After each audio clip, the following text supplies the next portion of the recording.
we have to be very cautious, and I think that all the evidence shows that they're not they're not going to be persuaded by trade. And the movement of the young people who are educated moving out, and then the fact that if they even stay there with a PhD, that they have they're facing like 30% unemployment. It tells me their capacity is not being used. um, I think that a lot of people look at what China is producing now and thinking that there's a lot of innovation, but when it comes to like the example that Lexicon used with drones, there we have drone designers and manufacturers here, and it's not there's I don't think of China as being an innovator in the area. So they're great at manufacturing, but it has nothing to do with what their capacity is so much as how it's fed. When you look at where the PhDs or where the Nobel Prizes go, they go to a lot of the Western countries, not because of the Western races, but because of the freedom that they experience. And it seems that the freedom actually feeds the innovation. And if you don't have that, um, you don't you're not they're not as they're not they don't, it's not their priority. They don't have a priority that has to do with nurturing and your and keeping ahead in that sense. They're looking for getting ahead in the same way that Russia is, by expanding territory, taking places that are more prosperous, like Hong Kong, and and thinking that if you get a prosperous place, that you can keep growing your economy. But that's not what that's not what happens when they wind up uh, imposing values that are not compatible with the country growing and moving toward innovation and change. And that's really just what I have to say. I think Jing is who is so on with so on top of it, and it's stuff that we don't hear, and I think we just deeply need to pay attention to, because their motivation, and when I say they, the government's motivation, Xi's motivation, is not what we think it should be, by any sort of logic or standards that we're using now. Thank you. Yeah, thanks, Theo. Dry side, then Lexington and Jingu. Hi, I just wanted to comment on the manufacturing side. I worked with a ton of both Western companies with plants in China and also Chinese manufacturers, going back 20 some years, actually more than 20 years. I'm retired now, but I still keep in touch. And what I could tell you is that people overrate China's manufacturing capacity. They have a huge volume, but they really, it isn't as strong as you would think. You hear the comparison of a Potemkin village. It kind of is a Potemkin village, except it's a Potemkin village the size of Shanghai. It's a very, very large Potemkin village. There are some areas where they have real strength, but even their patents, for the most part, are patents that are derived so that a researcher or a academic can get credits internally, very much like Jingu mentioned, Xi getting a PhD. It isn't that he wants to learn the material to justify a PhD. He just wants the paper. And there's a ton of patents that come out of Asia that are like that. They come out of the U.S. too.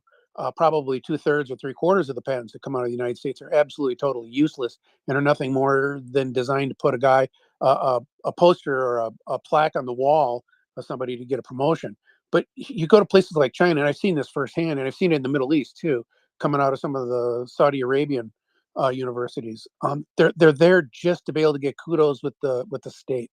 So before we get all freaked out about how many patents they have or how big their factories are, how much they produce. You need to look carefully at what they make. And what you see is that a lot of the savvy Western companies only make consumer products there, or they make products that are going to be consumed in China or in that area.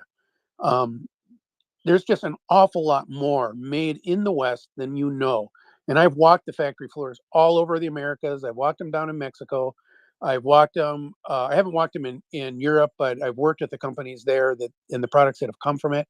There's solid manufacturing all across that zone, but it's not on the cheap end, and it's generally targeted at the stuff you're going to see on a Walmart shelf or a Target shelf, and it's not like the components that go into a power plant or go into a jet engine that's going to, fly you on vacation or anything like that. Even biomedical devices, very, very rarely do you see anything come out of China other than the most basic raw materials. And mostly those are double sourced as well. So I just think before people freak out about it, they need to just take a bigger look, and you're probably not going to see it unless you yourself are embedded in the manufacturing world. And I'll listen. Thank you. Thanks, Dry-Fi. Lexicon, Jingu, then Peter. Yeah, I don't think we need to be freaking out in either direction. Definitely not in either direction. I think that on the one hand, for sure, the Chinese economy is riddled with problems, and it is a police state, and the guy running it and this whole party, a gang of tyrants. All I'm trying to do is say, let's be level-headed and recognize that there are many specialists on China who have the benefit of deep knowledge of the Chinese language and culture. Many of them will never go back to China. Others are senior persons in Chinese studies who go back to China, and they're pretty careful about what they say so they can keep doing it, and so on. There's a whole range of specialists on China. Jingu is one group. There are lots of other groups. I think we just don't want to either be freaked out that China is getting ahead of us, nor to dismiss what it's capable of doing. So I found interesting Michael Coogan's piece on the next drone leaders, and he looked at several countries, including the US, Silicon Valley, their specialties, and he looked at several types of, several strategies for approaching the issue, and also so many applications, the way military applications of drones are new for us, not things that we've been familiar with over the past 40, 50 years of our familiarity with China. So I think I just don't like an approach that says we can't know, so we have to just listen to a few people who might know, and they all think the place is about to crumble or whatever. So, I mean, if we thought that, we wouldn't have a whole war in Russia. It would have just crumbled. Unfortunately, it hasn't crumbled, and it's taking a great deal of Ukrainian blood and pain to make it crumble, and maybe not even then after Ukraine's victory. So I'd just be more tempered or measured in our effort to assess what might be going on, and where there in fact is actual competition for us to cope with in trying to keep a lid on and keep an even keel in our assessment of Chinese abilities, competition, potential for crisis, all these kinds of things. Thanks, Lexicon. Jingu. Okay, I'm just going to give a personal example, okay, just to get an idea why some of the experts, whenever we hear experts, we need to understand if that guy knows the detail, okay, or the guy is just thinking about theoretically. So let me give some examples. So I have a nephew, okay, and he's a good boy, okay. So we saw him grow up. He was in China. Right now in one of China's best engineering schools. So always my wife and I had a hope that someday we will help the guy kid if he wants to study in the U.S. Okay. Now recently, my wife was told by my mother-in-law, okay, the kid hates America. Well, why? Why so? Because the kid in the university, in the engineering college, he had to go through all the basically the political education. Basically, that's a brainwashing to understand that the war in Ukraine, everything is America's fault. It's America's subversion. Okay, so they actually were inculcated like that, nonstop, from the time when they were very little. So right now he believes America is the biggest evil in the world. A kid whose aunt and his uncle are in the United States, right? He, in the college, he's now devoting his passion to hate America, even though America has done nothing wrong to him. Okay, and he's not out of norm. He's actually the norm of his class. He's actually the person not hating America most. Okay, the second is because of what I do, I actually uh, work on the global outsourcing market quite a bit because a lot of things I need to do for technology development, I hire someone who's the best on the market. I can tell you right now, the Indian teams are making a tremendous stride. Okay, they're getting a lot better. They were not so good in the let's say 2015. Now, the place for them to improve is basically the infrastructure, what we call the GitHub and Gitbug, what have you. This type of infrastructure. So you post your code there. You have a Brazilian guy looking at your code and suggests you need to change here, you need to improve here.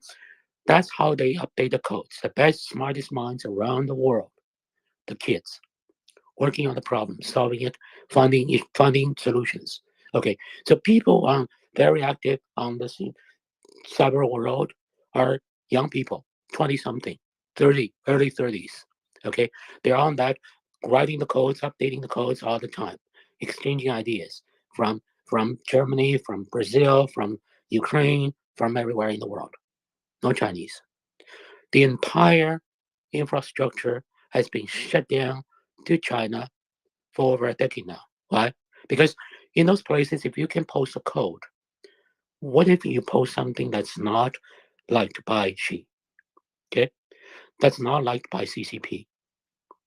So CCP not only shuts it down, if you use a VPN to get onto it, you'll be sentenced to jail. There's a very high profile case right now.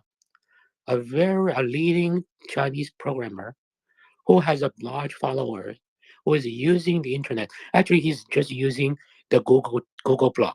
Okay, he's using the Google Blogger to post his his ideas about coding and sometimes talk about how to look at the life, how to look at different things, how some of the shenanigans you should just brush it aside. This guy has zero ambition to organize an opposition party. He's sentenced to 10 years in prison. Detained. So let me ask you this. If the entire generation, they cannot go to where the idea is at the same time, they're devoting their passion to hate the country, hate the West. How are we going to think they are going to be innovative, productive when they graduate? I'm looking at my niece and nephew and say, what's going on with this boy? I'm talking to we're losing sleep right now because we think, okay, we need to pull this boy out, right? But we are lucky because we're American citizens. We can still find ways to pull the boy out. Think about millions of the Chinese families who don't have this luxury, who cannot do these things. What their kids will grow up at. Do you truly believe they will grow up to be competitive against the Indians, against the Southeast Asian? Are you going to innovate on this kind of a workforce? It's self-destructive, but this is the real life, the detail going on. I don't know Michael Cohen has even looked into this model. How are you going to innovate? By locking an entire generation out of the global market, out of the idea, at the same time, teaching them to hate America. I thought this is what Taliban does in its madras. I thought this was the Al Qaeda does, right? And I'm not sure Al Qaeda will ever become an innovative force in the world anytime soon. That's my point. Yeah, thanks, Jingu. Peter. Wow, that was some perspective. Fantastic stuff, Jingu. You've clearly got China completely understood, and I agree completely that basically they're heading for trouble. And exactly what you say about all the malicious stuff going on and the objectives being wholly unsavoury. And if I get it, you're more or less from Tibet yourself. No, I'm from Shanghai. Oh, from Shanghai, right? Okay. I have been to China myself several times, but not recently, and I probably wouldn't go now, to be honest. So I've some understanding, but I understand the situation much better from the Russian sort of angle because I've been there a lot more. Not again, not desperately recently. One thing that interests me, I had thought, and I think it appears that you disagree with my sort of perspective on this, is that China, in effectively picking a fight with Taiwan or trying to solve the Taiwan problem, which is pretty much insoluble because the Americans won't let the Chinese just roll into Taiwan, they would have been better off to try and take the Far East of Russia, and that's where they have territorial claims on the whole of the Russian Far East and half of Siberia, and they're teaching all their school kids it's really Chinese land. And if they were, obviously there's the nuclear problem, nuclear issue, but if they were to roll into there, the West probably wouldn't object, whereas Taiwan they will. And what you're saying is you think that would be absolute suicide for Russia. And I'm interested to hear, sorry, you think that would be suicide for China? And I'm interested to hear why, because particularly in the situation that Putin's now put Russia in, Russia is basically just a vassal of China as it is. So I suppose in one sense that suits China's agenda, and they just take over the Russian Far East effectively by stealth, by implanting more and more commercial people and more spies, which is what they've been doing the last 20 years anyway. And the other thing, of course, is that China takes a very much more long-term view. Their civilization goes back 3,000 years or whatever, where Russia barely goes back 500 years. So I'm very interested to hear what you have to say on that subject. And Peter, before I go any further, I suspect, based on your accent, you're British, correct? Yes, I'm British. Yeah. Okay, so I'm going to take it. This is actually a perfect. Thank you for the question. This is actually perfect because I think from the British standpoint, you understand why I think this way even better. So let's think about two things. The first is the modern China. Okay, the way we look at the People's Republic of China or the Republic of China, or they are the historical heirs of the Manchurian Empire. Now let's draw a parallel. The Manchurian Empire is in parallel to the British Empire. China is actually India. China proper is actually India. Then on top of that, you have Manchuria, East Turkestan, Tibet, and so on. Imagine East Turkestan as Canada. Imagine Manchuria as Britain. Imagine Tibet as Australia. Imagine on the day of India independence, Gandhi announced, from now on, since we inherit many of the international treaties from the British Empire, so therefore Canada, Australia, and Great Britain need to pledge allegiance to New Delhi. Imagine what would have happened. Now, luckily, two things. Gandhi is not a fanatic. Number two, we are separated by sea. So that didn't happen. But that's exactly what the Republic of China and People's Republic of China are doing. They're saying, since the Manchurian Empire is gone, right?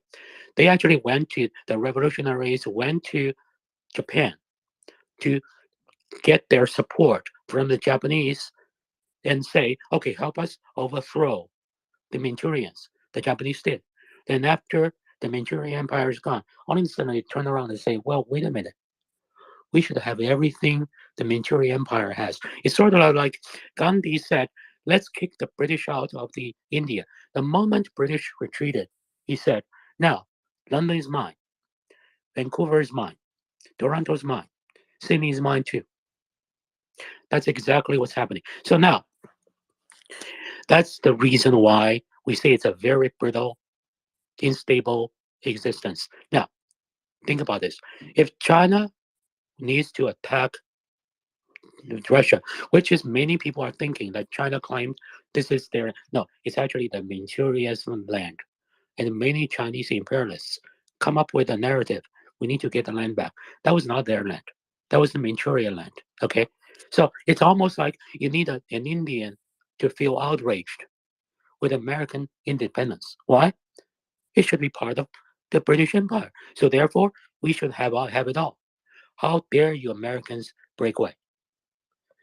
You want an Indian to be outraged at American independence or the Irish independence.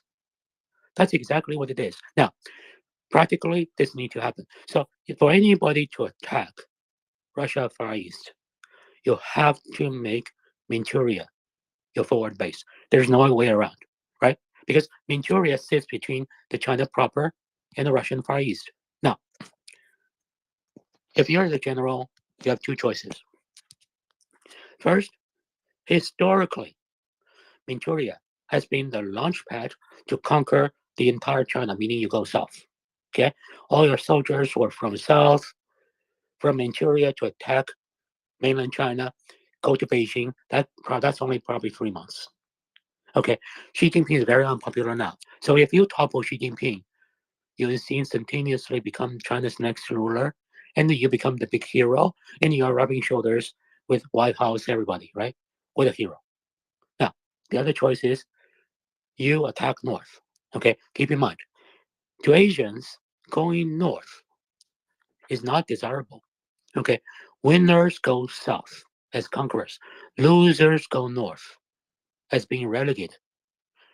The Russian Far East is about 25 times Ukraine with atrocious infrastructure, and its partisans will fight you fiercer than the Azov style Ukrainians fighting the Russians. So if you are the general, what will you do? To go south to fight a guerrilla war in such a vast land with terrible logistics? If you lose, you're court-martialed and most likely facing the firing squad.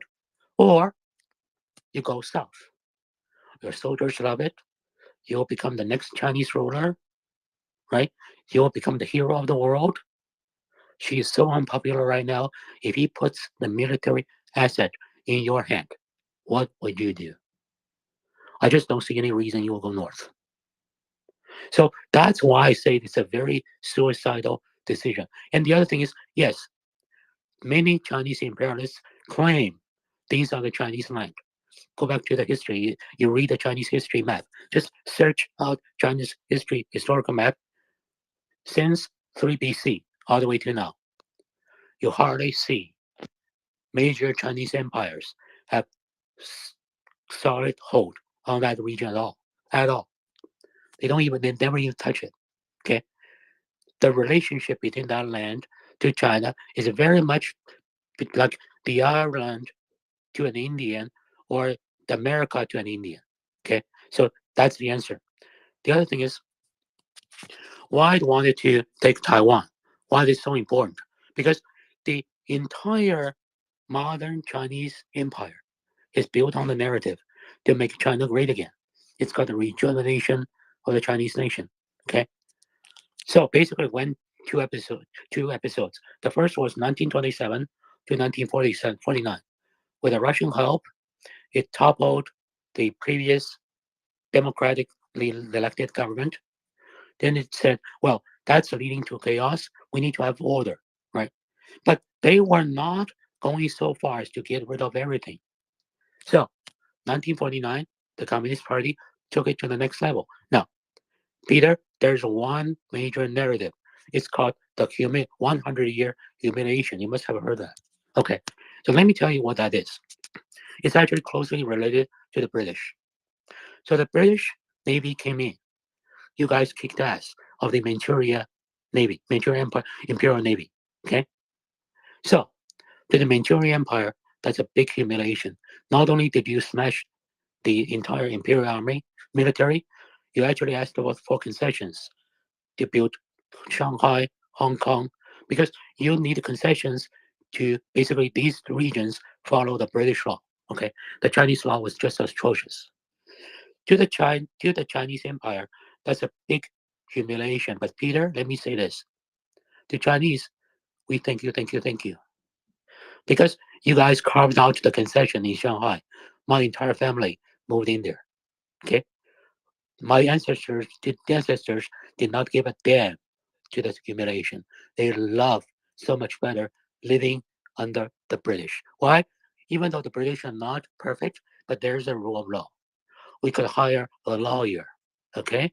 We're not subjecting ourselves to the whim of corrupt imperial officials. Just so much better. And we can make money. We have freedom. If we say something nasty about the government, we'll be okay. That's what you built in Shanghai, which ended 1949. And in 1997, you handed back Hong Kong to China. But China still kept it that way, sort of, until 2014. Okay? Yeah. The Chinese Communist Party would love to portray you guys a bunch of imperialists. And I agree, British are not perfect. Okay? But if I'm going to say which foreign nation, two of them, have done more to have positive influence on China, number one, United States, number one, Britain. And that's my point. Thanks, Jingu. Yeah, very interesting. Yeah, loading, and then Abdullah, then Chris. Yeah, Shingu, I've followed you and listened to you every chance and opportunity I get. I just want to, first off, very quickly, just say thank you. I think you're prescient, and the way you break things down makes it incredibly affectatious for a Westerner to begin to try to understand things.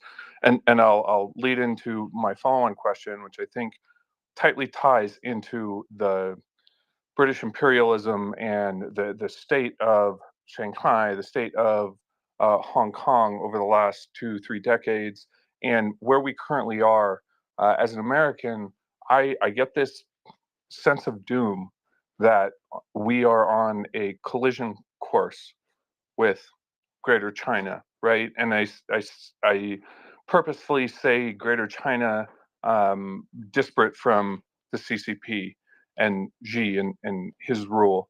And what I believe we're kind of starting to see with Russia is this is a fight that's been brewing for 30-40 years, and God bless the Slava Ukraini. You know, they're fighting the war for democracy, and we're not equipping them quickly enough. And I just, is there any way to avoid what I'm starting to feel is more and more inevitable? And I don't know, what is your perspective on the inevitability of conflict with China? Michael answered that's just my guess. The conflict is inevitable, okay? And there are many reasons. Unfortunately, it's going to happen for many reasons. For example, the Chinese Empire, like that just laid out, it's absurdity, right? However, who actually helped hold the Chinese Empire together? Britain. Why? Because in the 19th centuries, Britain signed many treaties with the Manchurian Empire. Okay, then as the Manchurian Empire ended 1911, the British Empire was kind of freaked out. Okay, we got so many treaties. So who is now going to hold those treaties? It's exactly like George Bush the senior calling the Ukrainians, don't go independent. Why? Because he's not being evil. This is the nature of being a politician in a democracy, right? You have your constituency. You're not going to say, okay, just let it go, right? So because of that, these empires will have a much longer life for many reasons we're not prepared for. At the same time, let's not be gloom and doom. So we looked at, for example, gloom and doom. So we looked at, for example, the Russian Empire, right? 19th century and I would say early 20th century, right? So it produced something awful, like the Bolshevik regime. But also, let's not lose sight, as it's crumbling down, as it's peeling off, there are many wonderful things happening with it too. Finland. Finland used to be part of Russia. Now, because of the crumbling of the Russian Empire, Finland is now a prosperous nation. We also see after the Soviet Union, we have the Baltic states. We now have Ukraine. So it's just imagine you're looking at the melting of the iceberg. These places will first to break away. Now, to the Chinese Empire, what happened? Two nations I'm going to point out. Korea. Korea is supposed to be part of the Chinese nation, right? Although the North Korea is pathetic, but South Korea, it's what a miracle, right? Second, Taiwan. Although that's the outcome of a bitter civil war, but for whatever reason, I would say, with God's grace, it happened. Now, we need to start to think. Okay, the Chinese Empire, these kind of things will not die away anytime soon. However, we have hope. The hope is, if you look at Russia, now I start to see the Uyghurs, the Tibetans, are the Ukrainians in the making. They will be successful. They will be free. Okay, what can we do to help them today? If we think about, in the Ukrainian war, what are the things we did right? Well, we supported the Baltic states, Finland, right? Although the support to Finland was over exaggerated, it was very pathetic. But still, after the World War II, they were still led into the world. Okay, they have become successful. Today, thank God we have them on our side, right? If we depend entirely on Macron, I don't know what's the outcome, right? So the thing is, what can we do to prepare ourselves? Maybe to predict when China is going to become democratic. That's a very long path. But now let's focus on what can we do to help the Hongkongese, to help the Tibetans, to support the Uyghurs, right? To make them successful, to give them an opportunity. That's the kind of thing. That's number one. Number two, the collision between the United States and all Britain with China is inevitable in two ways. The first is, from time to time, United States and Great Britain will step up sometimes to even help the Chinese Empire. Why? Just like I said, George Bush the senior will call Ukraine not to go independent. The British Empire in 1911 would tell the Chinese Empire, you guys are okay to become an empire. Why? National interests. At the same time, the ideal these nations promote, right? Freedom, rule of law, these things will prevail. And when these things prevail, guess what happens? Look at the Hongkongese. They actually were very pro-China before 2014. Now, after they saw their freedom can be taken away, once they taste it, they are going independent. The younger generation, 90-some%, don't accept they are Chinese anymore. Okay? It's not about, it's not necessarily about the culture, ethnicity. No. Right now, it's about the freedom. If you look at the Ukrainians fighting in the Azov steppe, right? Most of them are Russian speaking. Culturally, they are Russian. Many of the finest soldiers are from Russia. Zelensky is a Russian speaking Jew. But when there's a choice between freedom and slavery, that's how people draw a line, right? I want to be this side, not your side. Why we are Chinese Americans, we're Americans. Not because culturally we're different. No. But because we don't identify with you. We don't want our kids to grow up like you guys, right? Wish. So that's what I'm thinking is that it's going to be a long struggle. It's going to be a conflict because whatever America, Britain, and the West promotes is going to let these people taste freedom, and it will inevitably set off a process to let them break apart. Because of that, the Chinese communist regime and the future imperialistic regime will always look at the West as some kind of enemy. At the same time, our politicians will sometimes act on their behalf to our disappointment. But if we understand all these and we have faith, the good will prevail in the end. It will take a while. Then we can prepare ourselves. Now, coming back to preparation, I think this is what the West is not preparing. So, for example, the West is not preparing for certain scenarios. Okay, number one, the West is not preparing. What if China as a state fails? What does that mean to the world? The outcome of it. So let me give you one scenario.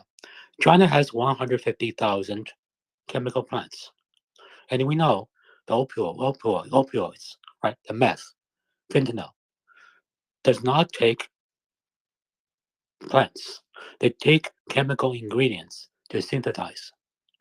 Imagine that 150,000 chemical plants become a terrible super opium field for fentanyl in the world. At that time, you have a completely lawless, failing state, entire chaos, nobody is in charge, mafia is running, inevitable. Every such nation, when they go through transformation, it's inevitable. So, are we prepared for that? I don't think so. Number two, I'm working with a group called the Hawker Road. We're talking about basically the Chinese intelligence, its infiltration to the American right? CPAC, its biggest sponsor, is someone related to Chinese intelligence, right? So these things is the West looking at that? No. So when I'm looking at, for example, how the West is dealing with these things, I'm saying we are fighting a 2023 enemy with a pre-2018 awareness and a 1983 policy tool. Because of that, we will pay a huge price. I don't think we will be defeated, but we will pay a huge price. Just like COVID, we will eventually prevail, but that's after losing 1 million lives. We could have lost only 30,000 or even much less. So that's the second. Third, many people are not preparing for the third scenario. So many people are saying, what if Russia is defeated? Then China goes ahead. No, think of it the other way. When Russia is defeated, there's going to be a post-Putin leader. Most likely, this guy will be go to the West, seek amend fences. At that time, China's problem is exacerbating. So what if you have an imperialistic Russia in a new form? They try to put their hands in China, as China was failing. Listen to the Russian Volunteer Corps. That's a neo-Nazi group, and what they're saying, they say they're going to liberate Russia. What are the Russia they are going to include? They're going to include Vladivostok, which is the Far East Russian hub. So in their mind, they're going to hold Russia together. So what if you have such a force? They're going to kind of work on the side of the West, but at that time, what does that mean to the Uyghurs, to the Tibetans? And also, we know Modi is not perfect, right? This guy has a tremendous populist bent.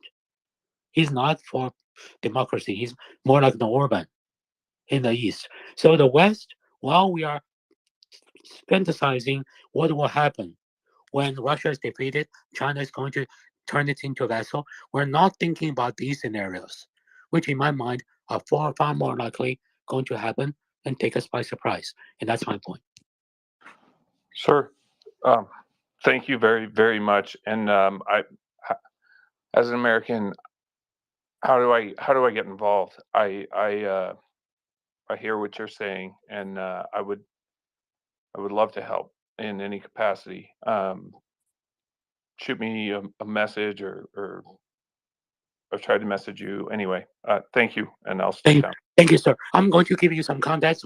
This is what I'm saying. If anybody is interested in China, make good friends with Uyghurs and Tibetans. Let me tell you this.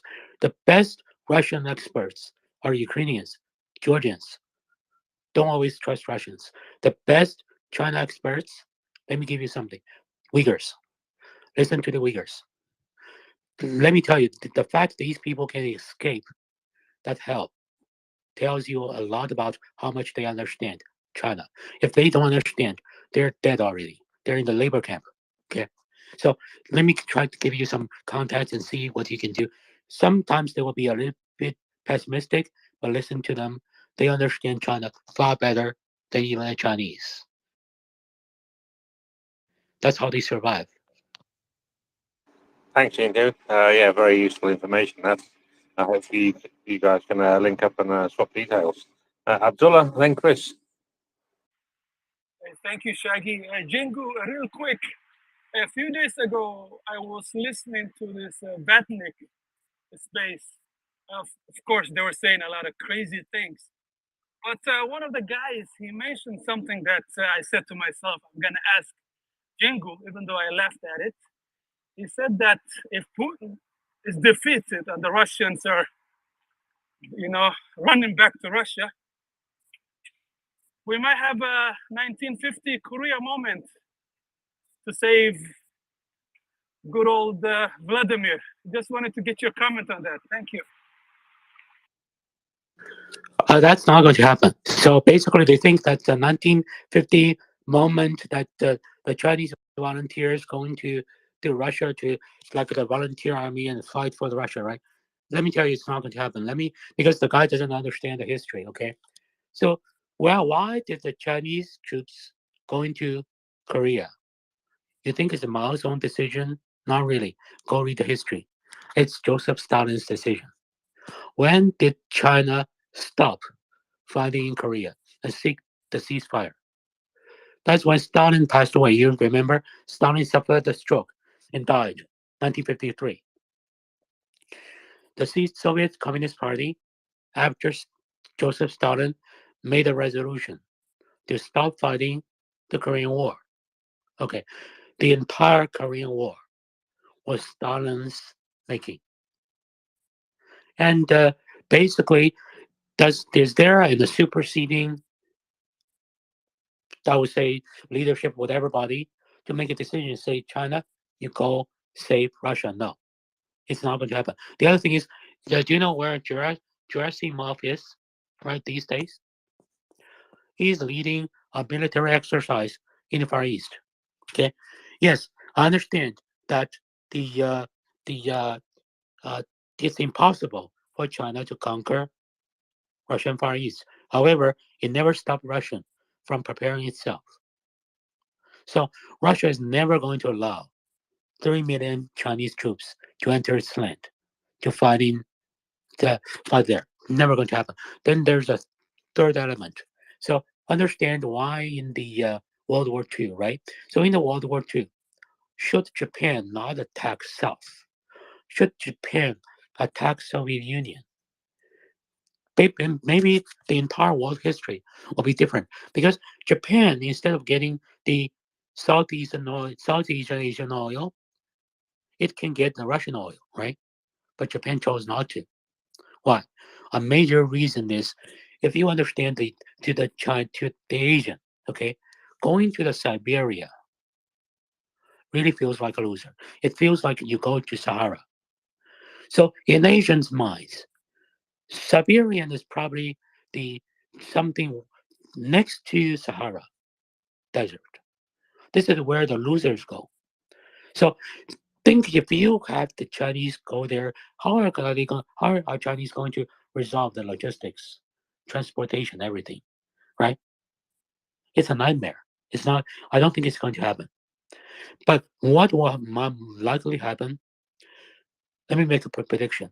If Putin is toppled, no matter it's precaution or Russian volunteer corps or whatever, their most logical direction they do is to say, let's find a way to mend our fences with the West by going hard on China.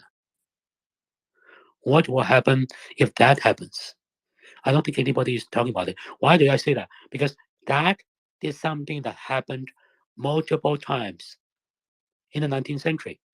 Russia fought Britain and France, and it lost in the Crimean War, right? So what happened? Russia joined basically the international peacing force side by side with British, French, and Americans to go to China in in basically the 1900 at the turn of the 19th and 20th century. The same script that Russia is very good at playing. So Russia was in deep shit. Excuse my language. So what happened? Now the West has a major enemy called Hitler. So Russia joined it. Got a pretty good deal out of it. So Russia is very good at playing that over and over again in history. And given where China is at, given Russia's emphasis on Central Asia, that's a very logical move. I don't see why they want to do that. That's my point. Thanks, Jingu. Chris, then Peter.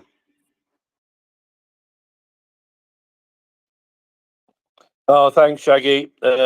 Evening, all. Well, just I'll just say where I stand. I'm a Jingu disciple, basically. So I'm absolutely fascinated with what Jingu has taught us on the space and that. I would also just point out, and I know Jingu agrees with some of what Peter Zion says, and not all of it, but Peter Zion's been chucking out some videos recently, which I think are worth listening to, along with Jingu. And also Jingu, I was watching a video the other day that Joe Blogs did. Do you know Joe Blogs, Jingu? About China. Pardon? Yes, a little bit. Okay, and which I thought was very interesting as well, and like doesn't say all of the same things, but like similar things, to a large extent, and that. I just think, based off what off of what Jingu says, that we're like running into making the same mistakes with China as with Russia. And that's a very interesting possibility that you just propose there, Jingu. I did sort of like secretly hope that the Japanese might, try and get their islands back as well at some point, because everybody seems to be standing up to Putin these days. If I've got it right, Kazakhstan is making a major stance against Putin, so that's good. And also I would just say Jens Stoltenberg's latest speech about Russia and about working against Russia is worth listening to, I think, in regards to China. And lastly, I see that A-10 Thunderbolts have arrived in Europe and deployed to Ukraine border with full missiles, which excites me. Thank you. Chris, when you said, you put a little pause in there, you said the A-10s are deployed to Ukraine and then border after half a second. I got I know. I didn't do that deliberately, Shaggy. I'd have another birthday party if the A-10s were actually in Ukraine. But they're close. They're right on the border, fully armed. My heart skipped a beat there. I was like, really? I know. I know. Anyway, there we go. Well, just before we go to Peter Jingu, I'm trying to send you a DM, but I realise your DMs aren't open. So if you can send me a DM so I can reply back to it, that'd be great. Peter. Thanks, Shaggy. Jingu, I just want to say wow, and thank you very much for your time. So many different thoughts there, and such a clear picture. I certainly agree with you about the Uyghurs and the Tibetans who've had a really rough time, and pretty much the world knows what's going on and just doesn't do anything or whatever, and just China gets away with it. And I think we both agree that China is big trouble. I've got nothing against China or the Chinese, but the Chinese Communist Party is a different matter altogether. And I think there's trouble ahead. And just thanks very much for your perspective, because it's absolutely fascinating. I've learned a lot. Thank you very much. Peter, your comment is so humbling. Actually, I can just step in a little bit just to give one thing about the at the micro level because we experienced it firsthand, and also how to, reconcile this with the things we know about the British, its influence in Asia and so on. And I would say that basically we say that's the Anglo-Saxon influence. That's the British influence, American influence. We generally call it the Anglo-Saxon influence. So why China is now going through things and why lexicon, I say that we need to look at some of the details. So let me give you an idea as to how China's economic miracle was achieved and how does that reconcile to what Dryfly was saying. Okay, so we know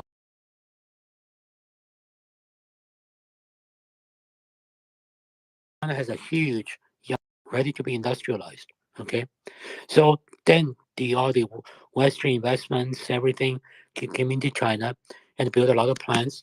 And I know that that's probably the time you spend a lot of time in China. And it's understandable at that time. Everybody was very upbeat. Now, there's one thing many people from the West don't pay attention to. It's a little detail, but it's a crucial detail. That's called hukou. You probably heard about it. Hukou. That's a residential registration, residence registration. Okay. So, for example, I was born in Shanghai. I don't have the residence registration by default to other Chinese cities. So by default, I'm unemployable. Okay. But that's okay because I'm from Shanghai, like China's New York. I don't care to go to other places. But to my classmates from all over China, I remember how much they struggle. Okay. They're the top of the class, but you know what? They cannot even submit their resume. Okay. Now, what does that mean to China's industrialization? Okay.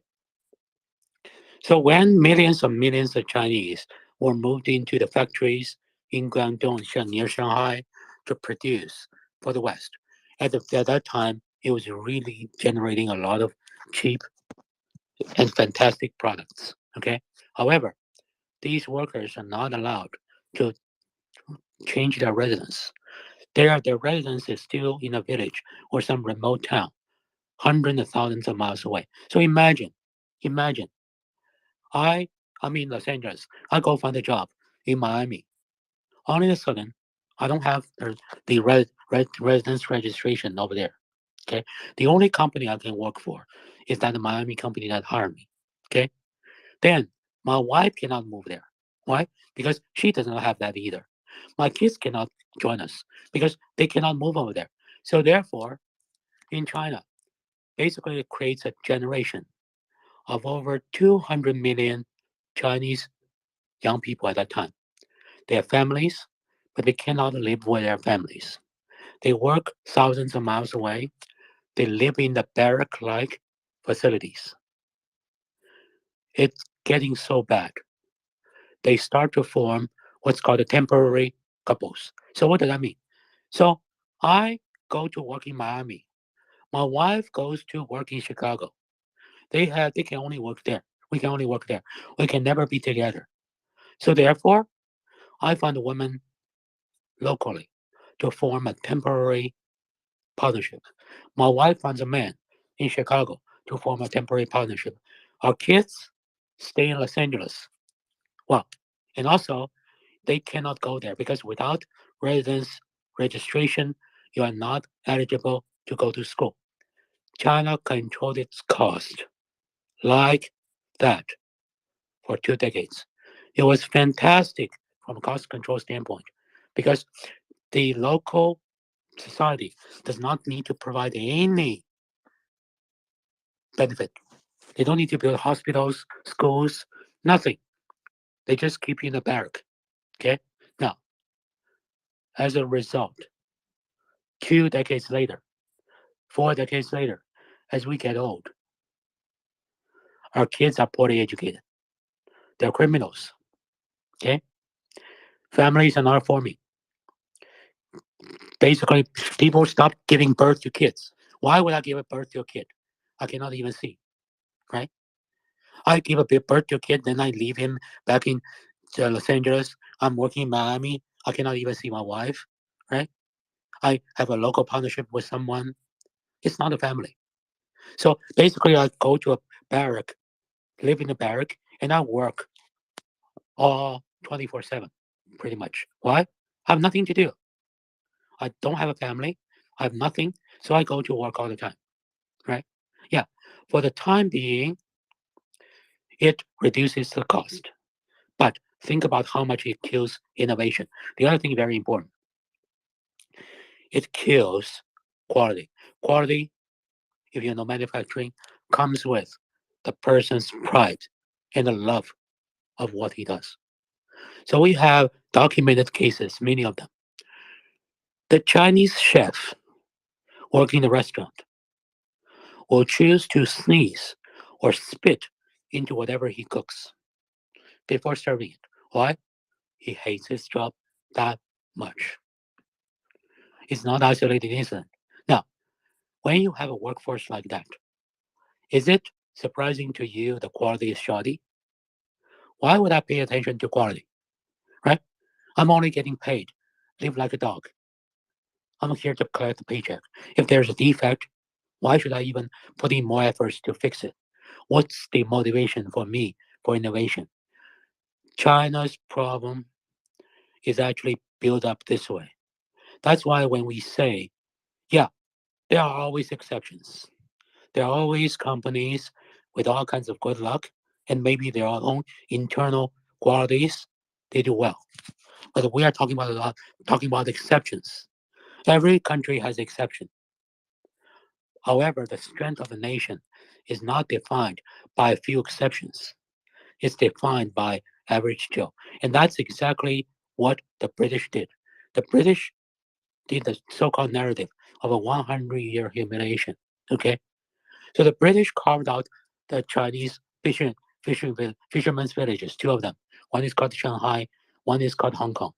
Chinese moved in droves, in millions, making them the two most important cities of China. So this is what the British did. In the Chinese or the Chinese law, if I have, let's say, a dispute with, let's say, Abdullah or someone, right? I go to sue Abdullah. There's not a court, okay? So I go to the local Chinese administrator and I say, hi, Abdullah did something to me, okay? Then both of us were brought in front of them. We'll be spanked, okay? Me and him. Why? Because Abdullah, why did you do that to Jane? And Jane, why did you bring such a headache to me, right? Both of you are troublemakers. Jane, if you didn't interact with Abdullah that way, if you never even know Abdullah, why would he do this thing to you? So Jane, you must have some fault. Now, the British they opened the courts. Not perfect, but what a significant upgrade. The second thing, China went through a famine, tragic famine. China lost anywhere between 40 million to 70 million lives. Okay, so Chinese people started to flee to Hong Kong, knowing Hong Kong is a very small city. Okay, so when Chinese are fleeing to Hong Kong, the Chinese military, CCP military, shoot them at the river, but they still cross the river to go there.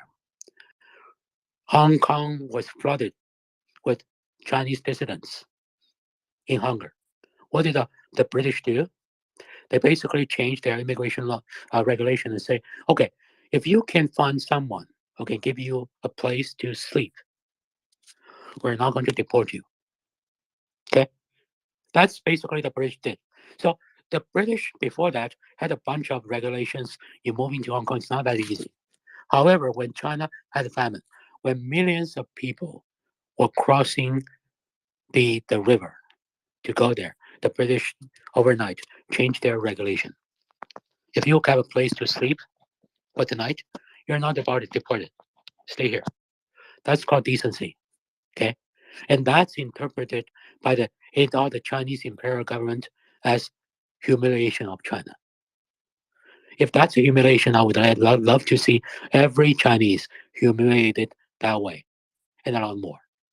So that's how the whole thing is upside down.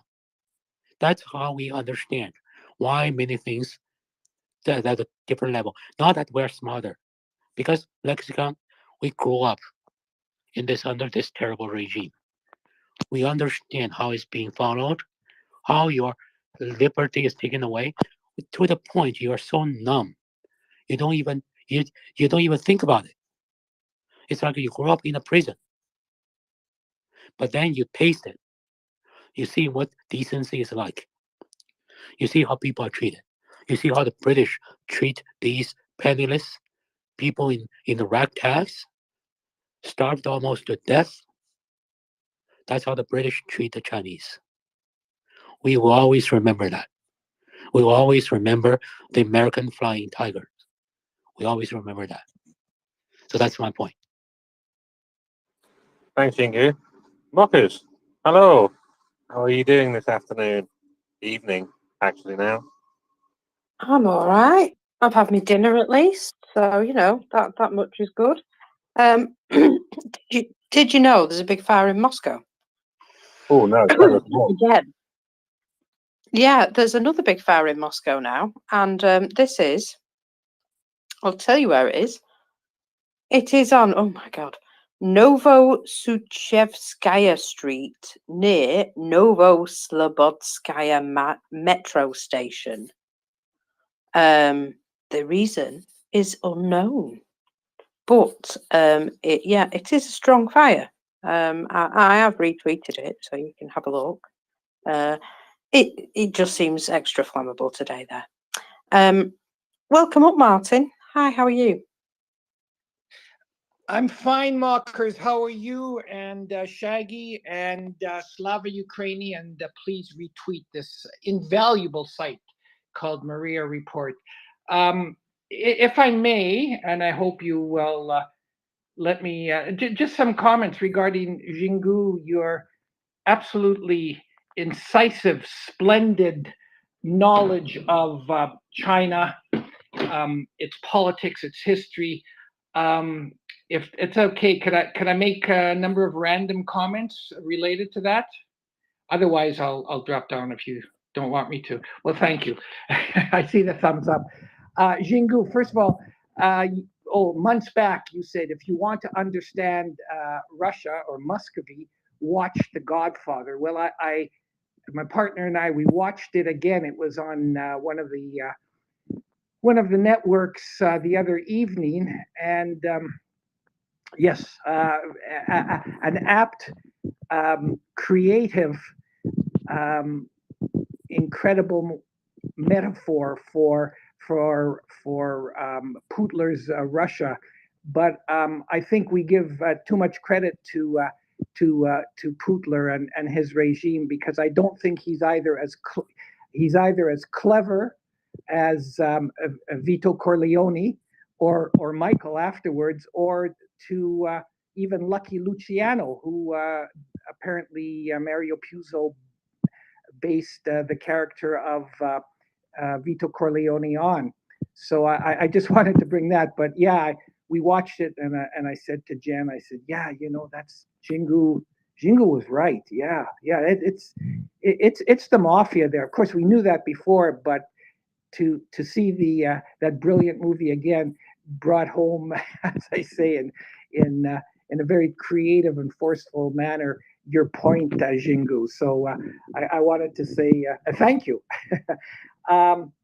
The other comment, a couple other comments I wanted to make. In 2005, I happened to be on a trip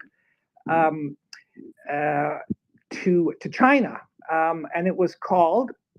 I know some may find it difficult to believe. It was called the Jewish Sites of China. Well, there's a long history. Jingu, you would know this, of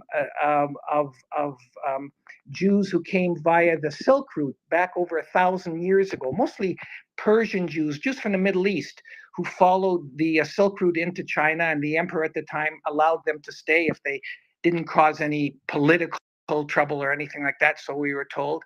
And eventually they married Chinese women and their descendants, and so we a group of people I was with were on this tour, and it was interesting.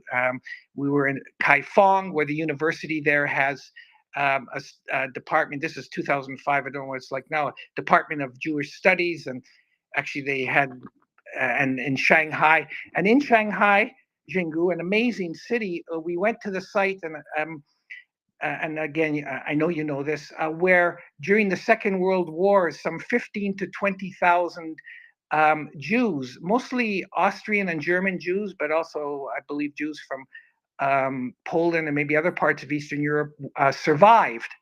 They were granted visas by the very brave Chinese, and then it was the of course, prior to the communist takeover, it was the ambassador of China to Austria at that time, and he secretly was able to grant many visas to Jews who were fleeing. This was just after the Anschluss, 1938, when Hitler's forces marched into Vienna. And so we saw the area in Shanghai, Jingu, and again, thank you, Mockers and Shaggy, for allowing me to just reminisce about this and sort of broaden the perspective a little bit. So we saw this site. So it was really fascinating. And then in 2008, I was in Hong Kong, and as I remarked to a friend, every planet should have one, an extraordinary city. And what was interesting, Jingu and Mockers and everyone else who's listening, is that I was with a friend who's Chinese, who's an academic who's teaching here in Canada. And that's why I went to Hong Kong, because I was invited to go along in this particular trip. And there was a demonstration in Jingu, I think it's called, is it Central Square in Hong Kong? I forgot, big square. And they were, of course, protesting against, and this was 2008, against the, protesting in favor of keeping the basic law, which was already being undermined by China. And it was impressive. And my friend was sitting next to me, and the huge demonstration, including, well, people that we're familiar with and we know of, Martin Lee, who was one of the democratically elected legislators in Hong Kong. There was a fellow called Long Hair. I suppose, Jingu, you might know who he was. He was a very left winger, and he had long hair, but very pro maintaining Hong Kong's independence. So that was eye-opening for me too, to see that flourishing of freedom in Hong Kong by this huge demonstration. Of course, we all know what's happened subsequently. So I wanted to mention that. And just finally, again, Hong Kong, one of the books that has influenced me, or that influenced me over the past 30 years in terms of my understanding of China, in terms of my political maturation, is this amazing book by Nian Cheng, she's deceased now sadly, called Life and Death in Shanghai. And if anyone hasn't read it, I would encourage you to read it. It was it's an extraordinary account of this remarkable woman's life in Shanghai before the Chinese Revolution and afterwards, and what she went through, especially under the Red Guards during that horrible cultural revolution. And she lost her daughter. Her daughter was basically murdered by the Red Guards, and how she was imprisoned. And it's an extraordinary book. And as I say, and I'm not overstating it, it had a profound influence on me. Life and Death in Shanghai. So anyways, Jingu, thank you for your wonderful talks and lectures and the information that you share, and your profound knowledge of China, its history and politics and culture. And I'll drop down to listener, and thank you for allowing me to speak, and Slava Ukraini. Slava. Yeah, thank you, Martin. G-Man. You know what? I'm probably not actually sure what I come up to say. I think it was probably Hong Kong. Of all the cities I've traveled to, Hong Kong's by far my favorite. But I haven't been there for probably close on 10 years, and it's not the same city as it used to be. But whenever I was traveling there, I would have been going across the border to Shenzhen for the actual business I was doing. And at the weekend, it was usually 2 weeks or 3 weeks at a time, the trips. And every weekend I would go back into Hong Kong, because it felt, even though you had the two China thing, you had the one China, two systems, or whatever they called it, and the basic law was enforced at that time in Hong Kong. It felt freer.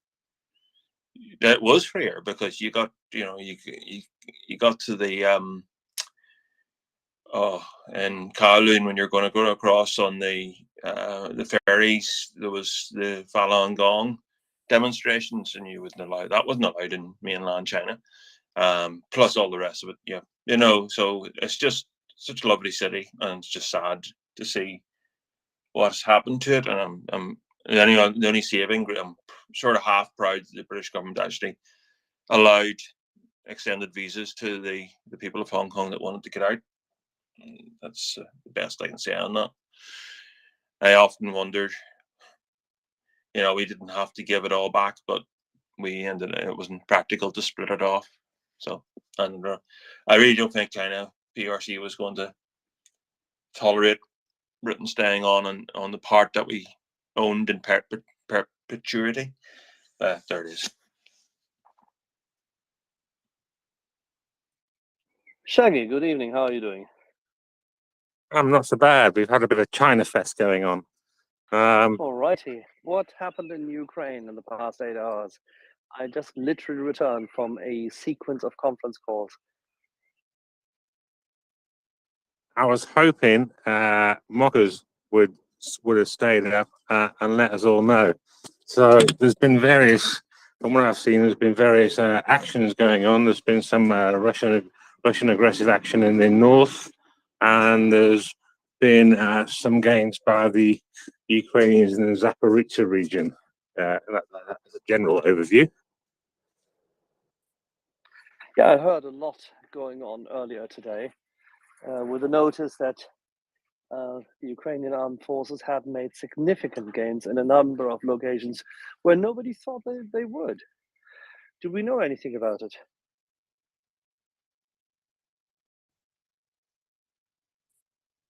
I can find out. I had my tabs open, but then they all got closed when my computer crashed. So I'll have to dig them out again for you. All righty, not a problem. But then again, so let's turn our attention back to why we're here. We are here at MriyaReport for one reason and one reason only.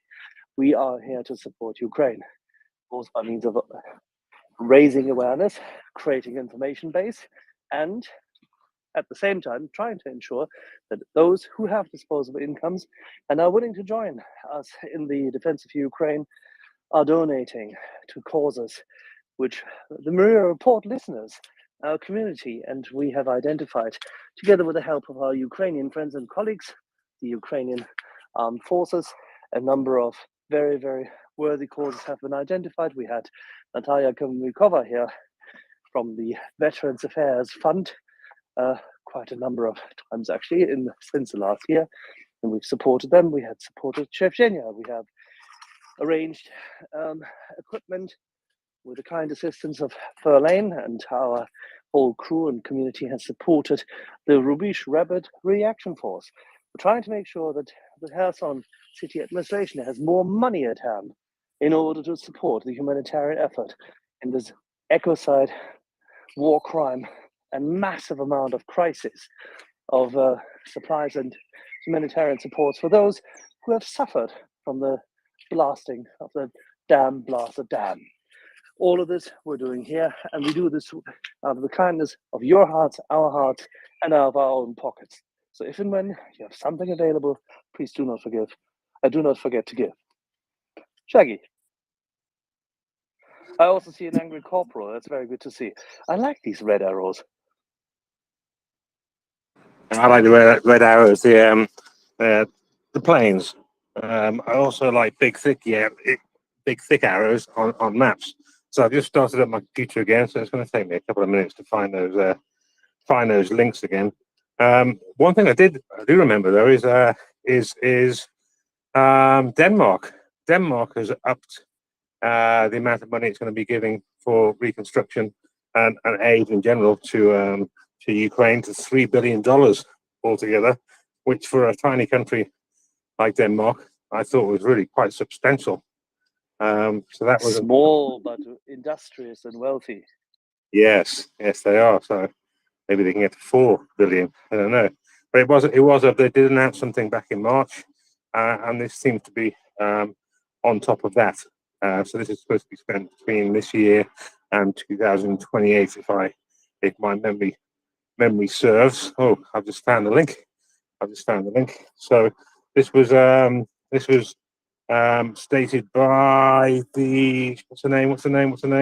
Danish Prime Minister Mette Frederiksen. Yeah, and this is the Ukrainian Fund, as it's known in Denmark. And she announced it in Lyngby. Oh, I've been to Lyngby. I lived in Lyngby for about 3 months. Very nice place as well. Very nice. But a lovely church. Anyway, I'm getting sidetracked. So 21.9 billion Danish crowns, which is $3.21 billion. During 2023 and 2028, my memory served correctly. Yeah. So the fund was originally set at 7 billion crowns. So that's up from 7 to 21.9. It's a chunk of change, isn't it? I would.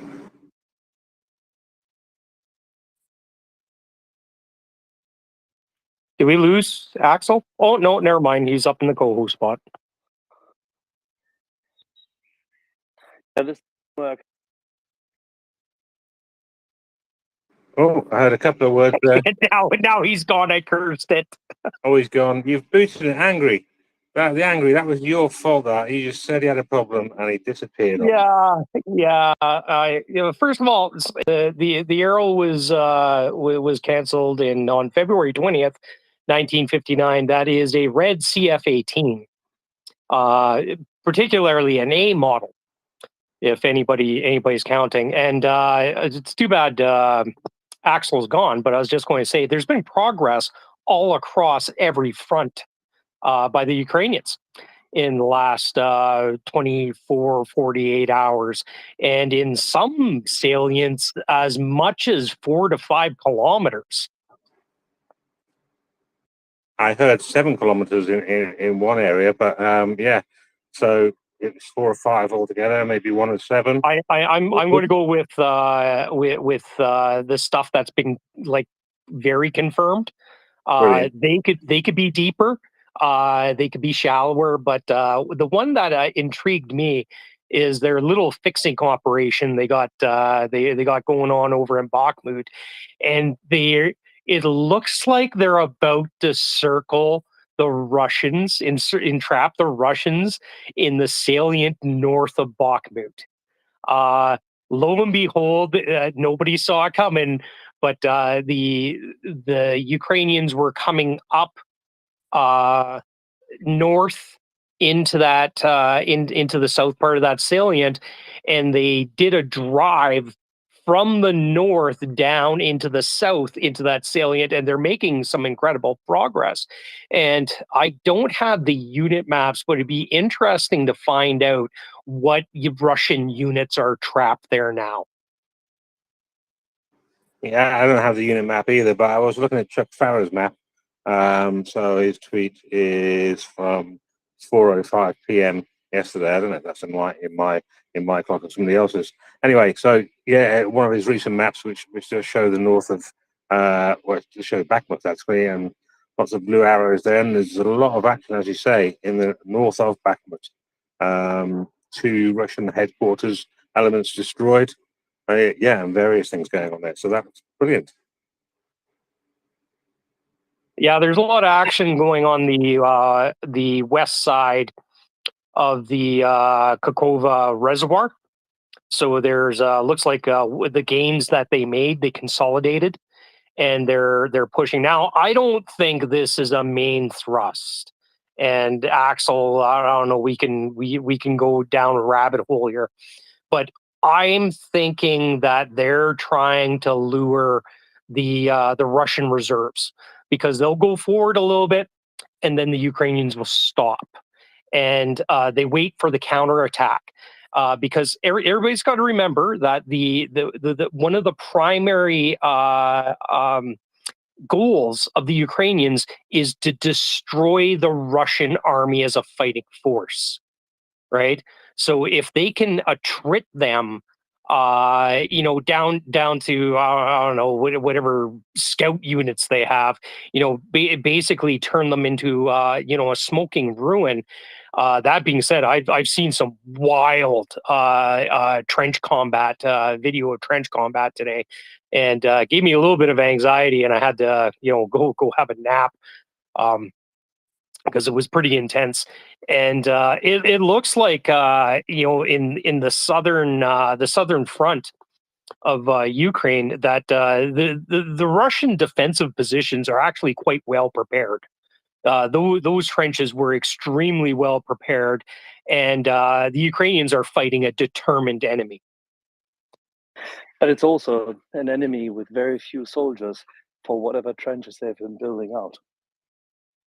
Yeah, I did notice that. Like they're like to dumb it down, they got the zigzag trenches, right, with the communication trenches running between them. So it's a nonstop video, and the one dude goes about 50 meters, about 50 yards for you American folk. And there should have been like 12 people there, defending that, and there's like thin. 3.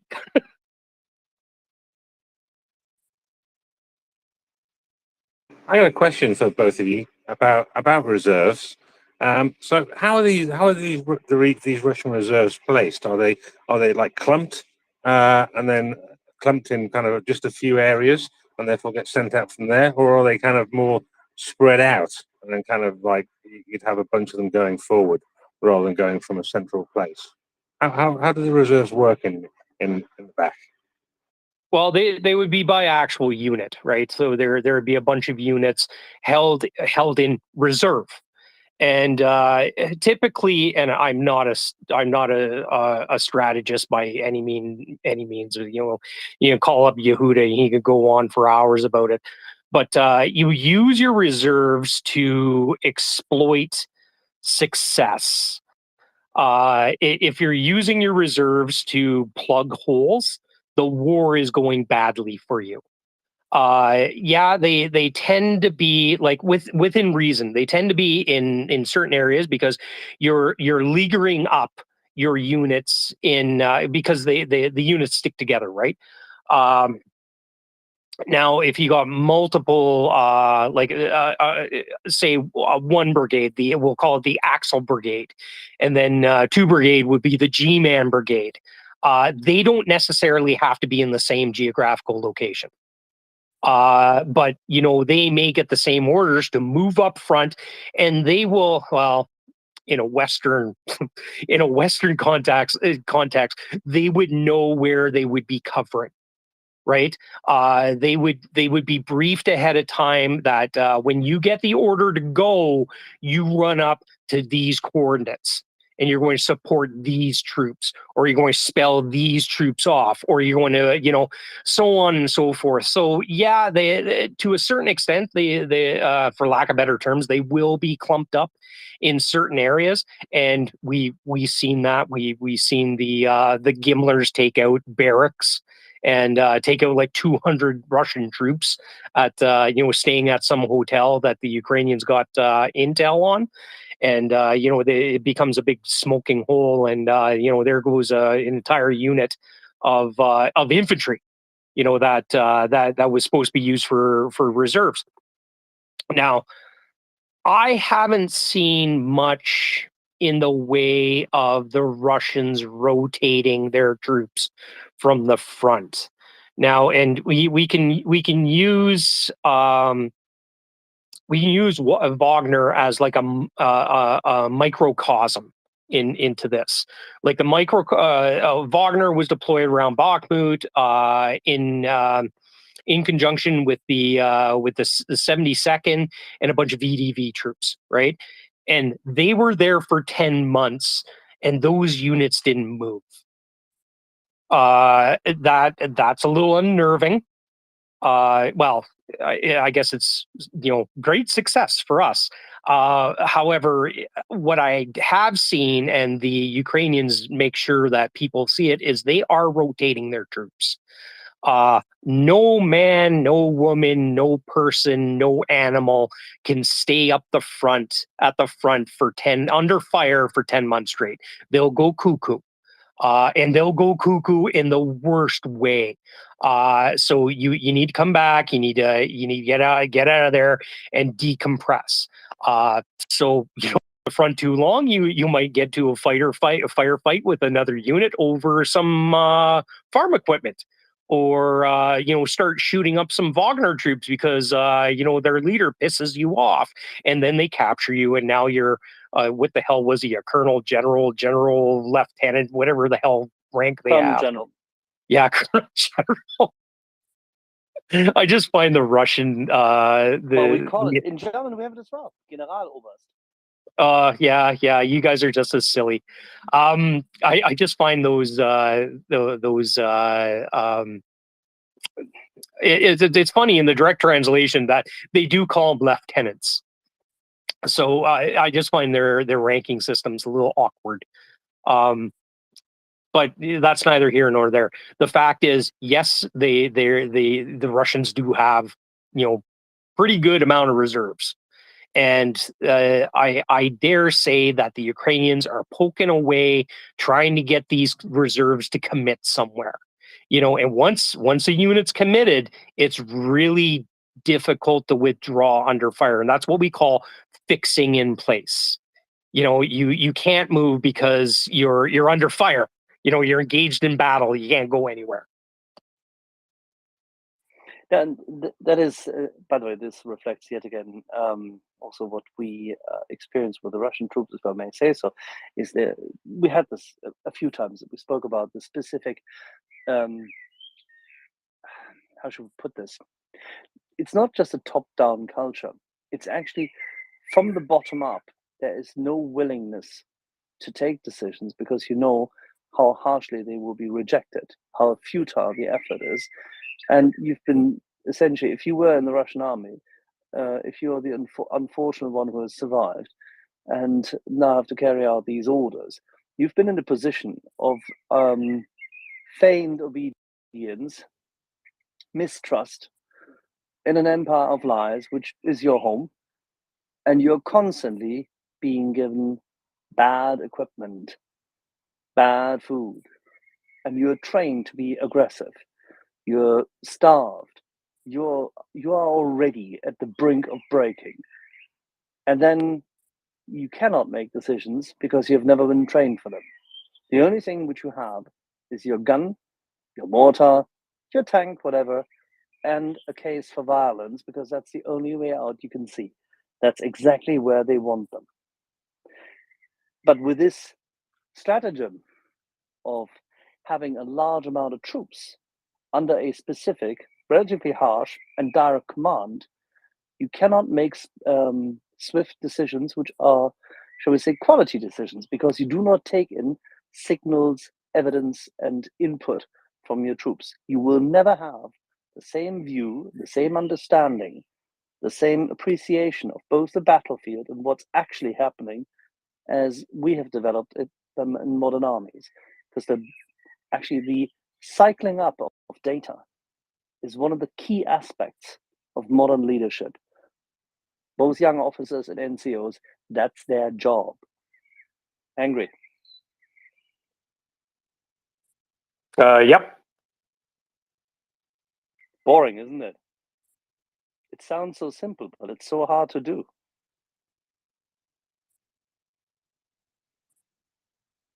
Yeah, most things that sound simple aren't when you actually try and do it. So I was looking at the Chuck's map, and yeah, there's the Ukrainians are pushing, and I've got to Lhov. This is in Zaporizhzhia, So that's quite a bit further actually. I'm looking at the map. There seems to be quite a gap between that little town or village or whatever it is and Lisny, which is really quite close to the major city that's there. So there's Horozov as well.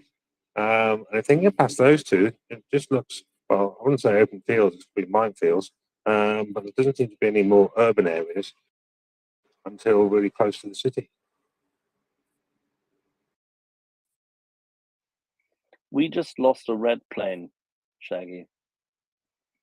Or maybe, no, it just went off our radar clip. That's all. A red plane? Oh, I mean, you mean a Russian one? An SU something? No, no, we lost the angry corporal with a red plane. Okay, got you. Sorry, I was trying to bring someone up and they've disappeared again now. I'll try that again. He's gone. He's gone. Well, he was explaining to me anyway, and the people that are not military who haven't heard it before, about reserves. So that was actually quite interesting for me. I'd forgotten. I sponge up some of it, but some of it kind of just goes in one ear out the other. But over time, and I've been here a while now, it does sink in. But new people might need a bit of a heads up as well. That's all brilliant. Should we go to some hands, Axel? Or Yeah, I think that's a good idea. Let's have a look. Melhouse and then G-Man. And then Lexicon. Yes, good evening. I just have some news. The Swedish combat pilots have finally reached an agreement with the Swedish government. So they're getting more salaries, and some of the pilots are getting more higher pensions. So this action of taking study leave is probably going to get cancelled. So they're going to be back to flying again.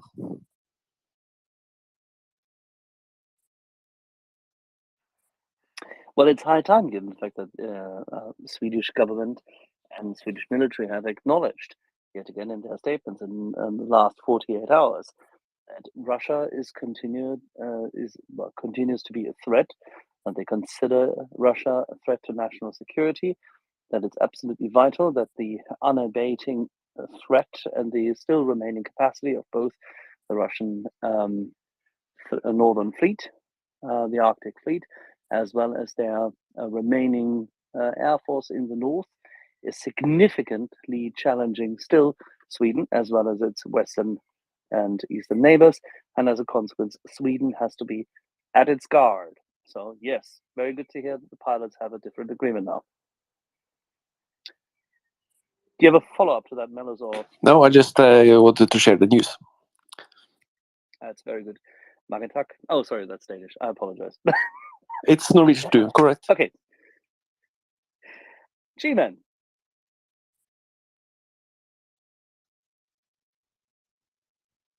G-Man, squeeze that little squeaky duck. Okay, G-Man 1, squeak 2, squeak 3, Lexicon. Well, still on Sweden then. Sweden has announced it will give to Ukraine. I don't know how many, maybe somebody does. Is it called SR maybe 15, the Mark III of it, it's the Mark IV that's now being produced currently or about to be in Sweden. So very new.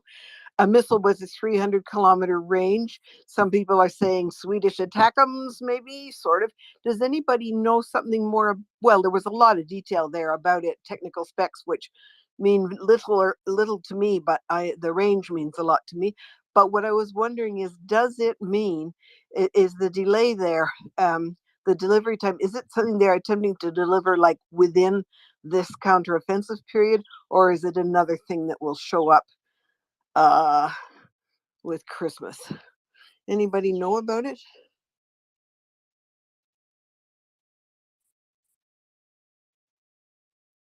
I don't at the moment, and I would have to check Lexicon if you give a moment. Maybe we get lucky and the angry corporal has something to contribute. Let me cycle him up. But you may have to repeat your question. I'm not quite sure whether you heard.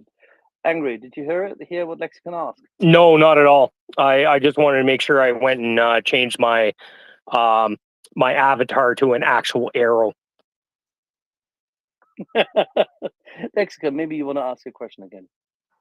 Yeah, I wondered if you'd heard. I just saw people talking about it today, announced today, Sweden saying that it will supply to Ukraine a kind of medium long range missile. I think it's called SR. I mean, I think I remember SR, maybe 15, the third edition, the Mark III. So it has a range of 300 kilometers. Maybe a pretty good sort of spread, whatever, what we want if we need to get more than 2 helicopters at a shot. Um, and I was wondering if anybody knew. They sounded like they were doing this fast, and I wondered if it meant within the time frame of the current counteroffensive. So I think it's new news today. Maybe the announcement, well, European time, that's hours and hours and hours ago. Have you heard of that? Well, let's keep in mind, like anything with a new missile system, even if it's made for the dumbest corporals to operate, it's going to take time to train them up. It's going to take time to deploy. Depends on how many that are being sent there. Where are they going to deploy them? You know what front? It's over 1,500 kilometer front, so it's it's a lot. I don't know the capabilities of this missile. I don't know, is it ground to ground or ground to air, or what you mentioned something about taking out helicopters. You're never going to take out 2 helicopters with 1 missile. Never going to happen. No, It's I'm not. talking It's not. about on the Yeah, it's not ground. Arma. It's not Arma 3. It's when you're watching this stuff in movies, aircraft in battle, even helicopters never fly fingertip. No, I was meaning that we were talking about the 30, they're going down as we speak, the ones that are parked around the perimeter of Berdiansk airport. And we were longing for ATACMS because we were wishing to, you're not going to send a Storm Shadow that has it's a fairly concentrated blast. It's good for buildings. Take out tall buildings at a single boom. But no, so we had been mourning the gap there where we need something with a wider spray. So no, I quite understand it's not Superman. But no, so we'll wait and see. Maybe somebody who knows this missile can tell us. I was just wondering what their delivery schedule is like. Because even if you have to learn it, it's hard to learn before it gets there. Well, I'm getting Mark. I'll tell you. I'll tell and you about Zagorna the schedule. The delivery schedule is we don't know, nor are we going to inquire about it. Okay, I found some information about that, Mr. Sharp, it reminded me of something I saw yesterday, which is it's the RBS 15 Mark IV Gungnir, I think is what you're talking about. We Yeah, have Hammer Mel, of who's from Thor or Sweden. somebody. We have Mel, who's from Sweden, who can speak to this probably, and then we can follow up with Mark and Zagorna. Mellows. Yes, I'm from Norway, but I watched. I saw the. So you're from the nation. You are from the nation who has suffered at the hand of Sweden for such a long time. Yeah, and some of the other way also. Yes. So this sort of speculation article came on a Ukrainian website because the latest aid package from Sweden said that they would contribute money to the International Fund for Ukraine, which is run by the British, and that this would include long-range fires. So that sentence was removed from the press statement, but it doesn't actually mean necessarily that they will give the RBS 15, which is an anti-surface and anti-ship missile from Sweden.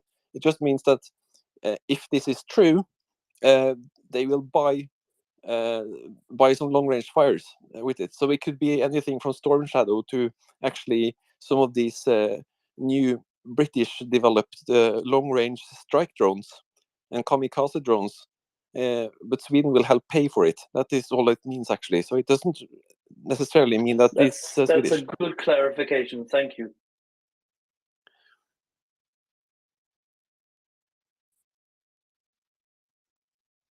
All right. Shall we go to Zagorna? Yeah, I was wondering about that. I don't know that it was a real thing because the one I saw was a J from Kiev, but it wasn't the J from Kiev. It looked like a patrol or somebody spoofing J from Kiev. That the one I saw, I didn't see anything else other than that tweet from someone other than the real J from Kiev. Like, you know what I'm saying? So I don't know that it was actually a truth.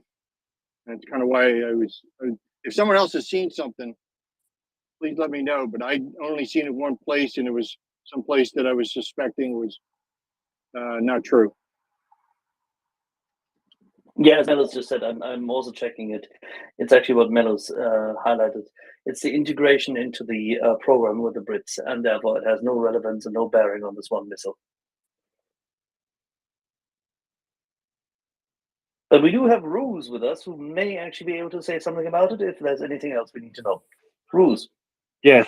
Well, the information is still up on the government website, and it's correct. It's money for the fund for long-range and anti-aircraft weapons. Very good. So we clarified this one then. Excellent. Thank Sorry, you, I got interrupted by a call. That's okay, but it's good that you. So we have confirmation. I mean, if both Mellows, if both the Norwegians and the Swedes agree that this is what it says, we But will take this to the bank. but what's the specific is about the RBS 15, and I think it's already been sent in an earlier package. Not sure what version though. So I don't know really what the fuss is about. It's a nice anti-ship missile though. Well, what do we know about the missile then, if I may ask? I'm not familiar with it. Oh, you can. There's a nice Wikipedia page, and you can just check it out there. RBS 15. Oh, I'm sure there is. I was just.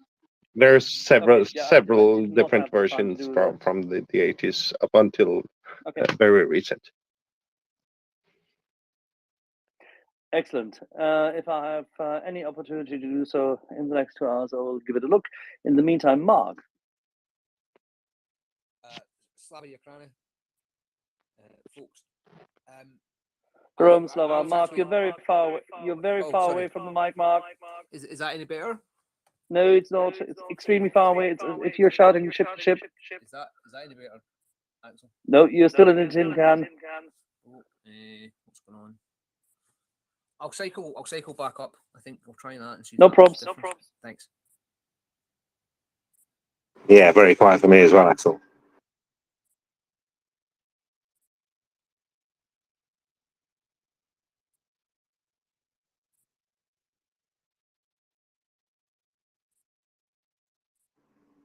Are we going to wait for Mark to reconnect? Or...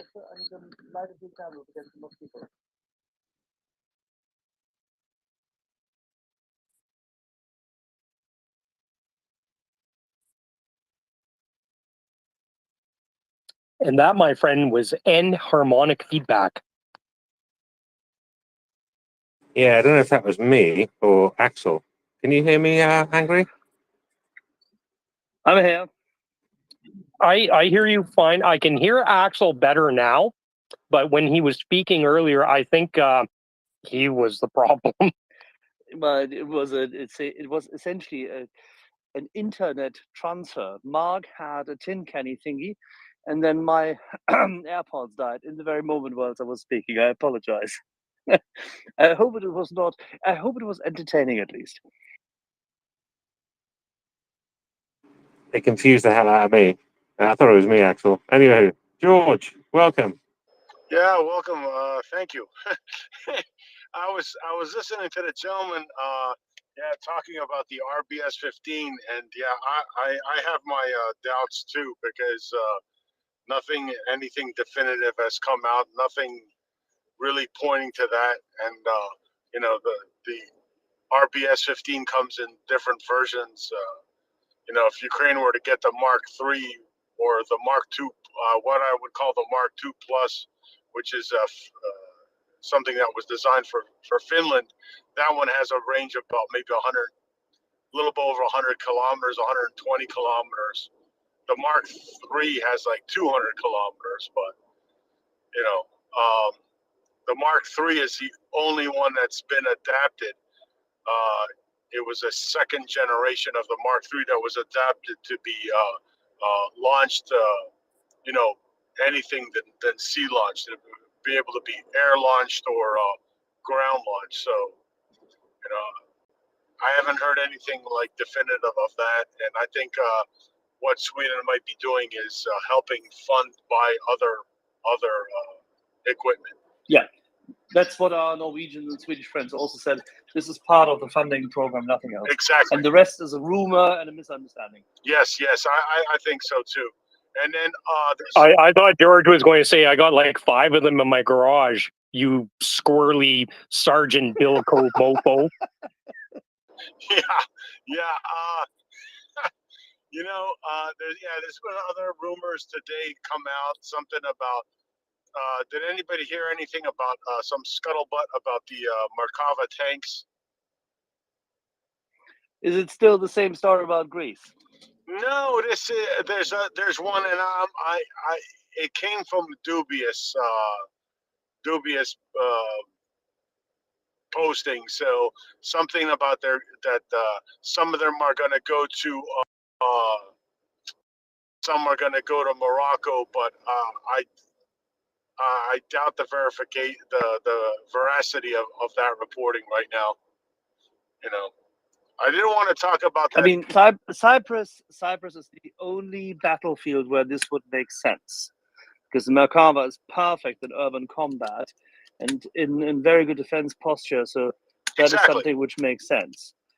But that's the only one. Morocco, I don't see it. Yeah, and why would and here you go. And here's the other thing. I will in a minute. I'm just sitting down here. So the other thing you've got is, the Merkava 3s have a 120 millimeter gun, and the Merkava 2s have a 105. Why would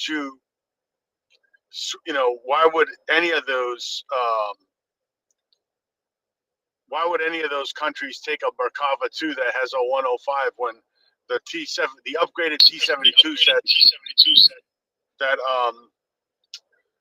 Morocco and then the T-80s that Cyprus have, they have a 125 millimeter gun. Yeah, okay, it's not as accurate, blah blah blah, but still, the Merkava 2 would be a downgrade to both those tanks right now.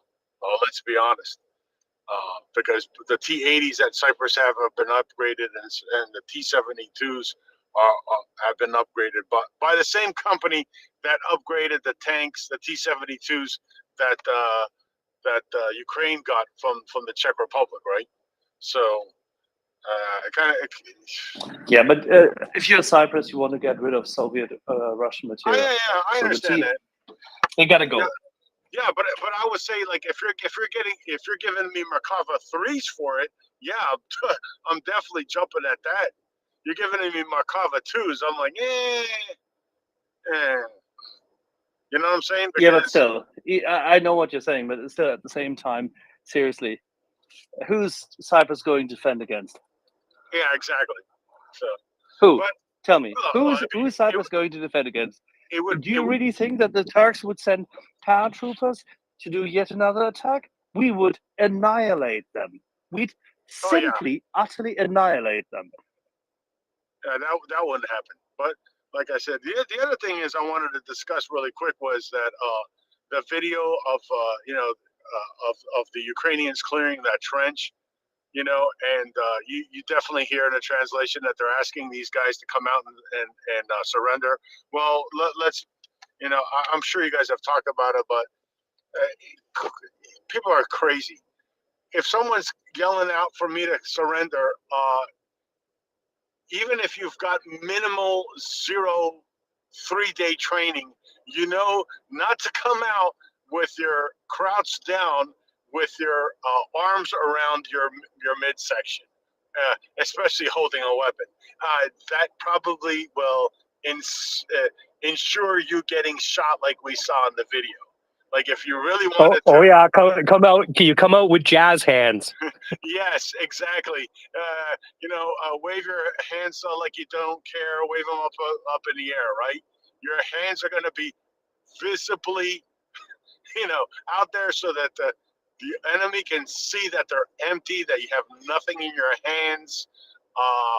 You know, they'll quickly tell you to maybe take off your helmet, undo your whatever, a vest, a belt, whatever. Yeah, you're coming out in a posture that shows that you're willing to give yourself up. You're not coming out scurrying out of the corner trying to find out what the hell's going on with a rifle in your head. And for the people that said that were questioning, legitimately, like asking real questions, saying, "Oh, well, how could they just come into and get shot like that?" Well, the thing is, when you're in a trench system, because of you see the walls aren't smooth. There was cutouts in the walls. So what happens is when you're in a semi tunnel like that, the echoes and the gunfire sounds can really fool you. They could be right next to you around the corner, but because of the way the acoustics are, right, you can get fooled thinking that it's a lot farther than it is. That you might think it's way down the trench line and it's right around the corner. And and that added to the confusion. That's why the Russians, it's not only lack of training, it's lack of experience of actually fighting in a trench and how those acoustics are. You could have someone that's been trained for 3 or 4 or 5 months, and you put them in a trench clearing scenario, they can quickly get disoriented with where the gunfire is coming from. To put that in perspective, any of you people out there do any hunting? Have you ever shot your rifle inside your blind? Yep. That'll grab you by the boo boo. Well, it's not only that your hearing is going to be affected, right? Because of the cacophony of what. Remember, the mic on that camera, whatever it was, isn't picking all the actual sounds that are happening, the booms and all that stuff, the concussion, the concussive waves and things like that. But like I said, because the way the trench systems are designed, sound travels really weird, and it can easily fool you with you thinking that the gunfire is at a distance, but it's actually right around the corner. Because of the way the trench system is, it might muffle the gunfire, and you think, oh well, they're down, they're down about 50, 60 meters away, and you turn around the corner and they're standing right there, and that's obviously what happened to those Russians. And for the listeners, I just want to mention that in that video, the popping of the grenades going off, that's literally what a grenade sounds like. They're not impressive when they go off, and everybody's been tainted by Hollywood. I blame Chuck. yeah. There's not this big, huge explosion. What happens? It looks like it literally is just a big blast of what looks like smoke and dust. You barely see a flash with them, but clearing trenches is not for the weak-willed, obviously, and it can get confusing in there.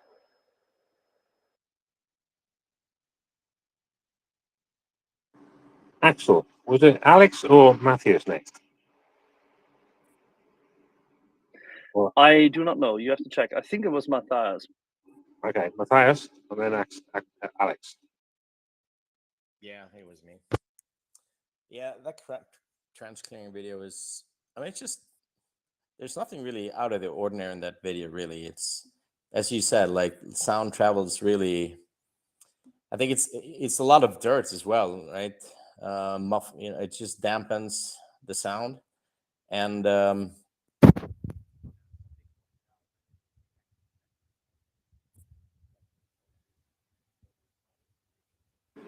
Matthias, I can't hear you anymore. can you hear me now? Just yeah, you're very low. Your volume's very low. Just about here.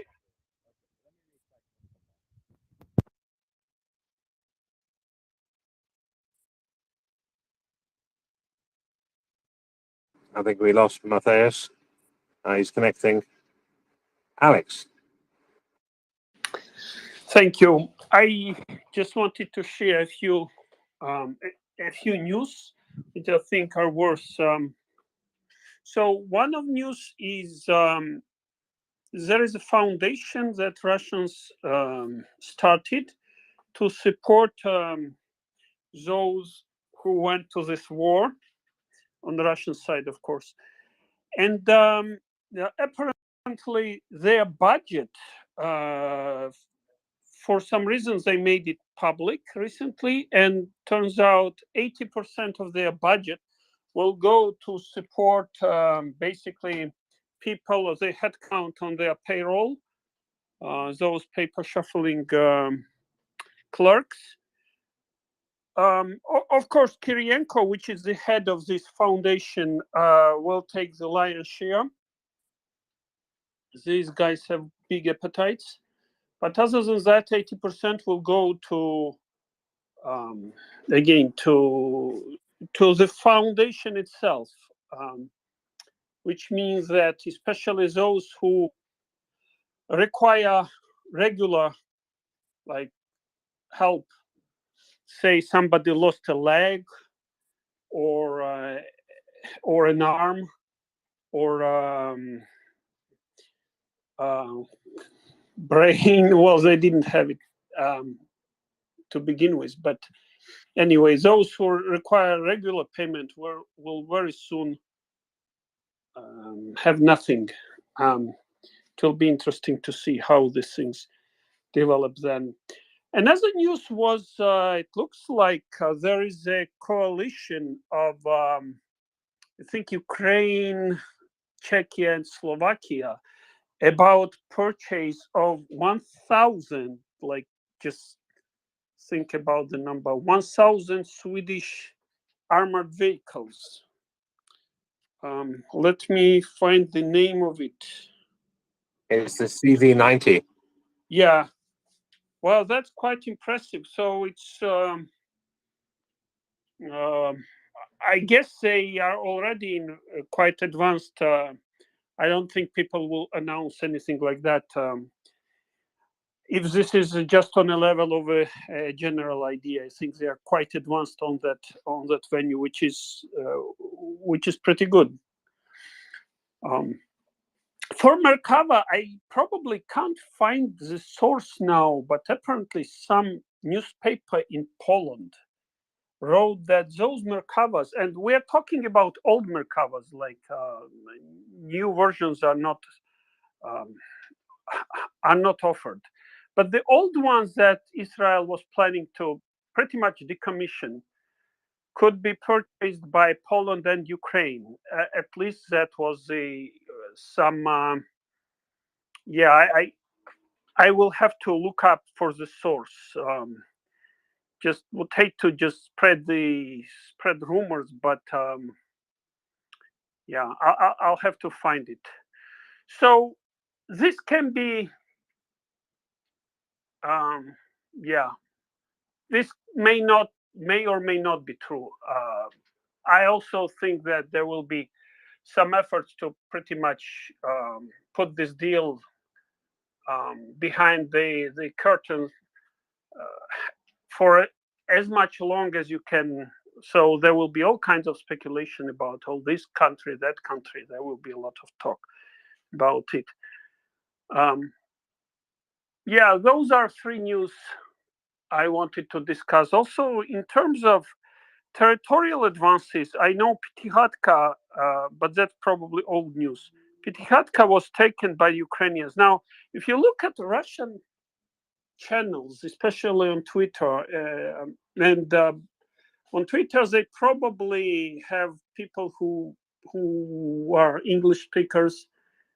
They are not Russian Telegram channel per se. So this is even more propaganda than you would expect in Russian Telegram channels. But they constantly speak about, all kind of nonsense. Like they claim on the third day on the row that Pятихатка is contested place.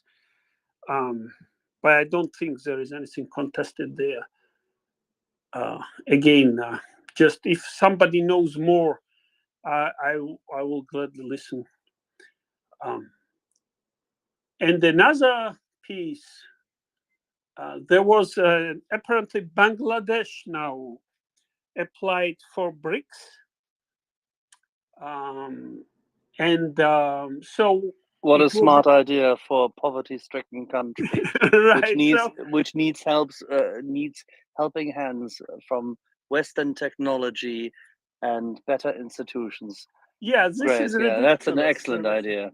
This BRICS become really a club of bankrupt. Maybe first of all, it's now gonna be BRICS, something to that end. And yeah, I think Bangladesh is somebody in Bangladesh is just making bad decisions because they want to be contrarian. They hope that they will benefit from Chinese influence money. That's all there is to it, and it's just absolutely abominable, but they can't be helped. Right, it's just club of recipients of Chinese money, of which there's less and less. Yes, exactly. By the way, if you have, there was, I think, in Wall Street Journal, there was an article that they, like years ago, they established this bank to give out loans which are not in dollars. Oh yeah, the Chinese Development Bank with its yuan policy. That's fantastic. I agree. That's an excellent piece. Yeah, and now that bank needs dollars to pay its own debt. So it's kind of this whole thing is getting more and more exciting. Yeah, I'm laughing from here to the bank. Yeah, right. Okay, well, yeah, lots of topic to discuss. So absolutely, Alex, stay with us, and we'll go to Matthias, who has finally cycled back up. Let's hope that the light infantry can talk about the trenches now better. Thanks, Axel. Yeah, I had to update my Twitter. Had to turn off auto update a couple of months ago when we had the issues, and that was the muffled sound. So I had to reboot my phone as well. But I hope you can hear me now. Loud and clear. Okay, understood. Yeah, yeah, the trench stuff, it's very quickly. I mean, lots of earth. When you dig trenches, these narrow pathways, you have mud and sand, and it's gonna muffle the sound of anything, and it's very hard to get as George was saying, like know where any sound is coming from. And the second part, somebody pointed out in one of these videos, I haven't verified it myself, but somebody suspected they might be using suppressors as well, or something, to dampen the sound. And regardless, I mean, when you communicate, obviously the Russians didn't know where the Ukrainians were, and that's what happens, right? There's nothing really. That's what clearing trenches looks like. Crazy video, but yeah, that's war. But what I wanted to just comment on was the naval missiles. To my knowledge, Sweden has not sent the RBS-15, which is a very highly qualified naval target missile, air-launched or naval vessel-launched. Very high-end. I wish we did. What we have sent is something called RBS-17, which is the Swedish name for the Hellfire missile. Hundreds. And that would be consistent with other nations delivering it. Yes, and that happened, I think, about a year ago. So that's not new news at all. I tried to find any news about RBS-15 because I think that would be a fantastic addition. But it's possible that part of the air deterrence idea that's happening with the Gripens and their weaponry. It's kind of still hold close to the vest, but we'll see. I haven't seen any confirmation on RBS 15. There was somebody talking about CV90s as well. Was that the Ukrainians were possibly interested in a whole bunch of them? That was when I was typing yes, out. there is an order under discussion with the Czech government to produce them in license through what is essentially the complex of Czechoslovak and CSR in combination with the Swedish manufacturers. Yeah, I think it was announced in May that Czechia was going to buy like 230 plus of them, and Slovakia as well, and that the production was going to be in, I don't know if it was Czechia or Slovakia. And I saw like a week ago that both, which is very good because production capacity is very much needed. Hägglunds, which produces the vehicles and all kinds of other stuff, is they're working night and day already, and they're trying to hire people left and right, which has got, it's a small, the factory is in a pretty small city, and they've tried to even expand social services and daycare centers or anything because people are they're just hiring, right? But what I saw, I think Doman also talked about, was there wasn't really a clear official source within the Ukrainian defense forces for this. It was more likely, interested in a lot of them. So I haven't seen anything close to an order yet, or have we? Can anybody else confirm that? No, we don't have an order yet. No, it's a declaration of intent. Okay, well, I think it would make sense. Pretty solid at the but start.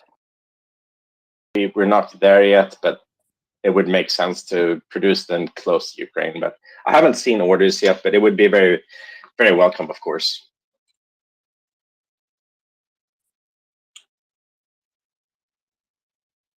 Yeah, the report I saw was from mil.in.ua, and it just said the Ukrainian Defense Minister Reznikov announced the signing of a declaration of intent with his Czech and Slovak counterparts for these vehicles. Okay, I haven't seen that notice. That sounds a lot more official. So, thanks for letting me know. Yeah, I can DM it to you. Yeah, please. But other than that, I can tell in Tarsus, Sweden, we've had all political parties. There's like a defense committee or something like that in the government, but it actually has members from every single party. Who I think earlier this morning or yesterday they released like a big yearly assessment on national security. It's all public, can be downloaded, and has some very strong and clear wording regarding the threat to national security of not just Sweden, but all of the Nordics and the EU. There's some assessment of Russia, and of course, the short version is that Russia is a threat in the near and the long-term future. Russia is doing all kinds of things to, to make it very credible that they have the intention to change everything, and it's not going away anytime soon.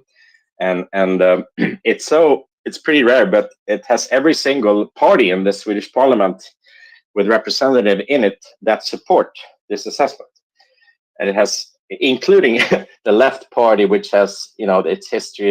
Most of the tankies are part of that party and have a history there, and they even them are saying very clearly that Russia is a legal invasion and it's a clear threat to national security and the world-based order and all kinds of similar stuff. They have some sort of caveats, of course, but the clear message is that every single party stands behind it. So I think that was kind of cool to see. Very well, tend to agree. It's always good to see political cohesion, political will in execution, and I like to see it obviously from our neighbors across the Baltic Sea. Indeed. And our neighbors are doing quite fine. How's the Swedish reaction currently to the movements in regard to the Vilnius summit? I haven't seen any reactions because I've been busy all day, but I don't know. What was the news? I don't think I know myself. I'm just hearing signals pretty much every day, and I was exceptionally busy today. But at lunchtime, one of my colleagues from Stockholm highlighted that essentially there is some kind of an upbeat mood amongst the how should I put this, amongst the people who are currently in charge of the military bureaucracy in view of the Vilnius summit. So something must be going well. Axel, do you think Sweden, there has been calls for Sweden to be admitted to NATO before the Vilnius or at the Vilnius summit? Do you think that will happen? I don't think that it's easily doable because the protocols and everything, the process is a bit short term. They might just simply declare it on that day, but I'm not quite sure whether they can fulfill everything by that time, even if Turkey consents to it on that day. It might be more like a kind of a, say, signing ceremony for something which they then have to execute. It's a bit strange, but that's how it goes on NATO. Yeah. I mean, I was in two minds whether it was actually kind of something that may happen, as you along the lines you said, or whether it was just kind of some new stories put out there to put some pressure on Turkey to move. So I wasn't 100% sure. Well, I can say that most of the expectations are pretty low from the Swedish political medial perspective, I think.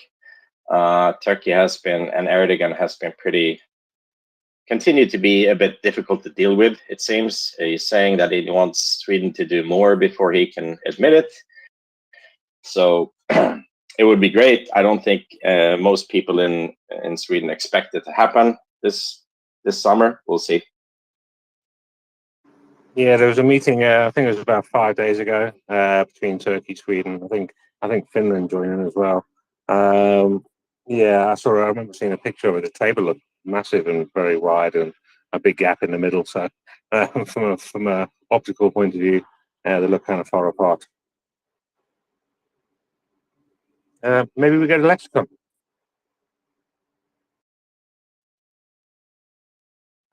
I didn't have any information. I was, in fact, lacking some. I think I missed on this weekend what the timetables are for our various panel, columnists, whatever, experts to come on, Thomas Tyner and so on. I take it the time's changed, or he's not able to make it at the moment. And I guess we're still doing bullet points Tuesdays and Thursdays. Yeah, we do. Thomas is just exceptionally busy, like me, during this week.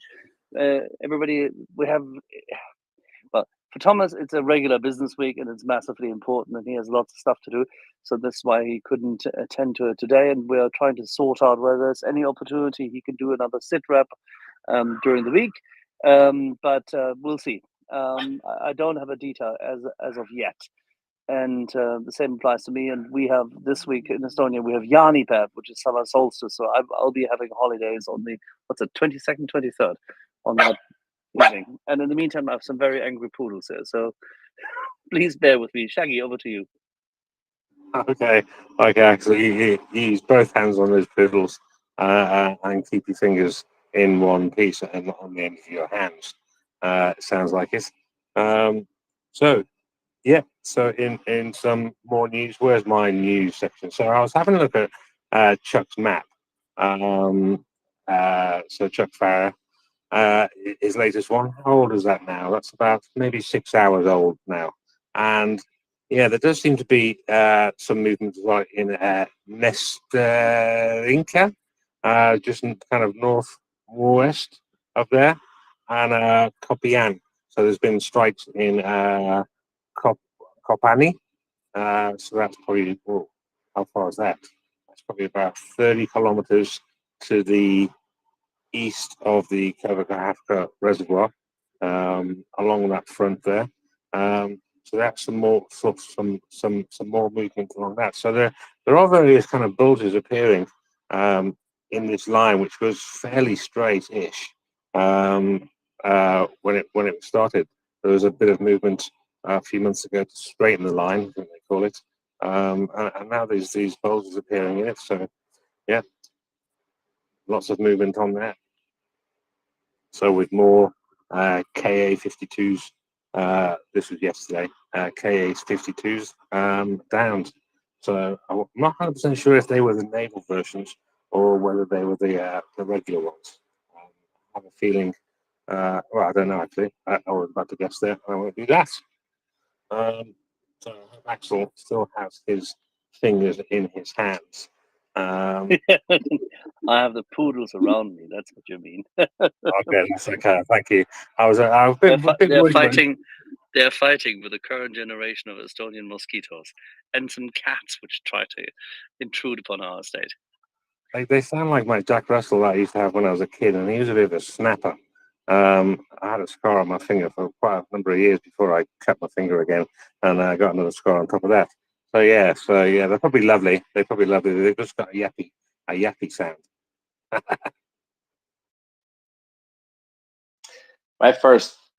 The first dog that I had when I was growing up with my family was a poodle. It was a black mid-sized poodle that my parents had, and her name was Simba.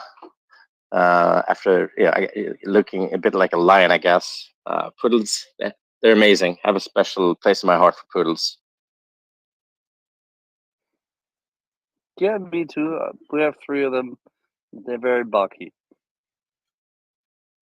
Yeah, they can be a little bit yappy, can't they? Yeah, very, very. There's this new, sorry for a little bit of doggy stuff now, but there's those Labradoodles now as well. They're quite funny. The thing is, it's not fair to breed Labradoodles because they can't procreate after. There's no next generation, and many of them have disformed kidneys, and they have heart attacks and everything else. So, on average, I mean, the best that I know at least is that it's not a good choice to do so. Oh, that's depressing. Oh, thanks, Axel. I kind of like those things as well, but yeah, obviously, if it's not genetically very good, then yeah, that's not very good. Poor buggers.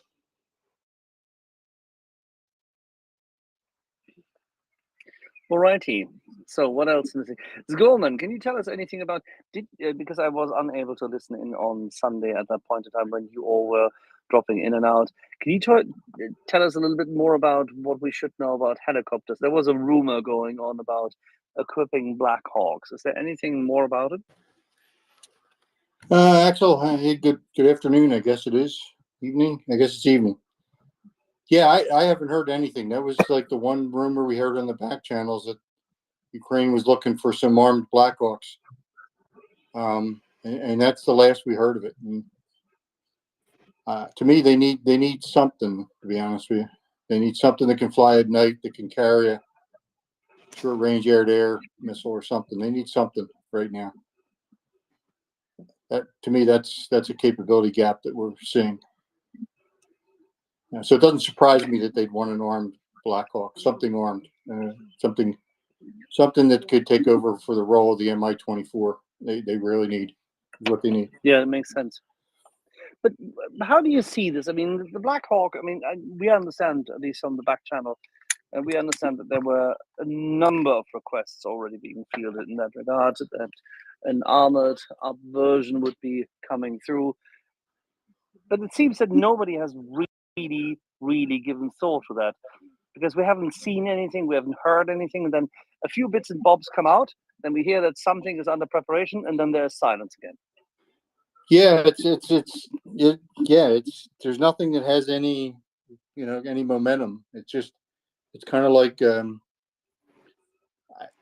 they're window shopping or somebody, you know what I mean? It is elusive what's going on because they need something. They need an attack helicopter. Right? That's a clear capability gap they have right now.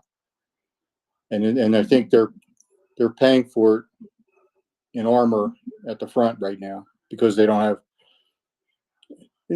everything they don't have, like the long range missiles and air defense, any air defense. So there's a multiple ways to skin that cat, and the helicopter is one of them.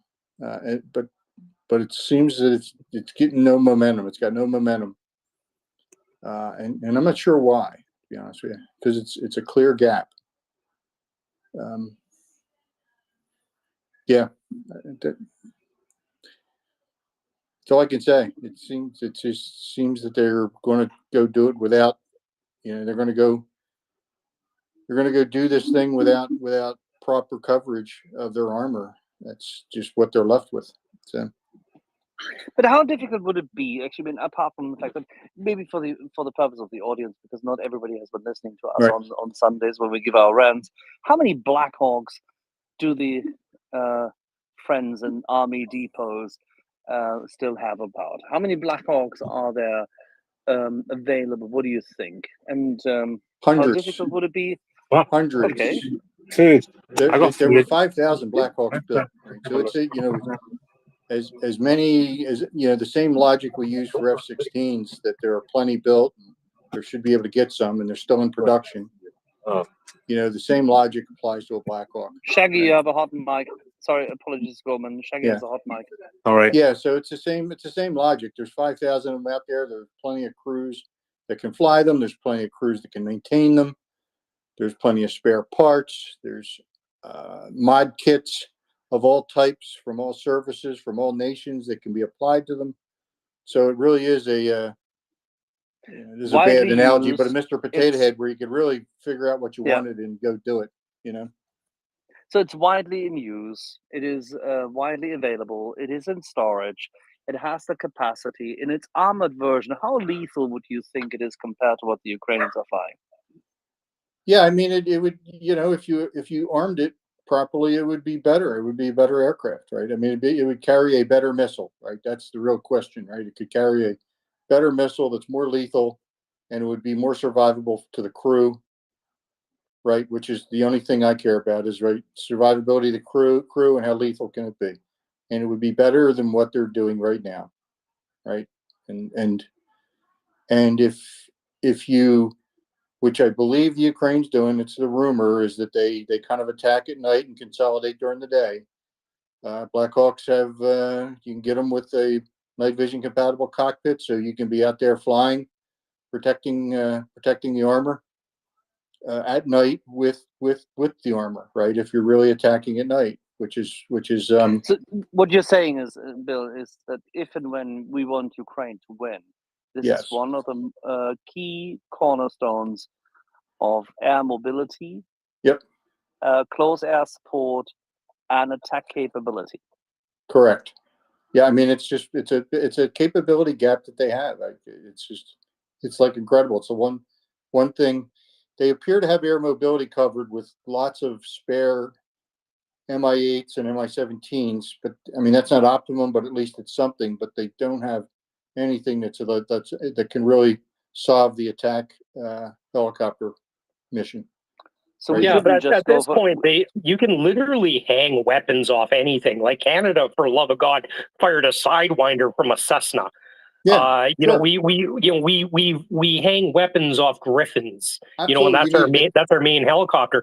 And you know what? Give them anything at this point, right? I agree. I in the back channel, I said we need something that can fly and hover, that can either have a Sidewinder, or a Stinger hanging from it, right? That's really what they need right now, right? Or they're going to be forced to dismount troops and have troops out front with Stingers, kind of like covering, which is not why we provided all those cool, infantry fighting vehicles, to have guys outside protecting them, right? I mean, it's not why we provided them, right? So give them all the Cobras. I agree. You got a Cobra, then you got a Sidewinder, right? I agree. I think that would be my choice, to be honest with you. There's a Cobra right now because, I think it'd be the easiest aircraft to get them in. But anything with a Sidewinder or a Stinger would at least provide some threat against what they're, what's happening out there right now. So and can we just also, whilst we're at it, can we just diffuse, and dispel with the notion that it's difficult for Ukrainian helicopter pilot to learn the Black Hawk? Yeah, we it's a 2-month job. They could be flying in combat. To be honest. All this is why the A-10 is the better option from what you're talking about. Say again. All of these things you're talking about makes the A-10 the better option for them to get, and they've already been used and given in the Eastern Europe before, in the Balkans. Yeah, I mean, as I say, I don't typically advocate for any specific weapon, but I'm looking for a capability, and there's multiple ways to provide the capability.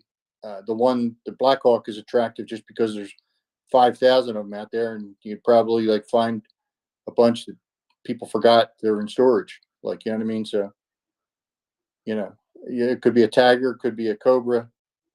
You know what I mean? It could you know, I just think lacking air-to-air, ground-to-air coverage or long-range missiles to push Russian helicopter bases back far enough to where they're kind of useless. You got to provide them some type of air-to-air coverage. The A-10 and was fixed wings developed specifically against Russian tanks. Yeah, well, it's. I mean, I think there's plenty of anti-tank weapons out there. That's not the problem, right? We got Bradleys, we got, we have. I think there's a plethora of anti-tank weapons that the Ukrainians have. What they don't have is an air-to-air capability at the front right now. That's what A-10 Warthog Or was for. ground air. That's what the A-10 Warthog was for. Yeah. Oh, yeah. No, I agree. Yeah. Well, the A-10 and John, but both Bill and I are not against the A-10 Yeah. at all. On the contrary, we've been advocating this here since last year. Yeah, I mean, it's not. It's. I'm just saying, there's, there are multiple ways to skin this cat. It's just that we're somehow not. There's, if you think of a Venn diagram, there are multiple ways. The West doesn't have one way to accomplish, any mission. They have multiple ways. Unfortunately, in this case, Ukraine doesn't have any of them. Any of those that can cover that, right? So Well, I'm just talking about as far as the precedents of them already being sent in there, and they wouldn't need no training and stuff for them. They could just jump right in and be in the A-10s in a lot shorter amount of time, and we've got a lot more of those than Blackhawks. Yeah, the problem is the A-10s are primarily air to ground aircraft, right? And really their problem right now is air to air, right? Or air to ground. Yeah, I mean, so yeah, I'm not against an A-10. I'm just saying at the moment the deficit is to be able to protect armor from above, right? That's really the gap right now. And that's the interesting part, that we in the past 9 months we've constantly been discussing about layered air defense capabilities. Yes. And what we have not been addressing is what is necessary for a counteroffensive and for significant wide area, long line of contact, and deep penetration, peer-to-peer conflict in offensive. I thought, and I've been worried. I'd be honest with you. Actually, you're right. I've been worried about this exact situation for months. And when the U.S.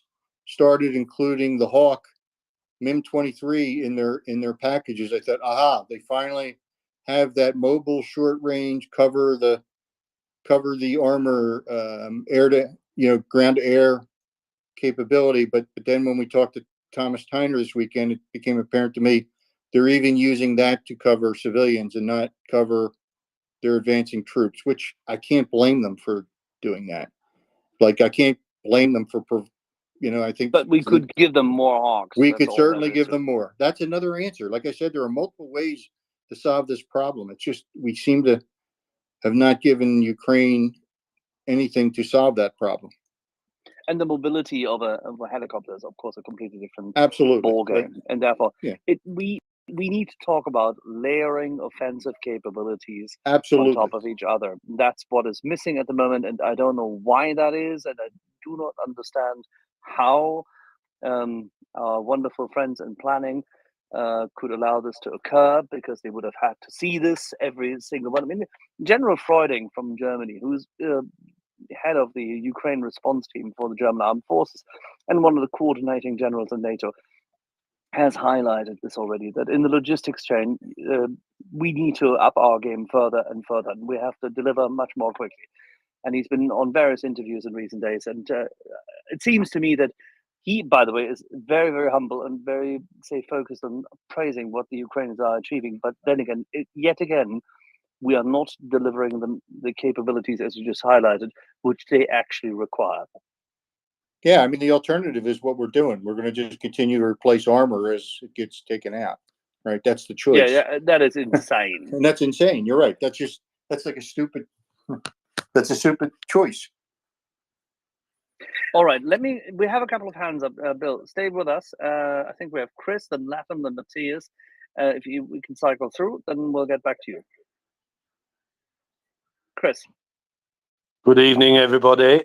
I was just wondering, you mentioned my favourite plane and that. Is there any significance in the fact that A-10s have arrived in Poland and they're on the Ukrainian border fully loaded? No, absolutely none, because they are there for the current Defender training, and they're part and parcel of the same operation which took place in recent years all across the Baltics as well, where we had the A-10s on regular visit. And if you remember that I mentioned in the past 3 weeks, we had A-10s even flying over Tallinn. That's completely normal. Drat and double drat. Well, there you go then. All right, Latham. Hey, Axel. So I was thinking about some of that, following the conversation there just a few minutes ago, and among the different layers that can, first of all, I think it's really interesting that the way that KA52 has been trending. I think it's been, I don't know how much at the MriyaReport has to do with that, but it definitely seems to be an area of discussion. I mean, part of that is Russian hype, of course, since the last couple of weeks. I'm sure everybody's seen more than one tweet about what a super weapon it is and all that sort of stuff. But when you were talking a few minutes ago about the layering of defenses and layering of air defenses in particular, I'm really curious about low-level air defense right now. I mean, that's primarily where the Ukrainians are able to comfortably operate. And I'm going to very cautiously mention the video, the cockpit video that came out today. I don't want to jump to any conclusions. I mean, our friend Thomas is not holding back. He's telling us exactly what he thinks that is. I'm gonna hold back a little more. It appears to be I think it is an air-to-air missile that's being operated there, and it's being used at low level, relatively low level. Any thoughts on that? Because I mean, this could be part of the picture of taking out KA-52s, whether that's exactly what's been happening. We don't usually get a breakdown, right? Like when an Su-25 or a KA-52, the kind of low level tactical aircraft that the Russians are using when they're lost, I don't at least see a breakdown of who, or from the Ukrainian Ministry of Defense about accrediting it to a particular weapon system or unit. They just say how many were shot down. And I have for a while wondered if, because I know that the Ukrainians are operating low level combat air patrol. So I don't know, any thoughts, Goldman, Axel? Damn, I keep it Angry Corporal. I keep wanting to call you. Yeah, I'll hand it to Goldman first, and then we go to my friend, the Angry Battle Moose Corporal, whatever. Yeah, I mean, it could be that. I mean, it's an obvious capability gap, and I can't believe no one's trying to solve it. Right, so it could be exactly what you're saying. Right, it's an obvious capability gap. Like, you know what I mean? It's like I said, the choice is to continue to replace armor as it gets wrecked, and that's not a choice to me. So I can't believe that there isn't something in the works to solve this close air coverage problem that seems to have appeared. It appeared because the Ukrainians are on the offensive, right? When you're on the defensive, you have infantry with manpads waiting for helicopters to come, right? When you're on the offensive, hopefully your infantry is behind your armor. And so it's a different dynamic. And the K-52 kind of stopped flying for a while. They stopped using it on the offensive because it was getting wrecked, continuously. And now that Ukraine's on the offensive, it's kind of a different dynamic here that's kind of exposed itself. And hopefully Ukraine's working on some way to provide that armor coverage for an advancing armor, assault.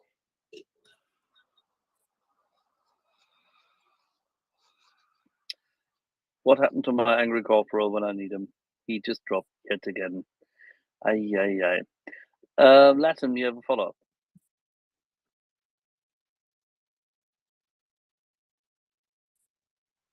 Latham, do you have a follow up? Sorry, talking to a muted mic. It is interesting to It's watch fine. this. How was it? I mean, the talking to the muted mic, was it joyful? It I'm was joking. Keep going. it was Sorry. it was deceiving. Deceitfully, I thought that I sounded quite intelligent, but it was nobody heard me. So, anyways, no, but it I is have the interesting. same feeling all the time. Fortunately, in such moments, I'm really talking to a muted mic. So. It does happen. It does happen to the best of us and the worst of us. Company, my present company included. So, anyways, the manpad is obviously playing an outsized role in the current situation because if this was okay, if this was NATO and it's not, air superiority would be playing a role. We don't have that. We're not going to have it anytime soon. But I'm wondering if there's any attempt at trying to enhance the capability of Ukraine's fixed wing air defense, particularly in low level, which is where they are, where they're going to be for the foreseeable future. I am interested in hearing, and I want to have a nuanced and reasonable discussion, if possible. Axel and Goldman for sure. Anybody else who wants to chime in, but what do you think we're seeing in that video? Because I'm not prepared to go into any detail about it. There's not enough detail for me there, but there's something interesting going on there. Yeah, I don't know what I'm looking at, but I think it's small enough to conclude it's probably an air-to-air missile. To be honest with you, it's not like an anti-armor. It's not something that you associate with. You know what I'm saying? With Axel, do you know which one? You know which one we're talking about, right? Have you had a chance to see it? I finally managed to see it in the past 10 minutes. Okay. So first of all, I agree with Goldman's assessment. I'm not. Again, open source it's collaborative, right? So everybody chimes in. I read Thomas's post. I'm looking forward to asking him specifically about it next time he's on, because he seems very confident in what it could be. I would go only as far right now as to say that when I woke up and checked the usual aggregators that I look at, and I saw that video, I always check the Ukrainian Air Force account, and they're very good at messaging. And when I saw that, and it just stood out right away, I go, what is that? What have they pixelated there? They've gone to great lengths to pixelate it, and I just think it's something potentially different. Of course it's possible it's a ruse. That's just a garden variety R-27 they're firing, and let's cover it up and make the Russians. That's possible. Honestly, just my gut feeling, I don't think that's it. I think it's something else. There was the one shot that I was able to freeze, the one frame where the port side inboard pylon fires, and it is pixelated, but I can just barely get enough of it to see. I don't think that's something that we've seen thus far. I just don't. Yeah, and the other thing that I picked up when I was looking less at the missile than the cockpit shot and the pixelated right hand side of the the instrument panel, where it looks like they pixelated an MFD, a multifunctional display, and I didn't get a chance to go follow up on this, but I believe the only aircraft with an MFD in that position are the Polish MiGs. So that says that it has a little bit of infrastructure that could support maybe a Western missile. Like if those are truly the Polish MiGs that was there with that pixelated MFD, I believe only the Polish aircraft have that display, but I don't know that for a fact at this point. And it bears repeating. We should always shoot down the rumors that were always flying around about those aircraft that they had modern Western radars. I mean, they had, as you said, the infrastructure in place for that upgrade, which the Poles never did proceed to. But it could facilitate maybe the incorporation of an infrared seeking missile. Yes, that's exactly what I was thinking. I agree. That's exactly what I was thinking. And I wasn't able to confirm that it was only the Polish aircraft that had that MFD. That's the kind of like the little clue.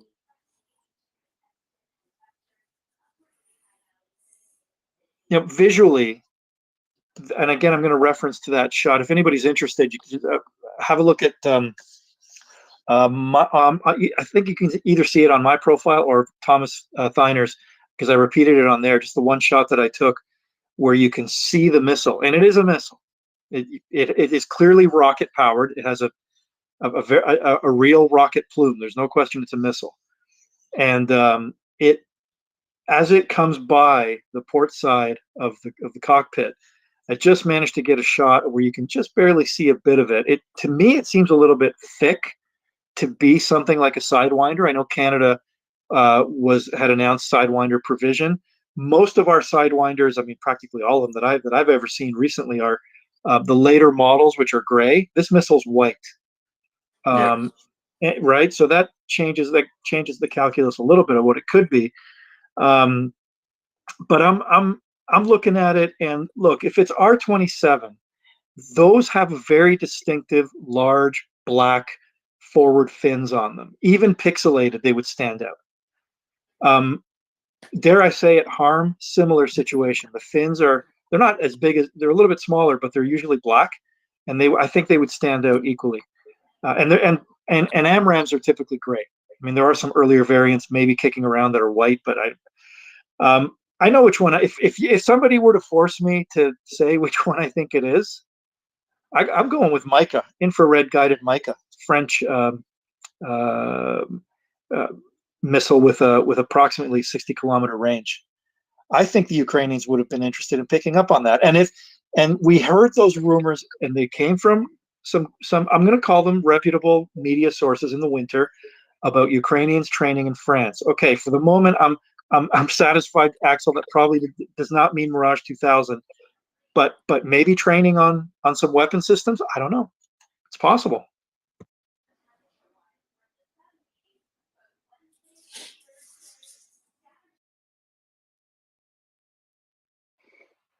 Yeah, I'm really not sure. I'm just not sure. I can't judge. I mean, I had a discussion with Thomas, and he made his post, and now people are tweeting out that I should look at the post again. I've seen the post. I spoke to him about it. But Axel, I mean, I know it sounds like maybe you've just seen it recently. I mean, I'm speaking I of saw having, the video recently. I spoke to him before and about what he believed the armament would be, and my idea was always AIMS, yeah, we'll see. From what's your gut feeling? I mean, maybe you haven't watched it enough, but from what are you able to get a kind of just a general? And I don't mean something specific, but I mean, do you have the when you look at it, do you just kind of get a gut feeling that maybe it's something different? It's not a Sidewinder. That I can tell you. Definitely not. Goldman, you agree with that assessment? Definitely not a Sidewinder. Yeah, I agree. I think I said it. I said it somewhere, either on the back channel or on that. It's not. That it's definitely not a Sidewinder, but completely different trail. Yeah. A good air-to-air IR guided missile. That's the capability gap we're looking to fill here. To be honest with you, that's why. It's one of those things. Like Ukraine's not going to do anything to fill a capability gap that they don't have. Right? They're not going to invest the time and energy in it. And the capability gap they have right now is short range, air-to-air, low level. Like Latin said, go optimize low level capability to the maximum extent possible, because that's the only place you can operate. So you might as well bring it all there. So I'm not sure what it is, but I think it might fill that gap that we've seen. You guys think there's a chance that this, whether it's a new weapon system or whether they're just operating, well, we know they operate at low level, but they figured out a way to get close enough, even with existing weapons. Do you think that some of these very regular KA-52 downings that we've seen over the last week could be air-to-air? I mean, I'm sure some are man-pad for sure. I believe at the moment they're man-pad, but that's just my guess, is because I did read to where Ukraine is kind of they kind of adjusted after a week of using depending less exclusively on armor and more infantry in combination with armor, which would then put man pads near closer to the front. So I'm just guessing. That was my first take when they said that they were making adjustments in their tactics for assaults. That's what I took from it. That's the only reason they would make an adjustment, because armor wasn't able to defend itself from the K-52s, right? So, why would you choose to put additional infantry, mix a little bit more infantry in with your armor, dismounted infantry with your armor? You know what I mean? Unless you were trying to solve a problem, and the problem that it appeared to be was, the K-52s being able to take hover and take shots. I mean, the problem is kind of the overarching problem is that the Russians have appeared to have partly responded. We were looking for an aerial response to counteroffensive operations. Clearly, one of those responses now, I think we can say with certainty, is to push their gunship helicopters, in particular the because I'm not seeing much of other types right now, but the K-52s forward.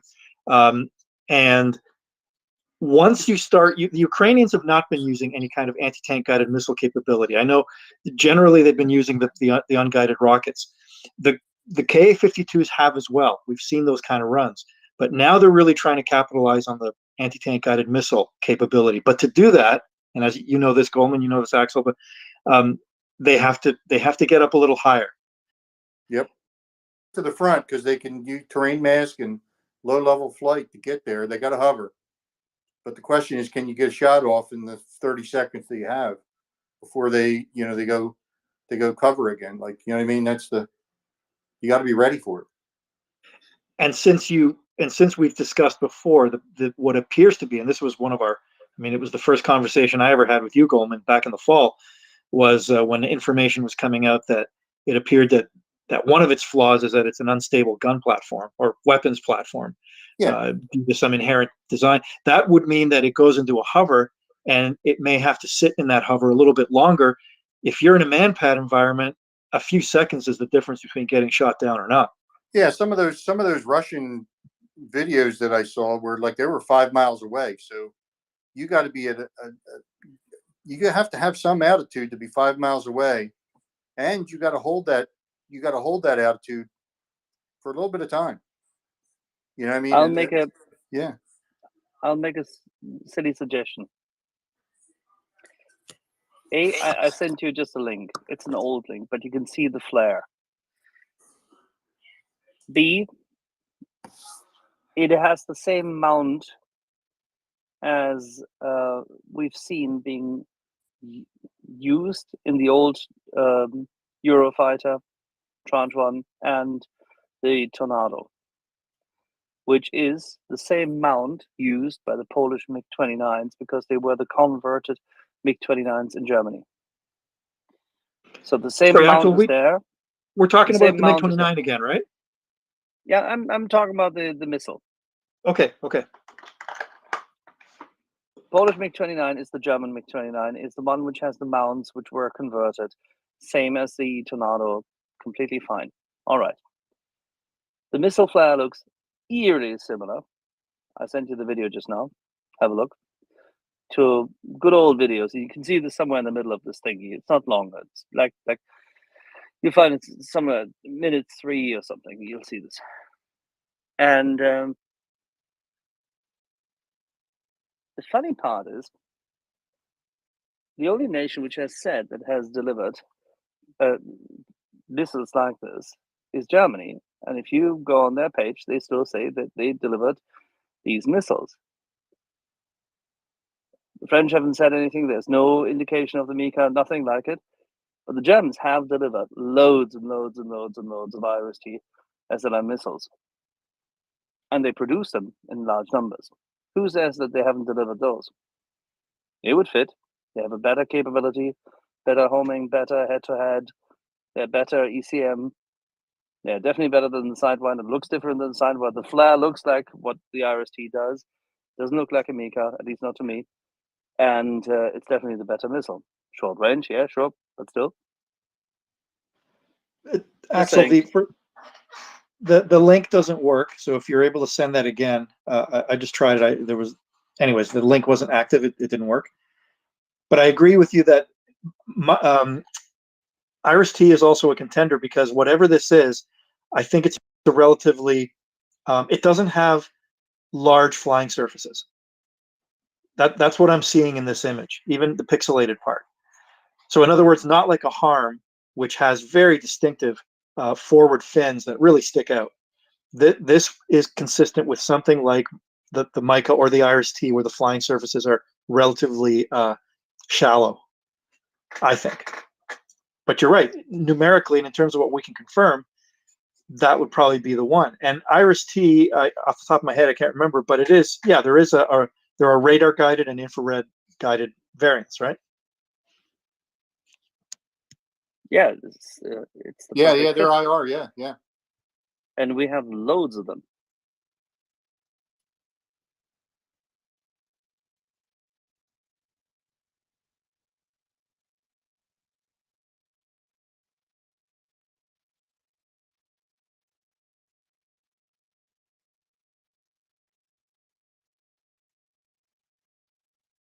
Sorry, guys, I need to deal with some angry poodles. 1 second. Oh, okay, sorry, Axel. I didn't realise you had poodles to deal with. Well, I'm about to swap places with George, who's going to be your co-host going forward for the next hour or 2 or 3. So yeah, I mean, I hope Axel's hands are good. I'm currently eating pizza, so I'm not near my laptop, so I have no news of what's going on. So we go to Matthias.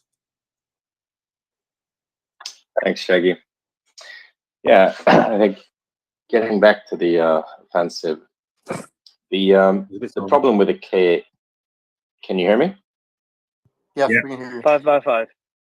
Yeah, the problem with the Ka-52s, I have two points. The first one is a question. So regarding man-pads, I realize that Ukraine is using all the anti-air that they have capable of shooting down cruise missiles, ballistic threats, anything that the Russians are using to slaughter civilians, right? And we don't blame them. But what about, handheld, light surface-to-air missiles such as Stingers and the like? Why aren't they more plentiful available that they can at least use some of that? Because they have infantry in the APCs that can dismount and fight. They might as well just dismount and cover a neighboring unit advancing, and they have multiple kilometers of range. Why is that not a solution? So that was my first problem, and I'll wait for the answer there. I personally think is what they did. I think that's why in the first week we saw some armor wrecked, and in the second week we saw K-52s wrecked in general, right? I think that's exactly what they did. Is they Do you think those kills were? You think those kills were man-pad kills? Yes, that's what I believe. Okay. Yeah, because they need something, and if it's short range and infrared heat seeking, it should be a threat at least. That was my first question. Maybe there's some other solutions, and obviously air-to-air would be fantastic. If they could get some sort of a helicopter threat, I don't know how efficient they are against Ka-52s, but in general, attack helicopters should be able to go after other attack helicopters, right? At least that's a possible role. Yeah, they all carry an air-to-air missile. There usually aren't too many air-to-air dogfights between helicopters, but the Apache carries a Stinger, the Cobra carries a Sidewinder, so they all carry air-to-air, but you usually don't see too many kind of helicopter on helicopter fights. But absence of any other solution, you go with what you got, right? I mean, that's Yeah, just like you said, it's the capability to what can kill an attack helicopter. That's what we're really talking about. Anything will do. Yeah. So I'll tell you. I was going to say, yeah, my second Go ahead. really quick, just to chime off what Goldman said. The other thing you've got to understand is range too. So let's take that the Ka-52 has a missile that has a range of 8 kilometers, right? The Russians claim 12 to 14 or something crazy. Let's just give the benefit of the doubt and say it's got a range of 8 kilometers. Your Stinger and your Igla, most of your man pads have a range of about 2 to 4. So you've got a gap there. Now, when you're defending, all right, when you're on the defending, and you've got a Gepard in town, the Gepard's got a radar that could go up, about 20 kilometers out. Let's just say. So this was how the Germans trained with their Gepards, right? Back during the Cold War, and this is how we train with any SPOG that had radar. What you would do is you would not only use the radar for the SPOG, obviously for its own guns, but you would put out teams with man pads out in what we call like a star formation. In other words, so I had a man pads team maybe about 10 kilometers out from the Gepard. It would still give them a 10-kilometer heads up, right? And it would increase my range of my AA ability. That was one of the tactics they used. Now you can use that in a defensive mode, right? Because you could put your Gepard behind the line, right? 10 kilometers behind the line. You've got another 10 kilometers in front of the line. You could put your man pads out forward, away from the range of like that. So in other words, you extend the range of the Gepard's ability to shoot things down, because the guns only go out a certain distance, right? On the Gepard, the 35 millimeter. But if you have man pads teams that you can have direct communication, and let's say I'm in the Gepard, I see a bogey up on the radar, I can tell team 2, hey, he's coming into your sector, he's flying at this altitude, blah blah blah. You should have a shot at him. He's coming in low, and the man pads team has a heads up. When you're on the offensive, that's harder to do, right? A lot harder to do, because it's harder to do. You're pushing forward. So when you're pushing forward, now what can happen is if you're good, if you're lucky, can you get an SOF team that has a man pads that can go out there, go forward of your line a little bit and wait for that Ka-52 that likes to pop out at night, and somehow you've got thermals of your own or something like that. Yeah, that's gonna be. Do you see what I'm saying? It becomes more difficult when you're on the offensive, when you've got only man pads that have a limited range of 2 to 4 kilometers. Now, if you could bring up a Hawk battery, right? Now you're talking a whole different ball of wax. Because now I get that, kilometers. But it's also I understand it, but it's also the case of terrain, right? When you're in the offensive, you have the initiative, you can decide where you're gonna advance. So obviously, I understand that man pads aren't a perfect solution, but because any attack helicopter is gonna loiter just above the tree line and fire, they're gonna have to have visual line of sight. And anything trying to defeat the attack helicopter also needs line of sight, right? So that's why I'm bringing up terrain. And you also, but you also remember, when you're on the offensive, your buffer zone now is limited, a lot less than when you're on the defensive, right? Because because you are the line of contact, you're forward elements. So when you have something that doesn't have that range, you're pretty much SOL. Now, I know Goldman said that he thinks man pads have taken these out. I don't know. It's yeah. The only reason I say that, George, is I have no knowledge. I'm just saying that I read where the Ukraine, after the first week, has went to a more utilizing more infantry in combination with armor this, in the second and third week rather than exclusively armor to make Yeah. advances. So I'm just connecting dots. Yeah, exactly. To K-52's dying. And I'm just gonna say, like, I don't know. Goldman might be 100% right. I'm not saying he's 100% wrong. I have no idea. I'm just gonna, that's one theory. The other theory is they've moved an AA system because 5 helicopters in how many days now? 4 days or something like that. Yep. That, yeah, it could be. They might have. Remember they were getting replacement missiles for the Buk, Western missiles. I forget, is it the ARM, AIM? Sparrow was like being modified. Yeah, yeah, so it could be, George. You could be right. So you could be right. Sometimes you have to rob Peter to pay Paul. Now they might have moved a system that was protecting something else forward because they're like, okay, we gotta. Here's the other thing is,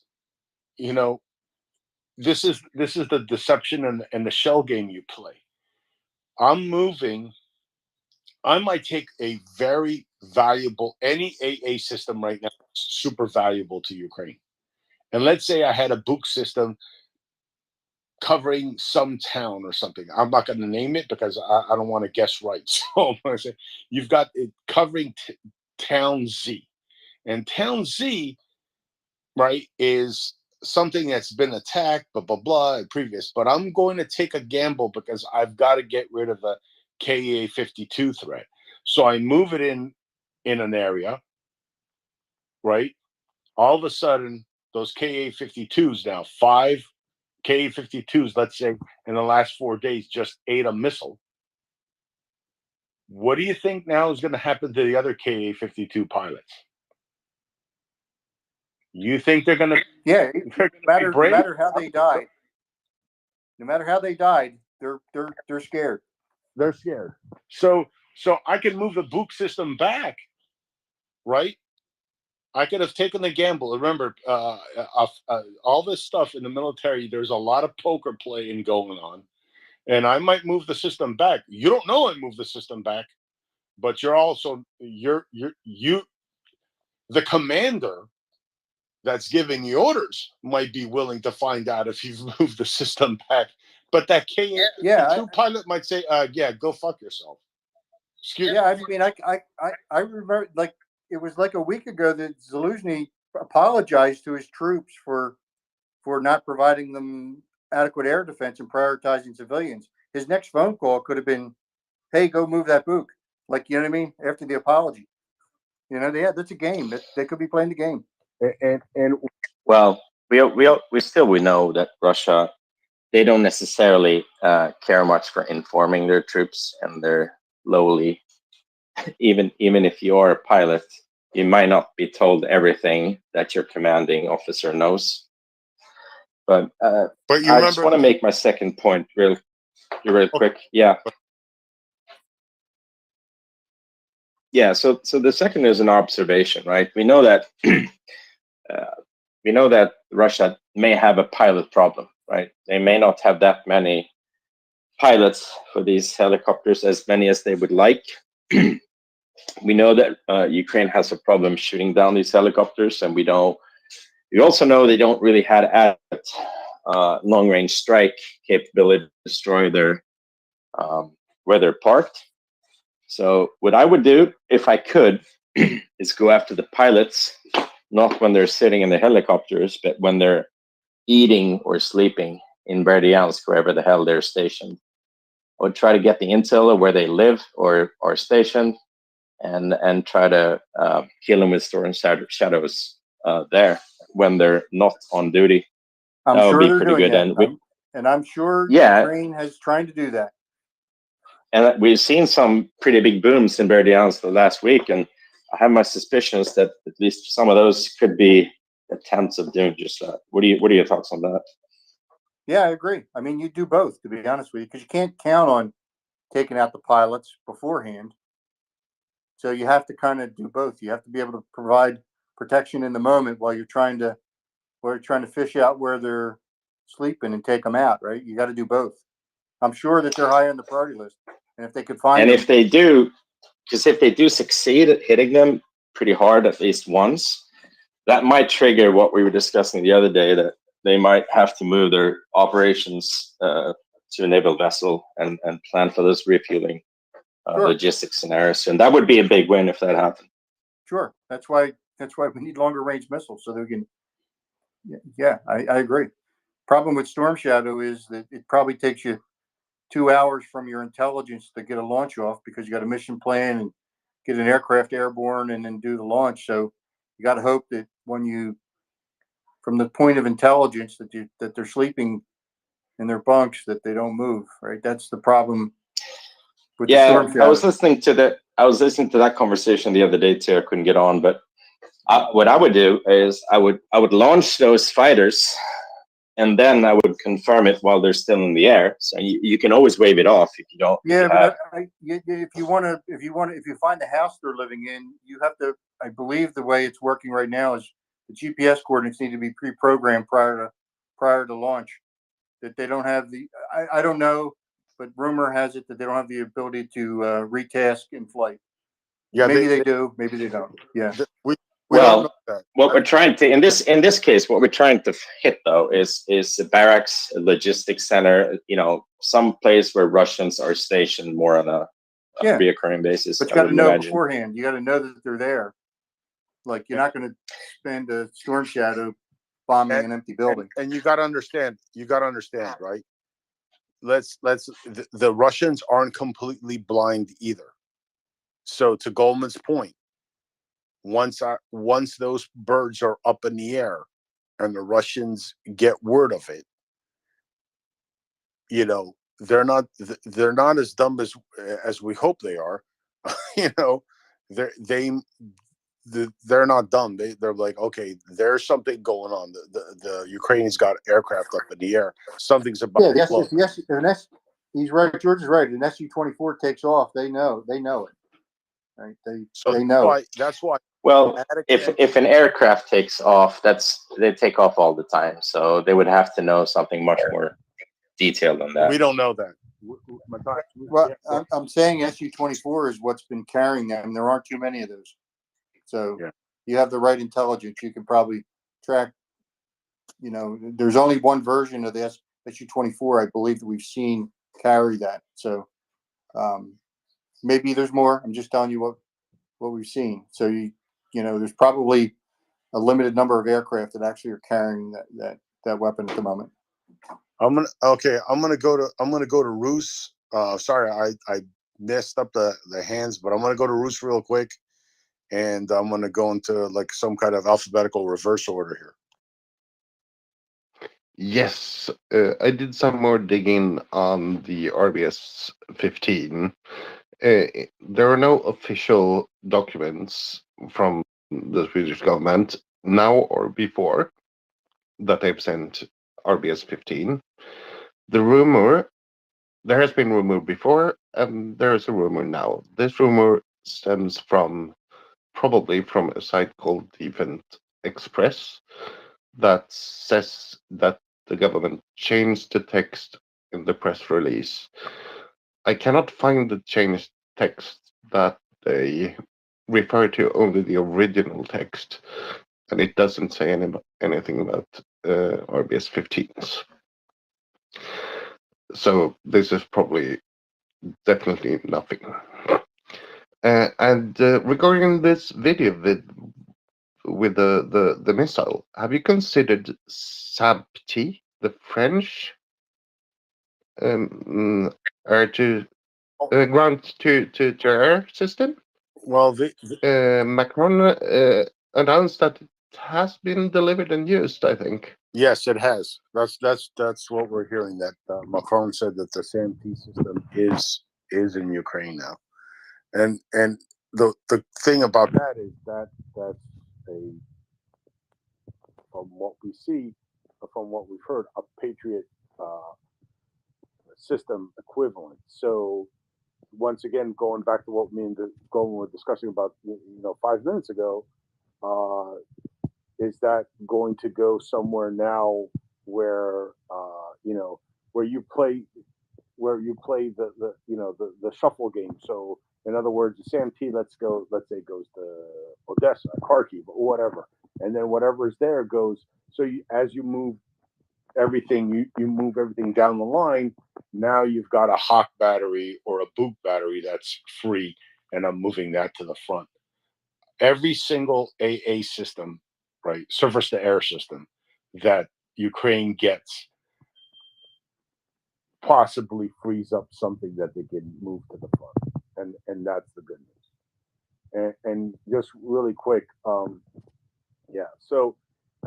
that's why me and Goldman and some of the other people on here have been saying something that's a missile, right, that's ground launched is a lot, that has the range is a lot better, especially something like an extended range Gimlers or an Atacams, because from the time you get the intel that, oh, this is a nice juicy target, to launch is now minutes.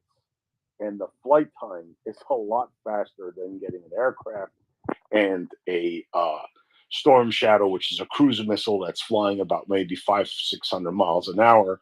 You're talking about an Atacams coming down like a ballistic missile, Mach 5 plus. So that's why those things are crucial for Ukraine to get. And of course, we're still waiting. Plus, the warhead's a lot bigger.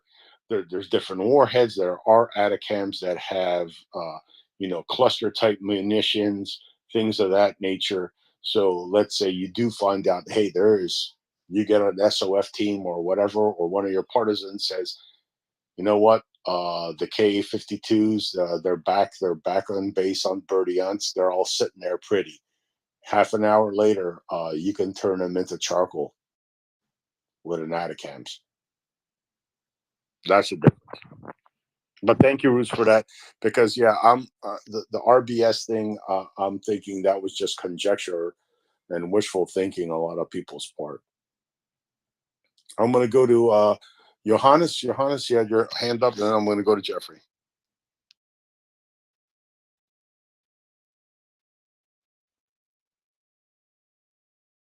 Oh, took a while to unmute myself. Sorry. Yeah, maybe just a very broad question from a complete idiot and layman, and that's about what your view is where we stand in the whole counteroffensive. Are you surprised about a lack of progress, or do you think it's pretty much normal? Because what I got is that you talked a lot about the capability gap, and if we have learned anything from the Ukrainians over the last year, is that they always have been incredibly smart and diligent and deliberate. So I would guess that none of those gaps came now as a surprise, and that they probably But why did you wouldn't say, have started. Johannes, quick question, why did you say a lack of progress? I don't see a lack of progress at all. I don't know. It's just it sounded a bit worried. It's just I'm just guessing from the tone, and I've got no idea about the substance. I've lost Johannes. Yeah. I can hear you, Johannes. I can hear you, Johannes. Fine, George. Yeah, I can also. All right, Yeah. then that means, So- do I have to cycle back down? Yes, George. All right, I'll be right back up. Okay. I just thought that, this capability gap probably didn't come as a surprise, and Ukraine probably wouldn't have started the, whatever's happening now. It's probably still not the main effort without being prepared, without being adequately prepared, and that there were kind of assurances that Ukraine has what it needs. Coming from Reznikov and I guess so I thought, well, they probably know what they're doing, even though it would be better if they had more stuff, but probably they do have enough stuff to ensure that there's an overwhelming likelihood of success, or were they compelled just by the ticking clock to get into action now, even without this kind of assurance of without an overwhelming likelihood of success? I think I don't know. I think Bill can give you a nuanced answer. Yeah, I think there's two things there. One, Russia's had 9 months to dig in, so we shouldn't have expected like a breakthrough like we saw in Kharkiv, right? I mean, they had just 9 months to prepare. That's a long time, right? So now, as far as the capability gap, I mean, we've been trying to get them air defense systems, from anywhere and everywhere since day one, and I believe why we probably thought that it would be okay is because they probably believed what we were saying is that Russia would be out of cruise missiles and Kinzhals, and they'd be out of all that stuff by now because of sanctions. And so if you believe that Russia would not be able to produce anymore, that sounds to me like it was a flawed assumption, because they clearly should have run out by now if sanctions were really working, right? So clearly the sanctions have not taken them out of the business of building calipers, right? So But do you think maybe the answer is they believed us. Do you think that this came as a surprise to the Ukrainian planners? Because I mean, they certainly have much more information than we do. Yeah, I mean, you never go with everything. I mean, let me just say, it's at the end of the day, you never have everything you want, right? It's an unreasonable expectation. So it's a risk assessment, right? If the U.S. is, like I said earlier, if the U.S. is willing to just continue to replace wrecked Bradleys, then I guess that's the choice. You know what I mean? I mean, as much as we like to brag about the survivability of the Bradleys, I'd rather them not be demonstrated as survivable, right? I'd rather that they don't get hit. But I'm sure they understand all their capability gaps.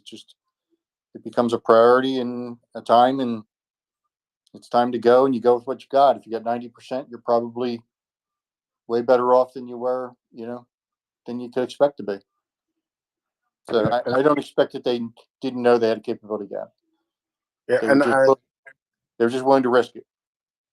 And I'll say this, we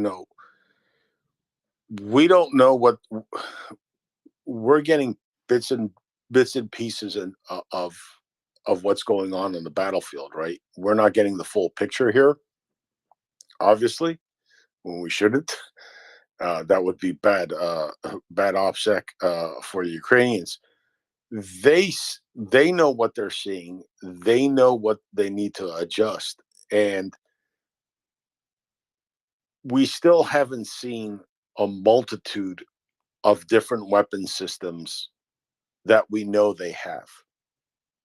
And we haven't seen them in the quantity we know they have some of these systems. So I'm still saying that this, even though this to most people looks like an offensive, right? Because they're pushing forward. I seriously doubt it's the main attack, because we haven't seen Challengers, we haven't seen groups of Martyrs and other things that we know they have. We haven't seen the M30A1 Gimlers to the number we know that they have, right? So this is, to me, in my view, still part of a large shaping operation. They're getting the Russians to move troops that otherwise would have been sitting on their ass waiting for the main offensive. They're getting them to commit them to certain sectors, obviously where the Ukraine didn't want them to be. So that you have to keep that in mind. We haven't seen at least, the majority of the equipment they have.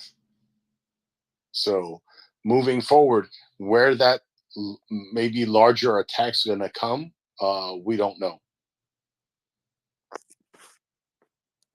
Thanks so much.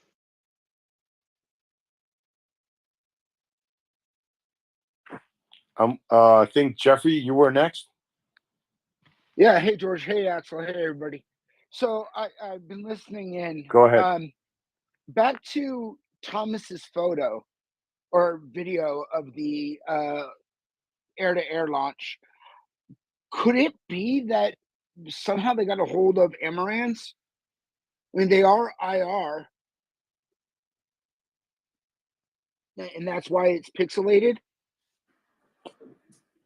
Yeah, it's something new. It doesn't look like an AMRAM, but it's something new.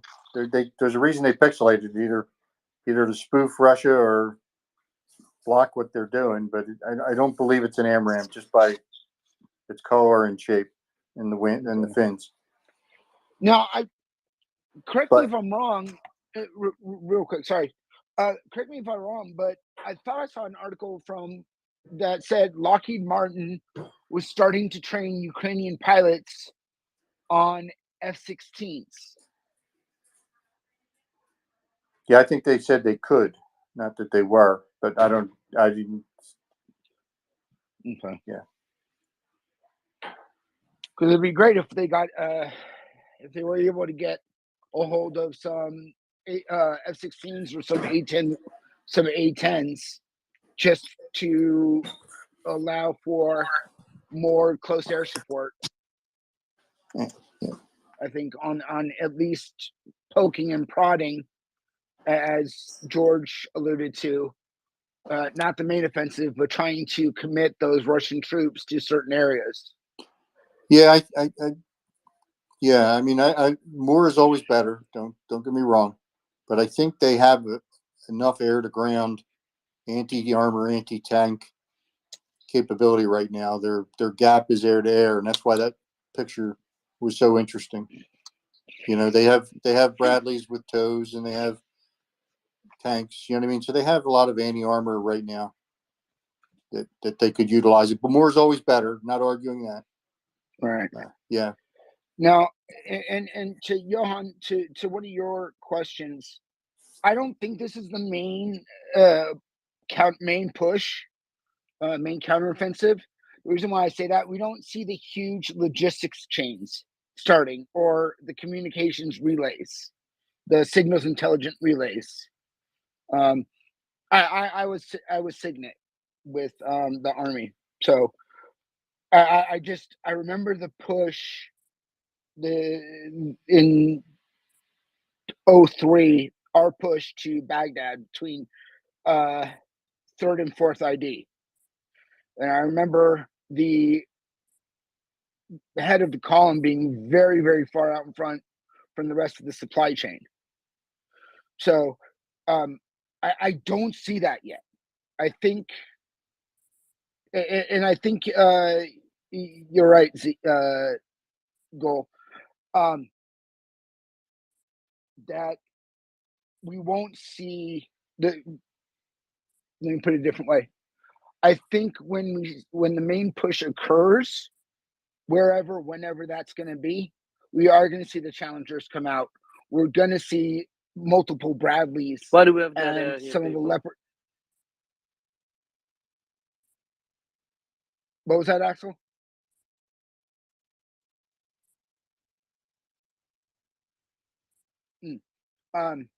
And I think we'll see more of the Leopard 2s coming out and the Abrams. Yeah, I personally believe what we'll see is 3 days straight. George is on it. We'll see 3 days straight of Gimler hits that'll be eye-watering, right? And then we'll wake up one day and it'll be the first day, then the second day, then the third day, and all of a sudden we'll see the formation, right? I'm waiting for that day when there's an overwhelming amount of Gimler shots being taken, or hopefully, as I theorize, is G ground-based small diameter bomb. If they ever get that, they will announce their presence when they get there, and I think that's when we'll know. Exactly. I'm just going to say that I think because we've seen some strikes, we've seen, some HIMARS strikes, but nothing like we saw. Just go back and look at what was happening, but right when the Kharkiv offensive was like 48 hours before that blew, and then Kherson, and you look at the crescendo of what was happening compared to what's going on now. You can't compare it. And there's no way you're going to tell me they don't have the weapons waiting there, because we've heard millions of dollars of packages being sent for HIMARS and artillery shells and all that and all that type of stuff, and we just haven't seen it in the quantity. We've had booms, yes. We've seen storm shadows, and things of that nature, but haven't seen it like we did right before Kharkiv. And Goldman's exactly right. You'll see a 48 to 72 hour, 1812 overture type bombardment. You were across the whole right, front George? line. Across the whole front line. Exactly. You were artillery, right? No. I was assigned to First Armored Division. Oh, okay. And during Desert Storm, I was sitting in the front end of an M1 in the recliner. As I remember the recliners. But yeah, so, I think you're right, George. We haven't seen. I mean, we all know how much at least the U.S. has sent over in terms of defense packages. Yeah, I don't. Ukraine is definitely, well, I think that they are holding back and just using what they think they need, just to poke and prod and make sure that they can, as we say in football, do an end around. oh well, you know what? And they're also like, so now the ammo dumps, right, that we saw get eviscerated the last. Yeah. Yes. So those are targets of opportunity. Obviously, if you get the intel that it's sitting there, obviously you're not going to sit there and wait for them to further disperse it, right? It's being dumped there. They know trains are pulling up to the siding, and they're unloading ammo. You're not going to sit there and wait for them to start pulling it away from there. Once it's all nice and you can see the crescendo, like the tempo. Okay, trains are pulling in. Now I haven't seen a train in a day or two. Oh, I'm starting to see a truck convoy. They're starting to move the ammo away from there. Now's the time to hit it. You see what I'm saying? So Yeah. obviously they're not going to ignore those type of targets, but like Goldman has said, you're going to see blasts all over a line, and it might be 20-30 kilometers, and it might be 20-30 kilometers wide in different areas, because you don't want them to know where the main attack's going to happen. Like we were on, I think yesterday or the day before, with David. I think it was last night, yesterday evening with David, and we were discussing crossing, the Dnieper and making a crossing there. You're going to see different attacks, different nights, to keep the Russians guessing where the main attack's going to happen. I mean, this has been done throughout the history of warfare, modern and in the last 60, 70 years, World War II included. You're not going to just sit there and say, oh well, I'm just going to bombard this place and that's where I'm coming through, because you want the enemy to guess, and you want them to guess wrong, obviously. So I do have one more question, and you, Axel or Goldman, can answer. Do you think that there's a possibility that the Ukrainian armed forces would do a full frontal attack into Crimea? Or do you think, I don't want to give up any OPSEC or anything. I'm just trying to. I'll just be I'll be honest with you. So the Ukrainians are going to fight smarter, not harder. So it depending on what happens in the next, let's say, couple of weeks or months. That's what's going to decide what they're going to do with Crimea. Whether they section it off, right? Let's say they cut off that land bridge. Let's say the main offensive happens and they get to Mariupol or Berdyansk or what have you. They get to the Sea of Azov. They get to they get to that point and they've cut off the Russians in, south of Zaporizhia, south of Kherson and Crimea. Do they let it wither on the vine? Do they Heimerize the hell out of them? That's anybody's guess.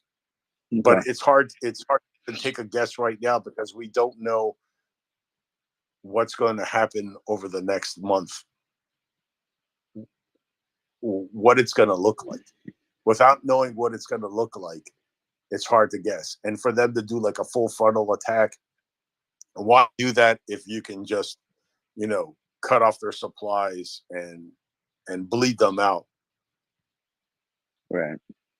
Because Ukraine is going to do two things. They're going to fight to liberate their country, but they're not going to be reckless with their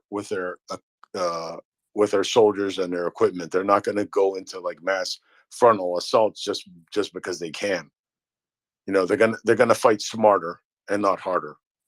That's the way to win. No, I do agree with that. It was just a thought that popped in my head, looking at the battle maps, the various battle maps. So I want to say thank you to Axel and to you, George, and to Goldman, and to Nancy, for letting me come up and speak. I'll yield the floor. All right, thank you. I'm gonna go. Alex, you were up. I think you dropped. I don't know if you had to recycle or you had to go, but I'm gonna go to G-Man. You're next. I'm going to drop again. I can't remember what I put my hand up for. Sorry. Oh yeah, that's what it was. Sorry, just remembered. Just wondering if anybody's noticed there was a sighting of Challenger 2s in, not in action, but at least in country. On one of our viewers, one of our Ukrainian patriots sent a video to me. So I'm not sure if anybody's seen that. That was all.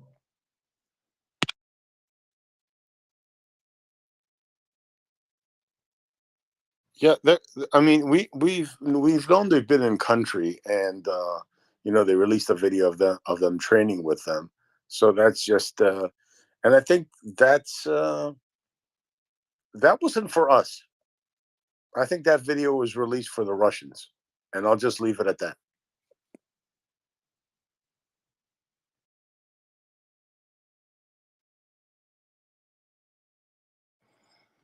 All right.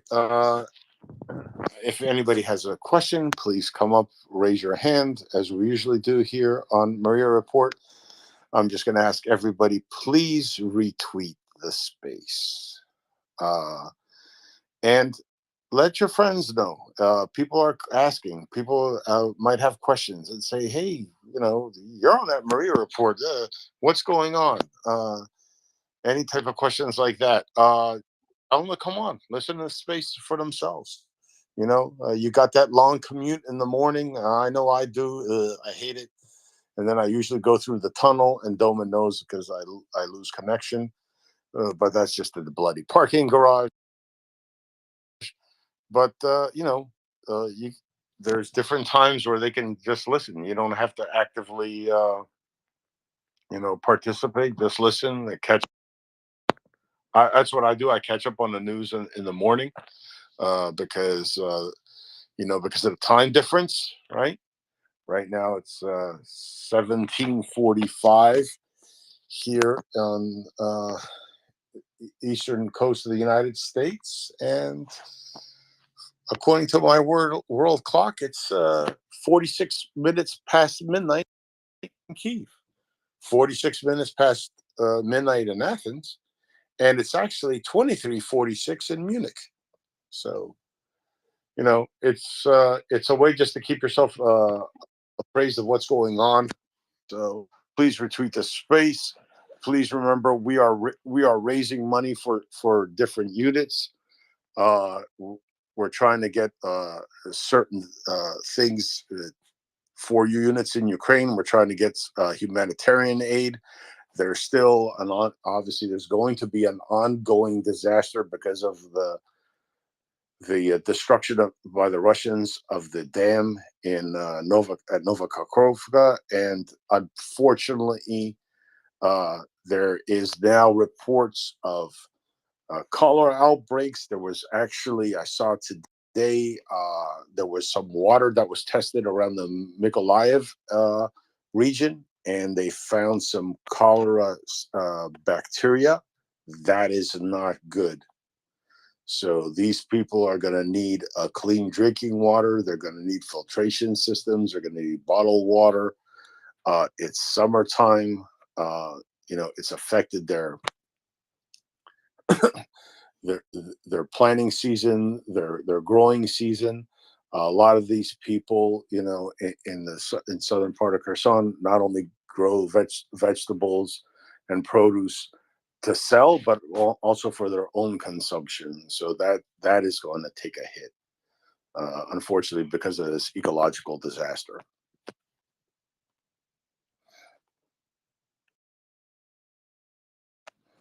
Nancy, I see you're back up. You were stuck cycling there for a bit. Yeah, still having a little bit of a flaky connection here today, George. So I apologize for that, but happy to be up and co-hosting with you. Thank you. Yes, it's what we named it a while back, Twitter pox. When you have Twitter pox, when you try to come up on a space and you're just cycling and you're like, what the heck's going on? No one can hear me. No one can see me. That has been going on a little bit more than usual today, unfortunately. I always blame my internet service provider for all that. Twitter is secondary, but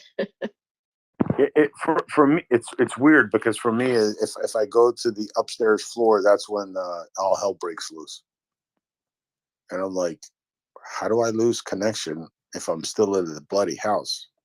The router's on the first floor, and I go up to the second floor. I just don't understand that. But I am not the most tech savvy person in the planet, so just bear with me. So Nancy, have we heard anything else going on besides another big fire burning in Moscow again? yeah, no, I think that was the really large news that I saw today. I was scrolling back through our nest and saw Tim Sennett earlier had posted a Merry Nonsense Miss for a year ago today when the fellas had gotten a Russian ambassador to say, you pronounced this nonsense, not me, and had an absolute field day with it. And I think that's when the fellows exploded with popular. Same ambassador today. And Pete Bravo Kilo, who is the senior forger, has actually made a fella for him if he was willing to take up the mantle, just to see where he would go with it. And unfortunately, he's gone absolutely nowhere with it. So, come over to our side and we might give you this fella. Appears to be the latest taunting going on. So highly entertaining nonsense Miss Day. I'm seeing now that there's a fire in Moscow where they were trying to extend or rehab a metro line, and it looks like insulation and foam materials have caught on fire, and we know how toxic those can be. And the pictures coming from Moscow is a nice big black cloud just wafting over the city. I'm sure that's keeping the residents on edge. I'm sure they think that there was another Ukrainian drone attack, which obviously it wasn't. But you know, they've been a little bit on the edgy side, you know, and I find that really crazy, because they're fine with bombing civilians and hospitals and other Ukrainian infrastructure at will, but they don't like it when they're on the receiving end. No, you're absolutely correct there. They definitely don't, and you know, it's actually a little bit enjoyable to see them so anxious over whether every little bit of self-imposed destruction is caused by drone attacks or whatnot. That's actually, it's nice to for the Ukrainians to be in their heads that way. Yeah, I want to talk about something, and just to give a scope of people, to the people that are listening that are not from Ukraine, and on a personal note here, we've brought one of our relatives here to the States now. She's been here for a month. She's actually lives right outside Kyiv. Has lived in Ukraine, you know, most of her life, and has been dealing with obviously everything that's been going on in Ukraine. Now, obviously, Kyiv is not on the front lines, but they go through the air raid warnings, the air raids, the actual attacks. They're listening to their air defense, intercepting, you know, everything but the kitchen sink that Russia's throwing at them. There is destruction in the city from falling debris. You know, there wouldn't be any falling debris if the Russians weren't firing Kinjal missiles and Shahed drones and cruise missiles and what have you, and S-300s at the city.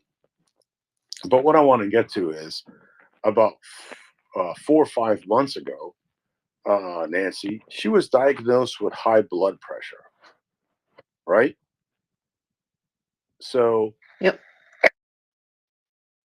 And about 2 months ago, went back to the doctor, and they increased her medications, right? Because she was still, even on the initial medications, was having high blood pressure, right? So she's been here about a month, a little bit over a month now, maybe about 5 weeks. Since she's been here, we've had to cut her medication in half and probably have to titrate her down again. The reason being, she's no longer under the stress, no longer getting the alerts, you know, 2, 3, 4 times a day of an air raid alert, hearing things explode, things of that nature. So I just wanted to discuss that on the space, just to give people an idea of what these people are going through. Now, this woman's not, she's 60 years old, pretty fit, right?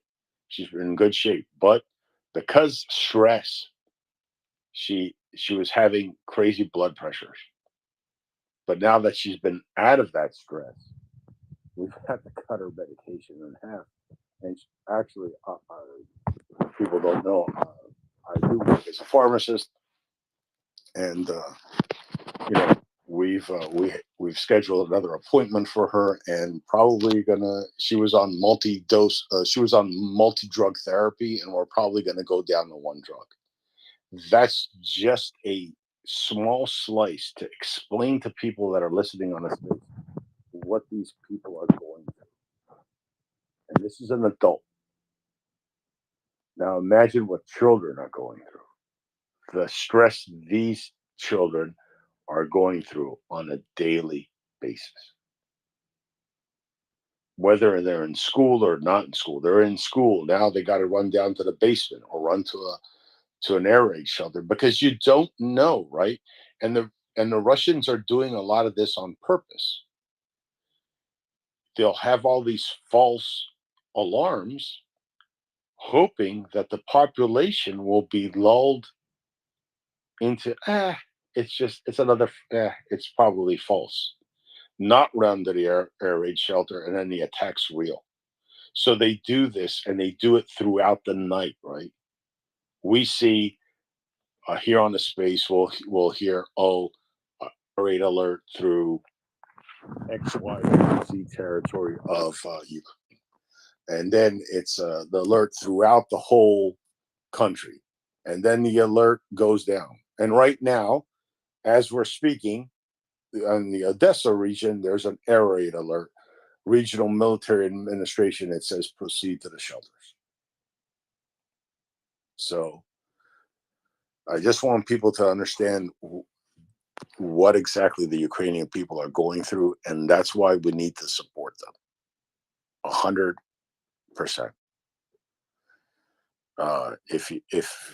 If you have it in your heart, just think just think about what these kids are going to go through, what they've been through. The other day, today's Monday. Yesterday was Father's Day. Just think how many of these children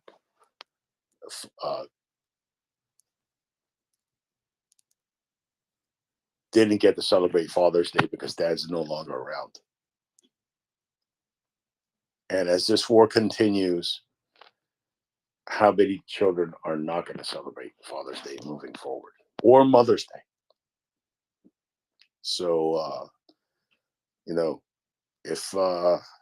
if you can make a sacrifice and you can kick your Starbucks habit or what have you for a week or two and make a donation, please do.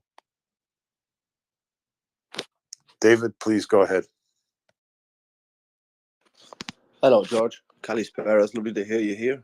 Wanted to come up and say hello, and hello to Nancy. It's great to hear you guys co-hosting this afternoon. I was very moved by your sharing the story there, George. Thank you very much for sharing that. I wish your relative the very best of luck. I'm very glad she's here with you guys, having some respite. I wanted to come on and basically double down on what you said, encourage people to retweet this space, share it out among your social media networks or across your social media networks. Let people know where you are, that you're listening to MriyaReport.org. And if you do have some disposable income, please visit MriyaReport.org and make a donation.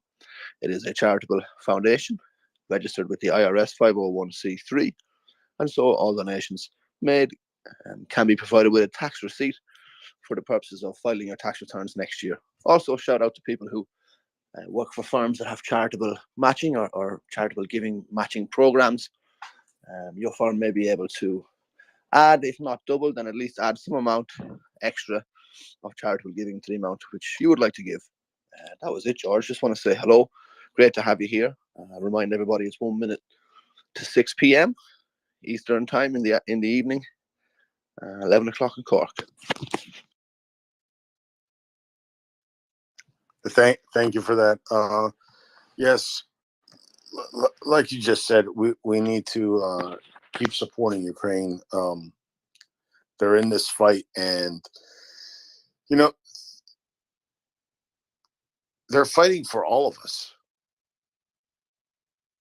They're fighting for all of us, and let me quickly explain. We cannot allow, moving forward in this day and age, for might to make right. We cannot allow that.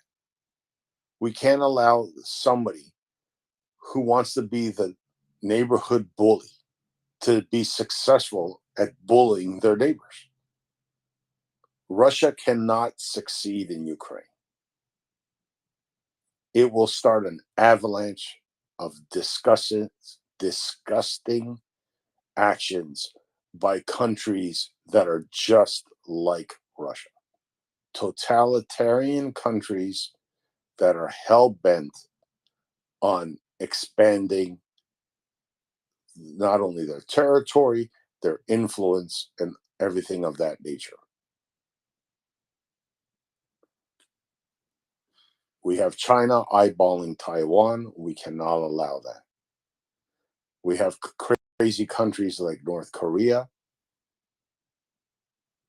I doubt they would survive even a small battle with South Korea, but still, we cannot allow them to win. They are all in this together,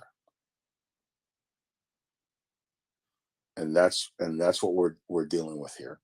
We cannot allow countries that think can come up with some cockamamie ideas, straight up BS, and say, well, I'm invading this country because they really shouldn't exist to begin with. Huh? What? That's what this was about. You know, the Nazis, this, that, biolabs. Well, we all knew that was complete and utter nonsense. But the main reason was the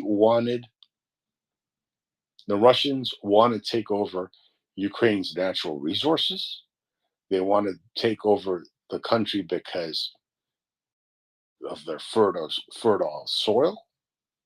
And in the process, eliminate the Ukrainian problem.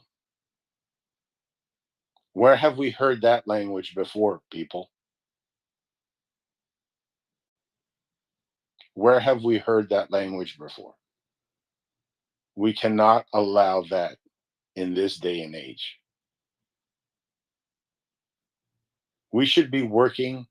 The Ukrainians right now should have been building bridges, you know, modernizing their country. They had a new government tackling corruption. I have seen it firsthand. But no, some psychopath in the Kremlin decided he was going to, you know, throw a monkey wrench in the whole world order because he wanted to. And he was allowed to before. We fell asleep at the wheel, people, and we cannot fall asleep anymore. On that note, G-Man, I'm going to go to you. Go ahead. Yeah, thank you. Yeah, I just about to send something out.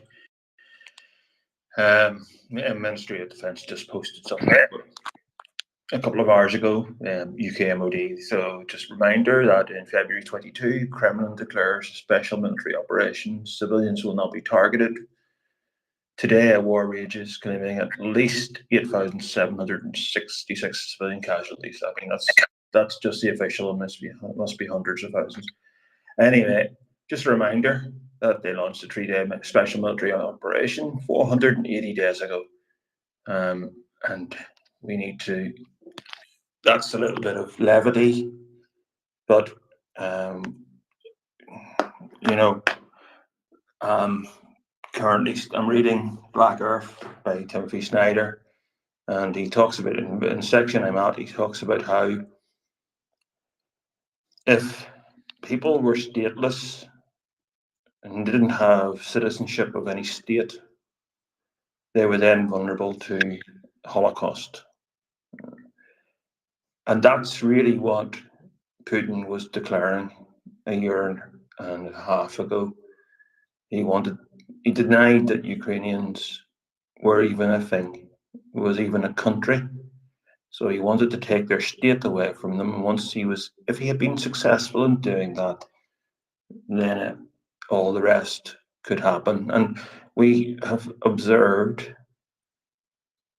the practice that the Russian army has in the areas which they temporarily occupied. We've got Busha, look at Irpin, Izum, all those places that Ukraine has liberated, and they found the atrocities. So we know what would have happened had Kyiv fell in February 22, and it's our job here on the Maria Report to keep our eyes on the ball. Slava Ukraini. Heroem Slava. And thanks, G-Man. That was very well said.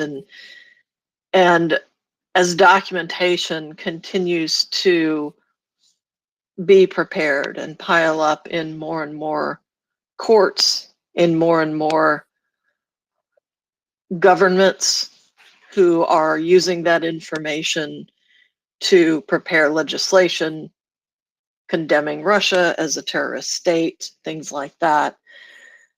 We've got not just the tortures, but also the effects of them blowing up the Novokhovka Dam. And I read today that preliminary data indicates that more than 500 residents of the temporarily occupied village of Oleshki on the left bank of Kherson Oblast died because of the flooding. That's one of the cities where the Russians refused and still refuse to evacuate anyone who did not take basically a forcefully provided Russian issued passport.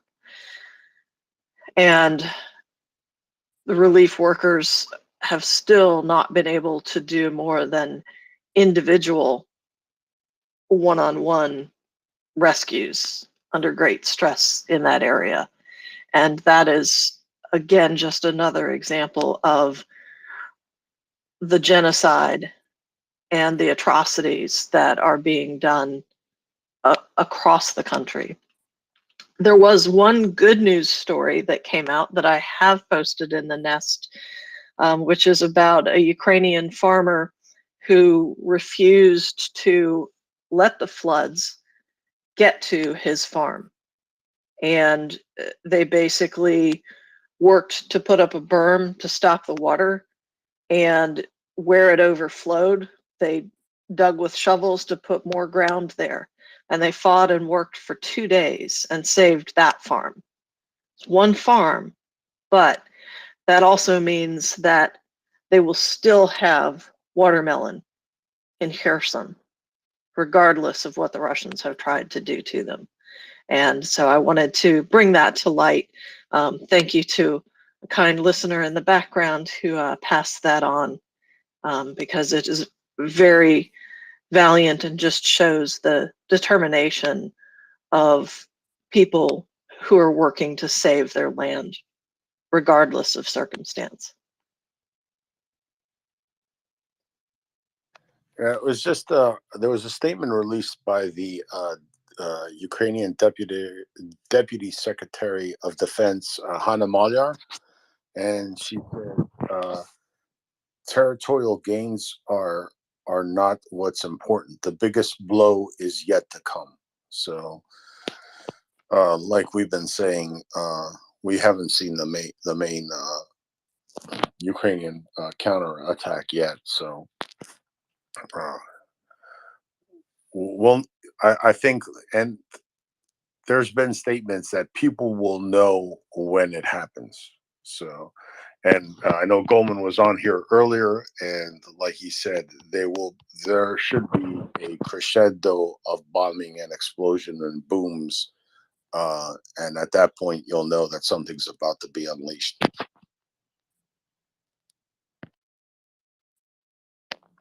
G-Man, I see you got your hand up. Yeah, thanks, George. Just from what Nancy was saying, just reminded me, I was able to sit on a 2-day seminar a while back by the Lemkin Institute for Genocide Prevention. They were doing really good briefing, and a lot of it did concern Ukraine. A couple of friends of the space were speaking, and of course I cannot now recall their names, brain fog being what it is, but I know they were doing a number of projects in, with Ukrainians that had come, had from places like Mariupol, who had come to Poland and so forth, taking shelter, especially last year. So that's, the work is ongoing in collecting the data, both data that is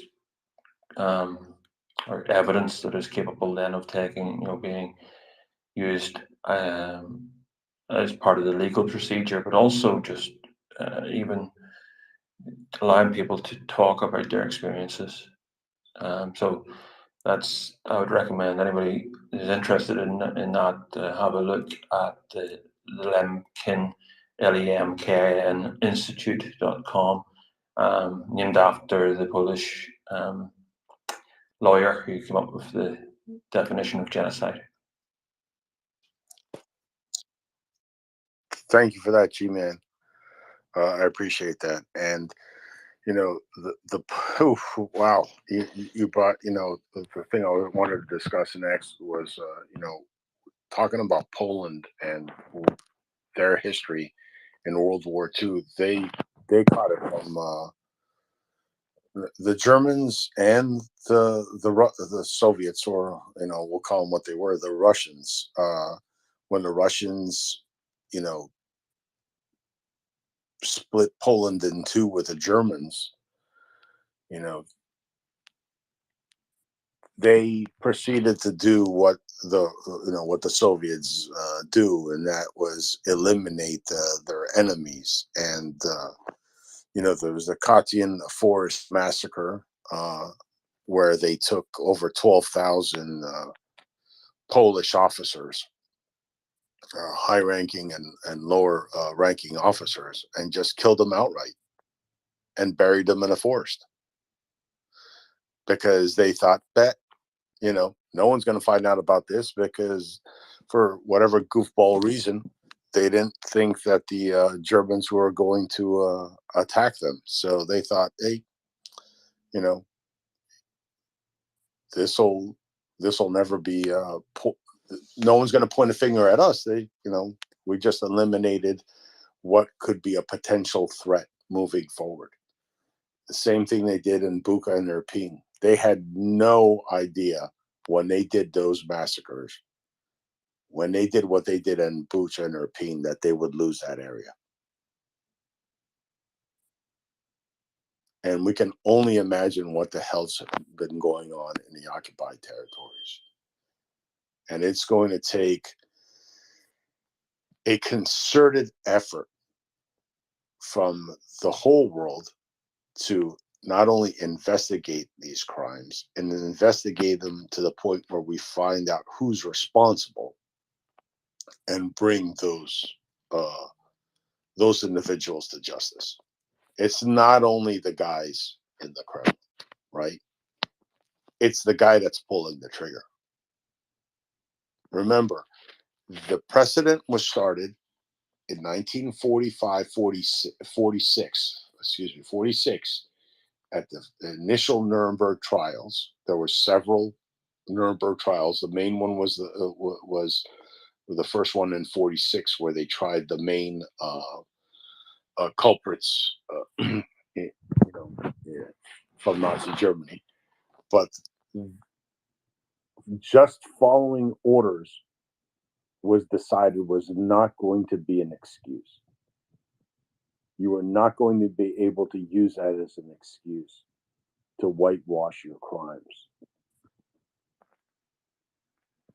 or say, I'm innocent, I was following orders, that's what soldiers do. No, that is no longer an excuse from 1946 on. So all those guys that have pulled the trigger, all those units, all those low-level commanders, everybody, they need to be brought to justice. Not only those people, but everybody who aided and abetted them. And I've been saying this from the beginning. those people that push the Kremlin propaganda, those people on the Russian talk shows, they need to be prosecuted for crimes against humanity, just like the publishers of some disgusting papers that were being printed during World War II and preceding World War II in Nazi Germany, how those people were brought to justice. These people here, you know, the Solulevs, whatever the hell their names are, all those idiots need to face trial because they are complicit in the crimes against humanity. When they sit there on those bloody television shows and sit there and portray the Ukrainians as something less than human, they need to face whatever punishment the Hague decides to mete out to them. That has to be non-negotiable. And I was glad that earlier in the week, the British government said that when it comes to sanctions, their sanctions are going to stay on till Russia starts paying reparations for the damages they've done in Ukraine. That was a nice step in the right direction, and I wish that all the countries involved in supporting Ukraine would sign off on an actual declaration. Just like the Allies did in World War II, where they said they would take unconditional surrender. Obviously, we can't do that with Russia. Nukes being what they are.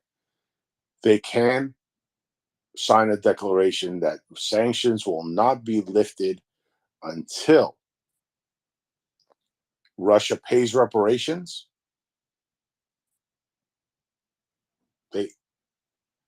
They return all Ukrainian nationals that they have abducted back to Ukraine, especially the children.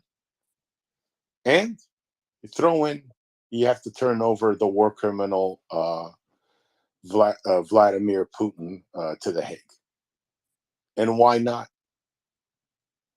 Let them know that this doesn't end just because whatever they, just because they get their butts beaten on the battlefield.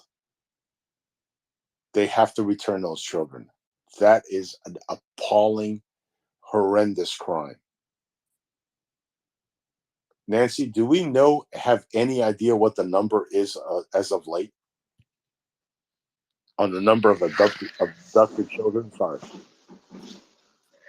No, I can probably pull the information on crimes against children.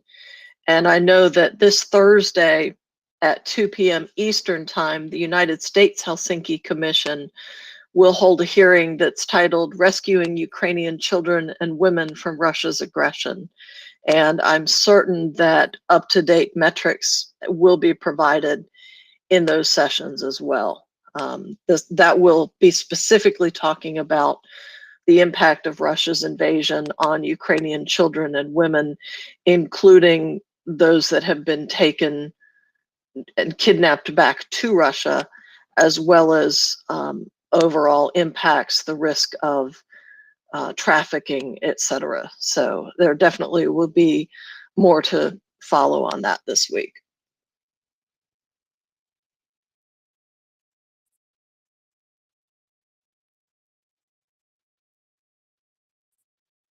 Lexicon, you had your hand up.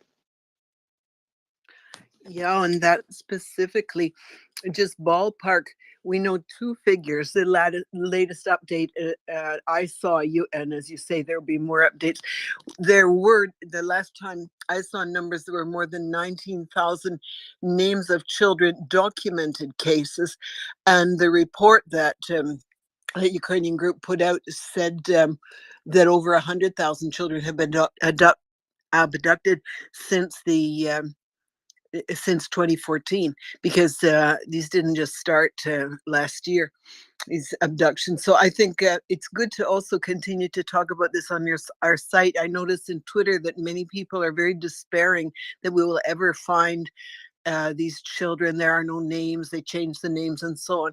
But I think people need to understand, just as Jews have fought for decades and decades to bring out all the names, to document the cases. There are stumble stones in Germany and other countries that show you the names of people who lived right at the house, at the address that you're passing, stones in the sidewalk that say, this person lived here in apartment number 2, murdered on such and such a date at Buchenwald or whatever.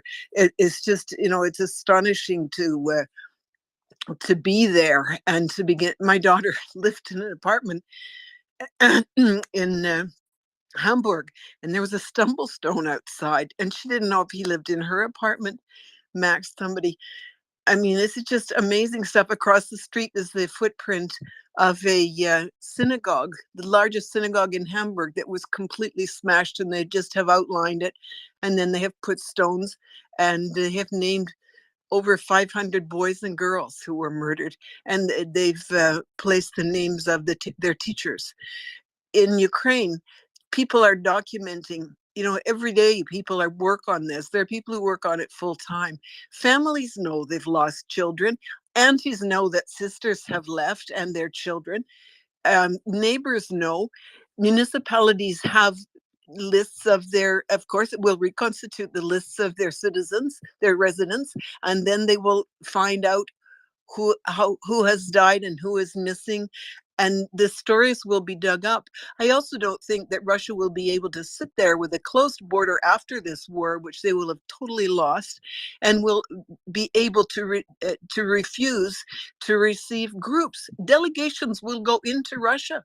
They will go to places that we have heard about, because there will be individuals who'll send details. There will be sympathetic Russians, as there are now, who help grandmothers come and get their children. So I think people need to see, in the history of the world, people do not forget. There are many countries where great travesties have occurred, and the people have remembered, and they continue to do everything they can to right the wrongs. These are living children. And by the way, just another detail that people are collecting DNA that we didn't have this years ago, but now there are DNA banks. And so collecting the possessions of people who've been taken away will be a means. In future, there will be children who are 14 years old who are saying, jeepers, I always thought there was something funny. And they will go and consult the data banks and the DNA banks. Children will find their way home. This is never going to end. And people should not despair that this project is hopeless, and that the names and the people and the children will be lost forever. That's not going to happen. I think that we'll take part as best we can, and we should share whatever we learn about ways that people are striving to make sure that the children are documented and that they'll be found. I will say this, Lexicon, and I've said this, and I wish the international community moves on this. With DNA, if you have a grandparent, an aunt, right? That's a blood relative, obviously, and you have a child, you can discern whether that child is related to that aunt or grandmother or what have you. People that have children that have been abducted that are still living, they need to have that database start building in Ukraine. And what has to happen, and this is, I know this is, it's not going to be controversial unless there's something wrong with you. I'm just going to preface, this is me, that I'm speaking, this is George speaking. When people with that are citizens of Russia, that leave Russia and go through international airports with children, those children should be sampled. I don't give a damn what law, what you have to do. But that should be what should happen. And quickly run that DNA sample against that database in Ukraine. And if you get a hit, then those people, those adults that are going to say, oh, this child is mine, then you run their DNA. And you'll know if that child is really related to the people that child's traveling with. That's another way you can make sure that these kids get repatriated to the country that they belong to. That's going to take some backbone. That's going to take some cojones, but that is what needs to be done. And countries should sign on to do that. That's one of the fastest ways to repatriate those kids. Because if that child comes up as being a possible match to on a computer because of a DNA sample, and you sample the parents, and obviously now they're not related to this child, then guess what? Now you got a problem. Well, you can fix it, and you can repatriate that child back to Ukraine, because you'll know if the database is done right, if there is a living relative of that child, whether that child's 3 years old or 15, whatever have you. But yeah, and George, I think you and I both, you're on the medical technology side of the equation, so you know how much faster DNA information can be obtained nowadays compared to years ago. And I'm on the IT side and know how effective and accurate a database can be. And knowing the Ukrainian skill in the IT field, as well as the will and support of an international community, I have no doubt that they will have the effective information in their database regarding who is missing, who the families are, and extensive tracking to allow them to be quickly repatriated and quickly matched with their living relatives.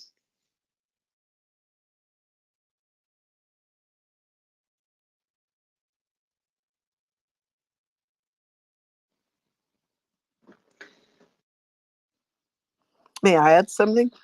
Yes, I was about to say, Lexi, back over to you. I'm not hearing George right now. Okay.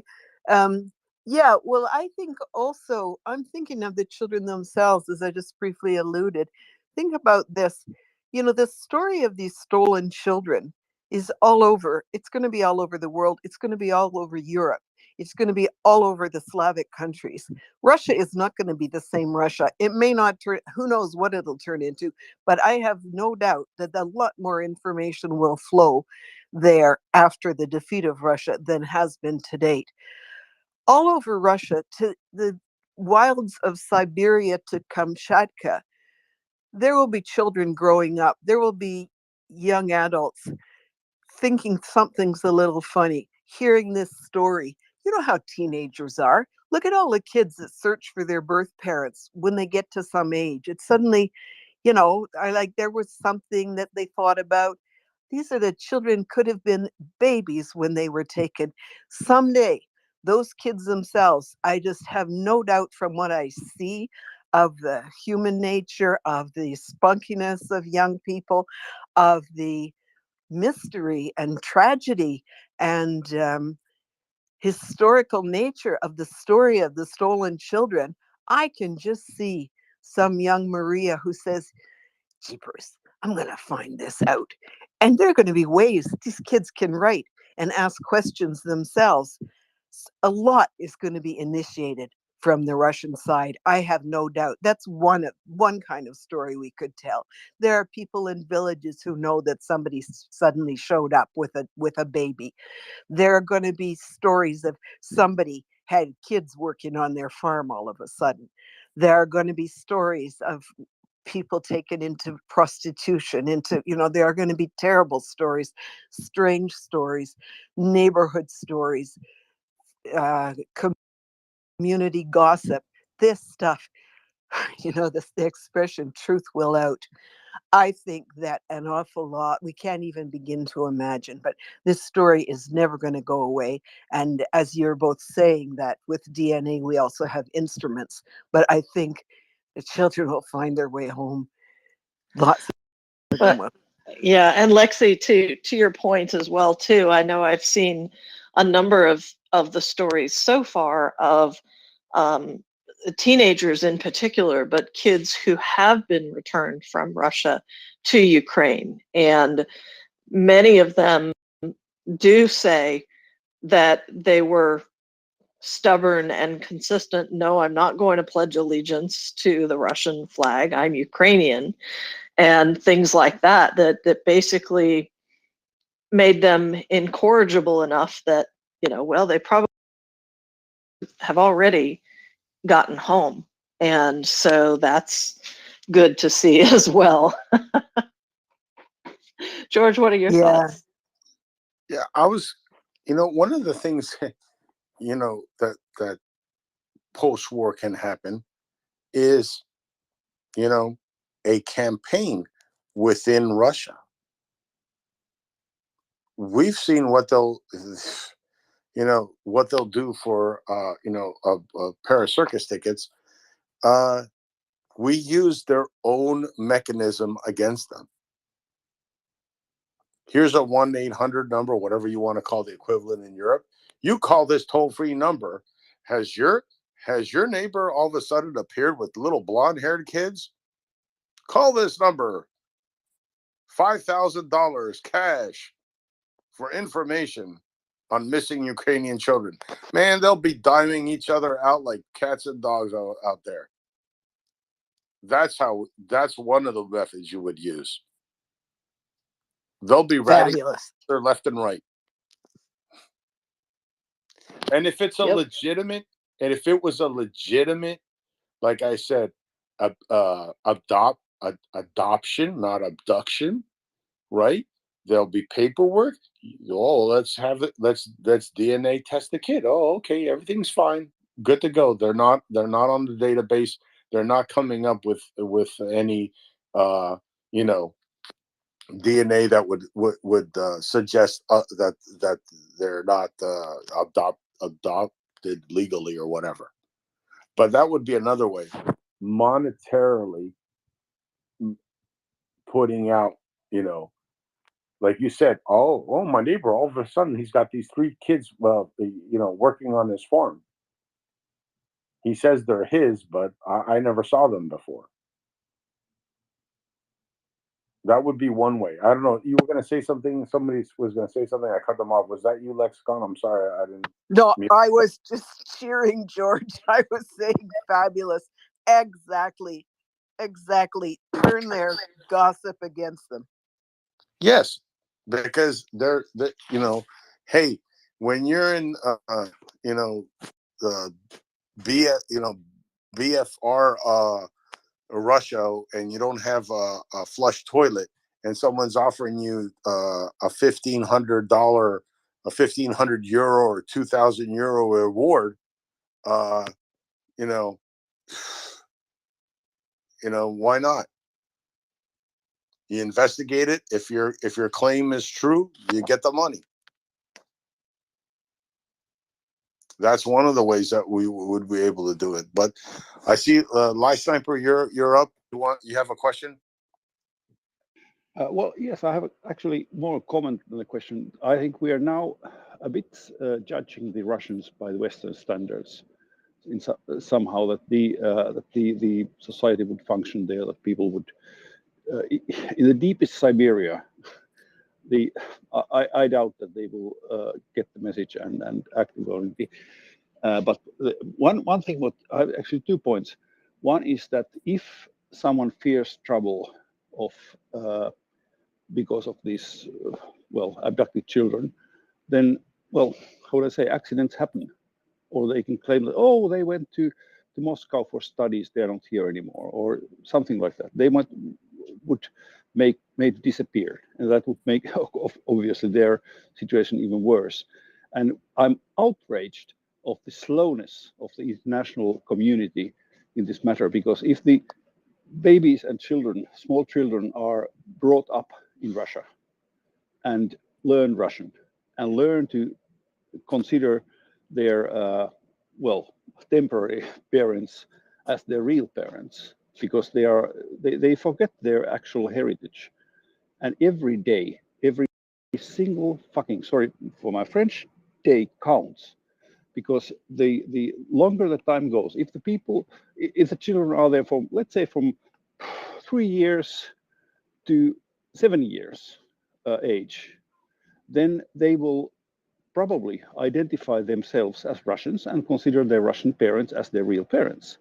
And that would also be a traumatic experience for them to be ripped off from that environment. Of course, it would be the just thing to do, but that would leave scars. And that's why I think the slowness of the reaction and the demands of returning the children is just appalling. It's absolutely appalling. And thanks. Really quick, I'll let you continue. I do agree with you on every point, especially about Siberia, but something tells me, and if I'm mistaken, we eventually will find out. Something tells me that a lot of these kids are not going to Siberia, but are being quote unquote adopted for a price. And something tells me a lot of these kids are going to wind up in families that have the money and want a kid inside Russia. That's just me. But and to your point about the trauma, you hit the nail on the head. That's why this has to, and you're right with your frustration. That's why this has to happen sooner than later. The longer we wait to demand that these children be returned, the longer we wait to make a binding resolution across the board, declaration, whatever, that the sanctions will not be lifted from Russia till all these children are returned safely, then yes, the reunification, or what have you, whatever you want to call it, the truth unveiling will cause more psychological trauma on the children, yes. On the younger ones, definitely. But because they're young, they have more time to readjust, right, back to Ukraine. But for the ones that are like 10, 12, 8, 9, if it takes 3, 4, 5 years, you are exactly right, Sniper. The longer we wait, the more damage we're doing on top of what the Russians have done. And I'll let you continue, please. Continue. You're on a roll. Okay, thank you. Of course, I think we all agree, and the point is basically that if the foster elders, parents, or how do you call them, would fear punishment, then that would be a wrong way to go. The punishment must go higher on the ladder. As you said, that the sanctions would not be lifted until the children have been returned, period. So those who have made the decisions are offered the children for adoption or abduction, how do you call it? Those should be the ones who are punished. But the parents, they are just useful idiots. They have grabbed the chance and so on. And if they fear a punishment for taking the Ukrainian children, then that would be a dead end. Absolutely. They should be rewarded for returning them. In fact, I think. Because the reward, yes, should be to people that point it out, or the people that come forward and say, hey, the state gave me this kid, I thought it was a legal adoption, whatever have you. Yeah, but we have to start thinking. Listen, I'm putting out ideas. Some of them are probably wrong, but until now they sound reasonable. But I just wanted to point out that if the foster parents, if they fear punishment, then the children might just vanish. And so basically, those who report them should get something, and the foster parents, how would I call them, they should also get rewarded if they agree to return the children to Ukraine. And I think that would be the way to go. That's true, but the problem is, we're going back to the issue is, we need the countries that are allied with Ukraine to come out with a statement about what the future holds if these children aren't returned. That's the first step. Whatever that step could be, can someone figure it out and take it, for Christ's sake? Right? Absolutely. Exactly. And we'll throw your 25 cents into the swear jar for tonight. But on this subject, colorful language is going to come out, because if you don't have kids, you have nephews, you have nieces, you have a heart. So obviously this brings out the emotions in people, and it's frustrating when you're not hearing this. It was touched on, but it's like we mentioned it, and there should be like statements that come out every day when they finish a press conference. We're Absolutely. in it. Exactly. Sorry. Yeah, no, I was just saying, like when whoever finishes their press conference, especially if they're outside of Ukraine, just remember, people, we're in it for Ukraine to win it and liberate their countries. We want Ukraine to liberate its countries. That's anything less than that is non-negotiable. We are also for the return of all their abducted citizens, including the hundreds of thousands of children that have gone missing. And that is our stated purpose in all of this, and that's why we are supporting Ukraine. Can someone please make that statement, for Christ's sake? Exactly, and that's the fate of the children who have been abducted. That's been one of what has touched me deepest in my heart, and that's why I'm a bit emotional. I'm very seldom angry, but it's something that I'm outraged, not just because of the fact that they have been abducted, but also due to the fact that the whole topic has been sort of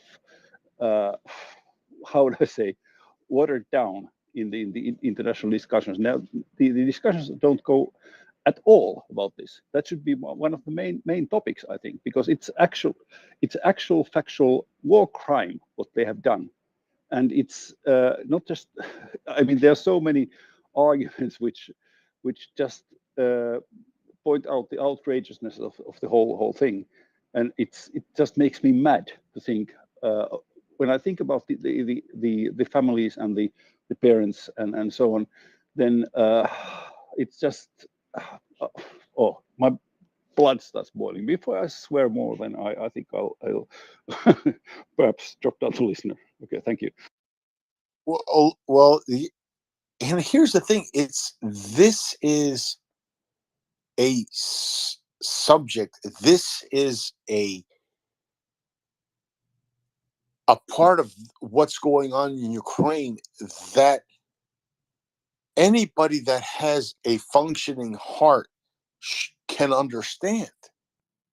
We're talking about innocent children. This is a uniting issue. This is an issue that should be talked about daily. People that are on the fence, blah blah blah. I don't know. They've had their head up their own, tuchas, whatever you want to call it. How can you not care about kids, innocent children, 400,000, whatever have you, moving forward? And once again, I know people get on here, want to hear about the updates on the ground war, on what's going on in Ukraine militarily. This is what this is all about. This counteroffensive that Ukraine is working on launching, okay? Keep saying this is not the counteroffensive. This is a shaping operation for the inevitable, main assault. All this is to liberate their country and get their people free. There are children under occupied Russian maniacs. And that's what's frustrating, is that the West, when it comes to F-16s, when it comes to everything, the dribs and drabs of sending stuff has frustrated all of us. Because the sooner this war ends with Ukrainian liberation, then the sooner we can start, figuring out a plan on how to get these kids back. That's what's the most frustrating thing. And that's why, Lie Sniper, you're not the only one whose blood pressure goes up. All of us do. It's because it's ridiculousness. One more thing. Those Sure. people who decide about the F-16s and all kind of Abrams and whatever, they are different people that should deal with this issue with children. So it's not away from their work time. So I think that I really can't believe how little has been done so far in this issue, how it has been dropped from the like news media and so on. I think that should be one of the top issues, actually. But okay, there are other hands as well, so I'll shut up for a while at least. Thanks. You're always welcome, Lie Sniper, and thank you for for pointing out things that we need to think about. Right? Is it has to be done, and it has to be done in the way that we guarantee the return of these children, and the sooner the better. The sooner, the less of a psychological trauma or additional psychological trauma we inflict on these innocent souls. Lexicon, please go ahead.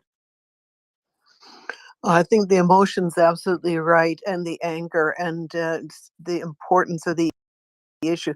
I think that one way to go is support the work of the Ukrainian Commission that's continuing to document the cases. They are documenting not just the names of children taken, but everything they can find out about where they have gone, hints of where they have gone. I think that we need to fill out this story with all the details about the whole genocide, the whole Holocaust going on against brought down on the Ukrainian people. We're seeing more and more what a systematic approach Russia is taking. We learned from the time of Bucha about the rapes going on, and that they were systematic. Expressions of power and destruction and weapons of war. We learned about that the rapes went broadly through to all ages, women and men, girls and boys. We learned about the kidnapping of children as we went further. We heard a lot about that in Kherson as its liberation approached. And I think the stories in the last 2 weeks, the issue of the castration of men, I think it's chilled people to the bone. And what it's doing is it's augmenting the picture of the whole thing. I saw Times Radio had just on Thursday or Friday interviewed the British psychiatrist, maybe, journalist who interviewed the Ukrainian psychiatrist working with men who returned, and talked about the trauma, how long it took before she learned what had happened to two young men in the 20s. But this journalist speaking on Times Radio said that they were bound and made to lie on a table and so on. And she said, and the people who did this, they knew what they were doing, meaning to say that they were performing an operation. She said these were not one-offs. She said, I have reports of hundreds of cases. Now we put all this together. This is a destruction of the men and the women and the girls and the boys and little babies. It's a Holocaust. I don't know if you remember early in the war, when many of us began to talk about genocide, there were people who said, okay, don't trivialize the notion of genocide. There were people who objected to the use of the word, but it didn't take awfully long for people to understand more widely, no, this is the truth. The Russians are saying it. Their television programs are promoting it. You have to understand each genocide has its characteristics, but this is a genocide. And I am understanding it. I don't know. I have begun to use the word Holocaust as well. The most terrible feeling that the first time that made me feel so stricken with grief is when the bloody Russians themselves put on a show on TV showing a whole group of children being brought in buses to the families in Siberia who were taking them with joy. And these idiots had bought a whole lot of 2-foot high orange teddy bears, all the same, to give to all these children, and the little preschoolers were smiling, and the little babies in arms with their wide eyes just looking around, not knowing what. All the ages, different experiences. And it broke your heart to see the brainwashing of little kids who haven't got defenses. Their defenses, some will have voices in their heads, some will develop personalities that try to put things into boxes to save themselves. Some will do worse, some will do better. Who knows how many will be able to remember and how many will fight their way back home. But we're seeing a whole picture emerge of something going on. I agree with you, Live Sniper. It's not the people ordering the F-16s who will look after this. It's the Ukrainian Commission. But the people ordering the F-16s and the missiles and so on need to know that we're asking them to move urgently, because these little children are being abused and their memories destroyed or trammeled every moment by these idiots in all of these bloody towns who are playing to each other shows, video of the jolly reunions they're having with these children who are being protected and taking into the bosom of bloody Russia. So the urgency, the military and the humanitarian are one. And anyway, so to me, the path is to support the work of the commission and to support its efforts to contribute ideas on models for how to find the children and bring them home.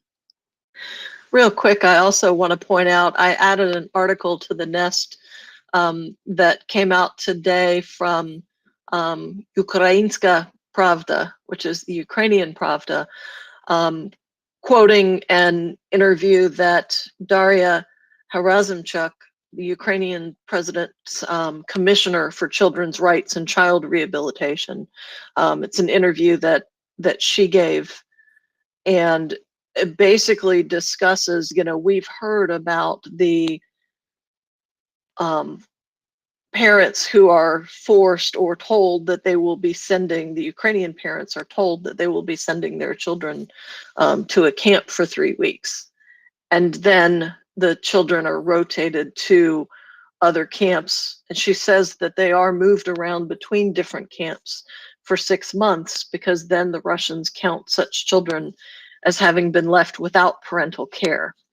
And they're basically, that's one of the ways that they use to create that false framework for moving from temporarily looked after children, as she describes it, to being adopted. So there's a whole framework that they've identified Russia having established. And of course, you know, we've heard the don't send your kids to these camps because you are probably not going to be able to get them back in the 3 weeks that's claimed.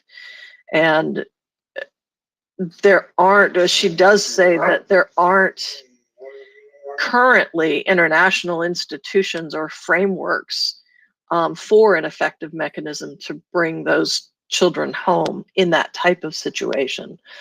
So I'm hopeful that that is something that the US Helsinki Commission sessions later this week talk about in greater detail as well. And I think that is a point that we can be pushing on is, you know, I think many of us had a lot of hope and expectation that when those charges directly related to the children were placed at such a high level against Putin and against Beloba, whatever Beloba her name is, that we would see more legal action more quickly in that regard.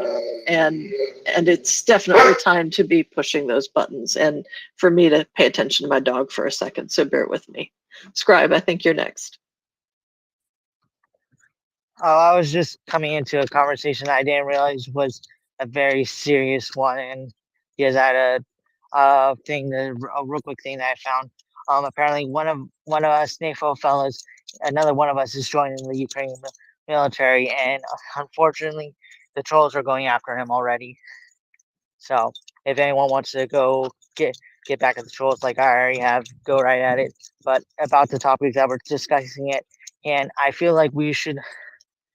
Us here on MriyaReport should start telling our Congress members, our PMs, our leaders in government, hey, we really need to get the ball rolling on this stuff because once the war's over, we want to get these children back as quickly as possible, even before the war ends.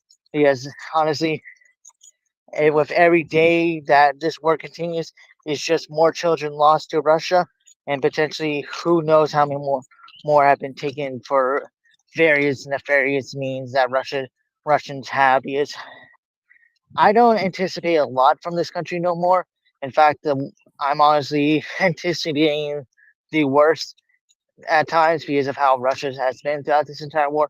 Every day more, I just hear some more atrocities, more war crimes, this and that. It's, for me, we need to start getting the ball rolling now before the end of the war.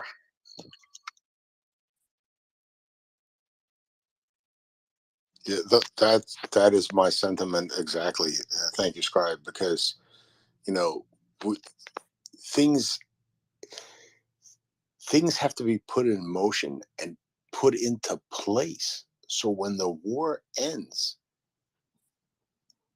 the Russians, whoever's in the Kremlin, understands what is going to happen moving forward. That if the children aren't returned, sanctions get put on. There has to be databases. There has to be an international effort. It has to be an international effort to get these children back. We need something. Go ahead, Scott. So for me, what I see is we need something on the level of what the world did after the Holocaust, where they try to figure out who belongs to what family, but on a greater scale than what the Holocaust, what post-Holocaust searching was. Since we have access to so much technology, we have access to basically finding out if anyone's related via DNA sampling, and we can easily track family history and what regions they came from, figure out who's who. And we need it. Once we start building this database now, it will make our job easier 1,000 times easier down the road. Because once we have a database of who's missing, who lived here, and this kind of stuff, since I'm guessing the Ukrainians did do I forget what they call it, but the United States does one every 5 years where they survey everyone who lives in the country, a census. I'm guessing Ukraine has done a census over the past couple of years, so maybe we can use that as a jumping off point. Yeah, exactly. Unlike 1945, where everything was pen and paper and a Polaroid, whatever, Kodak moment pictures. Everybody has a phone. Everybody who has a smartphone has access to data, pictures. The we didn't have DNA back in 45, right? And DNA processing has gotten a lot faster.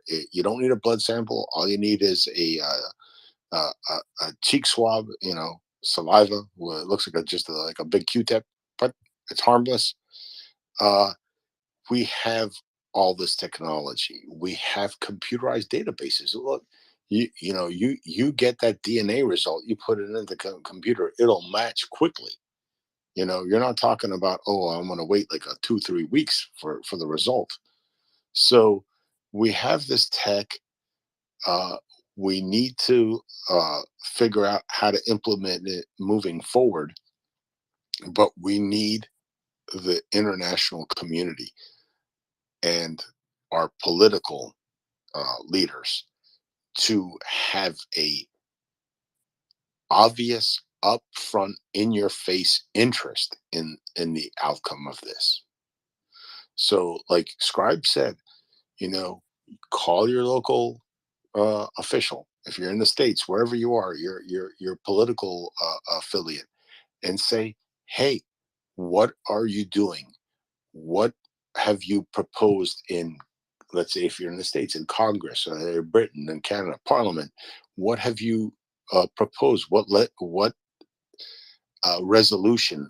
What are you trying to adopt moving forward to put this on the front burner instead of the back burner, or no burner at all, moving forward? And on that note, I am going to drop down, and I will leave you guys in the hands of another one of our great co-hosts. Thank you, everyone. Nancy, you still there with me? I sure am, George. Yep, and it was great co-hosting with you. And I will be happy to invite Robin up as your replacement. And then I will shortly be replaced. But for now, Live Sniper, why don't you go ahead? Thank you. One thing that Scribe just said that just sort of touched something me. He just casually mentioned all these war crimes, like all these war crimes. Or I don't recall exactly the wording, but anyway, what I'm worried about is also in my personal perception, these continuous war crimes have sort of lost the shock effect.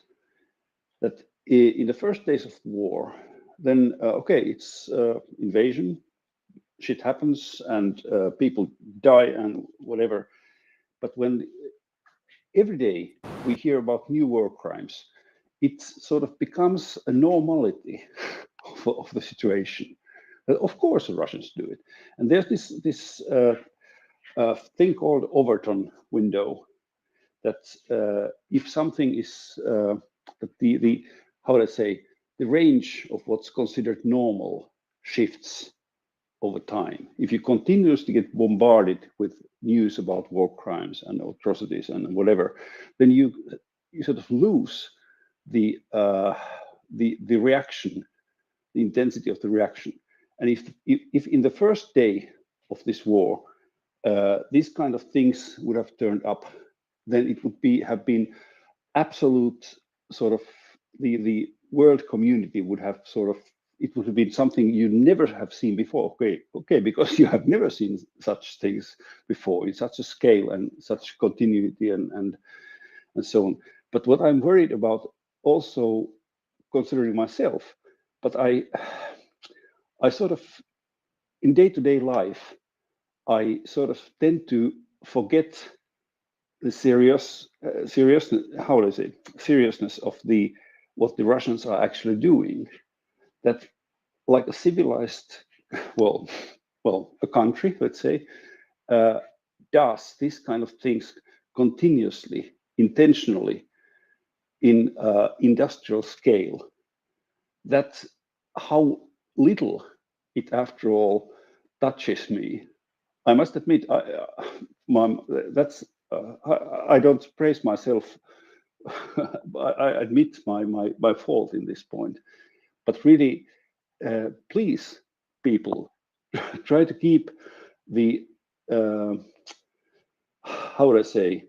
Don't forget the dimensions and the don't get used to this, because it happens very easily. If you every day you get this kind of news, then it's sort of getting normal. If they blow up some shopping center or yet another hospital or whatever, and okay, one more, it's easily, it gets like business as usual. And it really, I almost swear again, it really shouldn't. It really shouldn't. We should keep in mind that what they're doing is absolutely unprecedented since decades anywhere. And I think that's a danger we all have, that we get too much used to it happening all the time, that we start considering it or perceiving it as normal and just like business every day. And I think it's, I admit that I've been falling in that trap already. And that's something that shouldn't happen. Thank you.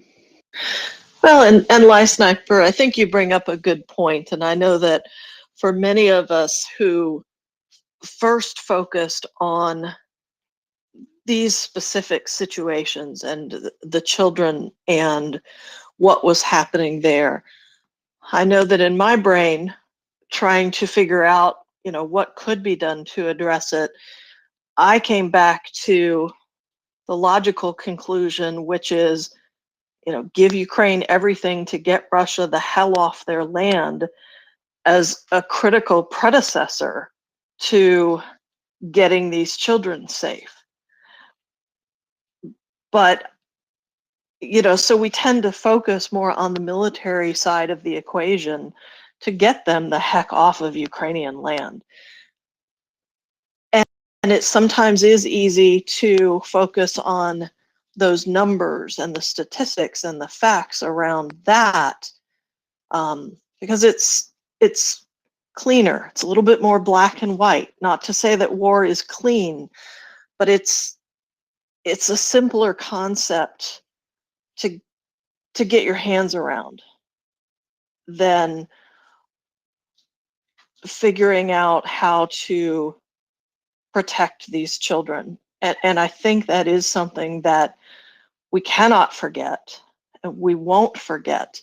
But as an international community, we've got to up our game, internationally for this situation, and were it ever to happen again in another war, we need to up our game, and we need to be pulling out all the stops to do so at this point.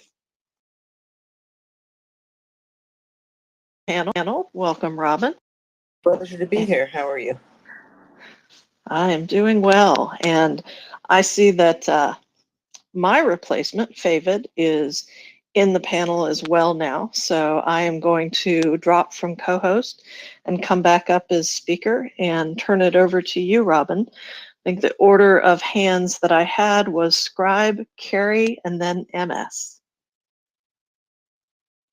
Very good. Thank you. Thank you for a great few hours, and good job, you and George. Yeah, I ourselves to look away. It's very upsetting.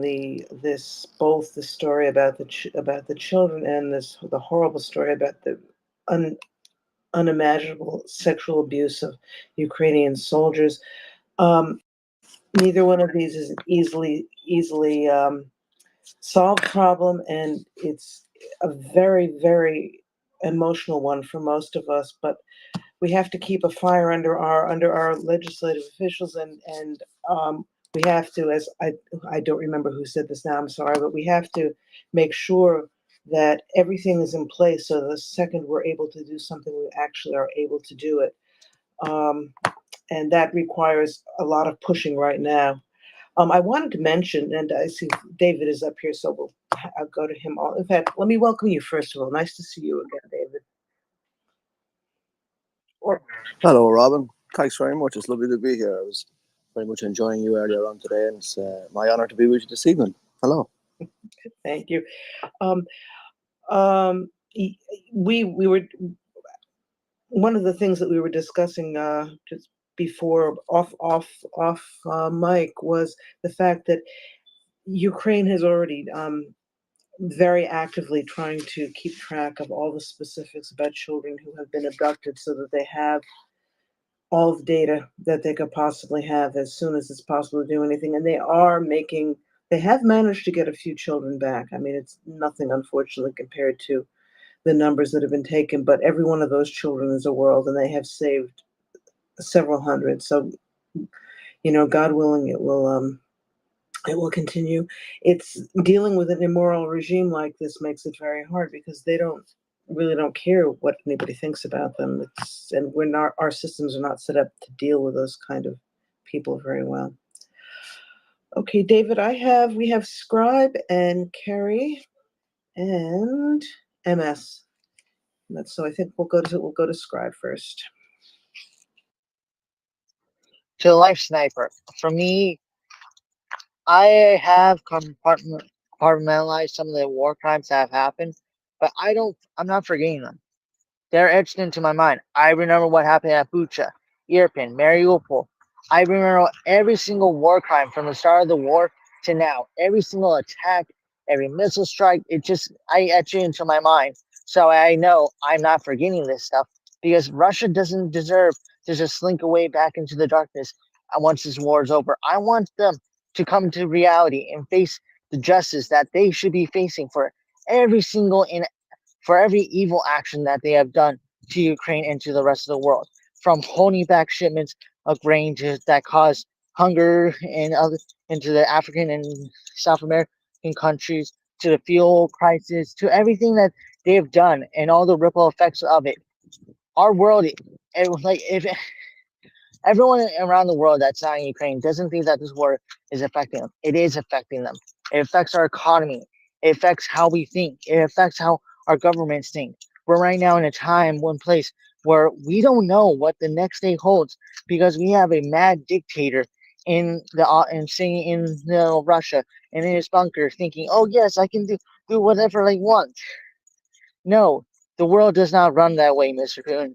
And when sooner or later you're gonna face the music, and you ain't gonna like it. But we need to make sure the rest of this Russian society knows that they've committed wrongs as egregious as those they say that they fought so many years ago. We are dealing with a modern genocide. We should treat every bit of this as like we did with the Holocaust. We should go to Russia and be like, you're going to suffer until you want to behave. We're going to go to anyone else who wants to do like this and be like, if you want to be like Russia, you ain't going to like it because we're not going to accept this thing for the second time around. For me, I'm going to make sure that I remember everything Russia has done. So when this war's over, my leaders in Congress will know that they should be getting on the ball and making sure that Russia and whatever else country that wants to do this stuff will never even have the chance ever again. Since this should happen the third time around, we've had Holocaust and genocide over the past couple of decades since the Holocaust, and yet we need to figure out how to prevent these things. Because for me, I'm a historian. I like to remember dates and details. And for me to know that there's been several genocides before I was born since World War II, it's just appalling that we can't work together as an international community to make sure these things don't happen. Yeah, thank you, Scribe. David, I was thinking about, I remember seeing just stills of after the war in Germany, where their allies sat down large numbers of Germans and made them watch a film of the camps and of what had happened there. We were talking earlier in the day about the fact that many people in Russia don't even know who Yevgeny Prigozhin is, which just floored me. And I think this is they have to know what they've done. Yeah, go ahead, David. Just that as you mentioned, after the Second World War, there was a denazification, very successfully process undertaken in not just society but economy and all facets of West German life. I know this didn't take place whatsoever on the dark side of that Eastern Curtain Wall that used to exist. It is up to us on this occasion, having recorded the genocide and done what it seems possible at the time with what we had to aid Ukraine, that this is also a part of the healing and a part of what is intended by, from what I've read and understood, of American sanctions to break and disable the Muscovite genocide machine from fixing, maintaining, and rebuilding itself in the future. Part of that will have to be decoding or removing brainwashing from the society, a populace. There is it is a process. The phrase was coined in a very American way, denazification, but it is quite thorough and has been studied and is proven to be effective. So I would say that nothing is new under the sun. Nothing is new under the sun, and that we can definitely expect Russia to continue carrying out acts of terror and gross, large-scale acts of genocide. That is their way. And we can only plan for the future, which would be without them. And something you say, Scribe, really impacted on me just now, that what really is happening is this generation of elderly dictators, old men who didn't know enough to shag off when time came at 55. And so now we are all labored with their declining brain ambitions, or whatever you want to call it. It seems to be an exclusively old man problem. But what they are proving, or what they are teaching free people in the world, is not to tolerate any kind of authoritarianism. And so there will come a dark time in the future. But now is a dark time for those who wish to build such a system. Because what is happening is the truth of their genocide on their own people, and then those they wish to conquer, is laid bare and is revealed. And this is data that is available, and it is diffuse. And so probably will last forever. Yes, it is a matter of access and sharing and helping these people re-educate themselves. But I don't despair one bit. I acknowledge that it is horrific, but also that it's been about a year since official, I think there's at least 3 what I would consider reputable or official investigations. UN on, pretty sure Ukraine themselves, prosecutorial office are working on it. And I think ICJ might have something, or one of the courts of justice might have something as well. So I would encourage folks not to despair, but to remember that this is a process that has successfully been managed before. That indeed this coalition of support behind Ukraine is broader than that which defended liberty at the Second World War, as it's called. And that we are already in a part of Ukraine's victory, which is strange to say because it's yet to have liberated its land. But I think victory was assured probably about March, April last year, from the way they conducted themselves. And, rebuilding has been discussed and is underway in many areas, and pledges have been pledged, money is being spent. The nation is rebuilding herself as she continues to fight the enemy, which is occupying them. So, yeah, thank you for that, Scribe. It was very inspirational, I found. Anyway, everybody, thank you for listening. It's 20 minutes past 7 in the evening time on the East Coast of the United States, which means it's 20 minutes past 9 in Cork, the same in Edinburgh, the same in London. We go an hour ahead for Paris, so 1:20 in the morning if you're in Paris. I guess that might make it 2:20 in the morning in Ukraine, or maybe I'm missing one. I hope not. Please retweet and share the space. It's great to have you with us. This is MriyaReport.org. David, you are correct. It is 2:20. Yeah, thank you, Favid. You know, one of the things that we were talking about earlier today in the space, and I think it's very important, is we have to follow the lead of what the UK has said in the last day or two, and they've made it very clear that the sanctions are going to stay until Ukraine until Russia has paid for Ukraine's rebuilding. And I think we need to add on to that until every child has been accounted for. As someone pointed out before, the fact that they said this now means that it's something that's would be very hard to back away from, and I think we need to push our in the United States also and our other countries to make sure that statements are made so that it can't be backed away from later. David, Right. yeah, go ahead. You don't have to raise your hand. Last week they had in Congress this tabled bill, right, which was a bipartisan bill across party lines to allow an instrument of law be passed in America to allow not just seizure, which is already allowed, but forfeiture to Ukraine of Russian state assets, which specifically refers to about $350 billion, some of which was sovereign wealth held in reserve in New York. But money that is state money, so can not just be seized, but also forfeited for the good of Ukraine. That was tabled last week, and then you see this message from the UK today, I think it was. And it's important to realise that the Prime Minister of the United Kingdom, Mr. Rishi Sunak, was visiting with the President of the United States a few weeks ago. And it was said by both and all, and plenty of people who were there, that this was not just a meeting of titular heads of state and closest allies, the closest of all allies, but that this was also rather like a whole cabinet or kind of a full press from both teams, that they would be engaging with each other respective to various departments and ministries, and that we would see in the coming weeks result of. And I'm not naive to think that such coordination goes on, but it is encouraging to see a proposal in Congress, which we don't know in which iteration or which form, or even if it will get to Senate and even get voted on. But it is very encouraging to see then the United Kingdom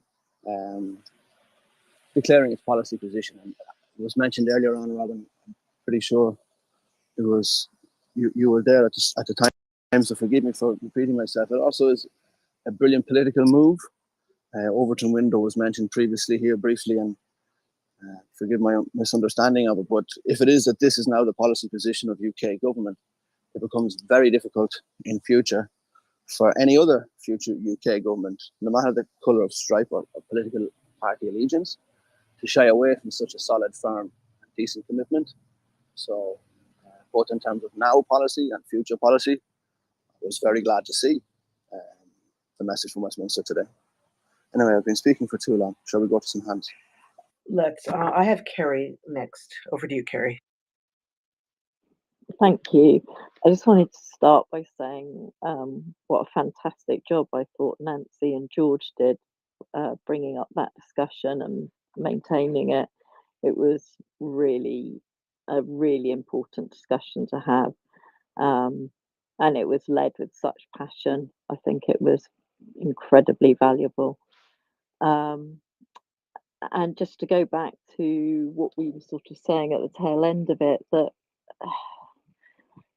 the world has just so quickly, as it always does, stories take the front page and then they disappear very, very quickly. Everything becomes normal.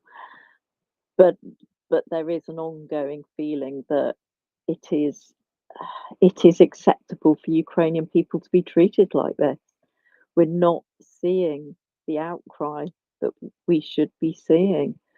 It is there is that victimization. They are the victims of the Russian aggression. They are that it is a genocide, and that's become normal. And it really, really should not be normal. All of us on this space, I think we are just shocked and astounded at how little is being covered by mainstream media. These really horrifying, truly horrifying, in the strongest sense of that word, what is happening on so many levels on a daily basis, 24/7 for a year and a half nearly now. And I do not understand why our politicians, our broadcasters, our newspapers are not up in arms about this. I mean, even in the Second World War, much of what happened to the Jewish community was not truly discovered until after the event. And we do sadly know that there will be horrors to come to be uncovered. As you know, in particular, I think we're all, dreading what will be found in Mariupol. And the numbers of the children that we're aware of now, they don't, to the greatest extent, they are not going to be including the occupied territories because they're locked down. We don't truly know what's going on in the occupied territories. The numbers that we're talking about are predominantly from the areas where we're able to obtain information. And the scale of what is happening in the occupied territories is yet to be discovered. But unlike what happened in the Second World War, we are seeing a lot of what is happening. This information is in front of us. Our politicians, our leaders, and are in receipt of this information. And it's not enough. Why is it not enough? What more could you humanly possibly conceive of or come up with that would lead to a change in this behavior? I think it was when Scribe was saying earlier, 1984, and you would never imagine that the reality of what is happening now. 1984 looks like a flipping utopia by comparison. But I always remember there was this moment where Winston was walking down the street, and I think there was a head in the pavement or something like that, and he caught himself kicking this head like a cabbage, and reflected back on himself about how he had lost so much humanity. We are losing our humanity over this. Russia is the aggressor here, but equally there is a level, this probably sounds quite extreme, but there is a level of collusion if we are not prepared to scream and shout about this in every part of our society. To not be screaming and shouting about this is a level of collusion with the Russian state.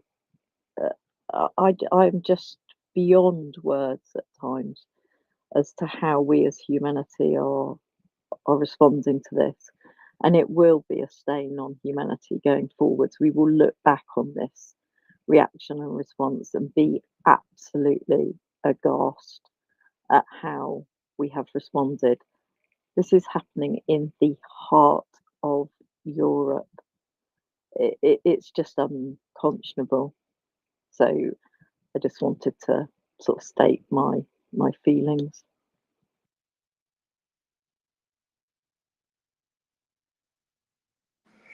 Yeah, I agree with you. It's it's reminding me of a sort of a poem that was written, I think, by Reinhold Niebuhr, a prominent Protestant theologian, anyway, during the war. And I'm not going to get the wording just right, but the essence of it was, first they came for the trade unionists, but I wasn't a trade unionist, so I said nothing. Then they came for the I don't remember. Was it the communists? If someone knows this better than I do. Wait, they came for those people, but that wasn't me, so I said nothing. Then they came for the Jews, but I wasn't a Jew, so I said nothing. And then they came for me, and there is no one left to say anything anymore. And that is to our eternal shame. It will be the case if we don't step up to the plate and make loud noises now and remind everyone that Ukrainians are not some kind of a victim class, that Ukrainians are you and me and everyone. We happen to live in different countries. If we had been living in Ukraine, this would be happening to us. And, I like to tell people, on the 23rd of February, Ukrainians got up and they made their coffee. They went out to get the newspaper. They brought their kids to school and they went to work. On February 24th, their world came tumbling down because of the absolutely inexcusable aggression of a terrorist regime on their doorstep, and we have to always remember that. Okay, let's see. Let's go to MS now. I think you're next. Thank you.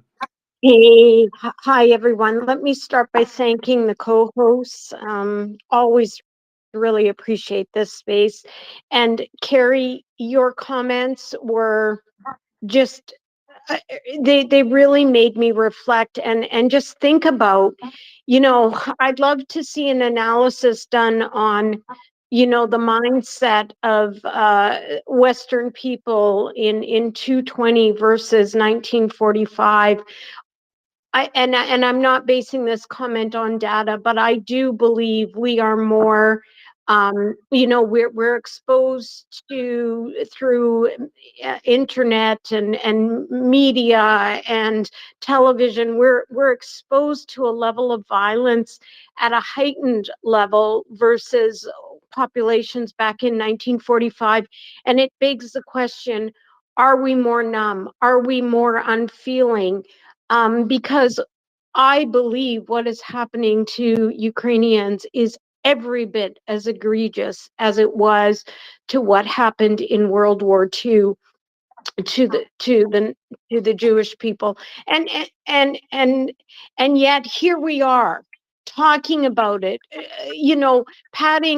governments patting themselves on the back for passing Ukraine some, and I'm not dismissing the value of the weapons, but we're certainly not giving them the top stuff. And first it was, well, we're scared of retaliation, but how do we watch a society be slaughtered and continue to use the excuse, well, we're worried that we'll elevate the war, that they'll use nukes? At some point and this is me, but I would rather see a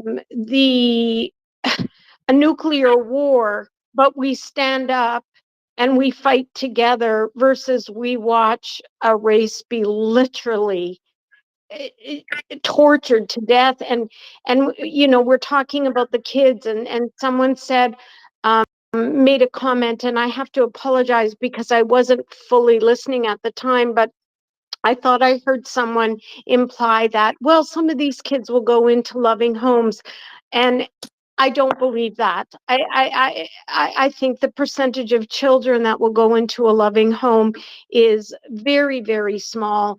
The intent behind stealing these children, value to it whatsoever. These children will be many of them, I believe, are going to be funneled into human trafficking. It's big business, and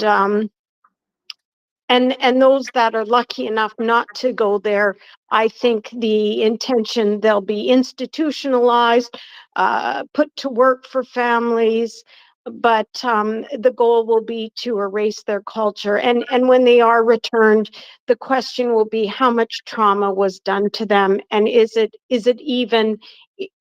irreversible trauma? So, and then finally, I just wanted to say, we've all heard about what is happening to the POWs. And I don't know how many of you saw the article, but I stopped reading the article. And to my horror, I found out that later in that article, it talks about what they're doing to the women. And I don't hear mention of that on here, and I'm not going to share it, other than to say it's equally as torturous and mutilating to women as what they're doing to men. In many ways, I'm not sure if there isn't a how they're doing it to the women may lead to even premature death, and some of you may know what they're doing, and if you want to know, DM me, but you better have a thick skin, because it's really, really awful. And I'm not just talking about the rape of women, it's what they do post rape. So I just want to recognize that they're mutilating the men, the women, and they're destroying the children. So it's just I went into a really dark spot last week when I read some of these things, and I do listen to these spaces, and that has been it's kind of my lifeline, because at least I get to hear that others care, and I'm not alone in feeling just at a loss, at an absolute loss of how humanity can just excuse it away. And so I think I'm babbling a bit here, but thank you, and let's hope it ends sooner rather than later. Yes, 100%. One of the things that's appalled me is the fact that in the United States, at least, our media outlets seem to almost be trying to cover this up. They certainly aren't covering it. I'm going to go to Martin, and then at that point, Oh, Robin, yes. can I just comment on that? Because I did want to comment on that. Okay, and then I'm move on to another topic. But go ahead, and then we'll go to Martin. Yeah, because I'm from Canada, and we're having a lot of problems with mainstream media, and all you have to do is look at who they're aligned with, and you'll know right there. So there's an international connection, and it circles you right back to Russia. So yeah, I'm not surprised. Yeah, 100%. In fact, that's an issue we probably should go into in a little while, the whole hybrid warfare business and the propaganda. Anyway, over to you, Martin. Thank you, Robin, and hello, MS, from a fellow Canadian, Martin, in Winnipeg, Manitoba. And Robin and Favid and everyone, that famous quotation by Reverend Pastor Martin Niemöller. Thank you. Yeah, you're welcome. I just tweeted it from the Holocaust Encyclopedia. So anyone who wants to know about this remarkable man can just go and see the tweet. Again, it was from the Holocaust Encyclopedia. And he was, just briefly, a Protestant minister. At first, he was a supporter of the Nazis, and then came to be an ardent foe. So you'll read the details. I'd just like to say, and this war should have been over months and months ago. Muscovy should have been driven from Ukraine with their tail between their legs long time ago. And I'm going to say that Ukraine should become immediately a member of NATO. Of course, my voice, what does it count for? But that's just what my position, my belief, my anger. And then NATO should say, okay, we have a new member, Ukraine. The red line has been drawn. Russia, you have 48 hours. And I'm being generous. 48 hours. Get your genocidal troops out of here, or else we will destroy them. Because this has gone on far too long. Too much genocide, too much horror, too much destruction, too much ecocide. Everything that everyone's been saying, I agree with about these horrors. But I am, as I've said before on this site, and thank you, Robin, and Favorite, for letting me spout just a little bit and before I drop down.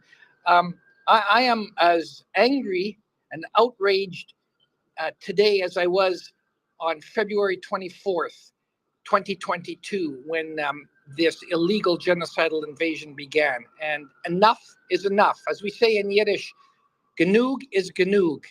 Okay, enough from me, and I'm going to drop down. Slava Ukraini, please retweet this indispensable site, MriyaReport, and I'll go back to listener. You're always welcome here, Mark. Thank you. It's lovely to hear you. Hey, Roy, I'm Slava. I think that as Martin was talking about Niemöller, yeah, I think one of the things that it's really important to remember in these weeks of really depressing news sometimes, that there's a lot of hope. And we can see, looking back to the days of the Holocaust and World War II, yeah, there were a lot of Germans who went along with it, but there were a lot of unbelievably brave Germans who fought against the Nazis. Niemöller was one. Dietrich Bonhoeffer was another who I've read a lot of his writings. He was an amazing person, and I think we feel like each of us, what difference can we make? But it's in Jewish thought, we don't count people. We don't. If you need 10 people for a quorum to say certain prayers together, you don't go 1, 2, 3, 4, 5, because every person is a one.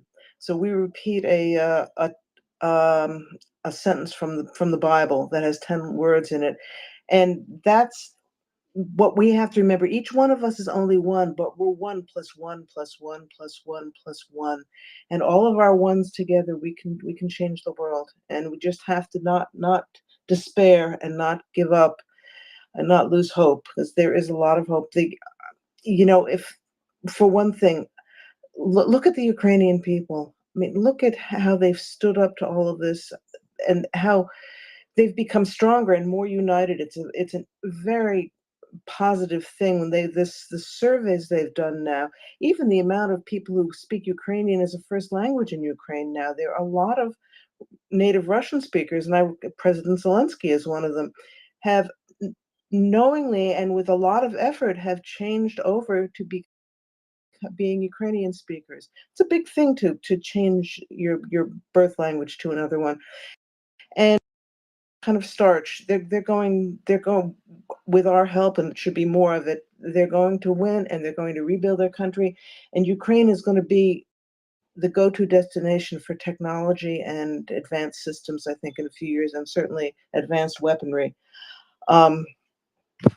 David, what do you have to say about that? I think it's right to keep it in perspective, and that we should certainly continue to share with each other here, and keeping investigation underway to recover Ukrainians who have been stolen into the Muscovite territory. And it is also one of the 10 prerequisites or requisites for peace as published by Ukraine. And I will point out that this will end in Ukrainian peace. It won't be a Russian peace. It won't be a Minsk peace or a Chinese peace. This will be a Ukrainian peace, won on Ukraine's terms. There had been opportunity prior to now where perhaps dialogue and debate would have achieved a different result. However, genocide has reared its ugly head. Russian imperialism has revealed herself in the 21st century, and so Ukraine is continuing to liberate her land. I just took a moment and I put something up into the nest here, the space. It's the most recent of the composite maps that Chuck Farrer puts a lot of work into and he shares with us. It essentially just shows the continuing, as George mentioned in the previous hour, shaping operations. Seems to be in the southern theatre. And from that we can see that Russia is indeed not able to set the pace of this war. Probably hadn't been able to do that since about March, April last year, militarily speaking. Sure, lashing out and planning mass spectacular missile attacks when Ukraine didn't have much air defense, had its spectacular terrorist impact, but has utterly failed in terms of militarily achieving anything. And I would say the same for Russia's attempt to not just commit genocide in Ukraine, but the act of genocide of deporting population itself is enumerated among the definite or ways to define or identify a genocide. So I would also point out that Russia seems to be operating on the understanding that technology ended in 1989, 1992 direction. Do they not imagine that Uncle Sam or some of his friends have constant overhead watch to include cell phone information? I know in the early days of this conflict, when groups of children and adults were being repatriated, having been saved, it was via their cell phone signals. Ukraine had managed to get permission from telephone providers, so it was a legal process to get the warrant. And so it was searched, and they found that all these cell phones were traveling along train lines and going to these new concentration camps of folks who were being filtered and then subdivided out to be divided into the Russian murder machine. So if it is we knew that much in the first early months, I would point out that things have probably gone to a further extent and we will have access to know. And not that we should ever stop speaking those children's and adults' names or remembering them, but also to take cognizance of the fact that it is something enumerated in Zelensky, in Ukraine's peace plan. In fact, he shared that it was worked out among the cabinet, so it's not just his. Yeah, just wanted to say that and to invite folks who are listening to retweet, share the space. The time is now 7:46 on the East Coast. That's United States East Coast time. Please share the space. Let folks know you're here. Cross-platform sharing is also approved and very welcome. If you do like to donate, please visit MriyaReport.org and make a donation. I'd like to invite people who are listening. I'd like to invite people who are listening to come up to either flick through our nest and see what it is you would like to discuss with us, or bring some new information. This is MriyaReport. Yeah, thank you, Favid. Yeah, it's MriyaReport.org is one of the best places to put your money if you really want to help Ukraine. Nobody stays in 4-star hotels and pulls down 6-figure salaries around here. We're all volunteers. You can be sure that every cent you give to MriyaReport is going directly to Ukraine to help with the war effort and with rebuilding afterwards.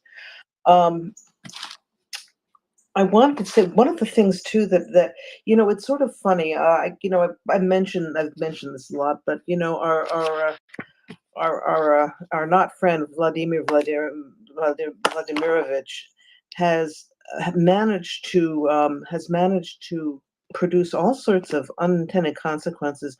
One of those is that as I said, Ukraine is even more unified than it ever was in the past. And amazingly, during this war, what held Ukraine back before? A lot of it was a legacy of corruption that they got from those years under Soviet and Russian rule. And at this point, even in the midst of this war, is being dealt with head on. Every week there are arrests and prosecutions of people who have been corrupt. And it's really an amazing thing. Again, a testament to the resilience of the Ukrainian people in the face of all this. And it's another reason that when this war is over, Ukraine is going to be really well situated especially in terms of the technology that we're talking about, the advanced computer systems. So once the corruption is out of the way, and it's straight up from there as far as I can see.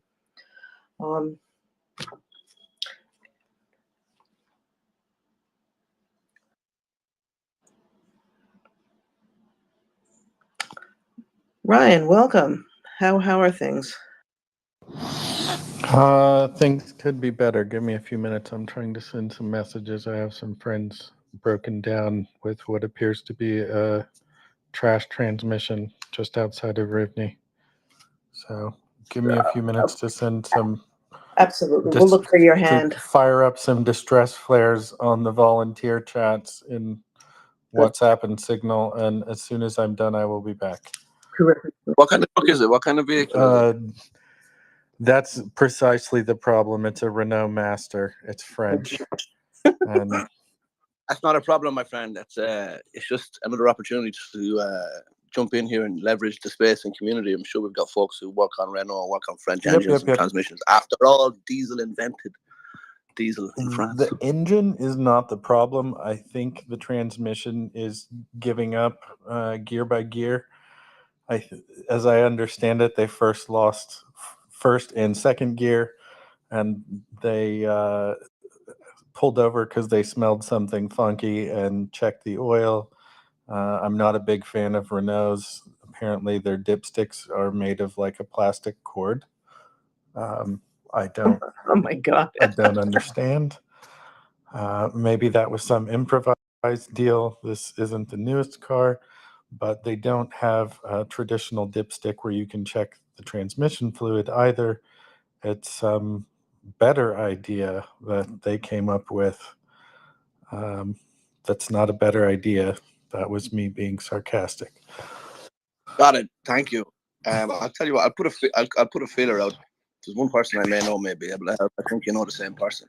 Probably. I've already talked to a mechanic friend of mine who explained to me why they cannot check the transmission fluid in the field. They've broken down a second time. Actually, they were at a gas station a moment ago, but we have a nice little virtual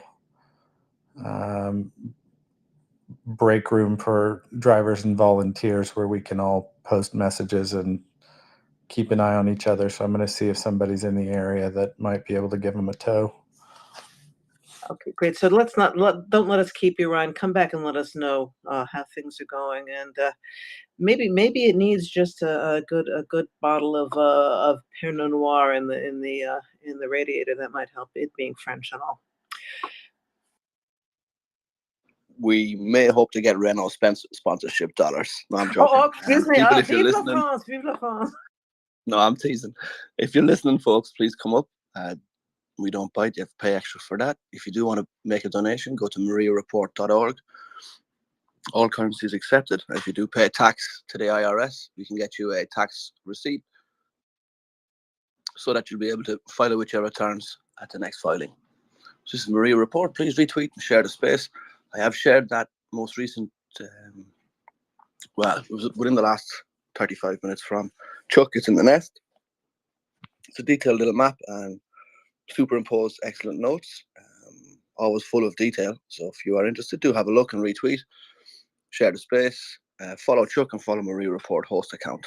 Yeah, it's very hopeful looking. I love seeing all that blue heading toward the east.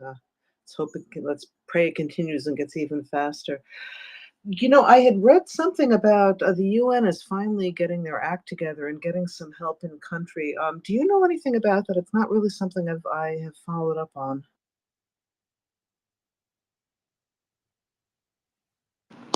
Marvelous, Robin. Glad you mentioned it. It's a tweet that it's somewhere in my own timeline. I don't know where it is. I'm going to try and find it and share it in the little messaging chat option and see if folks want to share it or read it or take an interest. It's from a Ukraine-based organization that is UN affiliated under the auspices of the UN. And what they do is distribute aid. So it does seem that there have been convoys of trucks dispatched from warehouses where material obviously was stored safely and didn't get bombed.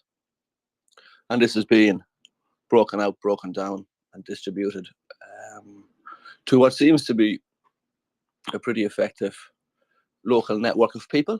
Obviously, we see the Ukrainians are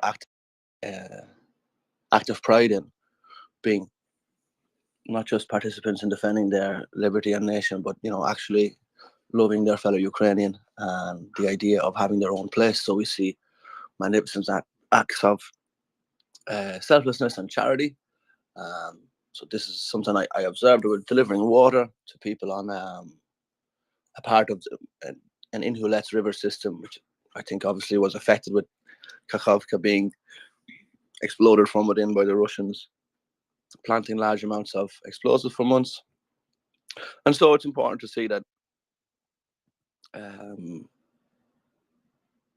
aid is arriving, aid does arrive, and it's something that is not forgotten.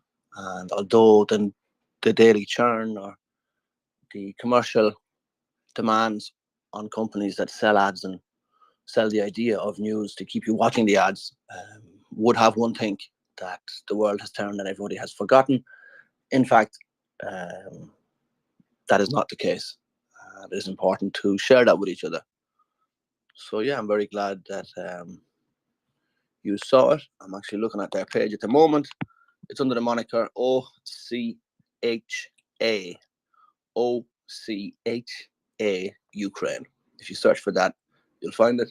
It stands for UN Office of Coordination of Humanitarian Affairs. People whose lives have been upended by the war in Ukraine, so they say. And it's a wee video on the whole job. Yeah, this is a wonderful thing. I mean, with our grumpiness with the UN, which is primarily about Russia, it's easy to forget that the world is becoming more and more united behind Ukraine, and the UN has the ability to do a tremendous amount of good. So it's very nice to see that they're coming in actively. And I understand that Ambassador, and I will butcher his name, is it Kuslitsia? I have to look it up. That's embarrassing. I really should be able to pronounce the poor man's name. But he. You're forgiven, Robin. I forgive you. Thank you, dear. But I hold myself to a standard that I should be able to pronounce these Ukrainian names. Like I spend hours a day studying Ukrainian, which is a really beautiful language, but very difficult. And anyway, I will look it up. I don't promise, but I will try to get the pronunciation of his name right by the next time we're on. But anyway, he has done a tremendous amount of work at keeping Ukraine in front of the international community and managing to be civil. Serhiy Kuslitsia. I assume those U's are they're not Ukrainian U's. Kuslitsia, I guess it is. Okay, thank you. He has managed to speak directly, truth to power, as they say, and he's managed not to slug the Russian ambassador when he's in the same room with him. But I consider that he has superhuman strength for that. So yes, we have to follow him on Twitter. Yeah. Anyway, it's a good sign, and more aid is coming in, and just everybody keep writing to your Congress critters and your parliamentarians, depending on where you are. You have to keep this in front of people's. If we're annoying enough, they'll do what we ask and to make us go away. I think that if you remember the Send the Leopards, the Free the Leopards campaign. I really do think that all of us incessantly tweeting memes of Free the Leopards and sending messages here and there, it did make a difference. And as I said before, 1 + 1 + 1 adds up to a whole lot. So write your representatives, write your Congress people, contribute where you can. MriyaReport is certainly a good option, but there are many wonderful options of small targeted charities that are getting help into Ukraine and help for Ukraine to be able to take care of its own business, which it is doing very, very well.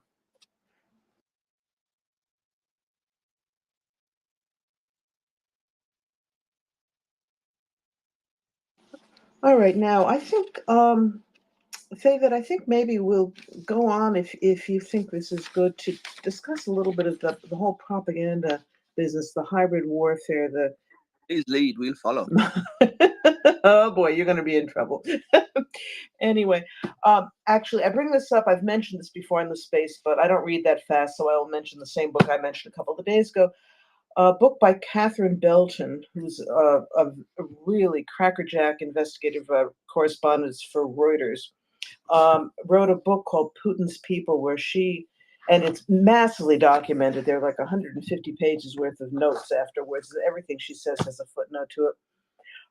But it's talking about how with the collapse of the Soviet Union, among other things, what I'm reading about now, she talks about this, that the KGB left things in place to spirit as much their financial, their filthy lucre out of the country, and to put operatives in place to keep their project going even after the collapse of the Soviet Union. We have to remember that the Soviet Union may have died, but the ideologues behind it didn't necessarily go away at the same time. And among other things, we had our German contingent on a couple of nights ago with Alan, and we were talking about the network that apparently is still somewhat in place in the eastern part of Germany that is strongly supporting Russia and is doing its best to torpedo the efforts to help Ukraine. And we have that in this country too, in the United States. And I think most of the world, there's a website, and hang on just a second, I'll get it for you. It's a Ukrainian website that follows the germs of Russian world. It's texty.co.ua, I think .org.ua. They are keeping a master list of people in positions of prominence, and it's only in Europe, but unfortunately it doesn't cover the United States, but people who they've identified as having a connection with pushing the Russian line, and attempting where possible to undermine democratic institutions. This is another thing that I think that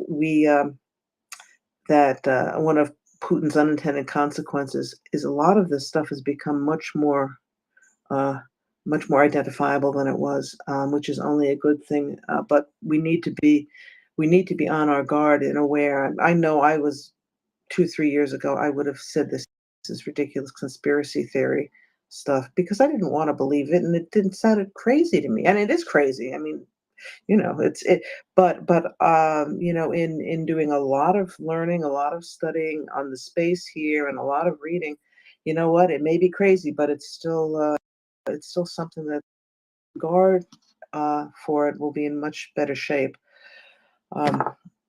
So if I'd love to have more speakers if someone has an interest in this topic.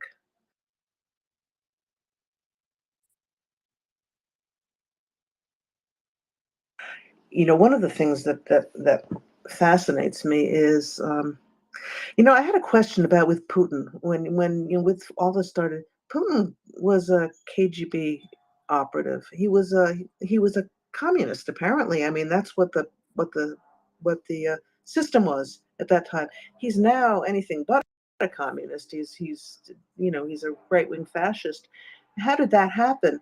But when you look into it more deeply, the form of government that was being used in Russia at any given time was really a means to an end.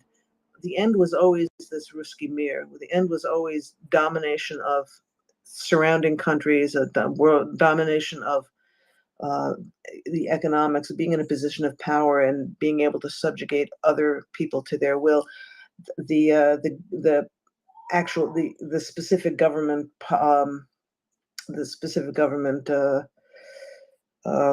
philosophy was really beside the point. And this is why you can have people who were ardent communists who are now ardent fascists, and they're the same people, and they don't seem to have changed their stripes. It's really rather fascinating.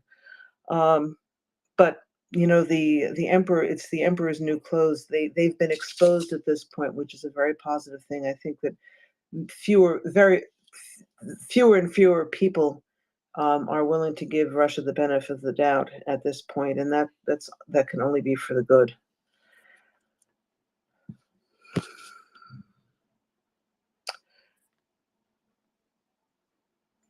All right.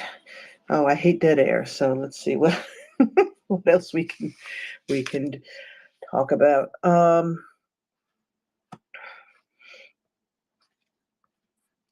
right. Let's see. We talked earlier about that as the reservoir is being drained, we're oh, let me hear. Lily is up and has something to say. Let's go to Lily and then we can continue. Thank you, Lily. Oh, Robin, thank you so much. If you want, I can come back. I was just actually have time to answer or add in or discuss the children situation that Nancy was handing off to you during the transition of co-host. So we can come back. The conversation was like the children, we can't forget about them. Don't, forget about them. Don't look away. So if you want to move on and we'll come back, I'm here for the night. So it's okay. Whatever you'd like. Well, if you have something to say about that, we can go to that. I just am concerned that it's such a heavy topic and I don't want us to become dispirited by it, honestly. I mean, that really is my concern. I think we need to really focus on what we can do and how we can make the situation better. Yeah, so we can definitely move on and come back, but I was going to say how I always weave in Ukraine to my conversations outside of my home every single time, even if it's 5 or 10 minutes. Some people say we're a little aggressive. I like to say in New York, we say assertive. But if someone gives me pushback, I will bring up the children to sort of set people back on their heels, not to make them chronically depressed, but to bring it right into your home. And I am not a mom, but I have lived with people caring for their children, growing up, and what have you. So anyway. Yeah, thank you. We can come Thank you. back. You're a New Yorker. I should have guessed. I knew there was something I liked about you. I mean, something else I liked about you. But I think that's a very good point. It is a way, as we were talking before, it's a way to insist that people see the human beings involved. These are parents and children. These aren't, people in a war zone. We can't relate to them because they're people in a war zone. These are people just like us. It's purely by chance that we're living, free and no, with minor things to complain about. I mean, I find I have very little to complain about in my life anymore when I think about what's going on in Ukraine. But yeah, I think, yeah, I do the same thing, and I always end up going back to Ukraine, not because I want to put it in people's faces, but it's on my mind, and I think everybody should be aware. Yeah. Yes, Lily. Oh, I feel like I'm cheating on my whole family because I'm on MriyaReport. I'm like, no, which year should I put my butt in? Anyway, what I want to say is not to smack people and bring it down, but then you use the children, not use the position, the horrific position they're in by being kidnapped in 2023, right? We have all this advanced technology, drones, what have you. Young, like, what did you do at 5 or 6 or 7 years old, right? Were you worried? I mean, you'd miss a parent, even though most of the time you fought with them. But if you didn't see them on the beach in like 3 minutes, you panic, right? So that is horrific. Okay, that's sensation. But let's just say this. Vladimir Putin is so powerful, right? He goes after children. This is this big man, right? Slinging his dick everywhere, doing whatever he wants. And everyone has adhered to whatever. We don't want to upset him. We don't want to push the envelope. He goes after 3 years old, 4 years old. Yeah, this is the weakest link of humanity. Yeah. No, thank you. Yeah, no, you're absolutely. It's a very good point. Putin is a bully, and any of us who were children at one point knows the way you deal with a bully is by pushing back and not letting him get away with anything. And it's pretty consistently. Look at what happened with, and I'll get to MS. We'll get to MS in just a second. But what happened with the grain deal at that time when Russia at one point said, "Okay, we're not doing it anymore," and idea about how they really wanted to continue with the grain deal. So it's a very good point. Okay. talking about children and Putin, you know, look, I want to even use this term stronger than a bully. He's a psychopath. He's a cold-blooded killer psychopath with zero empathy, zero ability to feel. But he's also the father of what, 5 children? And I've asked this question. I've always been a little critical of the sanctions. You know, I've always maintained, after hearing a professor talk about how ineffective they would likely be at the onset of the war, and then continually seeing, oh, we're adding new sanctions, we're adding new sanctions. And I'm thinking, well, why are you adding sanctions? Like, why weren't they hit with these sanctions from the get-go? And you know, I continue to be amazed that new things get added to the sanctions. But with that, tying it back to Putin's kids, where are his kids? Are they still enjoying a lifestyle outside of Russia? Because when the war started, they were not in Russia. And so why haven't all the children of all the oligarchs been sent back to Russia? Why haven't diplomats been all sent back to Russia? I mean, why do we continue to half appease? You know, if you hate the West so much and you want to align with Putin, who has made it clear that the West is evil, then stay out of the West completely. Keep your families out of the West. Do not use our Western post-secondary institutions for your kids. Stay out. And we need to, you know, and perhaps someone here is going to be able to tell me that those steps have been taken, and I will be pleasantly surprised. But I have a feeling they haven't, and that is disturbing. And it also ties back to a comment going back over an hour ago, where someone had said the sanctions have to remain until Ukraine is rebuilt, till the children are back. And, you know, that in my mind is never, and I'm okay with that. Right. That is how they are structured. I know from the United States point of view that they are structured to be generational, to prevent any kind of power in Moscow retooling itself. So that is it was the UK have said that they will hold sanctions until reparations are fully paid, which, I mean, can last over 100 years in some conflicts cases. So that is the position. I'm happy to tell you.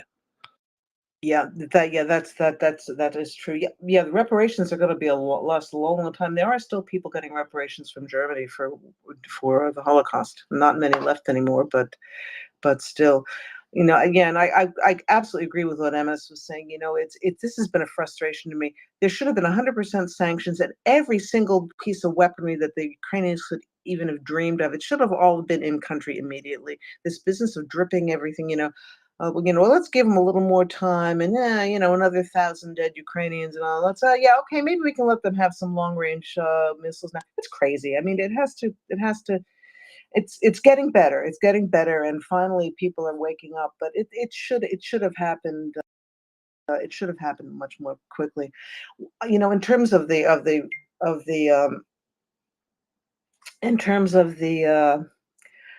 sanctions too. There's a rather horrifying article in the Kyiv Independent today, where the Ukrainians have researched some of these missiles that they've shot down, and they found that 81% of the foreign components in Russian missiles come from the United States, either, I mean, directly, indirectly. But that just horrifies me. I mean, how is that possible? This is something that, you know, I'm Chuck Schumer, who I've never voted before, but I will be voting for him in the future. But he's getting a letter from me tomorrow about this. We have to make this an absolute iron box that there's no way of getting around. This should not be happening. We have blood on our hands. Lily. I do want to address what you just were talking about, because I think it's sort of infiltrated the same way 2014. It's, you know, for decades of oligarchs knowing all along their money is worth rubles and less in Russia, and there are no goods they want to purchase. So they launder money outside of Russia, right? They're so entrenched in so many different countries in business that are tertiary to their name or further than that. So there's, I, I am very disgusted by all of it, and I follow the oligarchs a lot. But they were very, let's use the word sexy in the way they infiltrated many countries in different sectors, whether it's IT, finance, real estate, what have you. Abramovich is just one. You know, we have 20 that we can do an expose on, and they have stepchildren. Lavrov's stepdaughter has a beautiful flat in near Belgravia Square in London. So it's many years, not just now, and we're really heated about it because we want the money to go to Ukraine, give them a little bit, when I say they, the other countries, to unfreeze the assets and get them to Ukraine. They are there, right? So it's, I think we're going to have a whole new assessment of post-war paybacks in our society right now. That I'm hopeful for it. So don't get so upset. Let's just hold tight, and that now that it's been out, it's in the public about the assets in different countries, they're frozen, what have you. Hopefully a lot of us here and other places will follow this and add in any information we can give. Please retweet this space, MriyaReport.org.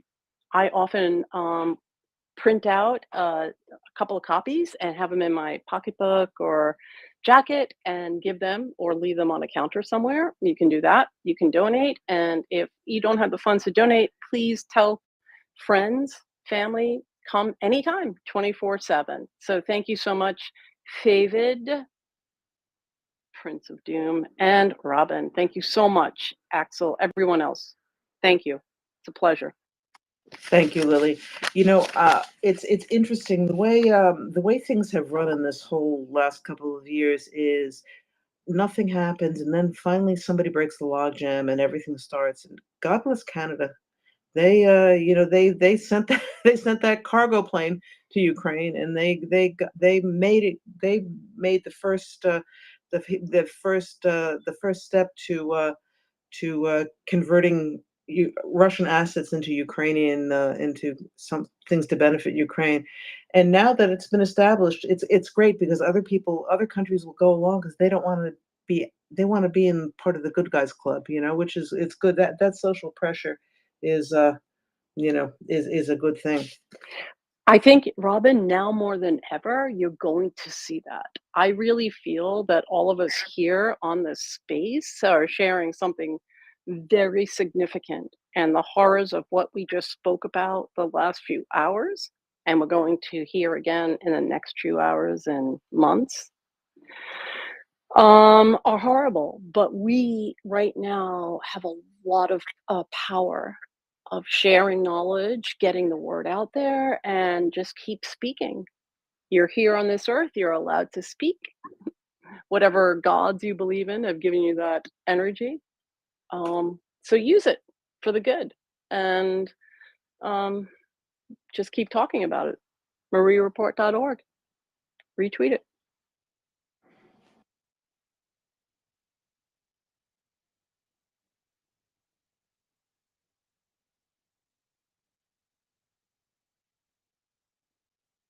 Thank you very much, Lily.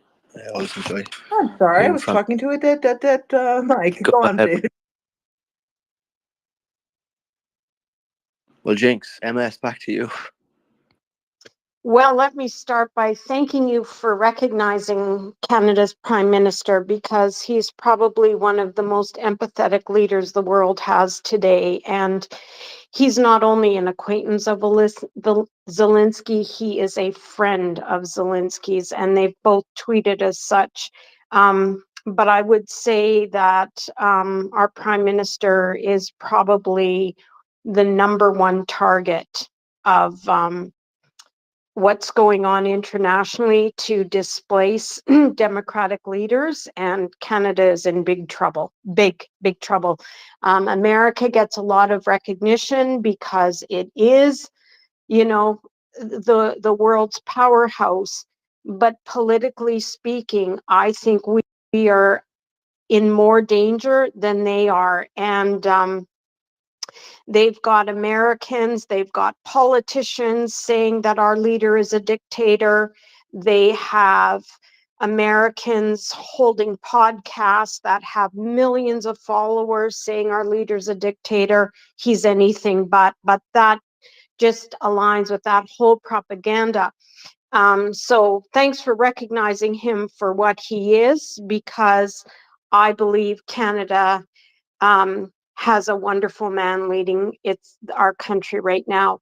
But why I came up was to talk about, Robin, your comment about parts in Russia weaponry being traced back to America. And I've thought numerous times, the NRA is not above, making a buck off of the bodies of American children. So I doubt very much they would care. And I know you were talking about broader than just the NRA, but I've often wondered, the NRA must be profiteering off of this. I can't see them holding an ethical line. I have to stop you there for a minute. The NRA has nothing to do with this. The NRA is a gun rights organization primarily for long guns. They don't deal in microtechnology. We're talking about Texas Instruments and Intel and Then I semiconductors. am totally ignorant. Yes, I just assume that they must profit somehow from the sale of weapons. No?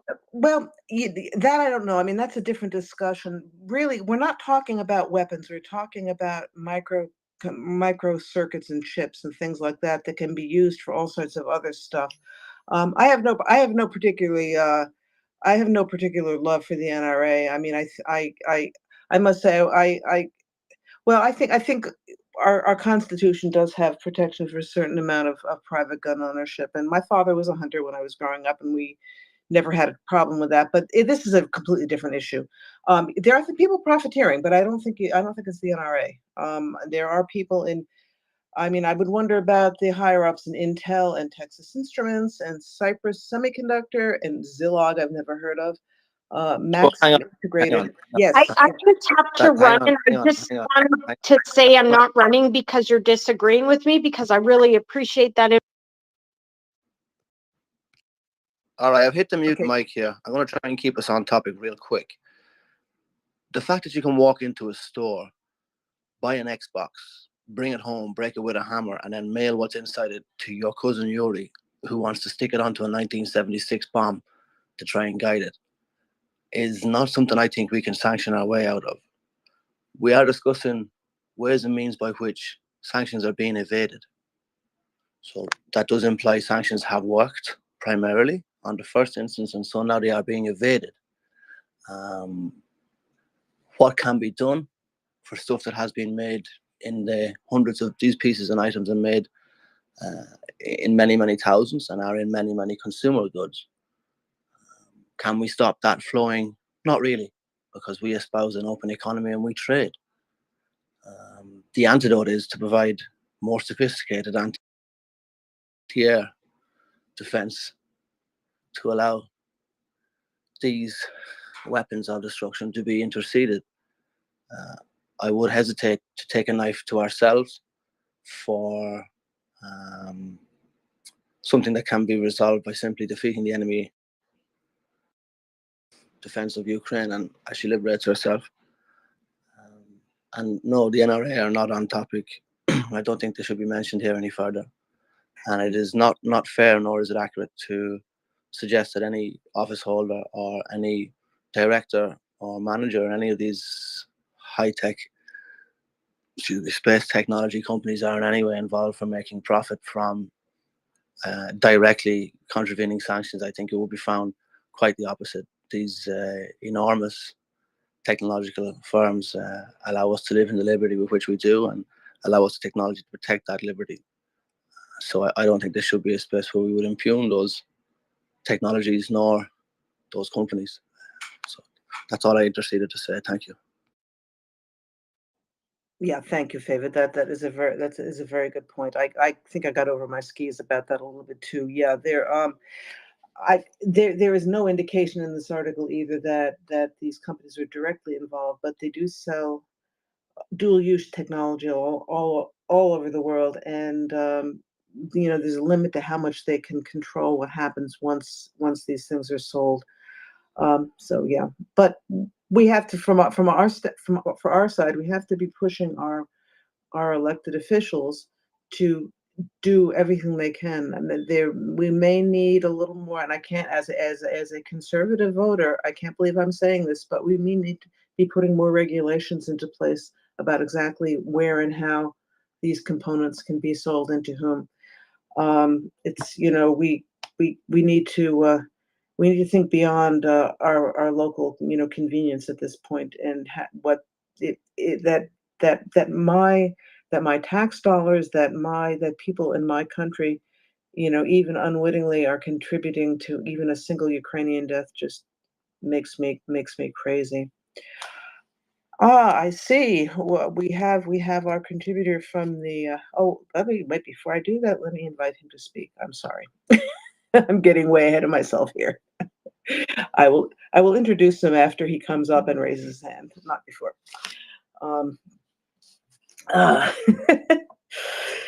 Anyway, yes, and as I said, Favor, thank you for that. You pulled me back a little bit from the precipice. I appreciate that. Don't worry, it's nothing they would need to apologize for. This is the community, and I have been known myself to be somewhere off track. Not that you were, but there's no need to apologize at all. Also wanted to pay you credit and say thank you for pulling a double shift today. I don't know if anybody else is as sad in their lives to listen as long as I've been listening all day long, but I know you were holding forward here, co-hosting earlier on, and I think it was mid-morning to early afternoon schedule. Eastern time was when I heard you, so kudos to you, my lady, and thank you very much. I appreciate it. Particularly enjoy when you co-host. Oh, thank you. That's nice. I'm hoping I'm not driving people crazy. Mockers, God bless her, has been pulling 12-hour shifts, and The craziness is what drove us here. No, you're not driving us crazy. Oh, good. Well, yeah. Well, actually, yeah. I mean, I can't drive myself crazy because I already got off that boat a long time ago. But anyway, on to other topics. As I was saying before I brought you up, we have our representative from what do they call it? The people? What is it? The workers' paradise? Is that what we call it of Australia? Will, over to you. Well, that's what I call it. In fact, the workers' paradise, the concentration of paradise, it actually extends from Perth, Western Australia. If you get to Perth, you've reached the pinnacle of paradise, and it extends out from here, radiates out, if you will. Got it. And it's a long trip to get to Perth from anywhere else in Australia, isn't it? It is yes, you are correct. It is the most isolated city of greater than 1 million people in the world. So people don't just pass through Perth; they come to Perth. People give me a hard time about my accent when I'm in Australia, right? And I tell them, yeah, I've got a crappy accent that I grew up with in America and whatever. Don't sound like I'm from around here. But the key is, I chose to be here, not by accident of birth. I worked my ring out to become an Australian. And, if it weren't for the fact that you were born here, anyway. So here. So there's a theme running through. David, I also do this, right? Back I used to. I basically get on and listen to you guys in what I call the morning show, which is often Alan and Robin or whoever, and I'm here through Doman in the evening. So I basically listen or participate 12 hours a day. And I noticed a theme running through this morning that I want to bring up, and it leads to discouragement. When George was talking earlier about stolen children, and the outrage over that and what has to happen. And I think, Robin, you talked about the fact, or Lily did, about the fact that sanctions need to remain in place, which is what the British representative, I think, who was it, Ben Hodges, one of the English blokes, had said that the sanctions need to remain in place after the war's over. There's really two issues here in relation to sanctions, but these issues have the same thing to do. And whether you're talking about children or you're talking about electronic componentry that shows up inside Russian weapons being used in Ukraine, sanctions are a very useful tool, but they don't tend to provide any level of instantaneous justice that people often crave in situations where they're applied. And because they want to try to carefully target them, they miss a whole bunch of people, right? Absolutely all of Putin and every sanction, all the oligarchs and their children and their wives and all the architects of this thing, the entire folks on it. I mean, but sanctions like that, when you try to tailor them and target them under the Magnitsky Act or whatever, the problem is you spend a lot of time trying to tailor these things, and there are incredibly smart, nefarious, evil bastards on the other side trying to work their way around them.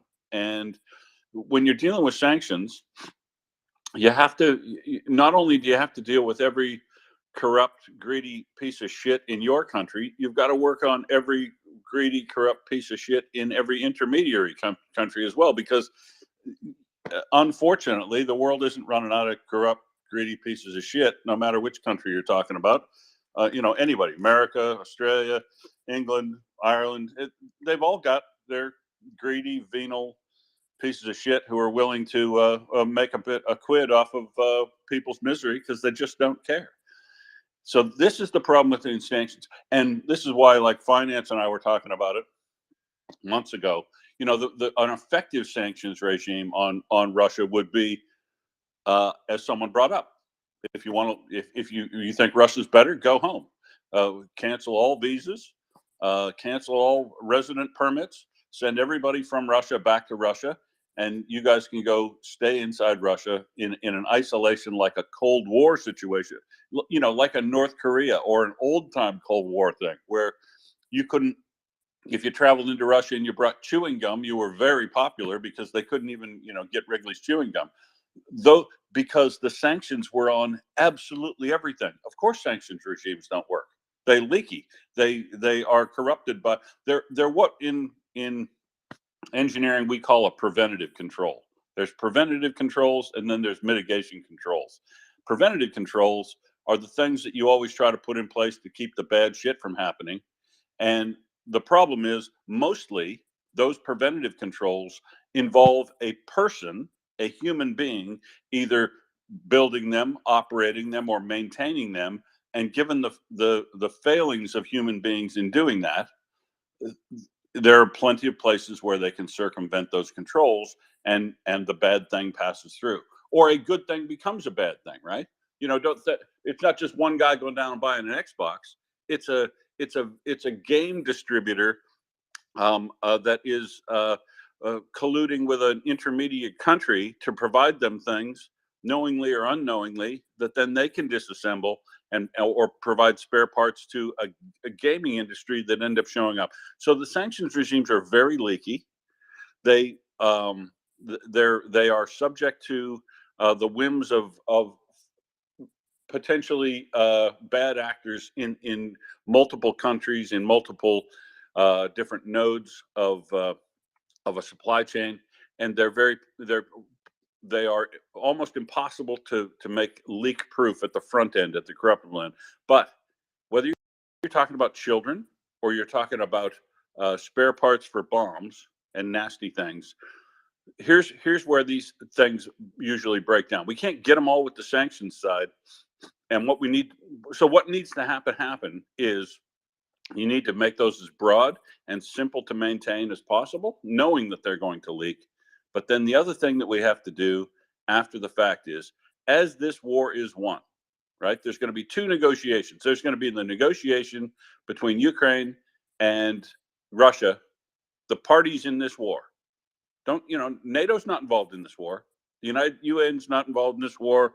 Australia's not involved in this war. Russia and Ukraine will have to come to a negotiated settlement after the ceasing of hostilities.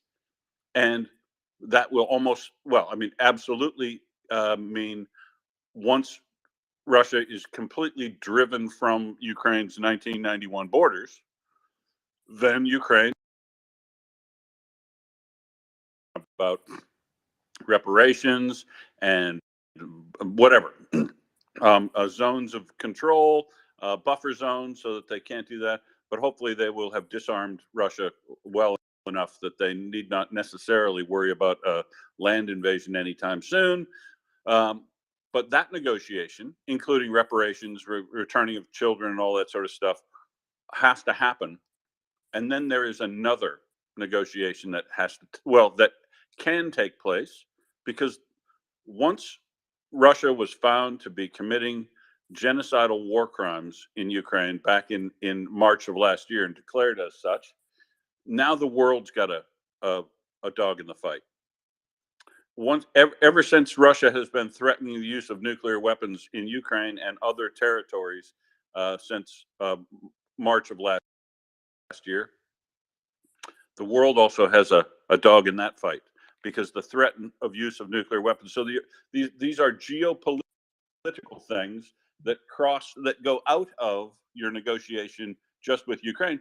Maybe the West or the UN, Australia, everybody who wants to participate in having a say with our friend Ukraine can get them to put that stuff on the table themselves. And maybe they'll deal with denuclearization of Russia. Maybe they'll deal with the genocide and giving up of all of the war criminals so that they can be tried. But if they don't, if we don't do it, if they don't get it into their negotiations, because Russia is so weakened at that point that they're willing to basically surrender with no conditions at all, then the world has a second set of negotiations that has to happen with Russia, and only then will the sanctions be lifted. I'm very careful about talking about what sanctions happen in relation to Ukraine and the Ukraine negotiation with Russia, because I always want to maintain this is very, very clear. Ukraine is at war with a genocidal invader, and it is up to them to decide the conditions of that settlement once it's done.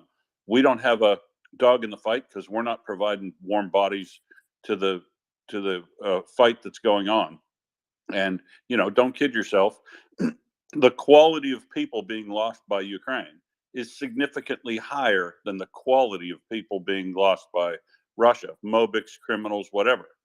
Statistically, they would be proven to be losing more. So the absolute essential thing is to finish this war as quickly as possible, because each and every day that goes by, high quality people are being lost on the Ukrainian side, as opposed to lower quality people that are being lost on the Russian side, regardless of what you think of them morally. I'm just saying the amount of, the capabilities, the poets, the star athletes, the authors, the scientists, the people that were mobilized in Ukraine voluntarily to save their country are more valuable people than people that were drawn out of prisons. 50, 60,000 people drawn out of prisons, no hopers that couldn't escape mobilization, all economically distressed people that joined contracts soldiers because they thought they could do better. I'm not saying they're inherently bad people, but they are of lower quality than are the Ukrainians being lost. And that's why survivability is incredibly important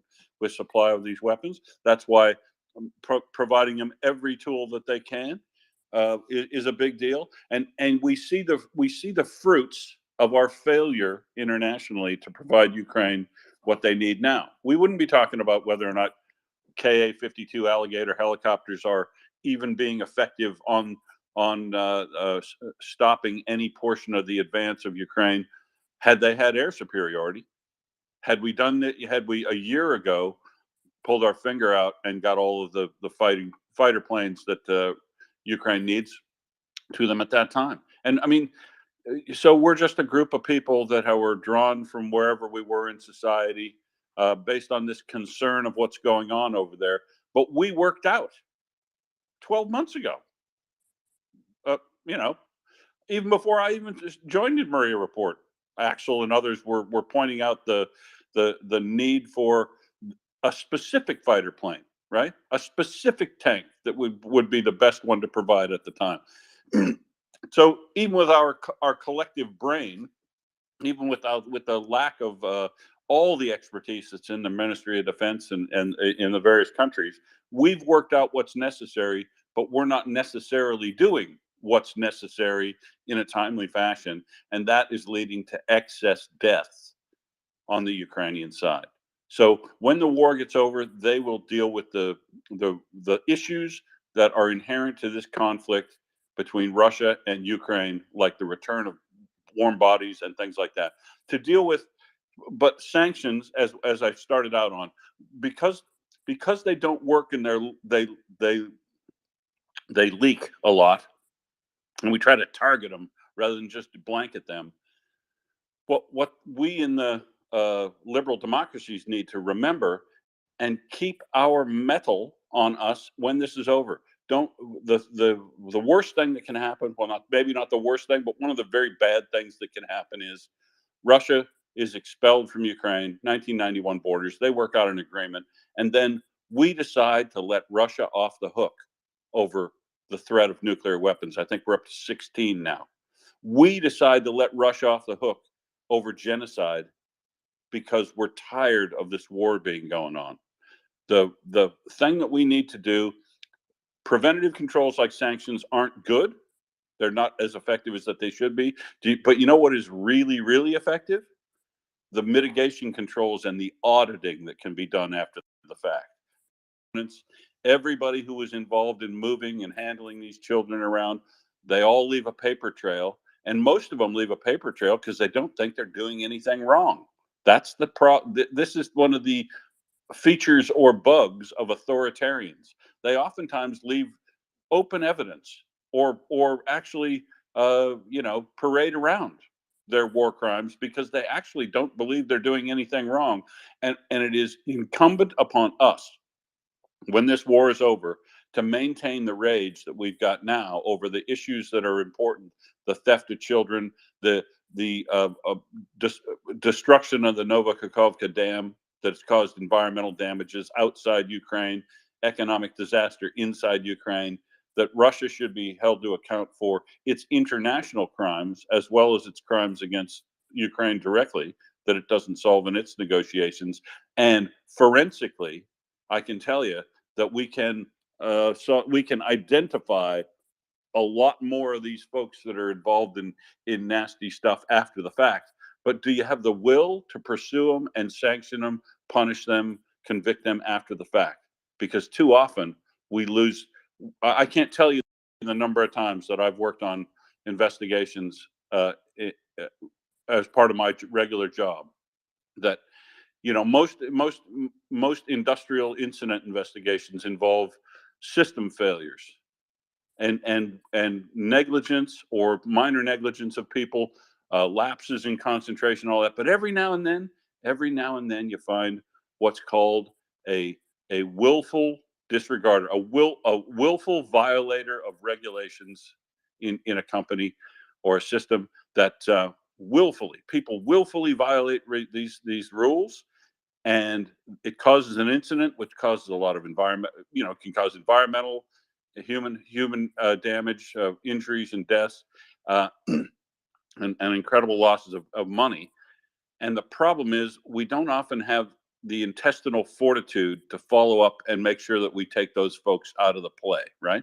Most of the time we deal with that stuff by dealing with all the system failures, and we chase ourselves around and try to prevent all the controls that failed based on lapses or negligence or poor maintenance or things like that.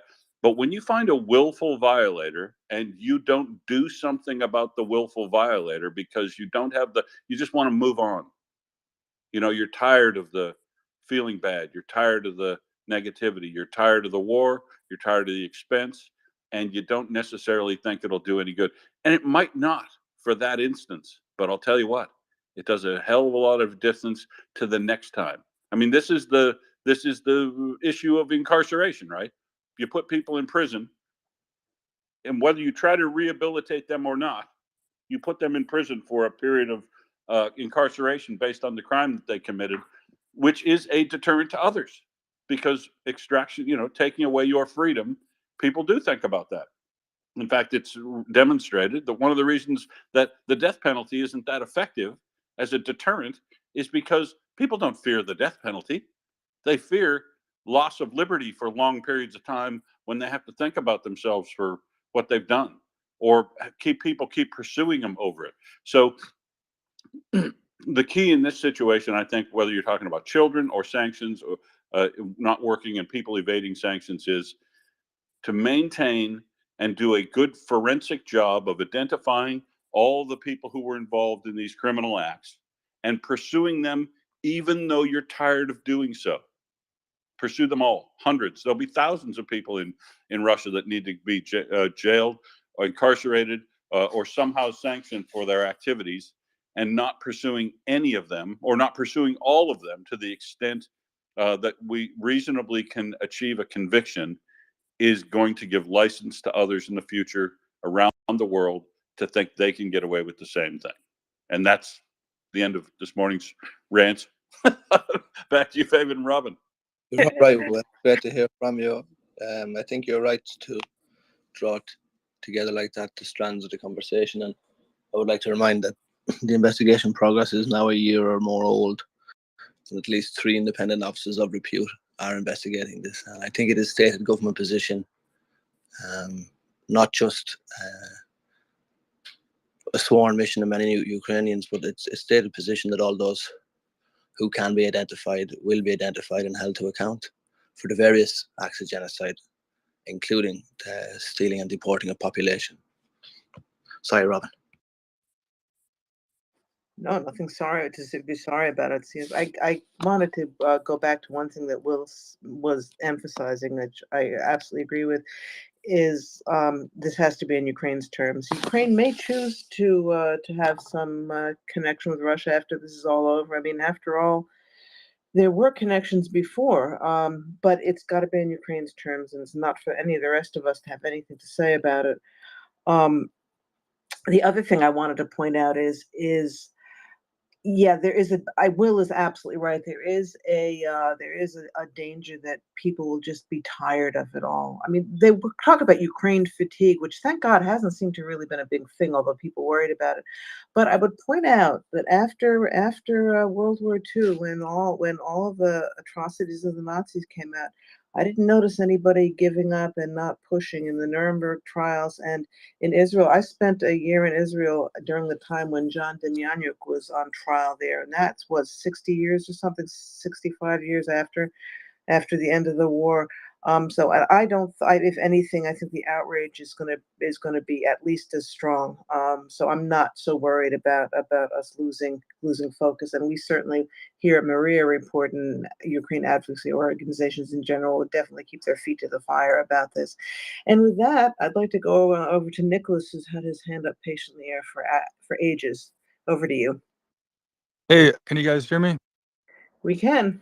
Hi, this is Nick from Northern Indiana. Yeah, I just wanted the sanctions, like you say, they are leaky, but at least the boat is afloat and it's not capsized, or the boat doesn't exist. Because from what I've been told, that Russia is in a recession, and we have done phenomenal, with the price cap on the price oil cap, and Europe, I believe, with the switch from their natural gas from the Nord Stream. So, I mean, how effective have they been? I know it's a slow process, but my question is, how true is it that Russia is in a recession, and how true is it that is this true that They don't know what the GDP it was or is because Putin keeps just picking a number for the day or the month or whatever, and then others keep regurgitating, so they don't really know what their GDP is. And the math that the sanction, all the math that went into the sanctions, you know, and they're like flabbergasted that they weren't in recession until they realized that, you know, Putin's is picking a number for the GDP. Is those statements I just said true? And the statement true? The only thing that we can see that they haven't completely collapsed is because their airline is running. Uh, is that a true statement? And that's all Um, I. yeah, thank you. Thanks. Yeah, I mean, one of the things that we have established pretty well is that if a Russian official's mouth is moving, he's lying. They seem to lie in even when. Oh, about the airline though, I mean, are they flying?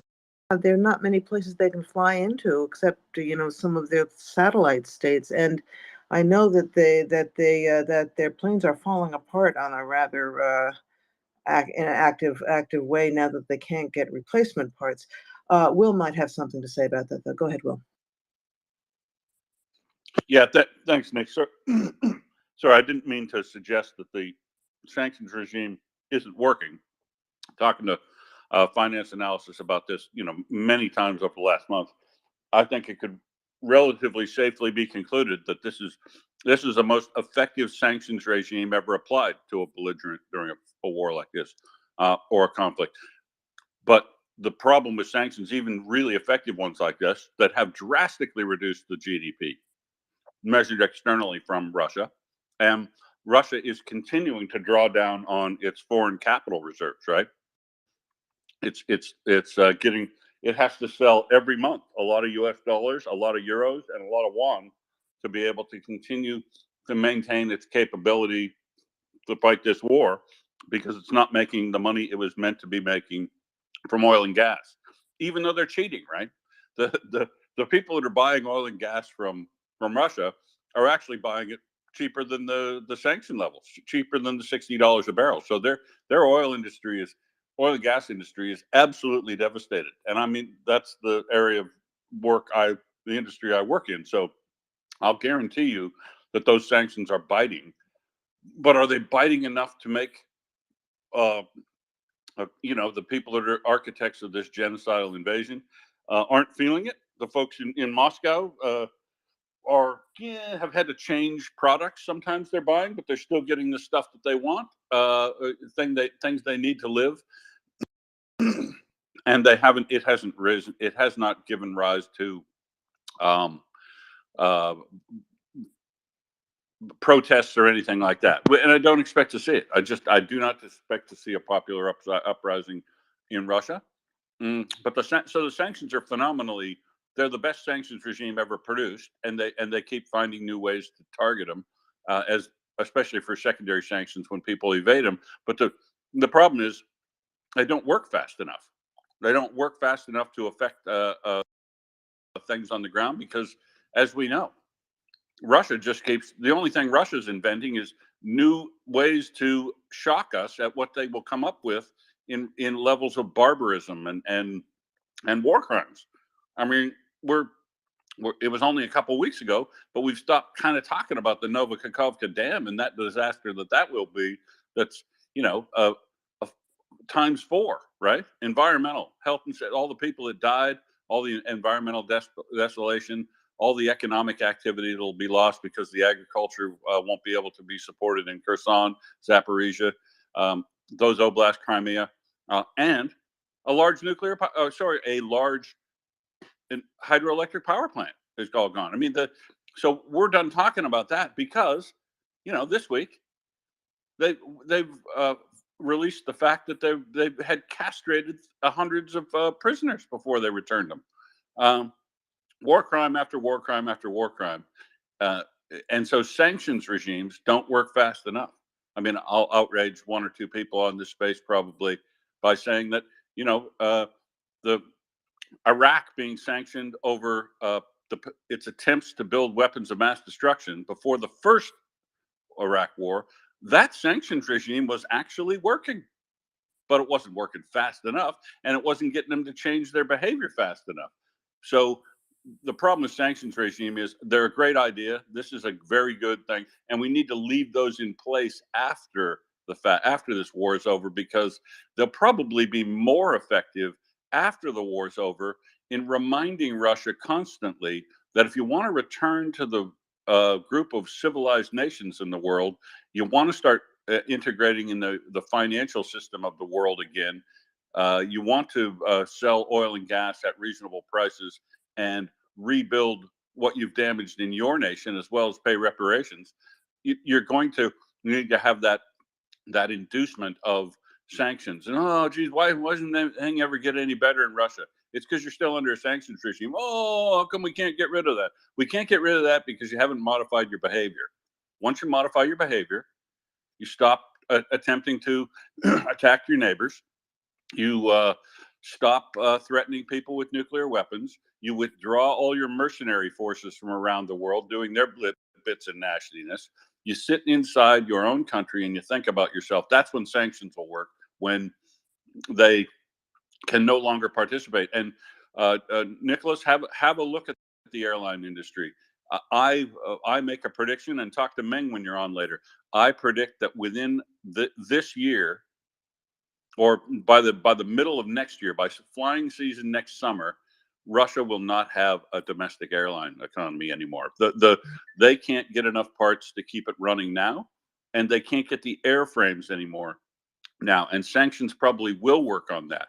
The oil and gas industry will also not return to its normal state for 20 years, because they're closing in wells, because they say they're doing it for their own reasons, but a lot of the reasons they're doing it is they haven't got parts and Western expertise that they were heavily relying on to maintain their oil and gas industry.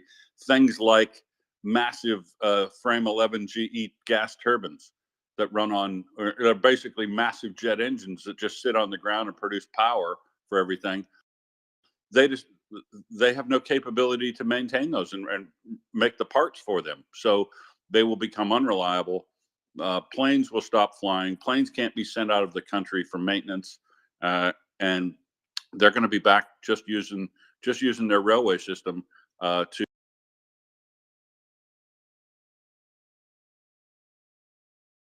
to Moscow back to. Except for that probably won't run in 3 days either, because they also don't make ball bearings, and we can keep the sanctions on them, their production of ball bearings and race bearings, so that their trains won't function reliably either. And we need to do all that stuff. All that stuff needs to go on and stay on as sanctions after the war's over, because I think sanctions will be far more effective when there isn't a war to fight at the time, so they can't rely on people to say, oh, the sanctions are because we got to support the war effort. The war will be over. They'll simply be saying things are shitty because the West hates us. And any reasonable person would ask, well, why does the West hate us? And then then they can have a good look at their behavior. And if they're ready to modify their behavior and demonstrate that they've done so. No more of this. When I spent 14 years working in Russia, no more of this. We're going to integrate you into the world economy as a means to coax you toward better performance. Now, that's over. That regime, that modus operandi is done with Russia. Russia gets the North Korea treatment until Russia turns into a decent human being as a country. And notice I haven't said anything about democracy in Russia. Couldn't give a shit. Democracies are organically grown. Russia can do what Russia wants to do, but what I can do is make sure that I moderate Russia's behavior with the rest of the world. Russia can be as shitty as it wants within itself. It has that right, but it doesn't have a right to export its poison around the world. And that's what we need to maintain the rage on, containing Russia once this war, the active fighting, is over, to make sure they can never do it again by building a capability, and that they pay for what they have done, and hopefully have some moment of reckoning or period of reckoning, several years of reckoning about what they've done and why they did that and why they need not do that to be a successful country. There's nothing holding Russia back from being a successful country in the world except Russia. Marvelous. Thank you, Will. I will put it to you that the chain of events that the Muscovites have put into train, I suppose, at the moment, means that there probably will not be a single polity left behind when Ukraine is finished with them. That's my personal opinion. I think it's supported by fact. I think it's true to restate that the American ambition for their post-February 24th, 2022 sanctions on Russia is to achieve strategic goal of removing any future threat, militarily, economic, or otherwise, potentially posed by the Muscovite regime. So I would think, having stated that, it's a rather large statement of American policy and quite difficult to roll back from, say, 12, 15, 24 years' time. Also, the United Kingdom statement today that they feel their sanctions shall remain in place until Ukraine has been fully repaid. I think that similarly speaks to a generational attitude to these most current sanction regimes. I would like to say hello to Nicholas in North Indiana from North Florida. It's lovely to hear from you. Thank you for coming and asking a question. I see you have your hand up. Please reply to Will. I've listened to you guys. My heart is with Ukraine. I mean, I love listening to intelligent conversations and about meaningful things. And this is a great place to find those intelligent conversations. And so, Russia is crumbling and falling apart. It's an accurate statement to say that Russia is literally burning. And right, there's three things that will make a country collapse. Militarily, politically, or economically. And right now, two things are happening for sure. Economically and militarily, they're being decimated. And well, definitely militarily being decimated by the strong warriors of Ukraine. So it's only a matter of time before they fall economically. These sanctions are definitely speeding it up. And they had a brain drain. And there's a lot of unrest, and I'm sure that politically, they're all gonna eventually start biting each other's heads off and stabbing each other in the back. I'm assuming that's gonna happen at some point in time. I just don't know when. But yeah, slowly Russia is falling apart and crumbling. And I also had an observation that how they have these just strange fabricated, almost like they're staged uh pictures of the Humvees that were in Belgorod and how they destroyed them all and everybody. I wonder if that in the propaganda, it's just so anybody that has any wits inside them would realize that, hey, this is staged. That's not what happened.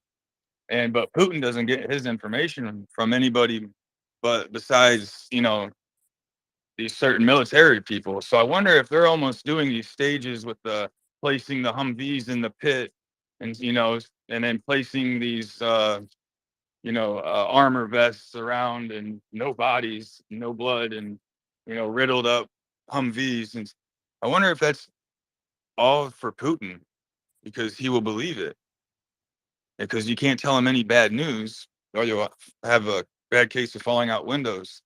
So I wonder if all this stage stuff is just so for Putin, because he will believe it, and they all just are all together. These military people and high brass are just all together on making and writing the narrative themselves of what to tell Putin. Yeah, I think that's exactly right. One of the things that just astounds me is apparently Putin is completely computer illiterate. He doesn't go on the internet. He has no idea. He only knows what people tell him. And as you're saying, you don't want to tell Putin something he doesn't want to hear. So it is contributing to his weaknesses. I think it's a great thing. I hope it continues. And the more out of touch he gets, the easier it's going to be to defeat them in the end. Favorite, I have to admit, I didn't notice whose hand was up first. Did you happen to? Lily, please, then Will. But before that, could everybody please retweet and share this space? The time is 4 minutes past 9 in Eastern Time, United States. I would very much appreciate if you could retweet and share. Let the internet know you are here with MriyaReport, and you can donate to MriyaReport.org. Thank you, Lily. King Favid, thank you so much, dear. Robin, what was the last thread you were talking about? What did you end with just there? Because Oh my God. Yeah, I'm supposed to remember what I just said.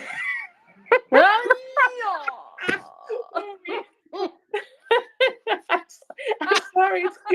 It's live radio, folks. It's live. You can't fake this. Live. Oh my God.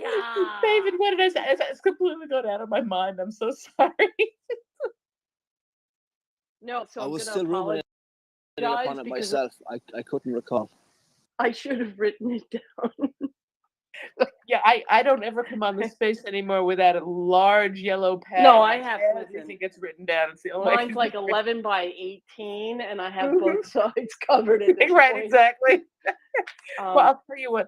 If you don't remember, why don't we go to Will and hopefully something will trigger your thought. Mazel. Thank you, love. Okay, Will.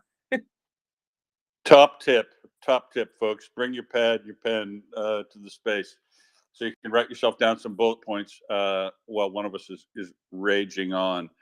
So I think there's a lot of truth to what you said, Nick, about information getting to Putin, and it's a good reminder that in the information space in the last 2 weeks, you'll notice only in the last few days have we started seeing confirmation of places taken and people, Ukrainian soldiers fighting, and more activity in battle damage assessment, I guess, in the OSINT world from the Ukrainian side.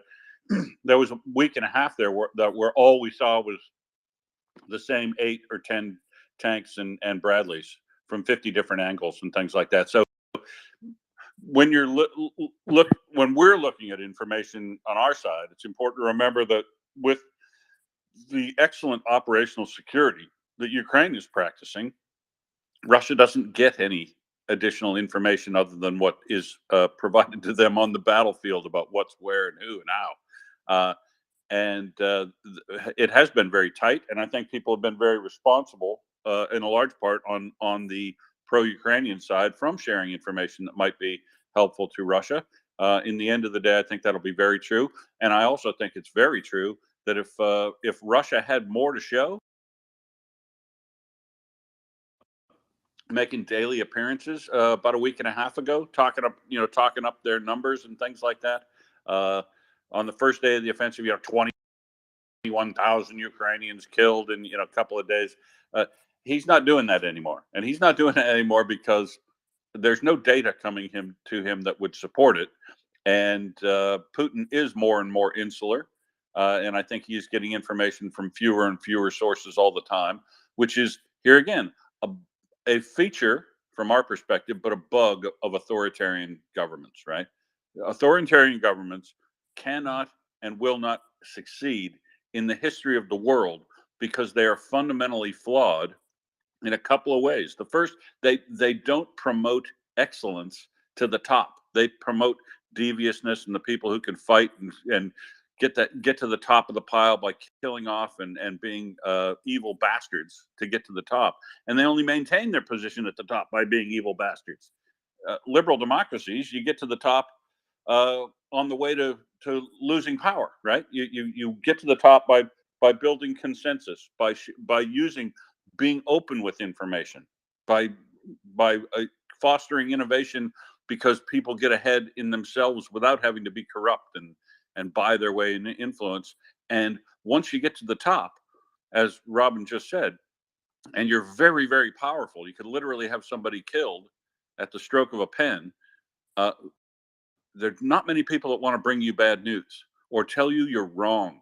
And that's the big thing, right? If you can't be told you're wrong and you've got to control everything, then you are on your decline. You may not know it yet, but you're on your path to destruction right then. When no one can anymore feel empowered to tell you you're wrong, and you try to control everything because you're continually trying to consolidate power, you're actually losing power at the center of it, because the true power is not about control. True power is about self-control and understanding that everybody else, divergent opinions, different information, being told you're wrong, having to prove your thesis day after day after day is the way to win, not by stifling information or killing off people who'd bring you bad information. So important to, as you watch this stuff, and we're all on Twitter because it tends to get feeded information much quicker, but you know, they say no news is good news is kind of true when you're talking about the OPSEC in an advanced area. When thing they'll do, which is you've seen it, clearing these trenches and things, very risky stuff. So maintaining operational security is heavy, but that means that you can't feed your population who support you the kind of information about success that you'd like to, or how things are going, or what your real problems are, because operational security. Now, Russia continues to, on Telegram channels, publish information that's incredibly useful to the Ukrainians, because they have no control over operational security. That they're, you know, Russia has taken advantage of technological advancement like the internet, Telegram, and all these things, but they don't have control of the people. They don't have a unified spirit of trying to be successful and being able to control themselves with operational security by not pumping out all the latest information quick. They pump that shit out as quick as possible. Hell, oftentimes they leave their geolocation information in the metadata on their videos and still photos that they're publishing. Great. That's really good information for the Ukrainian military. Thank you very much for that. And, you know, thank you for being such idiots. But they'll, so yeah, information is tough here. I don't think Putin's getting very good information. I think he is doing what we think, which is moving around, shuffling around the people to maintain his power, and punishing people who either bring him bad information or tell him no, or alternate views of success, and they will suffer from that in this war as well, because he's a control freak, right? He's giving directions specifically to people on the battlefield that he has zero experience or capability of doing so. But if you spend what he's been in power 20 years now with that bit of break, if you spent 20 years with everybody telling you you're brilliant and the sun shines out of your derriere, eventually you start to believe it. And, you know, any time you do something that's successful, people value what a brilliant person you are, i.e. see North Korea or China, and you know, your failures are coming too soon. It's just you don't realize it. Yep, can't argue with anything there. Absolutely. You know, it's interesting. I often think about the comparison between Putin and Zelensky.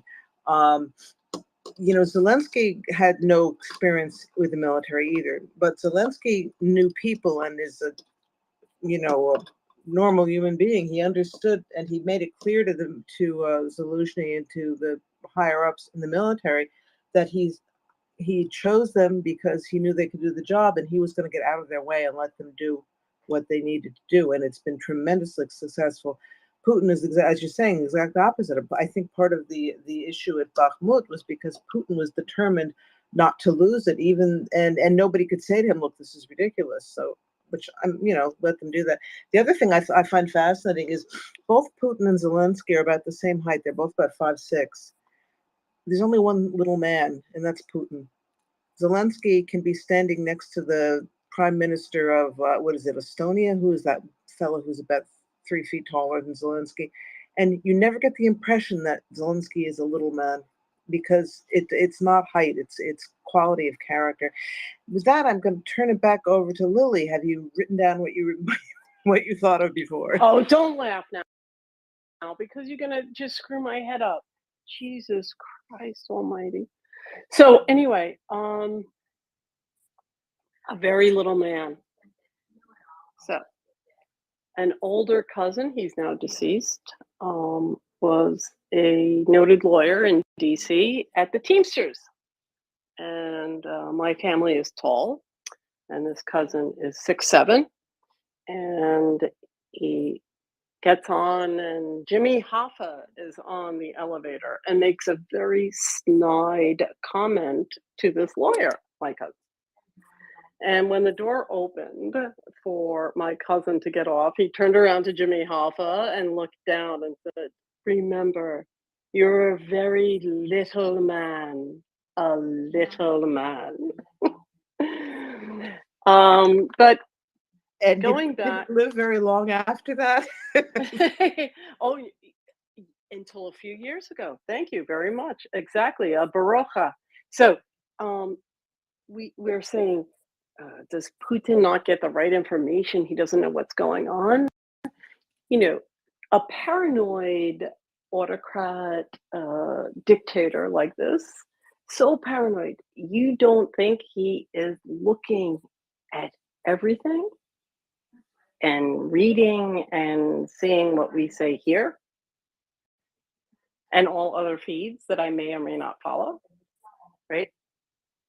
So he knows. So when we say he may not know, I feel that sometimes we take away the blame and responsibility for this.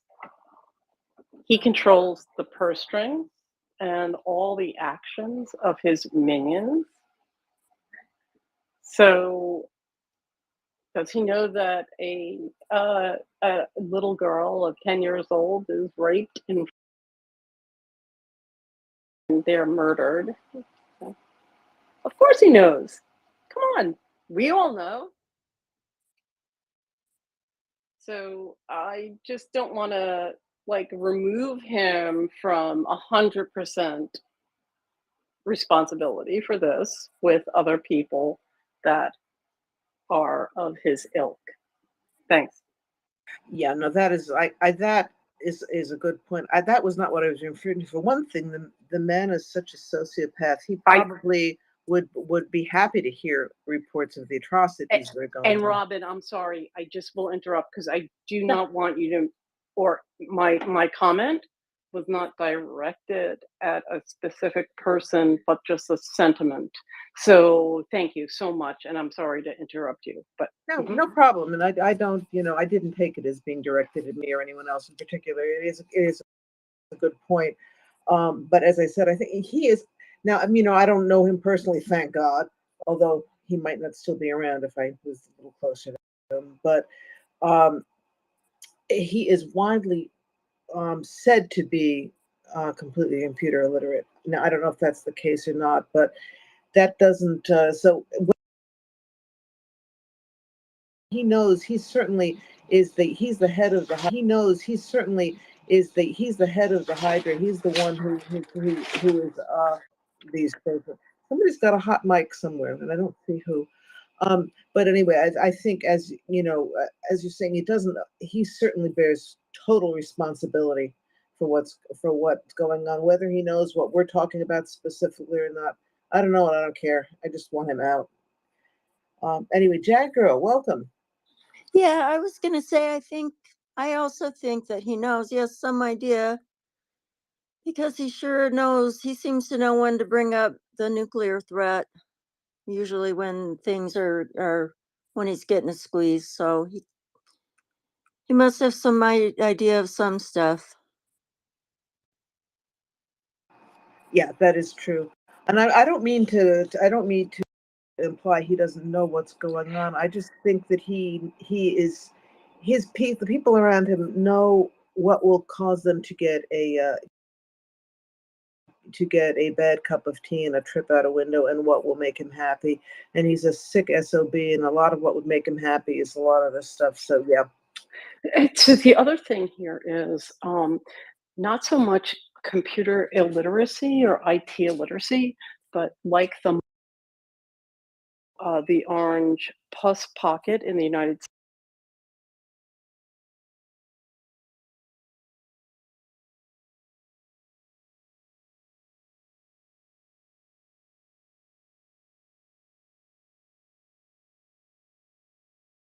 States, they don't use a computer.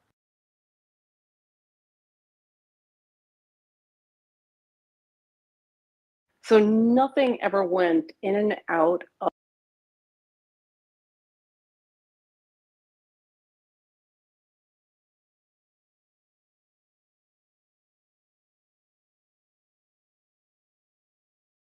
Windows. So it's not so much he doesn't know, it's that that's another trail that he'd have to run after or have Yeah. someone run after. Yeah, plausible deniability. It's a point, although at this point, good luck. Everybody knows that he's running the show. David?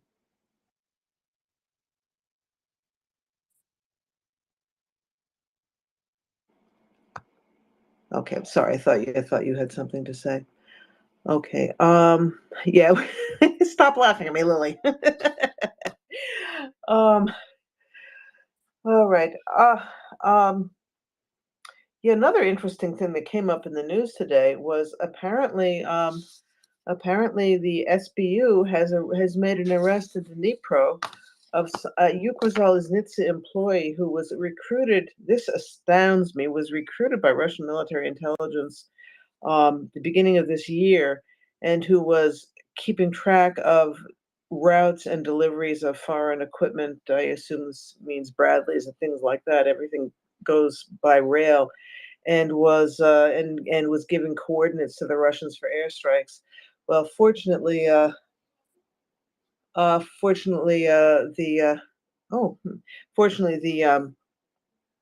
SBU was on top of it and caught this fellow. I hope he rots. I mean, to betray your country in the middle of this is just beggars belief. And I see my dear Favid has disappeared. Twitter is a glitchy medium, unfortunately. Hopefully he'll be right back. But it's about Robin, can I ask you, yeah. was that a group of people, troops that were Ukrainian already or maybe displaced Russians? This was In your one. story? No, this was one person in particular, and they Okay. didn't. I mean, he was an employee of Ukrzaliznytsia, so that implies that he was, that he was, he was a citizen. I would assume. Like who knows what went on. I mean, it's more than reprehensible. But yeah, that I don't know. But it's as I said there. The SBU is keeping on top of things. That's another thing. It doesn't go very long uh, between between news stories of somebody or other being caught and arrested, and hopefully before they were able to do any damage, much as they were trying to. Yeah, I'm thinking about the economic situation. I was looking back to the collapse of the Soviet Union, which pretty much collapsed under the weight of having to finance a massive military buildup in response to Star Wars. If anybody besides me is old enough to remember those days, President Reagan refused to negotiate away the Star Wars system, which I'm not even sure was. In fact, Will would probably know. I'm not really sure whether it was even ever implemented, but it was enough to put a scare in the Soviets, so that they poured so much money into building their military that they basically tanked the whole system. And then there were rebellions and whatever, and bye bye. And Ukraine voted to separate from them, and that was the end of them, because the USSR, without Ukraine, it lost a lot of its riches and its ability to make it in the world, which is part of why they're after Ukraine, I think, again now. Anyway, so that's a nice pattern to look at, because it seems as though Russia is doing the same thing as the Soviet Union. They're spending money they don't have to continue with a war. In this case, a hot war, not just a a cold war. But it gives me hope hopefully for them crashing earlier rather than later. The faster we can get them behind that wall, then I think North Korea is the model to look at. The faster we can get them contained, the better it's going to be for the entire world. Welcome back, Favid. I missed you. Thank you. Good evening. Some technology issues on this end. Sorry for my absence. I know we've been joined by Obligat. Hello, I recognize you, although I think you have a new profile. Very welcome. And I see Lily has hand in the air. Before we go to Lily, I'd ask folks to please retweet and share this. This is Maria Report. Please visit MriyaReport.org and make a donation according to your means. We'll be very gladly accepted, and that is a registered charitable foundation here in the United States. Thank you. Please retweet. Lily. Thank you so much, King Favid and Robin. Whatever title you want to take, Robin, I'll be glad to hear it. Do we have any updates on Bakhmut? That was 3/4, hopefully, ensconced or surrounded. Let me quickly take a look, but it's the last I saw, things were going in the right. Favid, do you have any updates? I'll take a look in the meantime. Except to say that if you swipe 4 times to the right in the nest, you'll find Chuck Farrer's map. It's not of the Eastern Sphere, which I think, or Eastern Theater, which I think is where Bakhmut is located. It's of the Southern Theater. But if you go to Chuck's profile, he does have one of his excellently annotated map images for the Bakhmut area. What seems to be happening is Russia is again holding its Pyrrhic victory and being attrited piece by piece, and losing land around Bakhmut. Seems they've walked into the trap, and now in their attempts to extricate themselves, they are being taxed in bodies and machinery. So I would encourage folks to go to the four swipes to the right in the nest and go to Chuck's profile. There is a little map of the most up-to-date information we have to share of the Ukrainian advances around Bakhmut. Lily, hello. Favid, so I'm in the garage, and I don't have the map in front of me, but is this where Ukrainian forces are the strongest north, west, and south, and then maybe we still have a challenge to the east going into Russian-occupied lands? That I don't know. Honestly, I don't think anybody could honestly say where it is the Ukrainians are strongest. I don't think it's known. I do know that probing efforts, which is the actual map shown in the pinned tweet in the nest from Chuck, that in the southern direction, as it's referred to, Russia seems to be losing more and more land more quickly as the days go by. And so Ukraine is liberating more and more villages. And so that seems to be happening in the southern theater. But honestly, I don't know if it's known where it is the strongest disposition is.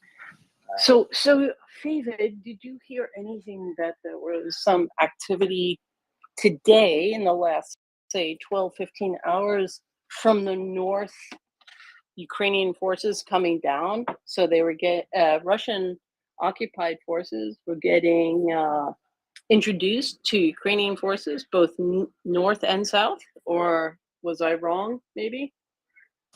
Well, no, I haven't heard it, but maybe you have. Please go on. I don't have my notes in front of me, putting me on the spot right now, but I can get notes. I was just curious if there was anything from, say, 10 hours ago when I was listening. That's all.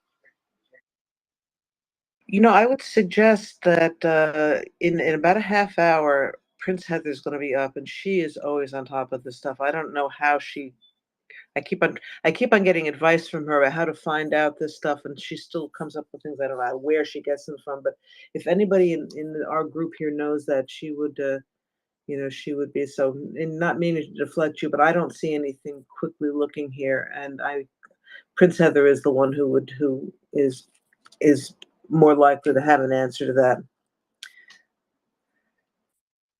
Hello, Alex. You're very welcome. How are you this evening? I hope all is well in Canada. I can't hear him. Thank you. Well, I haven't started. Can you hear me? Yes, loud and clear, Yes, Alex. Please go ahead. Yeah, I just in the morning, indeed, I read that there was indication from Anna Malar that Russians tried to counterattack in the north. Like, this is clear sign that their business in the south is not going that well, and I'll tell a little bit more about it later. But later during the day, President Zelensky said that we are not losing any territory anywhere, we are gaining one. So, like, this is war. Russians will try to counterattack. Main reason for them to counterattack is to force Ukrainians to stretch their effort and reduce pressure in other places where they see, like, Ukrainians making critical advance. One of such places is Pitikhatki, where and it was actually, there was a video about that battle. It was like the battle itself was the terrain itself was very hard because the village was in the lowland, and it was surrounded by hills where Russians had their positions, but Ukrainians could were successfully actually encircled them. They demined the area, and then really appeared in front of them, not expecting Ukrainians so quickly at that place, and it was really a slaughter for Russians. So it was actually a battalion from South Ossetia, which was almost completely annihilated. And this is war. I mean, this is not a walk in the park, but at the same time, Ukrainians are making advancements, and even though Russia is trying to create an image that, you know, things are not going as planned, but think about it, you know, if, like, we cannot really use last year's Kharkiv advance as a bar, because those things, Russians were not prepared in Kharkiv. The Ukrainians could use momentum and surprise, really. This time they have trenches, they have, like, they prepared for the whole winter and for many long months, and so it's gonna be different. But, like, how different? Even if it takes 10 times longer, it's not 5 days but 50 days, which is about 2 months. So really, we can see that Ukrainians are methodically gaining ground, that they have not yet used their reserves, while Russians are really at the bottom of their they can't get any reserves anytime soon, or even longer than that. So that's why they are desperate, you know, to what they're trying to do is to shift kind of narrative, so that, you know, people start, oh, you know, this may go for way too long, let's negotiate. They are trying to really sending all these African delegations and whatnot, so that they need some kind of armistice to regain force, you know, and pretty much gain some time. And but everybody really sees this tactic, and they won't be successful. They were able to use it gave them very short-term advantage of using this Ka-52 helicopters, and I think they were able to extend a little bit the range of their ordinary bombs that those helicopters apply. But I think Ukrainians already regained this and learned how to pretty much shoot them down, and replacing those helicopters will be very difficult for Russians. they are way too expensive, and under sanctions it will be too hard. They, again, they figured out how to do these rockets, like, what's the name of the not Iskander, but the other one. Kinzhal? No, not Kinzhal. Caliber? Calibers, yes, They actually, Ukrainians denounced it, and I couldn't believe this. Turns out this Caliber missiles still almost 90% of chips and stuff that goes into Caliber are made in the U.S. By U.S. companies. They probably buy it through some, private companies, so it will be harder to. Like Kazakh or Armenian or so stuff Kazakh, like that, right? Armenia, Algeria, like Algerian president came to St. Petersburg and Maybe praised Serbia, Putin, Albania, like maybe. Putin is the last hope of, all, I don't know, all good people in there. Something like totally bollocks. Yeah, it was really something. But Algeria has strong ties with Russia. They buy Russian military, but then there is Morocco, which is kind of doesn't like Algeria. But looks like, corruption made its way in many places, but I don't think Algeria is something that can, I'm pretty sure if there are ways to kind of apply more pressure to and make secondary sanctions be more effective, it just takes a little bit more time. Anyway, with regards to counteroffensive, I think we are like 1-2 days delay is not an issue really when you are planning these things, because like Russian plan was what, take Kiev in 3 days, and this is we are not even talking about Russian making any advance anywhere. They are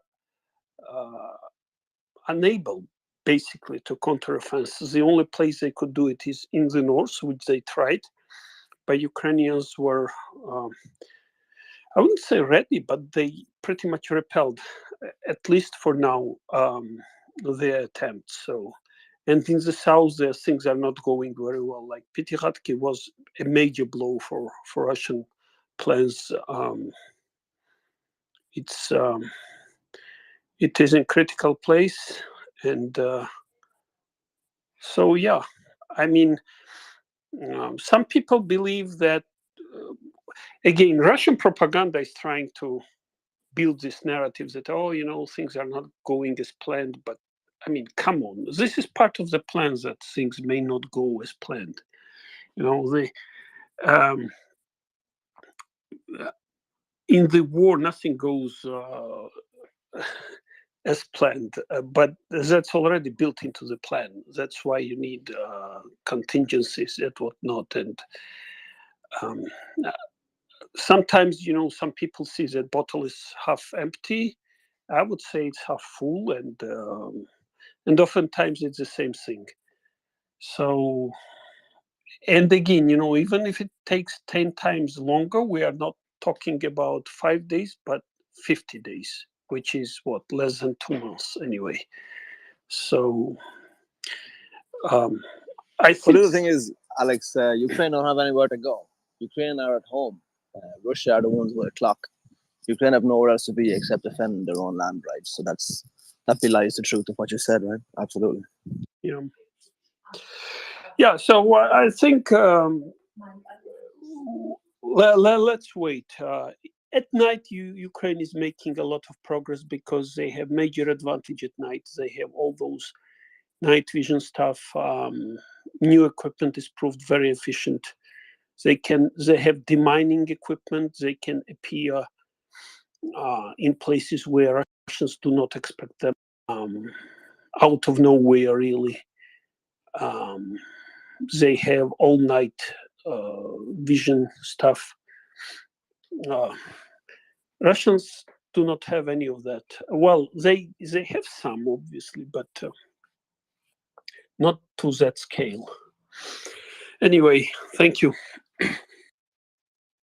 Thank you, Alex. It's great to have you with us. Please stick around.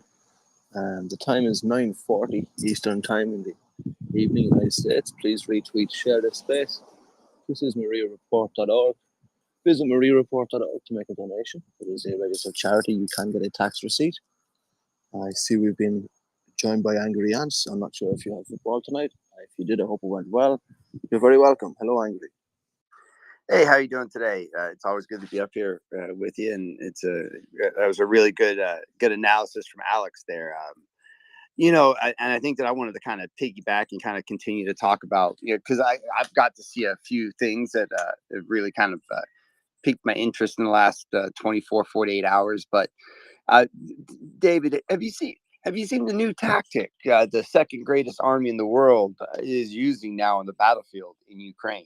I'm not sure if you saw it or not. It's the new wonder weapon. Sure, go on.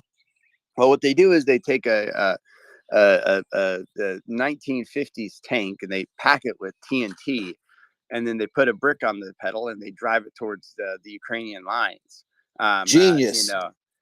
I mean, I can't believe that all the That's folks a drunk that idea if ever I heard of it. That's a drunk idea. I mean, we're sending over for HIMARS and Storm Shadows and but I couldn't, if we'd only thought to bring out some old World War II Pattons or something like Shermans and pack them with plastic explosive and send them over there, we'd be setting them up for success, wouldn't we?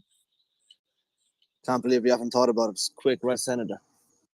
So I know I'm a little joking about it a little bit, but seriously, we just watched over the last couple of days some of the most precise strikes on Russian logistics. Most importantly, thinking about the devastation of their ammo depots in the rear, including some very important ones. We've seen a systematic dismantling of Russian artillery pieces in the last 2 weeks. We've seen Ukrainians move forward in in every direction, where they decide that they want to put some sort of a movement together. They've been able to gain ground, whether it's 2 hedge roads. Sometimes 2 hedge roads leads to 10 miles. And that's what we've always got to remember, is that right now is the time that Russia is being having to worry about every square inch of front line. Every Russian in a trench has to worry about, is their little section of line where the next group of Bradleys and Leopards and Challengers roll through. So whenever any kind of attack happens, even if it's a special forces team that's just out there causing a little bit of chaos during the night, what they do is they have to expose themselves. They have to react, and they have to shoot artillery in large quantities. And what the Ukrainians are able to do, and they've been able to do very well in the last couple of weeks, is use that to their advantage by taking out artillery pieces, which is extremely important. And we've started to see the real, we heard a little hoopla about a couple of Bradleys getting, taken out of action and out of service for a little while. And some of them did get taken out, but that's what they're for. But now we're really starting to hear what the Russians think about these vehicles. And we got to remember, the last couple of weeks is our first time Russian on these NATO vehicles have ever happened. Bradleys have never, fought toe to toe with Russia like they were supposed to do. So, of course, we have to understand war is something you have to constantly change. After every mission, the first thing you do before you take a break, call your wife, you sit down and you do an after action review, and hopefully you learn something new every single time you leave the gate. And we can see Ukrainians been able to do that over and over again. And what I'd really like to see it. There's a lot of other vehicles. I'm a little partial to the Bradley, but what I've seen at nighttime is those Bradleys out just cruising along at medium speeds, scanning really well with very stabilized night vision scopes. The thing is, it's stabilized; it's not bouncing all around. They're scrolling through targets, going from the far distance lens, zooming in and out, picking targets out, and there's quite a few out that have them both toes on bunkers, using the 25 millimeter against bunkers. These are like sniper rifles. These are like sniper rifles that can shoot 3,000 meters, and can take out anything that's got a heat signature at nighttime. So the reality of it is the grind that Russia is going to go through is immense right now, and I think you're starting to see it. You see it in the quality of the soldiers, and again, the quality and the equipment. We've got Storm Shadows taking out major ammo dumps, and they've got T-55s with 3 tons of TNT rolling towards a Ukrainian line, not to accomplish anything, by the way, just to send it to try and hold ground. It's pretty amazing. Yeah, that exploding 1950s tank was hysterical. It sort of was to me, it was a symbol of the way the Russians are conducting themselves generally. Because if you didn't even get to where it was going, and they ended up hitting a mine and blowing up, getting stopped before they could cause any damage. So that was even better. But I will say that 3 tons of TNT is nothing to laugh about, no matter how far away you are, especially in that distance that it got hit with RPG. And it wasn't an isolated attempt. There's another video of I think a BMP being used in the same way. But these are tactics. We got to remember, these are tactics that ISIS use, and they use in Syria. These are not exactly what normal militaries do. And we got to make sure that we kind of just that was one of the main points to this. Yeah, don't you think it smacks of desperation to some extent? I think 100%. And the reality of it is we can look through history. Is throughout history, this same tactic, this idea has been used as last ditch efforts throughout millennial, and throughout the history of warfare. They've used these same kind of desperate tactics when all else fails, when they're out of ammunition, when you don't have enough musket shot, when you don't have enough cannonballs, but you got gunpowder. You fill a boat up with gunpowder and you send it down the river. This is desperation, and again, we still have to not underestimate them, but there's definitely a difference in the quality of the soldiers that we're seeing. When you look at the prisoners coming from the Russian side, these are not people in their prime. And when you look at what Ukrainians, especially these new battalions and brigades that are hitting the floor, these are young, eager young soldiers with proper equipment, knowing what to do. There's another video that I'm sure a lot of people saw it, of Ukrainian special forces clearing the trench line, and there's a professionalism in being a soldier, and that's what I saw in that video. A very very professional soldiering going on against some people that were not exactly professional soldiers, and that's what I think we're going to see a lot of, and it's going to take a lot of time. It's going to take a lot of Russians dying, and you're going to see attrition happen at a high rate. I think this is not the same as the standoff we've seen for the last few months, where it's been Russia and Ukraine standing off and holding their own. Now Russia has to move and react to Ukraine, and every time they move and react, they get a little bit weaker. The more reactions, the more times they get hit, the more ammo dumps, the more times they have to shift their forces from one side to the other when their generals are getting taken out. That's what starts to lead to that breakdown. That breakdown might happen in 2 weeks. It might happen in 4 weeks. It might take an entire campaign. It might take till the fall for us to really see the effects of what's going on right now. But the reality of what's happening right now will lead to greater success. I truly believe. But that's just kind of my points. Thanks for listening. My long-winded answer. Please tweet, retweet it, share the space. It's always good to do that. Thank you. It's funny. The people who least need to apologize for being long-winded are the ones who always do. But that was not had a lot of information in it, so it was as long as it needed to be. Alex, next.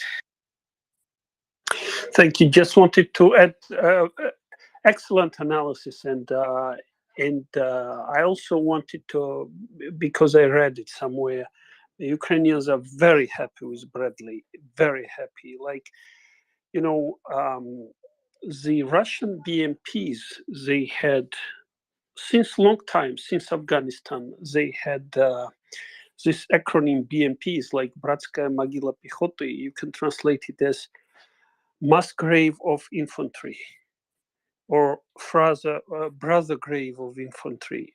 Like, if it was hit, there was almost no chance to survive for anybody, and it was carrying like 8 to 10 people.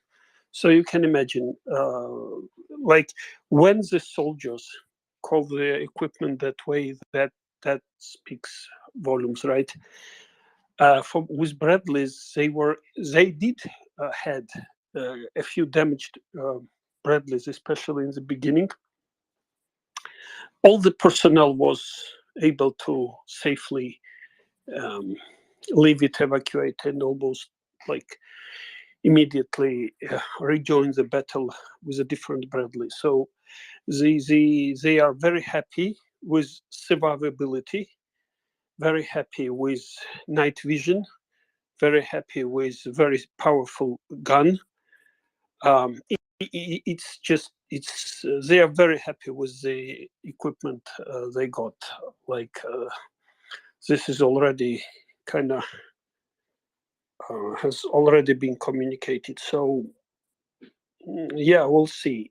I don't think these helicopters will help Russian much. We see that they are losing them a lot, and that's really their only hope. And yeah, we'll see. I think things will accelerate in future, but again, it's impossible to predict. It may indeed take longer. Thanks. You know, this reminds me of one of the sillier things that Putin has said lately. I don't know if you've heard it. He was criticizing. He was being triumphal about that Ukraine doesn't have any of its own weapons left anymore. They're now using Western stuff. In other words, they've burned through all the Soviet crap that they had, and now they've got superior weapons. And somehow Putin is looking at that as though this is indicates something negative. Well, obviously the Ukrainians who've had the benefit of getting out of these Bradleys alive when they've been hit are not hankering for the old Soviet stuff anymore. And over to you, Will. Yeah, two points important there. I would rather be in a Bradley than a BMP, but note that Ukraine hasn't even worked its way through the 2,800 armored fighting vehicles graciously donated by Russia during the course of this war so far. So Russia is still the largest supplier of arms and armaments to Ukraine. Don't kid yourself. But the Bradleys are clearly more survivable than BMPs.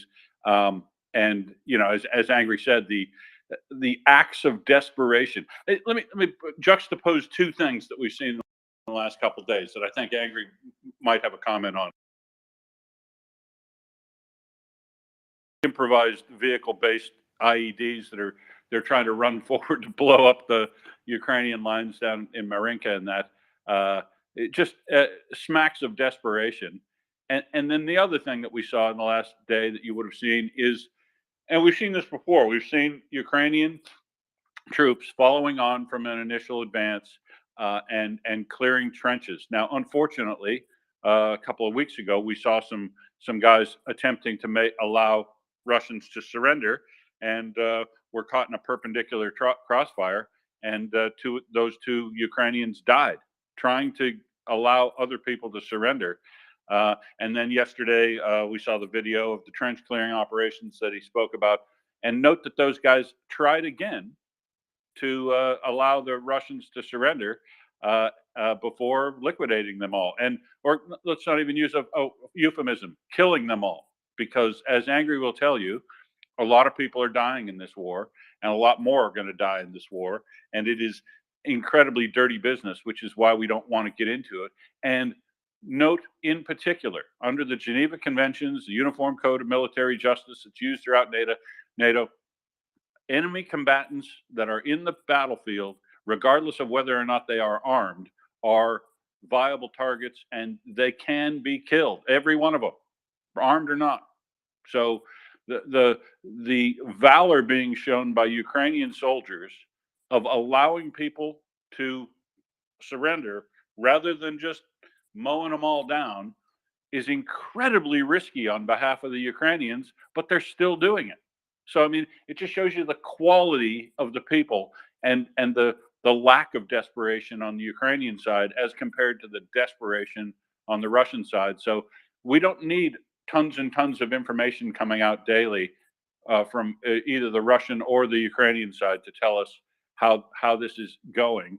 And folks who are David Sachs and these other idiots sitting in America who've never served in anything other than stuff that they wanted, they were basically paid their whole way, didn't even do any army training or Navy, Air Force, whatever, never served their country, and they're sitting in judgment on the progress of a Ukrainian offensive that we don't even have information on, and we sit here 24 hours a day, and they're commenting on this thing as if, oh, it's failed and it's stuff. I don't know what their plans are, but I'll tell you what I see, and what I see is desperation on the Russian side, and I see actual territory being taken over by Ukrainians, and I see acts of valor on the Ukrainian side that we'll never see on the Russian side. Yeah, I think that's certainly true. The humanity of Ukrainian troops, even on the front lines in Bakhmut, is just. I mean, it speaks to the different situations. It well, as I've said, it's just the valor and the humanity of Ukrainian troops is really speaks well of their entire society. Angry. Yeah, I can just I just wanted to just attest to what Will said. In the real sign of professional soldiers are the ability to maintain a professional bearing and to try and do whatever it takes to win, but to do it in the right way, to be able to live with yourself the rest of your life. And as someone who's been in a building, and has been in close quarters combat and has had to be in yelling matches with an enemy in close range, it is something that it's an incredibly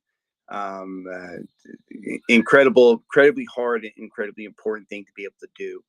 Is to be able to in the heat of that battle to still be able to break down, because guaranteed a couple of those, if they came out with their hands up, they would not have been shot. But again, it is just an incredible it's an incredible act of leadership of those soldiers not to do that, so, or to actually try to do it, I guess is what I would say. So just it's just completely night and day versus the two different armies.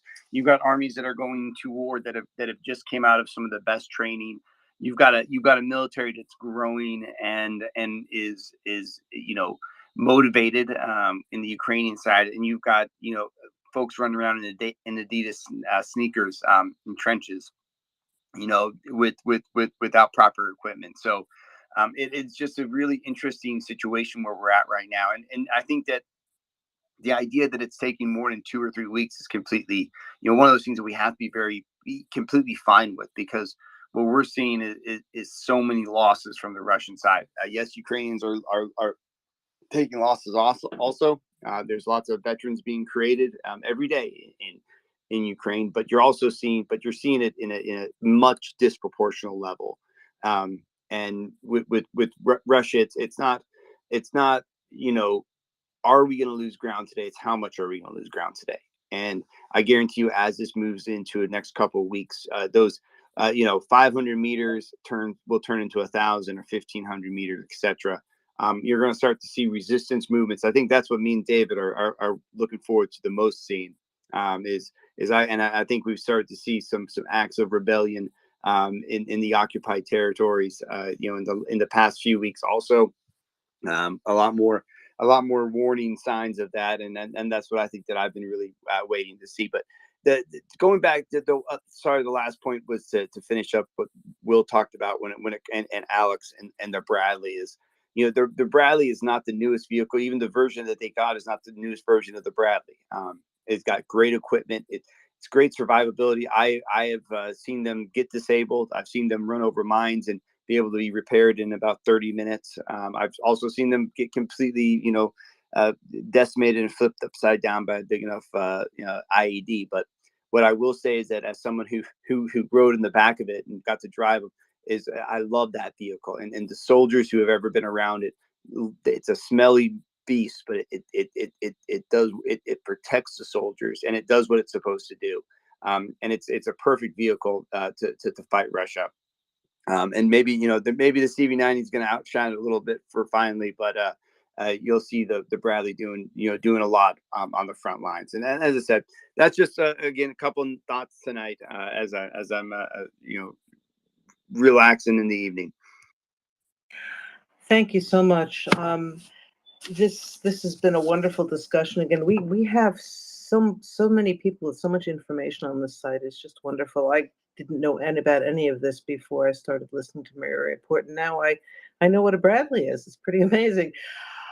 Okay, I am about to sign off. It's we have our two new co-hosts, Prince Heather and Primus, coming up. So I'm leaving you all in good hands. Thank you everyone who contributed, and thank you everyone who listened.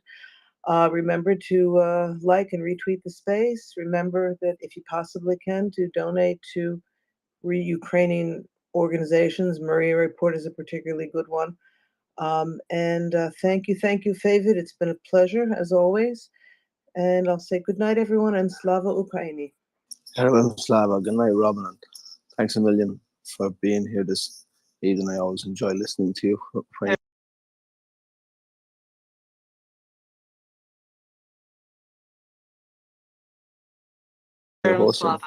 It's been this space. Let the internet know you're with MriyaReport.org.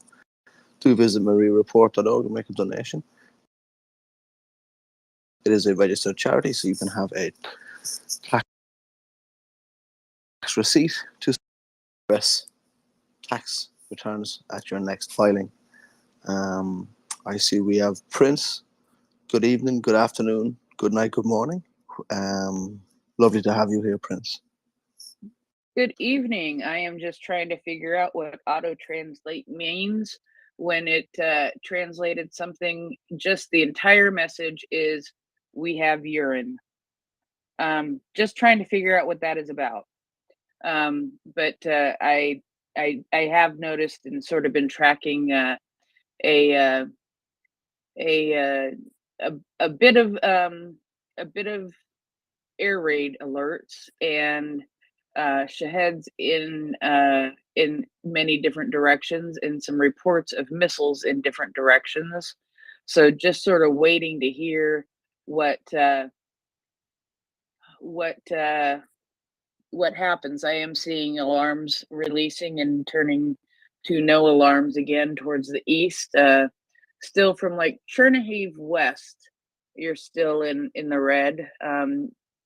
Reports of some explosions reported in Lviv, but that very well may be air raids or air defense working. Haven't gotten that clarified as of yet. But that is what I've been doing for the last little bit after I woke up from my nap, trying to decode what we have urine means by this one specific tweet or message in Telegram that was auto translated. You never know. You never know what that means. I mean, that would be something I would expect to hear in a hospital. I don't envy your struggle, Prince. Yeah. If I might make a terrible remark, it does reinforce to me that Telegram is indeed a sewer. Never mind. I want to ask everybody to please retweet and share this space. I too will be taking my leave. Thank you very much for being here and for supporting MriyaReport on Ukraine. Ihoa Kulasav. Good night, sleep well, everybody. Please keep listening and supporting. Thank you, Favid. It's wonderful to have you up as a co-host, and I apologize for sleeping through half of your shift. But you know, I have somehow afternoon naps are a very, very wonderful thing. Discovered that once again, and I am not fighting it. I am going with the Mockers theory that naps are power. And Mockers seems to be able to get away with a 45-minute nap, an hour nap. That doesn't work for me. I have to have a couple of hours. Good evening, Primus. How are you? Yeah, doing good, doing good. You know, I think there's a term for those. I think they're called power naps. You know, if that's not a thing, that should be a thing. My ex called a power nap a 10-minute nap, which I think was insane. Yeah, the X or the concept? Well, a little bit of both, I suppose. I'm dreading a couple of days coming up here because I know she will contact me to wish me happy birthday. It's about the only time we talk is holidays and birthdays. So anyway, just you know, while I'm thinking of it, also before we move to a hand, the one thing that I do in my routine, getting ready to co-host, is I check for Twitter updates. I make sure my phone is most up to date and restarted before I start to co-host. And there was a Twitter update tonight. So for iPhone users, there is an update to 9.63. If you are having problems getting into the space or staying in the space, you might want to check and see if you need a update on your phone. iPhone does have one available for 9.63 right now, so that was just something I discovered. Oh, just probably about 20 minutes ago.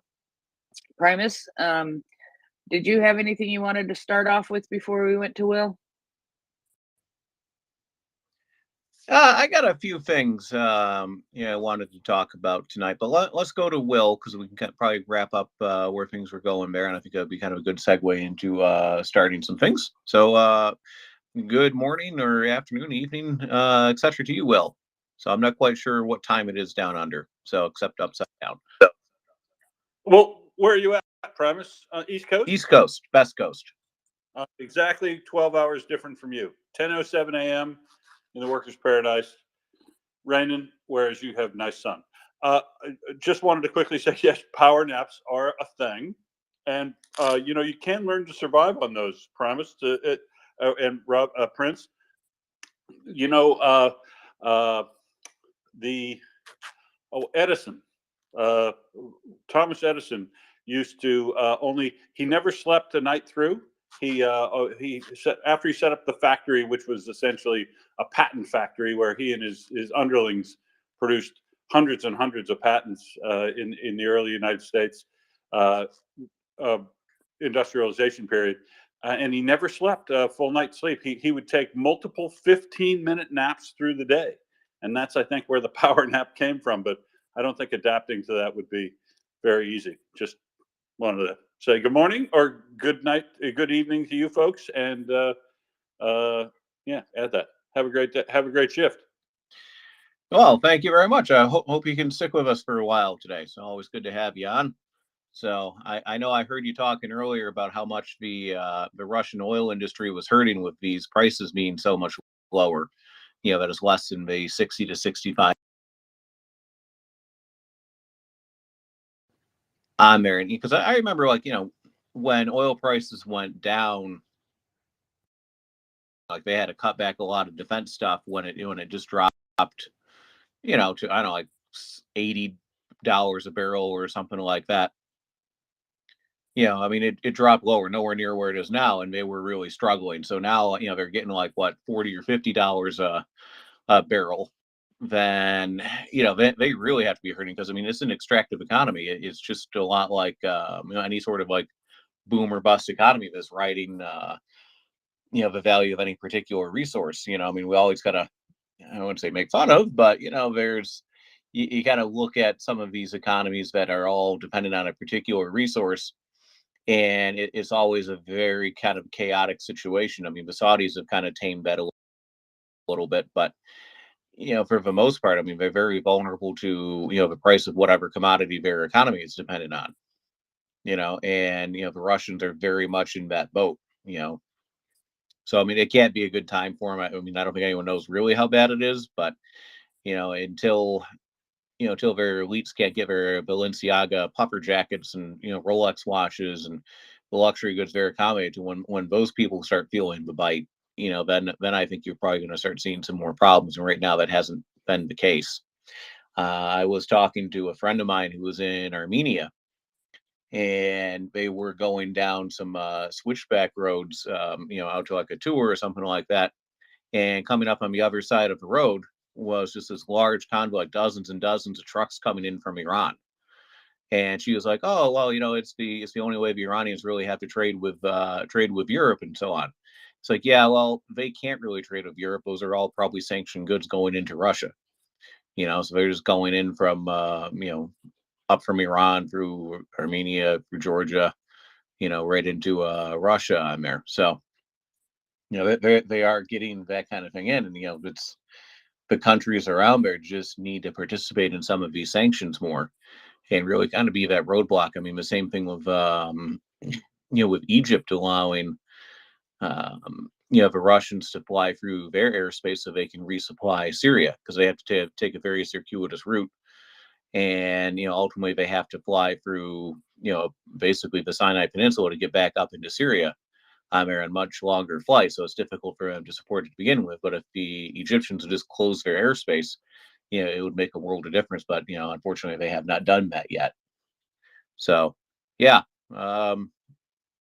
more sanctions, please.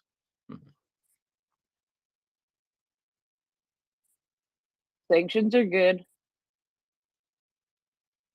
Yes, indeed. So, anything you'd like to open with tonight, Prince Heather? Well, I'm just actually getting some messages here in the background, and I just put something in the nest. A newer Twitter user, but evidently in Toronto from June 19th to June 23rd, Ukrainians are organizing a picket near the Russian consulate against the arbitrariness of the Russians' aggression, I would say also. Against the killing of civilians, against the destruction of Ukrainian cities and towns, and just welcoming people to join in the protests that they are having every day. And there are a couple of pictures there.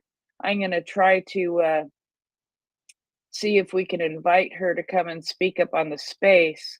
I have her information now, and I followed her, and just wanted to mention that is happening. And I went ahead and put that tweet up in the nest so that people can be aware of it. And if we have any people in the Toronto area, hopefully they'll see it and make note of it, and hopefully some people can join. That would be a really good thing. So if you can take a subject away for a little bit, I'm going to see if I can contact her or send her a invite to come and speak on the space. So I'm going to work on that if you don't mind. Yep, sounds good. I've got pecan. Just throw up a hand when you're back, and we'll go from there. So let's see. A couple things on here. So I'll get to a bigger story in a minute, but it looks like today or yesterday, a American U.S. Air Force B-1 bomber, otherwise known as a bone, this B-O-N-E, bone, that's what they called it, that landed in Sweden for the very first time. So that's kind of a big deal, because that's it's a very potent supersonic strategic bomber. We only have like 40 or 50 of those, and it can carry basically everything in the arsenal short of nukes. I mean, it can carry those, but for treaty reasons they don't. That's a big statement of American power landing in Sweden, and it's a big example of Sweden's continuing integration. Certainly a bomber like that individually can probably carry more than a squadron of fighters, and can be very much a threat to Kaliningrad or Belarus or whatever we need it to be on there. So that's certainly a good example. The Primus, yes, I'm gonna interrupt. Lydia, did you make it up Yes, to yes, speaker? I'm here. Thank you. Very good. This Primus, this is Lydia that I was just speaking about in the Toronto area, and they're doing picketing every day at the consulate office. How did that go today?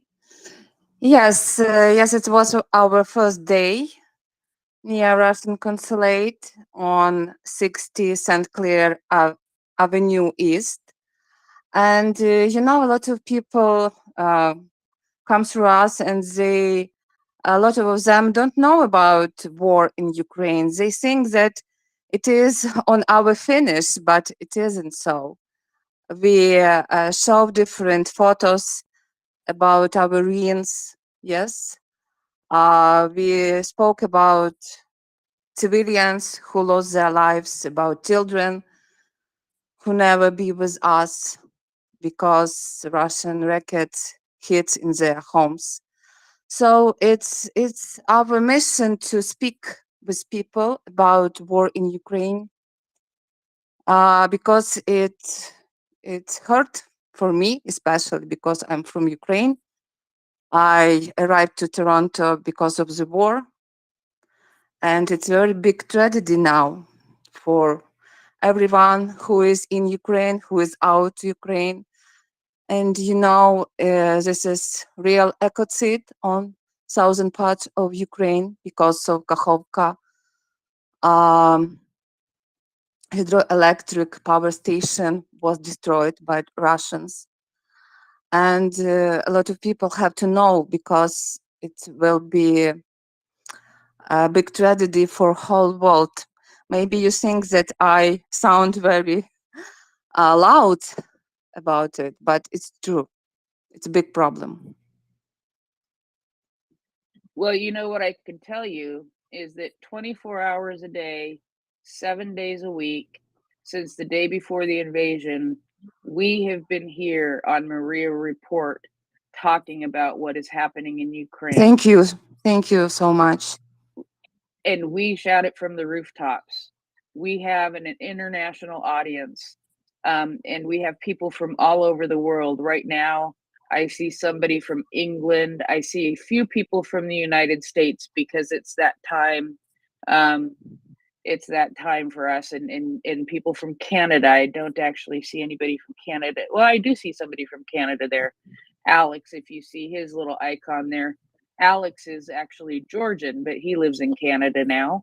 We have our friend Will there. He is from the land down under in Australia. And Axel, who is asleep, he's actually in Estonia, but he's asleep right now. And I'm in the United States. So I want to welcome you and let you know that we are here to help elevate Ukrainian voices 24 hours a day, 7 days a week. And we do what we can to support Ukraine. You know, we had a funding drive and we spoke with the deputy mayor of Kherson a couple of times, and we are sending some money to them. But we are doing what we can to support Ukraine by getting the word out about exactly what has been happening in Ukraine, and we tell the good, the bad, and the ugly. So where exactly in Ukraine are you from? You said you came because you left Ukraine because of the war? Yes, I'm from Kyiv. And when it was very hot near the Kyiv on March the last year, I took my daughter and we ran from Kyiv because it was a Bucha, it was Irpin, you know, you heard about it, you know about it. And I was very scared. And I took my daughter and we tried to be in evacuation train, and we went to the western part of Ukraine. And after that, we arrived to Canada, to Toronto. Yes, it was. We know very well about Bucha. We know about Irpin. We know about Hostomel. We know about. We've talked to some of the soldiers who fought at Hostomel.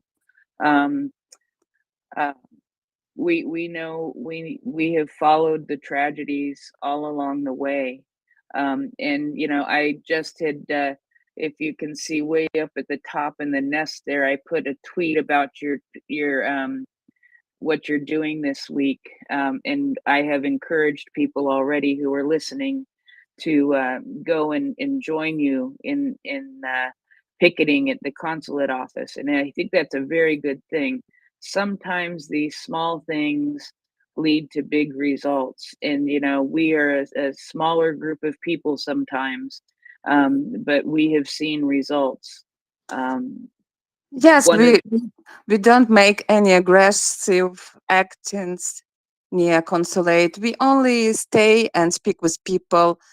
We show our photos and we speak. Yes, a lot of people say that it's a very big tragedy. Somebody are surprised that Ukraine lost a lot of people and a lot of towns. We can't see anymore. Yes, it destroying its ruins, especially in the east and northern part of Ukraine.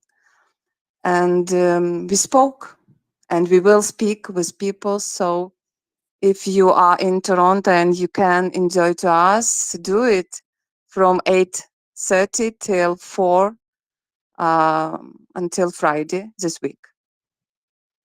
Very good. I just got a message from my friend Yehuda, and he said that you met her today. He met you today. Yeah, he said that there were some Ukrainian flag. Let's see. Yes, his lawyer placed some Ukrainian flags opposite the Russian consulate on the balcony. Yes, And we saw it. yep, here he comes. He's able to come up now. I didn't know if he would be able to. I think he really wants to talk to you. He was excited for us to be able to get you to come and talk on the space and share what was going on. And I'm glad, Yehuda. I'm gonna let you take it. We've just been talking to Lydia here about what they've been doing and a little bit about her too. So thank you, Yehuda, for joining us. Are you there? Yes, I am. I'm just putting down a little one, and I was able. He's not getting sleepy, so I thought I'd jump in and talk. My lawyer actually has a huge balcony. It's the size of the entire building, and he put up all sorts of Ukrainian flags just opposite the Russian in Toronto, which was on the other side of the road at the same height. So it was pretty funny. And as I was going down, I noticed Lydia and a bunch of friends, and we started talking. As I told you, remember what I told you? Every time I see people, especially if they have blue and gold on them, I just go and start talking to them like a weirdo. So I walked up to Lydia. They probably thought I was, crazy. And I said, "Listen, you got to check out MriyaReport. You got to." Told her what it was. She spoke to Lida on the phone, and I said, "Come on up." And she goes, "Can we tell people that we're protesting?" And can you tell? We want you to. We're begging you to tell people. Let people know if you're in the GTA, Greater Toronto area, you want to come out to a great protest.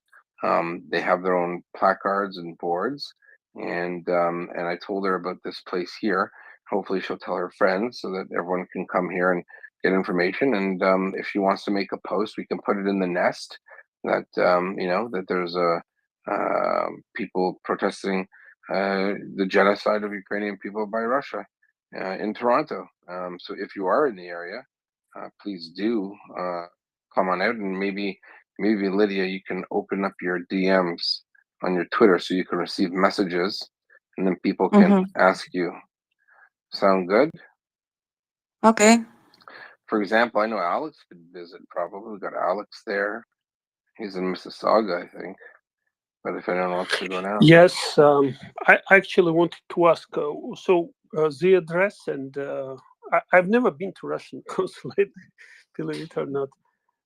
It's 60 St. Clair Ave East. St. Clair Avenue East. Okay. Yeah, it's about 2 blocks east of Yonge on the north side of St. Clair. And is So it every day or? It will be tomorrow, and Wednesday, Thursday, and Friday Okay. from 8:30 till 4. wow, this is an all-day thing. Okay. So, Okay. Thanks. I'll be there. so And you know, we don't see any Russian flags on this consulate. And a lot of people were surprised that in that building there is their office. And they said, why? Why they're here? So they hide their flags, and maybe a lot of people think that they don't have their office in this building. yeah, probably don't want people to know. But don't worry, no one's looking for a visa to go to Russia anytime soon. Anyway, well, listen, Lydia, you have the great people here at MriyaReport. I have to tend to childcare duties, so welcome to the report. Come and stay, anytime, as long as you want, please. And I know that. All right, thank you. Okay, thank you. Yaku. Thanks, Yehuda. I think Will, our friend Will in Australia, might want to ask you a question. Is that okay, Lita? Yes, yes. Sorry, not Yeah. Lydia. I was going to message Lita, so I was thinking about that. Go ahead, Will. Привет, Lydia. Привет. Я только говорю по-русски, но you'll forgive me. I'm in Perth, Western Australia, and I noted about your protests at the consulate. I just wanted to let you know that the same thing happens here in Australia.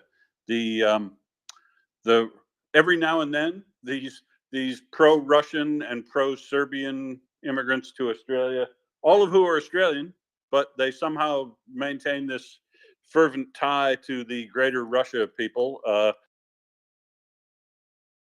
Outside the Russian consulate in Sydney or down in Melbourne. But I note that when they have those, that the counter protests and the regular weekly support rallies for Ukraine in Sydney, Melbourne, other places, always outnumber the Russians greatly. And as soon as they pack up and blow away, they take all their Russian kit away from them, and the Russian consulate in Sydney and the Russian embassy in Canberra don't typically display their Russian flags and paraphernalia at all. They try to keep a low profile because they know that we think they're crap. So keep up the good work in Toronto. Thank you. I know that in Australia there is a very good Ukrainian community, and I thank you that you support Ukrainians in Australia. Thank you. You're very welcome, and I'm sorry that I only speak Russian, but I was in Kiev and I was in Eastern Ukraine way back in 2010, and I found it just a lovely place. I never saw a village or a small town in Russia. That I lived in Russia for 14. Well, I was there for 6 years, and I went back and forth to Russia for eight more years. So in 14 years, I never found a town as picturesque or lovely as Sumy or Poltava. Mm-hmm. Yeah. Lydia, if I And they were may all ask, very nice to me, even though I only spoke Russian. Okay. Lydia, ahead, if I Alan. may ask, you mentioned you have a daughter. How Yeah. old is she? She is 13. Is she? Well, you've arranged for school in Toronto? Yes, yes, of Okay. course. Yeah. Yeah, I just wanted to note here in Mississauga there is a Ukrainian school. In Toronto, there is a lot of good school. It's a public school and Catholic school. So I Sure. think that the children have very good possibility and opportunity to study here. But in Ukraine, our children, they don't have this opportunity because that alarm can be during their lessons. And, you know, a lot of children are scared. They have to spend their time in out of the schools, Yeah, In absolutely. ground floors, it's basements. Yes, you say basement. Yeah, I wanted to suggest, like, if you are in Mississauga, there is not far from here actually at Kautra Street, Kautra and Mhm. Burhentrop. Mhm. There is Ukrainian church, Ukrainian shop there. You can meet a lot of people from Ukrainian community, which Yeah, is quite thank you. large in Mississauga. But you probably know all that, but just in case. Yes, thank you so much. Thank you. Maybe somebody hear us, our conversation, and they need this information too. So it's important for newcomers from Ukraine to find their community. It's very important, your call. Thank you. Absolutely, and that's one of the things that, we have found here. We've really created a community. Most of us have never met each other, but we support each other very much, and we support Ukrainians very much. Nat, go ahead. Hi there. Hi, Hi. Rita. I'm a Ukrainian Canadian in Toronto. I saw the protests that the protests were happening, but I just wondered, is there a reason that it's just happening during the day, like the regular business day? Like, is there any plans to do something after hours, like perhaps to get more people? Yes, we know that a lot of people are very busy. They have to have money. Yes, they have their own jobs and works, but we want to meet the people who are working in Russian consulate and to remind them that Russians are killers. And it's the time when Russian consulate are working. So that people who goes to the Russian consulate, they can see and they can speak with us. It's Okay. It's time to, yes, when consulate are working, are open. Maybe in another day, in free day, in weekend, we can spend our time in big meeting. I don't know, maybe, but it will be more as a fun, yes, not as to speak, to have a conversation with other people on the street, to speak in person, and it's a very good opportunity for me, I think so. And I said you that a lot of people which we meet today, they was surprised that it's in Ukraine. Oh, it's photos, images from Ukraine. Oh, really? It's so destroying. It's a lot of ruins.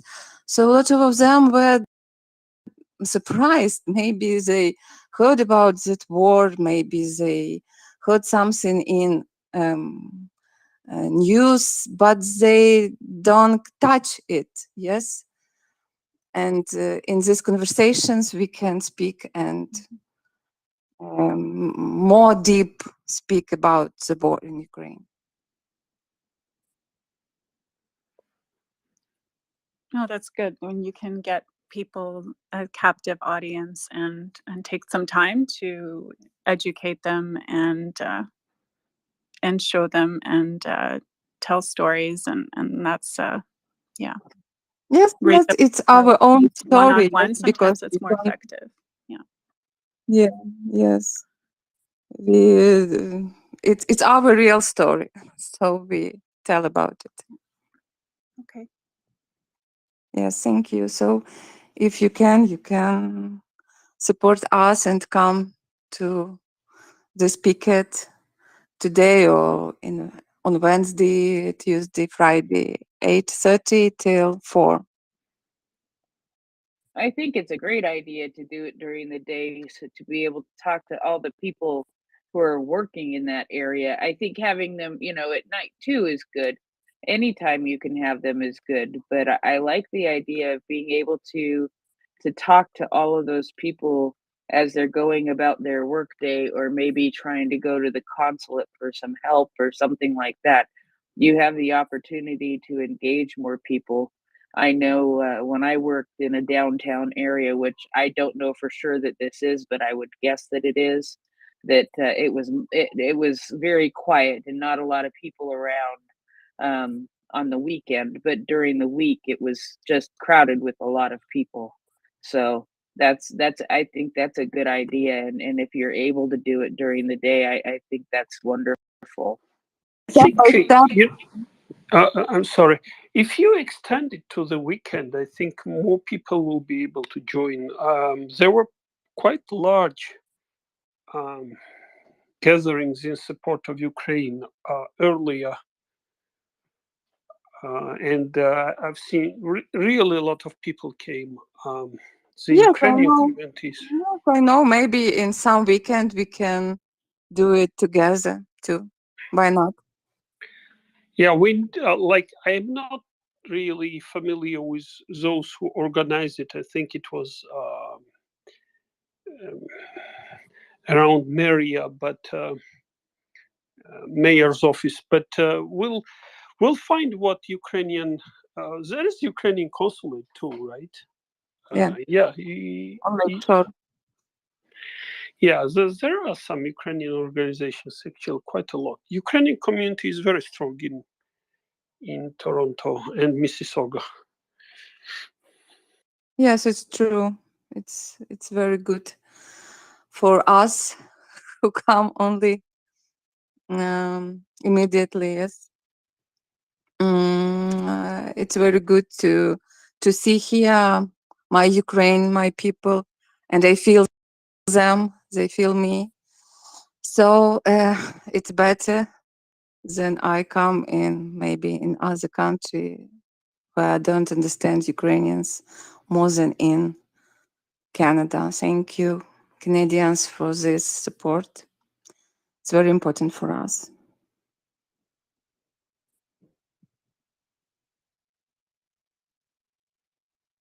Yeah, that is one thing that I have learned listening to this space and getting to know people on this space is how large of a Ukrainian population Canada has. How large of a Ukrainian population Canada has, and I didn't realize that, but I think it is wonderful. You know, when my grandparents immigrated from Europe, not from Ukraine, but from Hungary and the former Yugoslavia. They went to Canada also. So Canada has taken in a lot of people over many years, and they have a great Ukrainian population. I'm going to ask our friend Lexicon here if she has a question for you, because she's got her hand up. Go ahead, Lexi. Thanks so much. Great to meet you, Lydia. All my family, I'm a Ukrainian Canadian, and I'm living outside Montreal. And but all the rest, my three sisters and two brothers are in Toronto area. So I just told them that you'll be there. They're actually retirement age, and they have lots of offspring there, of children there. So I think some of them will drop by to see you. You know, we're Ukrainian Canadians of the second generation. So it means my two babas, my two jitas came to Canada. They came in 1904 when the Canadian government was trumping through Western Ukraine, looking for some peasants who knew how to farm on steppe land in cold and could stand cold weather. And Canada really wanted people who couldn't speak English so they wouldn't make trouble. And like the earlier immigrants might make trouble, you know, start unions, demand rights. And they also wanted our people to help Canada push the indigenous people off the prairie land, you know, the steppe land, to make it safe for the Canadian government to establish itself. So we were settlers. We didn't really understand it, but we You know, we were being used as well. So my sisters didn't follow Ukraine that much until the war, and they have become so aware. One sister and her daughter cooked for Ukraine. You might have seen a lot of campaigns like this. So people could order a dish from them, they cooked it, and the people paid to one of the groups in Ukraine, raising money, you know, for whatever, lethal, non-lethal aid, I don't know, whatever they chose. And they raised $20,000 just cooking, because although they didn't know a lot about Ukraine, my grandmas and my mother, they cooked, and all my sisters learned to cook Ukrainian food very well. So, and some Ukrainian people stayed with my sisters on when they left Ukraine, as you did, you know, in the early months on their way somewhere, or until they could, you know, decide to stay or go back, whatever. So I think they'll answer me. I just send them a message on Instagram, and I'm sure that they will try to drop in during the working day, because they can do it, so they could help out that way. And I hope I hope they meet you. I Thanks so hope much for so. Thank you so much. Thank you. it's that's a wonderful thing you're doing. You know, show up these Russians too, who are hiding there and don't want anybody to know exactly where they are, and don't want other Canadians to be aware of where they're hiding. Oh yeah. Yes, thank you. Yeah. Oh, it's so Primus? Yeah. nice. Yeah. Thank Couple you. couple things that. Oh, I'm sorry. Go ahead. Go ahead, Lydia. Yes. Yes, I'm here. Oh, I thought you were saying something. I didn't mean to step on you there. No, I think she was done. Go ahead, Primus. Oh, okay. Well, I mean, one, I think it's amusing that the Russian consulate doesn't really let it be known that they're the Russian consulate, that they're just kind of hiding in plain sight. You know, that they'd have to hide is just, yeah, it's just shameful.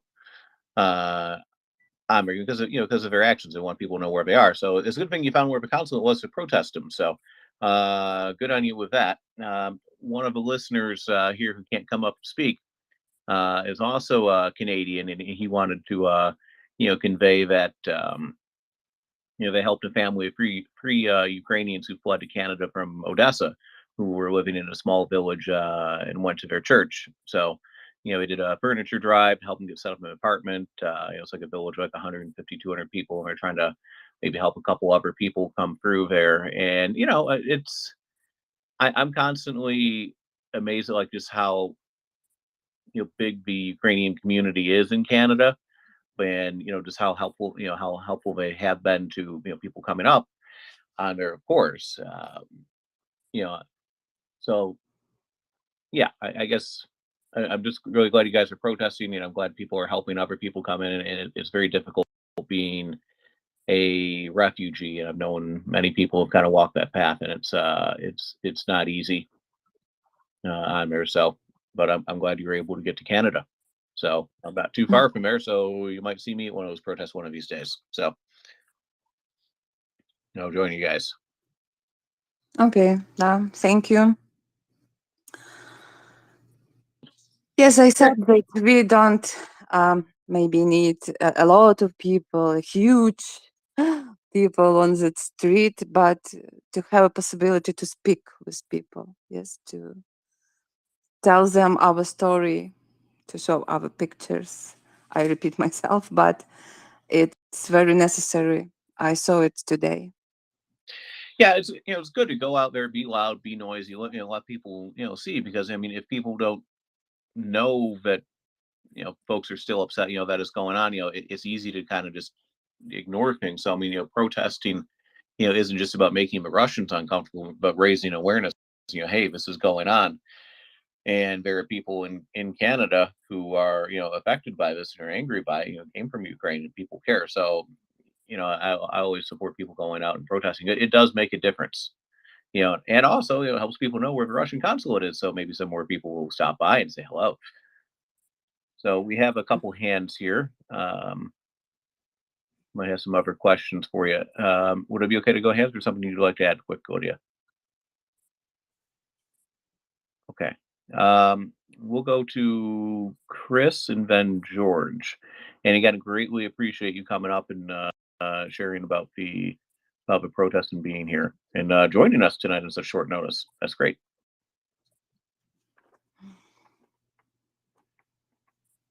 Good evening, good morning, everybody. I've had my 5-hour power nap, Prince, and so I'm awake in the middle of the night. And hello, Lydia, and greetings from the UK, and greetings in particular from the middle of the UK, near Birmingham in the UK, if you know that. And just to let you know that there are a lot of Ukrainians here in this area. In fact, I must admit that I haven't been into Birmingham because it's quite a long way away from me. Not well, actually, by American and Ukrainian and Canadian standards, it's not far at all. But anyway, I haven't been in there. But I know that there's a big group of Ukrainians there. And they're often meeting up, and they're often doing what you say you're doing, Lydia. And I think if I understand correctly, they around the cathedral area in Birmingham, and so I just want to let you know that that's happening here in the UK, and also just to let you know that I actually work with a company in Kyiv, which is called U-Control. If you've ever heard of U-Control, and even where I am in the country as well, people here know that I've got Alaskan Malamute dogs, and I was walking down the canal here one day to the nearby village, and there were some ladies and children walking up the canal, and they stopped because they wanted to pet the dogs and that, which is okay, and that, so they petted the dogs and they were talking to one another, and I thought, oh, they sound like they might be from Ukraine. And I said, oh, where are you from? And they said, yeah, we're from Ukraine. And I said, oh, well, I work with people in Kyiv. And they said, well, we're from Kyiv. And I went, oh. I said, that's interesting. And then they said, I said, oh, I actually work with U-Control in Kyiv. And one of the ladies said, I work with U-Control in Kyiv. And so we got to know one another that way. And they were staying in a house in the nearby village, and also where my wife works. She works in a cathedral school. There are actually a few Ukrainian children there.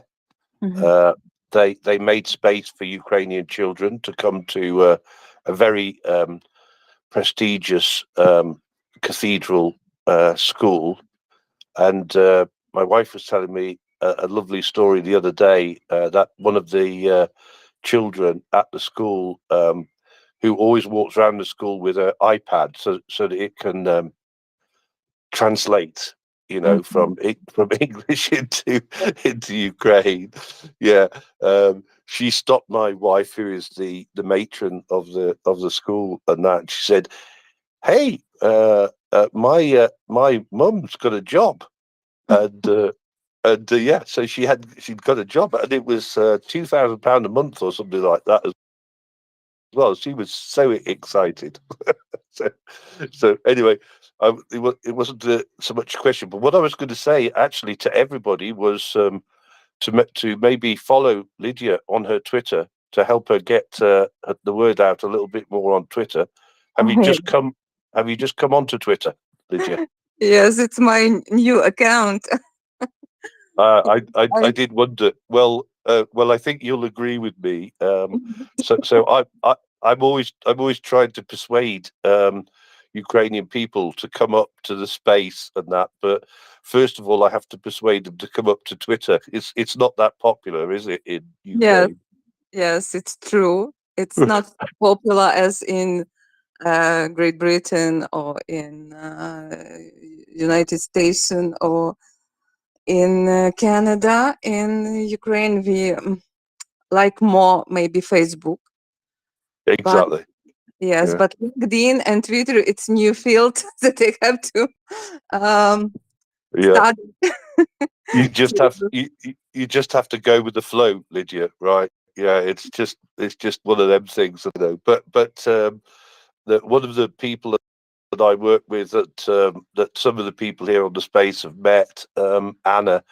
I spent 6 months trying to get her to come up onto the space and to come on Twitter and that, you know. Oh. But I can see Victoria here and that, so Victoria helped me in that, arranging for them to get up onto the space and that, so she knows a bit about it and that. But and then when I eventually got her up, she said, "Oh, Chris," she said, "I can't believe that there's all these people from all over the world that are supporting us."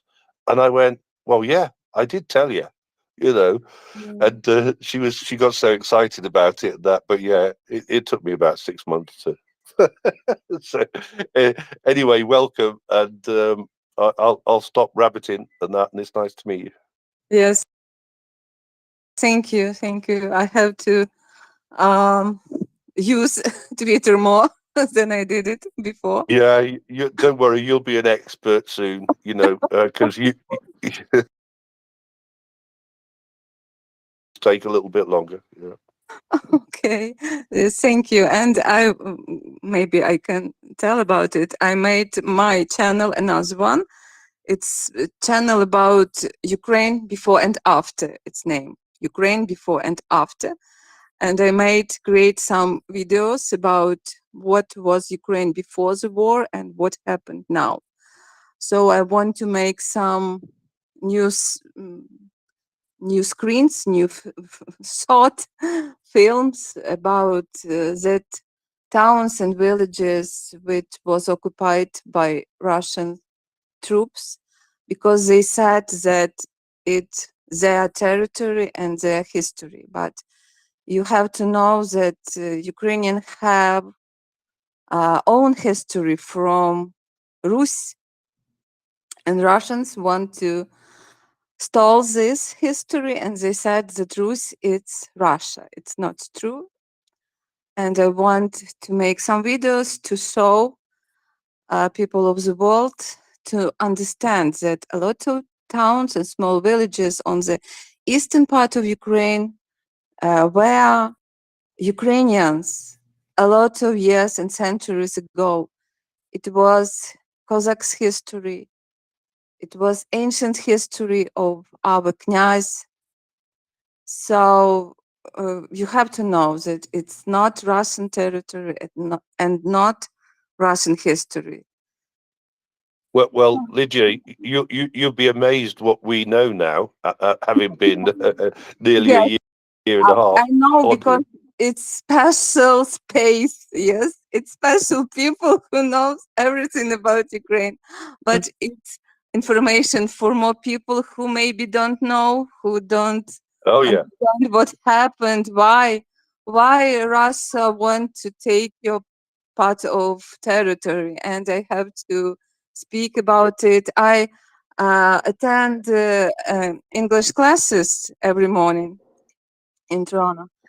And I have a lot of new friends here from different countries, and they have a lot of questions to me. And I said them, okay, make a list of your questions, and will make a presentation about Ukraine. So they asked me about what is your anthem, what is your flag, what it means, what Ukraine have to export, what Ukraine, what, how women and men in Ukraine, is it they have enough rules.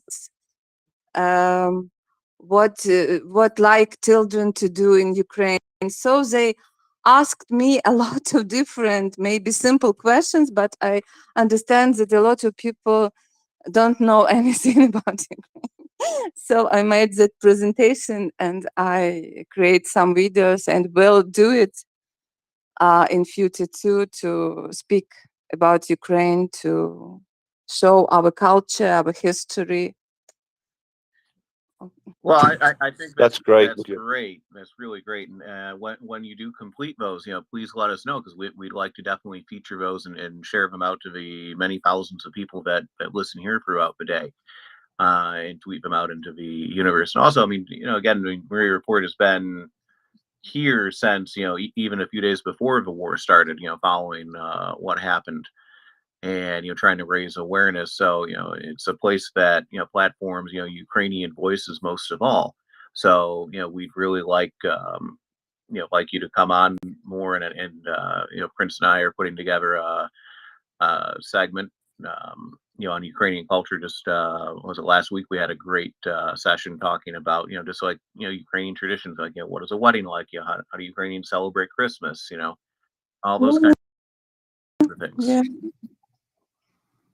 Yes, we can make some interesting, maybe live story about it and speak about it online. Yeah, exactly. So raising awareness, because I mean, you hear a lot about the news and what's going on in maps and that kind of thing, but I mean, there's real people living there, and I think it's very important to make that real for the audience and listeners who want to learn and understand, but and just make the people as real as possible. Not on their on their worst days, but on their best days. So. But we have a couple hands here. I'd like to go to Victoria first, as a Ukrainian on here, and we'll go back to George and Lexi. Okay. Okay. All right, Victoria, go ahead. Hi, Lydia. I'm just came up to just say hi to you. Believe it or not, I'm another Ukrainian. My name is Victoria, and I learned about your work today. And we were thinking about scheduling your interview, but I'm just so happy you're here already.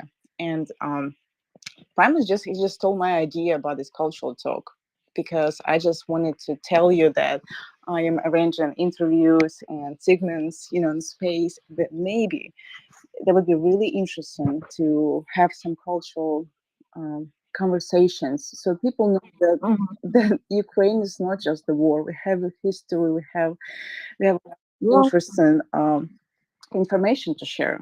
So I would love to be in touch. I just followed you, so if you could just follow me back, we could just discuss it all. And we're just so happy to have you on here. And just so you know, this is the community of the best Ukrainian friends. This is the people, just like one big family that Yeah, it's awesome. Thank you. You're gonna see, you're gonna learn how great those people are and how much support and love you can get here. Yes, thank you. Yes, we can do it. Something about culture, about music, about literature, Ukrainian literature, history. Yes, we can. So you can invite me. You can message me. Yeah, I just followed you, so if you can follow me back, then we can talk about it. Yes, okay, thank you. Yeah, I just followed you, and I'm sure Prince Heather has as well. And actually, Prince Heather just put up a link in Maness. So like what Maness is at the top of the chat there, you can see like different internet articles and so on. So we just put up your thing there from Ukraine before and after, so everyone can see. It says Russian occupation forces destroyed Kharkovka hydroelectric power plant, and talk villages and so on. So could you maybe talk a little bit more about that particular item on here for everyone here? What item? Sorry. The item in the nest there, or just give a little more information about what you're doing there. Go ahead, Brent. About the dam. Are you talking about the dam or the picketing? The dam. the Ukrainian before and after thing there. Maybe I misunderstood. Yeah, I think maybe, but let's try to go to a hand or two if that's okay. Victoria, thank you so much for coming up. I know you don't come up very often, but we gotta pull you up sometimes. You know, I even sent Victoria, and besides sending Victoria's messages, you know, saying get up here and talk, I even sent her an invitation to speak, because she needs to come up and talk sometimes. George, you had your hand up, but you put it down. So did you want to say something, George? Yeah. I was just trying. I'm all thumbs today. Now I was gonna. I'm sorry I missed it in the beginning. Lydia, what part of Ukraine are you from? I'm from Kyiv. Oh, okay. So, yeah, an amazing city, beautiful city. I love the city. I Yeah. love the parks, the museums. Uh, I love the metro. Uh, for those that have never been, do yourselves a favor and Google the metro stations in Kiev and just look at how absolutely beautiful and magnificent they are. We don't have anything like that in the States. Okay. Ukrainian community that has gotten a lot larger. Just to give you guys some numbers, because I know they were talking about in Canada, how many Ukrainians live in Canada. In the United States, we have about a million people that that designate themselves of Ukrainian descent, including about 398,000, almost 400,000. Oh, And wow. this is as of 2021 that were born in Ukraine, right? So we have 400,000 people that are born in Ukraine, living in the United States. That was before the war. Since the war has started, we have taken an influx of another 300,000 Ukrainians, including 74,000 in the Philadelphia area. So our community here in Philadelphia actually is probably, at last count, probably the biggest one in the States right now, actually bigger than the one in New York. So about 117,000 have come to the United States through the United for Ukraine program that the Biden administration set up. And that program, we've spoken about it here. It's if you have a family or someone that's an American citizen that wants to sponsor a family or people from Ukraine, you just have to fill out the paperwork. It takes about 3 weeks, and they can bring them over. The program includes, because one of the biggest problems here in the United States is health insurance. So the people coming over get basic health insurance that is paid for by the U.S. government. So that's a good thing. So about 117,000 have come through that program, and the rest of the 300,000 have come through just regular refugee status and immigration. But yeah, we've taken another 300,000 in the last, so many days. So probably from March 2023, 2022 on. So our community here in Philadelphia has grown a lot, and it's just for you guys to know. It's interesting because you see a lot of Ukrainian flags on houses, and some of the houses are just they're not Ukrainians living there. It's just regular Americans showing their support for Ukraine. So I just wanted to let you know that. And my wife's from Kyiv. Oh, Born and raised in Kyiv. She yeah, grew up not far from Holofsevsky Park. I see. Yeah. a beautiful city, and anybody listening, if you get a chance, please go visit it. Yes, it's a very beautiful city. So if when the war will finish, you can come to our beautiful city and you feel the beauty, energy, our It's very brave it's people. it's an amazing city. It's clean. It's safe. It's a lot of fun. You guys have some beautiful restaurants and things like that. But what I wanted to tell you, I wanted to reemphasize what Primus and Prince Heather said here. You're welcome to come on here anytime, any program that you're willing, that you want to get the word out. This is the place. Let me tell you, we have helped a lot of uh, things that have gotten a lot of support now outside of this space. Started here, their first interviews and their first exposure, to people outside of Ukraine was here on this space. We've helped one of the gentlemen, that's been involved now and actually has been officially sanctioned by the like given the blessing by the Ukrainian government. Ryan Hendrickson and his organization Tip of the Spear. One of his first interviews was here. We've helped other people, and if you've got something going on and you want to spread the word, you get on here. Right now, there's people from pretty much all over the world at any time on this space. We have Europeans. We have people from Asia, North America, South America on here, Africa, all the time. So if you want to get the word out, this is the place to be. It's Yeah, great. I can't emphasize that enough. It's someone recently described it as a informal fixer network as well, and I think that is both great and accurate. Because there's a lot of connections to be made here just for networking right now between Ukrainians and relief organizations and getting things done. What happened in Novakhovka and the Kherson relief efforts. We did a fundraiser here in over about just 24 hours or so. We probably raised about 100,000 that ballpark. Never mind what we'd already done before that.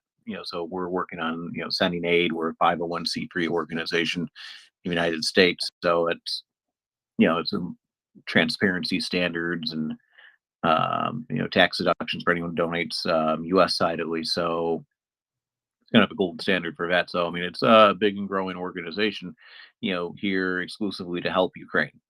So I would, even though I know Telegram and those kinds of things are maybe bigger in the community there, try to encourage everyone to kind of hop on Twitter and follow us here because we want to hear from you guys. So and I hope we just want to help. So that's why we're here. Hey, Lydia, I just want to ask really quick before we take more hands. It's getting a little late for you. I don't know. If you need to go, that's okay. We understand. We can have you back on another time. But I don't want you to lose sleep because we want to talk to you. So if you Okay. need to go, you just say so, okay? If you have some question, I can give you answers. Okay. Let's give it a shot here. Primus, did you grab the hands? I don't know if it was Lexicon or Chris first. I think it was Chris, then Lexicon. Then we'll go to Jamie. All right. And then we'll probably let Lydia get some sleep. I think it might have been Lexicon first. So I'd like to let Lexicon go if she wants to go. Well, I just wanted to say, Lydia, that you're so courageous. I applaud you and I really thank you, because to go out and talk, it's easy. We talk to each other. It's so easy. you're going just to talk to a straight person in the street. And as you said, they don't know. So you're having to go into, breach the barrier of you don't know them and they don't know what's happening. So I think this is amazing. And yeah, I hope our site will help a bit, but anyway, and my family has all seen the post. I hope some will come, but anyway, you to tackle that and in your class as well, you are just doing the most courageous thing. But that's who needs to hear is all these people who don't know anything at all, so that they will also lend weight to the campaign to support Ukraine and end this war. So thanks so much for your amazing courage. It's great. Thank you. Oh, thank you. Thank I you. Thank I you, feel it's Lexington. good, and I will do it tomorrow with more forces. That's great. That's great. Yeah, we just we love our Ukrainian people and just want to share with the world what is going on for them. Go ahead, Chris. I did see you pop your hand up, and you did have your hand up. Go ahead, Chris. Oh, thank you, Prince. Yeah, Lydia, I followed you, so if you can follow me back as well, then we can message one another. I don't. This is I'm sure is ridiculous and that, but I actually featured somebody from Kyiv, actually from Bucha area, in my newsletter. Yana Rudenko. I don't know if that's a familiar name at all to you. Probably not, but anyway. I'm going to try and get her up here. I was just messaging Victoria about that. But yeah, it's great what you're doing, Lydia. So that the before and after, that's a channel that you're developing, is it? That's basically my question. So what was put up in the nest there by Prince and Primus? I made this channel to speak about Ukraine. So if you want to spend that video, you can do it. Share, yes, to share. Yeah, definitely. Okay, that's great. Yeah, I'll do that. What did you do when you were in Ukraine, if you don't mind me asking then, Lydia? I was a journalist. I was editor on TV and host on radio. Ah, okay. But in Right. Ukrainian, it's new for me speaking English because I never think about live in another country, and it's challenge for me to learn new language and to speak with people. Well, you're doing great. You know, your English is way better than my Ukrainian, which is non-existent. So yeah, carry on. Well, thank you. We're always looking for new co-hosts here too. So, if you ever feel comfortable with that, let us know. Yes, nice to meet you. It's nice to meet you too. Yeah. Okay, So, let's go to yes, let's it's go. my dream to back in my profession in new country. So it's my first step here. Always good to practice the English. Yeah, It's thank very you. good. And your English is very good, I do have to say. Go ahead, Jamie. Oh, wow. I should have written down all my questions. Oh. Lydia, I often speak. Well, I live in North Carolina, which is about 3.5, 4 hours from Washington, D.C. So just basically where I am. I often speak out and do these type of things, and it is so important. The people passing by, they don't know what's going on. And when you educate them, you get new allies, and you have other people who can speak for you and speak and will stand up for you. It's an amazing thing. Your English is amazing. Thank you. I spoke, I took Russian in college, and I was supposed to go over there for a semester, but the program got pulled and I never went. And now I'm kind of glad I didn't. um, and I'm trying to learn Ukrainian now, and it's just such a beautiful language, and I can't wait till the war is over and I can go to Kyiv and see all of these beautiful things that I'm learning about. And actually, I was wearing a Ukrainian pin on my bag when I went to see my doctor, and I learned that she had taken in a family just randomly. They're doing really well, and we had something called Ukrainian Days when people went to go lobby in DC. Well, she took them up there. She also took them to the beach, but guess they'd never seen the beach before. And uh, it's just beautiful how the world is so connected. And I want you to know that you have a new family here. I followed you, and I'm not in Toronto and I can't get up there right now, but if you need anything, I'm there. Virtually, obviously. Oh, thank you. It's important for us to know about your support and your understanding. It's very taught me. Thank you.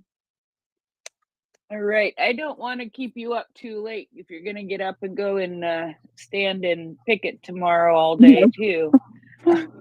And you know, I think you and Victoria connecting would be absolutely wonderful. Set up a time when you can come and speak and share more with people here. We, you know, last week we mentioned we did have a wonderful little cultural conversation.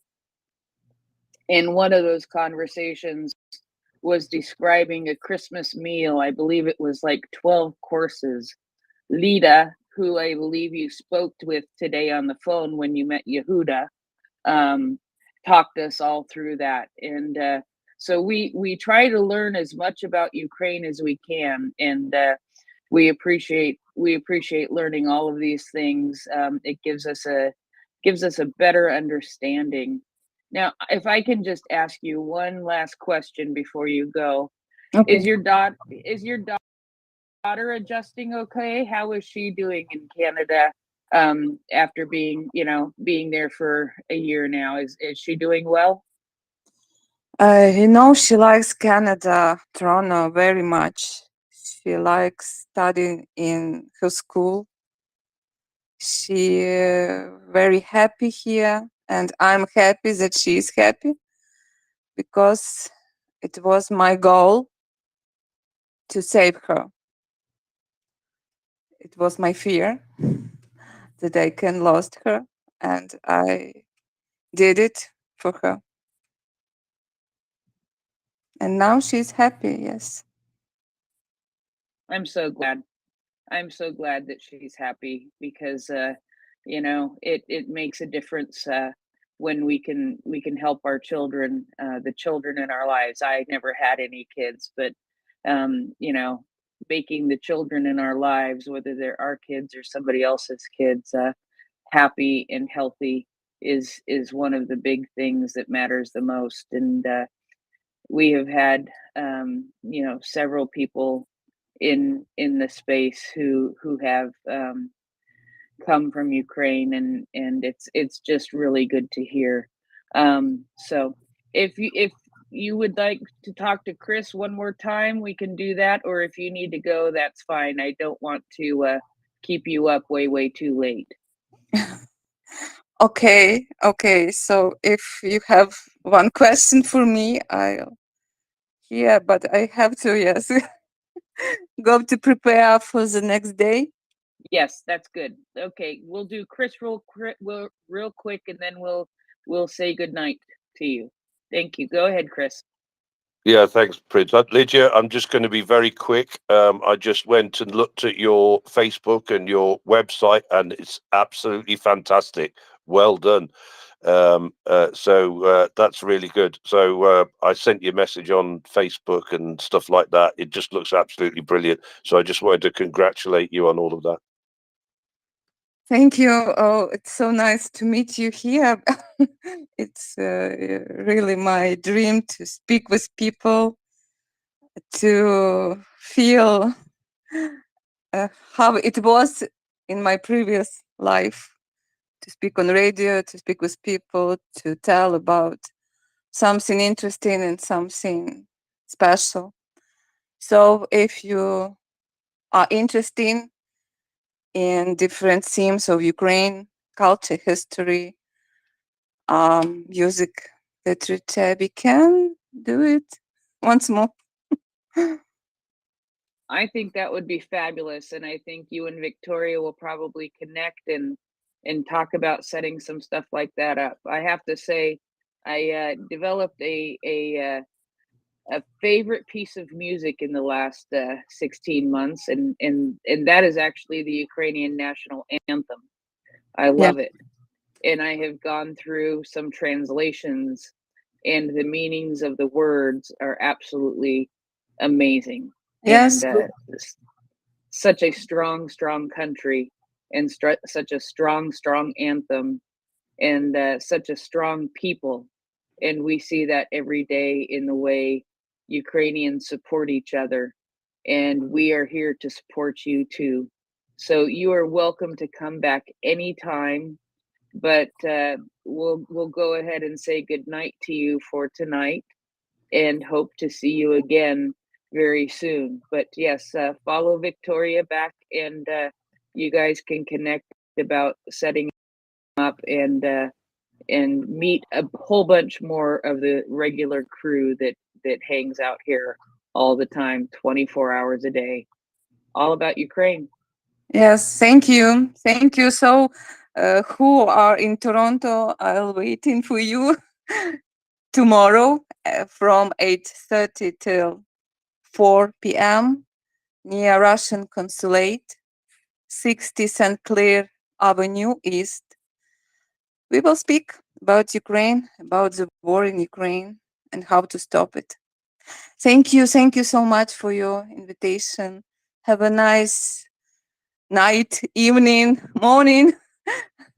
Yeah, it's all of that. We're a global space. We're here 24/7. So, if you're putting up anything else on your channel, whenever you do that, please stop in and let us know, and we'll put it up on Maness and retweet it out to get some more coverage. But also while you're at the protest tomorrow, please hop onto the space, and if there's someone who has a story there, you'd like to maybe interview them or talk or whatever, come on and talk to us from the picket line. We'd love to hear you in situ there. And many Ukrainians have a story, and if you want to interview someone at the protest or whatever for all of us here, we love that. Okay. Yeah. All right. Okay. Sounds good. And you know what? One last thing. Slava Ukraini. Героям слава. That is said here all the time. Oh, yeah. Have a good night. Have a good night. Thank you. Bye. Thank you, Lydia. Thank you for coming up, and hopefully we'll hear from you tomorrow. Good night. Thank you again. You're very welcome anytime.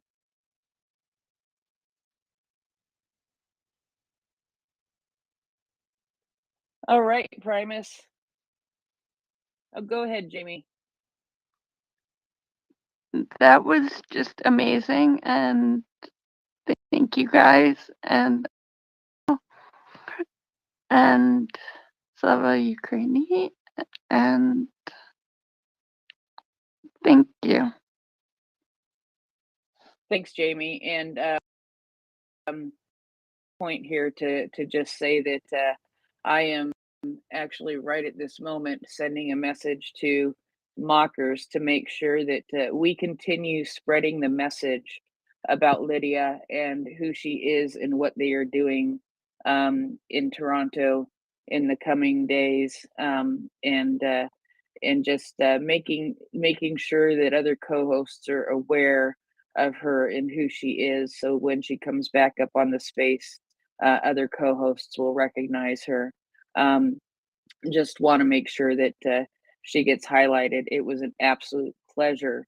It was a surprise, but it was a pleasure. Sometimes Yehuda surprises us with these things, and it's always yeah, make a laugh. You know how it goes. Oh uh, yeah, yeah. I mean, what you know, why not? Tell us about stuff ahead of time when you use surprises. It's, the live yeah, reaction is the best. yeah, it's No, all it good. was great though. It was that was fantastic. It was Yeah, fabulous. I we loved was it. just talking today about scheduling her interviews. So, you know, and I was kind of preparing to reach out tomorrow and go over all the details, and then suddenly she's in the space. How great is that? She's Yeah, I like her enthusiasm. I hope she can call in from the protest tomorrow. I think it'll be fantastic. All right, Gina, go ahead. Good evening, everyone. That was beautiful. I caught the tail end of hearing Lydia, and I just wanted to make a quick comment that I had just written an article where the U.S. Ukrainian Catholic bishops had just highlighted the trauma, and the need to care for the psychological and emotional wounds from this war. But one of the things they pointed out was the need to really be especially attentive to Ukrainians in different parts of the world, who have fled as immigrants, refugees, or, staying with friends and family, because even if they are physically safe, there's such that tremendous experience of dislocation. And, again, I just caught the last bit with Lydia, but it was just so amazing to hear her say, oh, she was this, radio host and journalist.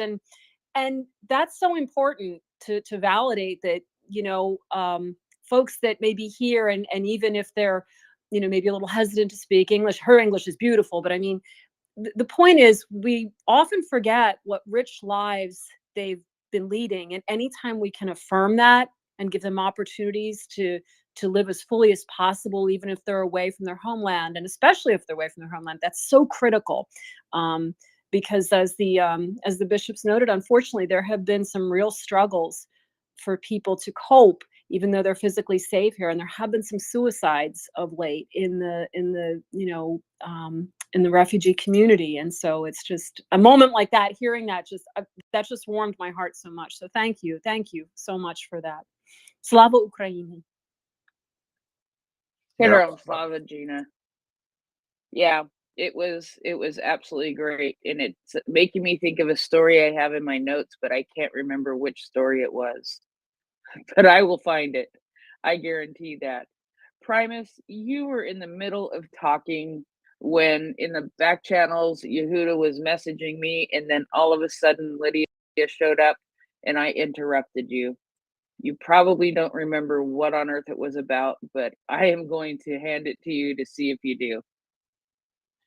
Yeah, I was so excited, that she came on like that, and yeah, I don't remember exactly where they are, but hold on, let me grab a Red Bull for a second. Okay, that's a good prompt. So, yeah, what I was talking about there is, this is kind of rolling into the general news, so this is kind of a hard transition or hard pivot here, so I apologize. But I just don't know what else I can really add to all of that because that was excellent. So we'll just kind of roll on here.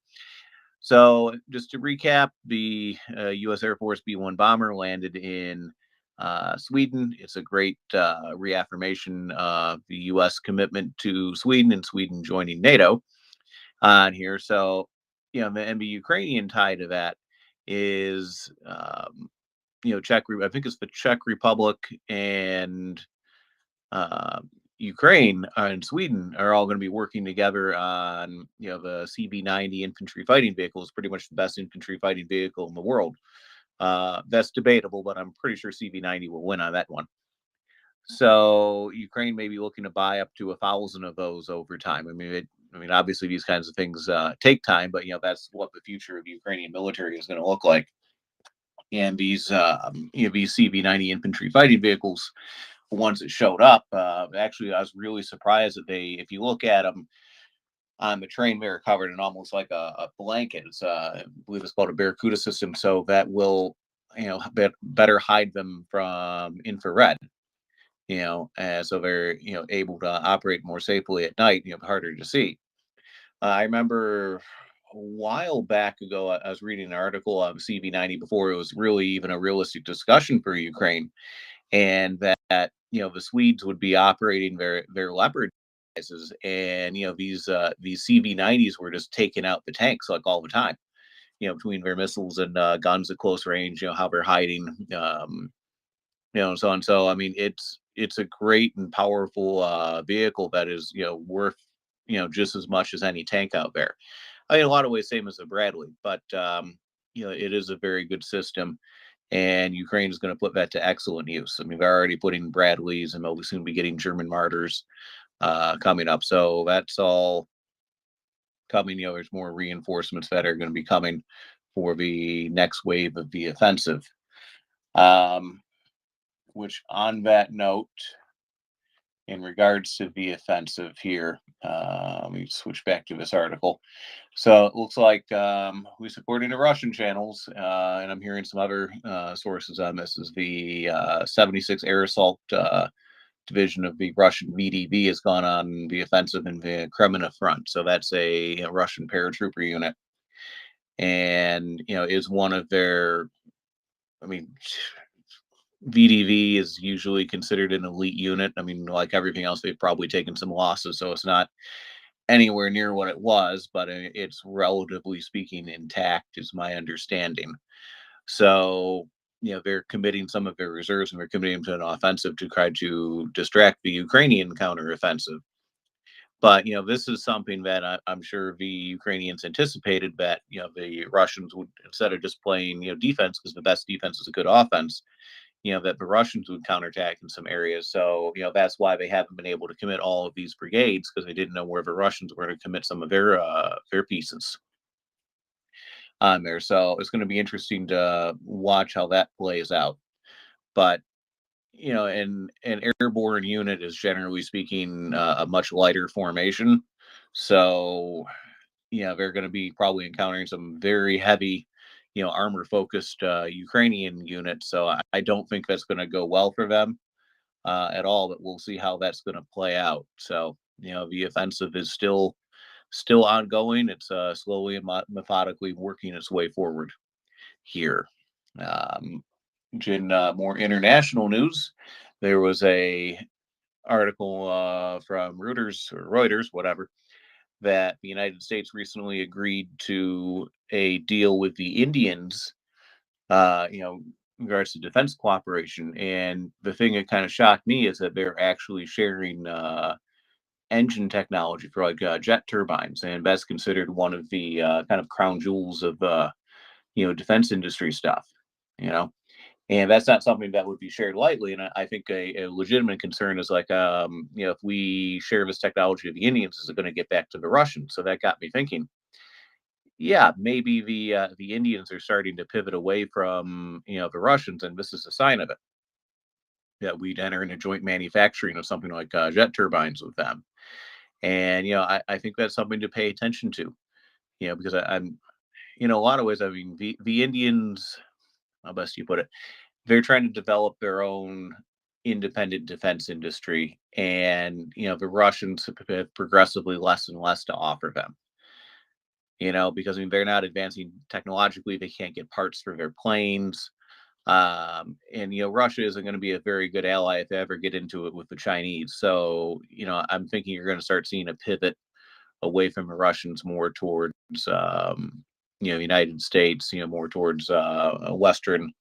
I wouldn't say alignment, because they value their independence, but less of a cooperation with Russia. So we'll see how that pans out. That's not going to be a quick news story, but I think there is definitely something to that. So, we shall see. The Indians have been a very important supporter of Russia in a lot of ways. So, a couple things on that. There was also kind of hesitate to maybe add this to the nest, but there was a video of Ukrainian special operations forces storming Russian trenches. And I see your hand, Chris. Go to you a second. Um, basically the special forces got into the trenches with the Russians, and they cleaned it out. They asked some of these guys to surrender after they took out the first couple of them, and they basically said no, quite a rude fashion, and then the rest of them were taken care of. But of course, there's a news story from the Russians going out about how terrible the Ukrainians are for shooting unarmed guys. And which is absolutely absurd, because if you if you actually watch the video, you'll see every one of these guys is carrying around their assault rifle, going around a corner looking to attack the Ukrainians who are attacking them. And it's it was dealt with fair and square. It's interesting. There's a rumor going on that one of the guys that may have been taken out was War Gonzo himself, but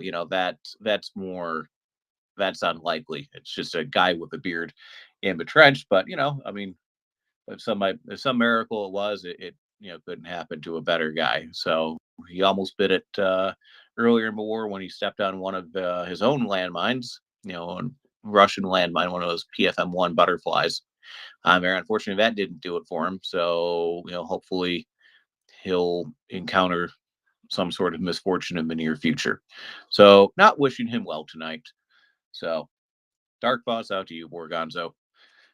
All right, Chris, go ahead. Hey, Primus. For some reason, I'm still awake at the minute. So I was, I saw that. Obviously, I saw that video. That was just amazing, really. And I didn't really, because obviously I don't speak whatever it is, Ukrainian or Russian, so I didn't really understand that the Ukrainians had basically given the Russians the option to surrender, which, but obviously heard that I think I heard it here on the space actually later on, and that, which is just incredible. They are amazing, to even like give them that option. But it is an incredible piece of video. But I was going to just go back to what you said about India as well, Primus, and I totally agree with you there. So was that an article or something that you found out that where India, there was some indication that India was perhaps leaning away from Russia? Yeah, the article didn't specifically call it out, but there were some responses that I saw to that where people were shocked. It's like, you're sharing jet engine technology. That's a pretty big thing. I mean, it's not like sharing nuclear reactor technology like we're just doing with the Australians, but it's it's up there. Yeah. And Well, that is a big deal. Yeah, I think so. I was just going to say, obviously that Indian trade with, well, certainly the UK and the US, and I assume Canada as well, is quite extensive.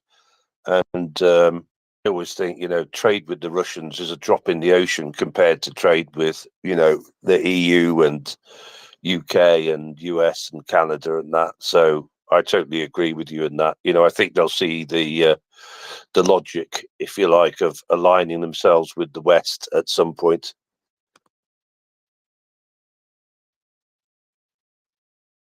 Well, I think they'd be smart too. Because again, I mean, if they ever have an issue with the Chinese, I mean, who's really going to have their backs? It's not going to be the Russians. That's for sure. Because they're pretty tight with the Chinese too. I mean, if they have to pick sides, it's not going to be India. So, I think the U.S. senses that cooperation. We've sold them some P-8 Neptunes. The French have recently sold them some of their Rafales, which it's pretty much the most expensive tactical fighter on the market now, even more so than F-35.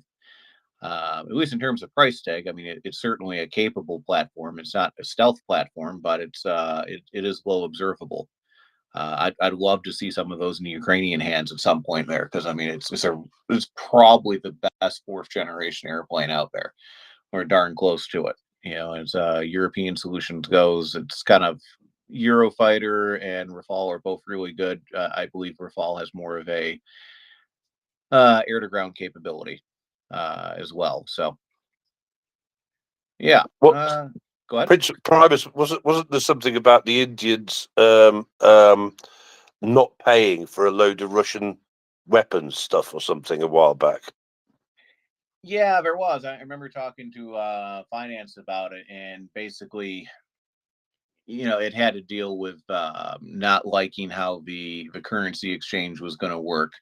You know, that the Russians wanted to be paid in rubles, and the Indians only wanted to pay them in rupees. And you know, I mean, I'm sure at some point some gold bars probably exchanged hands, so that probably settled the matter. But you know, it's getting just that much harder just to like physically do business between the two. And you know, I believe you know, like a lot of customers of Russian jets and so on right now, they're having a hard time getting parts. You know, they really are. And actually, speaking of parts, oh, where were we here? Give me a second. Let's see, 1 minute. So I was looking at Secret Scroll 123's account, and you know, he's a good follow most of the time. You know, like any OSINT account, you want to take it with a bit of grain of salt. But you know, he's looking at a Russian air base in the Western Military District, and there's a whole bunch of K-52 Hocoms just sitting out in the open, and it looks like they've been, you know, like, stripped of parts and kind of left there. You know, so you know, it looks like it was around 35 or so airframes, you know, that they're cannibalizing. So I mean, if they only had 120 and they've lost like 50 or something, you know, ridiculous number like that, and they're cannibalizing that number of helicopters. I mean, how many do they really have operational? 20 or 30? Because I know they just put 20 of them out in Verdansk, but you know, I mean, is I don't know how much more they have beyond that. You know, I mean, especially at the tempo that they're running. You know, it is. I know they've Ukrainians have had a hard time getting blades for their Mi-24s, their hind attack helicopters, and that's been a little difficult to achieve. So, yeah, I would expect the Russians are having problems with their own parts. And the Ka-52 is the one that has the rotors, two rotors stacked on top of it. And you know, the Drive had an article about one that was flying around today without most of the tail sections and parts falling off of it, which kind of led me to the Secret Scroll article on that. You know, I mean, it's shaky at the best at times, and never mind. It looks like a Sam took a bite out of the back end of the thing. So I mean, that one's probably down for a month or two, at the least, because you know you kind of need all of the parts, right? But that's how planes work, you know. So we'll see. I think that's the story to follow. I mean, it's quite possible this war might end with that entire type extinct. You know, I mean, I don't know how many more they have, but again, it can't be many. 'Cause, I'd have to look up what Oryx has said about that in terms of how many they've lost. Everybody, you know, as we've talked about today and yesterday, with great grief, Oryx may be going away. So, well, Oryx itself is going away, but the person, kind of one of the people responsible for tracking the Russian losses during the make sure losses both sides during the war is going to continue with be associated with like War Spotter. So there's that. Anyways, Chris, back to you. Yeah, no, I'd be interested to see that article on India if you've got it handy, Primus. But I was just going to comment that, like, where is it? Like last week, I spoke to two Indian companies that were doing, you know, some great things actually in the cybersecurity space, specifically in the security operations center space. Yeah, so what one, like, being extremely innovative in the sort of SME area, And then the other one was an Indian company that was like, wow. I mean, the companies that they were actually doing work with, this was a big Indian company.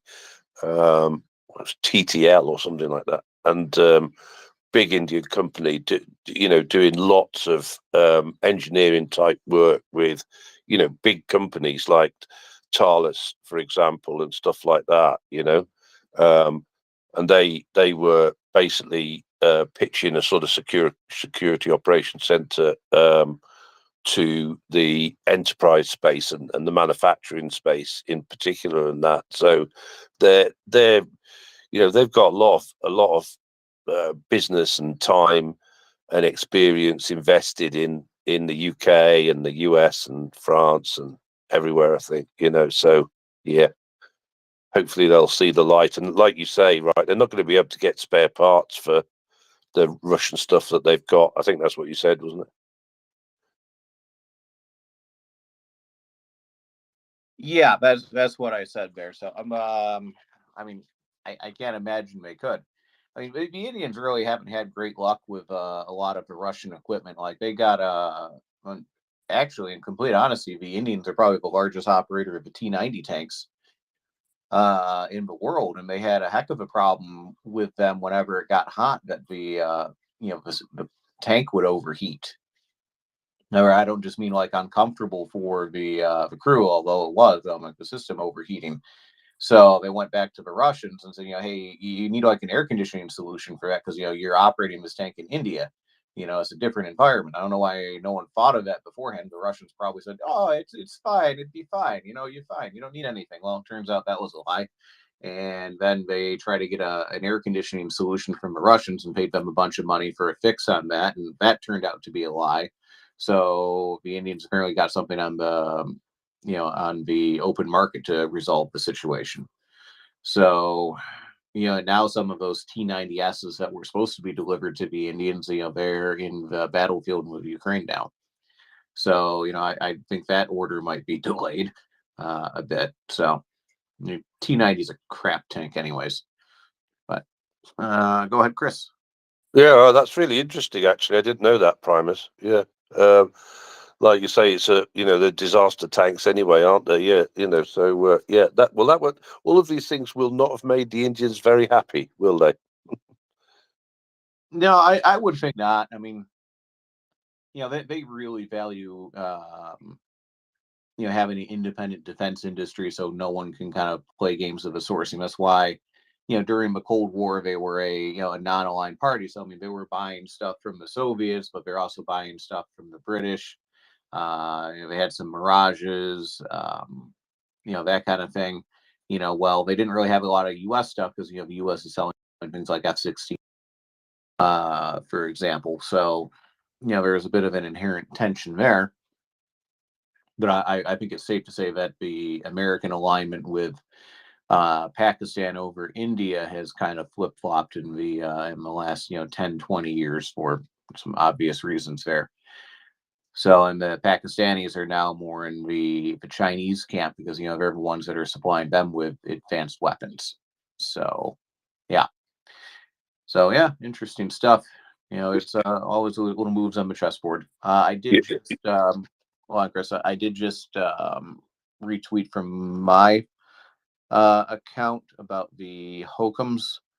Okay. I'm going to put that in the nest in a moment about the tail falling off. There's actually a picture of it flying about a tail. I'm actually kind of impressed. Those things are so shaky. You could just put a margarita in the driver's seat there and have it shaken in just a few moments there. So wouldn't take a carbonated drink on that helicopter though.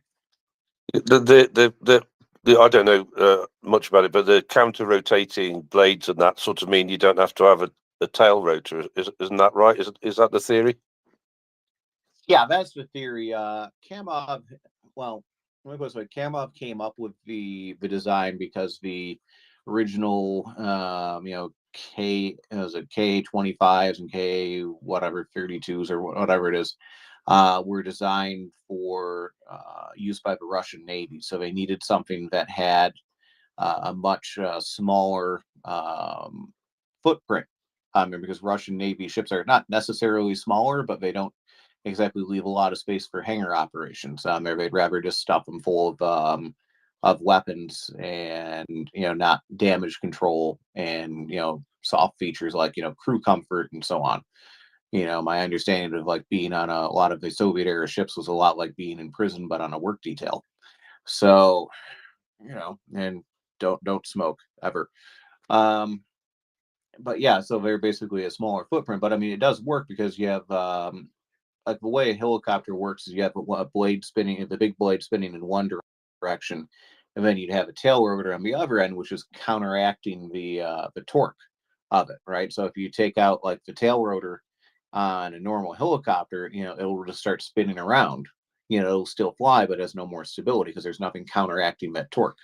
So they put two counter rotating blades on the top of it, and then that kind of offsets the torque on the main shaft. So then you don't need as physically large a helicopter, and it kind of removes that vulnerability of losing your tail rotor on there. So, you know, because it doesn't take much to take out a tail rotor. I mean, even something like an Apache, you know, could be taken out with that, which is why, you know, the United States looked at options, and Z Goldman worked on this as like the Comanche, which had like a fan tail, so it's like a big fan inside the tail itself, so it was better protected from that, right? So, but yeah, that's why they have that. But apparently, I mean, there's been a lot of videos of those Ka-52s, especially when they're loaded up, really shaking badly. So I'm not. What was say it's probably not a design that has a lot of service hours on it. And if there's a bunch of them sitting on an airfield being stripped for parts, you know, I mean, I'm sure some of those are just damaged helicopters that can't get back into service reasonably well. But you know, it doesn't really bode well. You know, and honestly, I think the Mi-28 Havocs were probably the better helicopter of the Night Hunters. But you know, that Kamov was more popular politically at the time, as they probably bribed someone harder than the other guy did, because you know that's how Russian defense contracts are awarded. So yeah, that kind of stuff. But I was yeah, just looking at the picture there, Primus and that. Yeah, well, fair play to it. At least it's flying, you know, with its without its. Is there actually a tail rotor at all on those, or is nothing there at all? no, nothing there at all. You know, doesn't have a tail rotor on there. Okay. The main function of a tail on it is really to kind of work as almost like a rudder, and Right. you know, storing fuel and that kind of thing on there. Right. Yeah. So, Yeah. Yeah. you Well, know, interesting. Actually, but there's a company here right by me in the Midlands that's completely redesigning helicopters, and that is called Hill Helicopters. Very innovative stuff, actually. I think the primary investors are actually Canadian or maybe American, and but certainly there's some Canadian involvement in it as well. So yeah, they're doing a great job, actually. They sold 300 £500,000 helicopters through Facebook.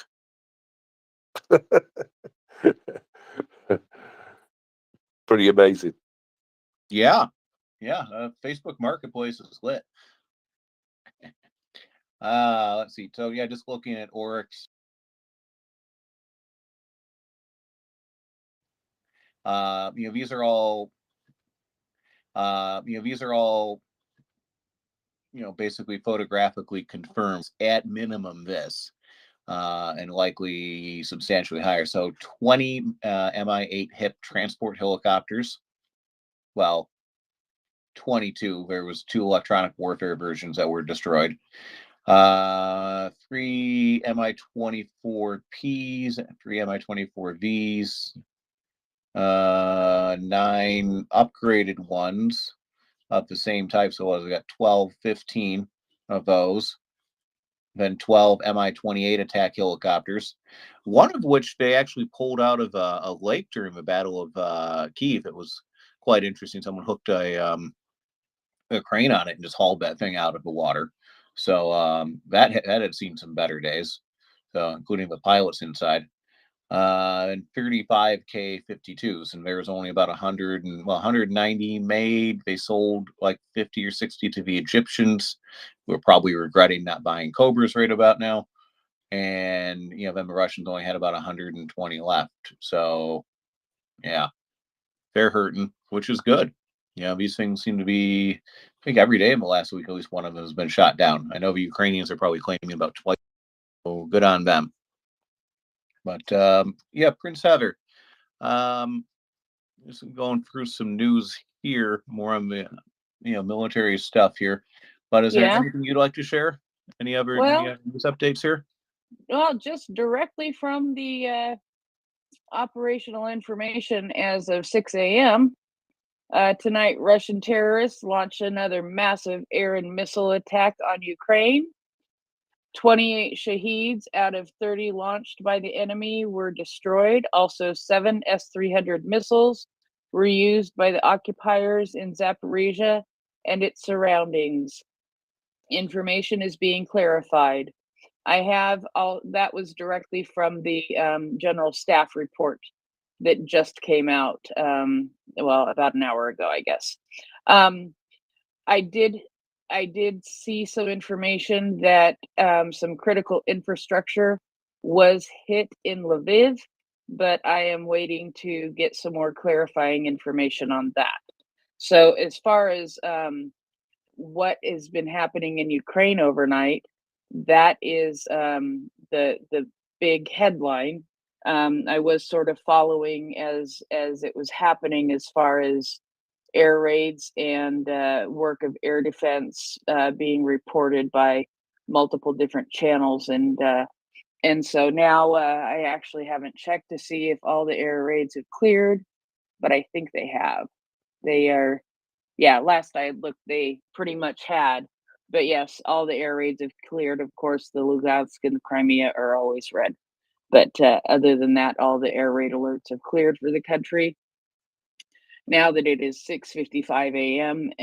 In Kyiv, and they have been kept up for the last several hours because of air raid alerts and air defense explosions and mopeds and other things in the air.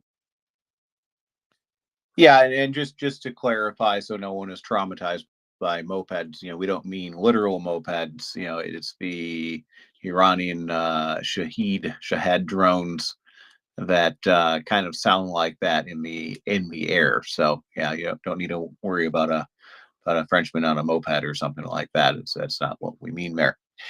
Let's see. Bad jokes. I'll move on. Tomorrow, 7 to 8:30, we have bullet points. They're gonna be coming up with Chuck Favre with he's gonna have some updates in regards to what's going on with the counteroffensive. Let's see here. See what we have for other guests, and then we have bullet points again on Thursday, 7 to 8:45. But we also have 3 to 5 p.m. Nuno Felix is going to be on. So he's a Portuguese special operations operator. And he has always some very interesting analysis on there. So he's a very straight to the point, no nonsense guy, and I really appreciate his takes as well. So just a couple of the guest situations on that. We're working hard to bring some additional content this week. We already heard some of that regarding Lydia, the protests in Toronto. So we're working on adding a few things. So, and we have some interesting stuff, no doubt, coming up for next week as well. So, Yeah. let's see. Go ahead. No, I was just gonna say, I got a couple of things here. Maybe I'll share one or two of them if that's okay. And while I'm talking about it, go ahead and retweet the Maria Report quote tweet. Get people in here to listen. We'll see if we can get our listener numbers up, which would be a nice thing to have first thing in the morning. I know this is a really hard time of night to get a bunch of people to flock onto the space, but it's never hurts to try. Just go ahead and retweet the space and quote tweet the space. Let people know that we're here and we are talking 24/7 about Ukraine. while you're at it, go on over to MriyaReport.org and visit our webpage and see the kinds of things that are on there. And one of those things is the donate button, and you can donate to help Ukraine. We have been helping a lot in Kherson, and we have been helping with the Rebej Brigade, and we have been helping with other things like providing protein to areas in Ukraine for people who are very disconnected from the ability to get to grocery stores and things such as that. It is something Ryan brought to our attention, and the delivery of humanitarian aid while he was there was that the ability to get protein to put in food bags that they deliver to sometimes some very remote and very recently liberated areas. Um, but getting that protein is really hard for them. One of the things that he told us, I don't remember if it was just today or if it was last night, that he told us that they were, went to this one village. He said that they go to a specific village, but on the way they may take note of a couple of houses that are just off in the distance that they don't normally go to because they're so far out of the way. And if they have time, they'll stop at some of those houses on the way back. And he told us about one time that they did that, and they went to a couple of these houses that were off the beaten path, not someplace that humanitarian aid workers often get to. And they drove up and they met the lady who was there, and they gave her some food bags, and they got to talking to her, and she was so thankful for those because what she does is she prepares a lot of food and feeds a lot of the Ukrainian soldiers who are on their way to the front, because her house is right in that area where they are going through on their way to the front. Well, they just happen to have some very large bags of rice and beans and some things like that, and they were able to provide those to her. And in the process, she told them about another woman not too far from there who does the same thing as she does, feed the soldiers as they're on the way to the front. And so they were able to go to that house, and then that house told them about it. So this is how it works in Ukraine, these little ladies sitting in their very remote houses and giving what little food they have, giving some of that up to be able to feed the soldiers who are going to the front, just to make sure that they have food and are well fed as they go into battle. And just to find 3 of these women doing this in such a short period of time, I think was very moving. And it just happened to be that they had plans on trying to deliver these very large bags. I want to say he said they were like 200-pound bags, but I could be wrong. But deliver these 200-pound bags to soldiers near the front, very near the front. But they were able to give some of that to these women who had been feeding the soldiers. So, those are the kinds of things that we here at Maria Report try to make sure that there are funds to help some of these humanitarian aid organizations with food and things along those lines. Food, toiletries. I heard Ryan say today, just as an offhanded comment, that if he found somebody who was selling adult diapers at 80% off, he would snag those up really fast because those are one of the things that they desperately need. So there's just a very wide variety of humanitarian items that are needed in Ukraine. And by donating to MriyaReport.org, it helps us to meet some of those needs that organizations in Ukraine have. Um, but really quick, also, besides giving you guys a little bit of pitch about what we do and what we have been doing, I wanted to share something that I saw today.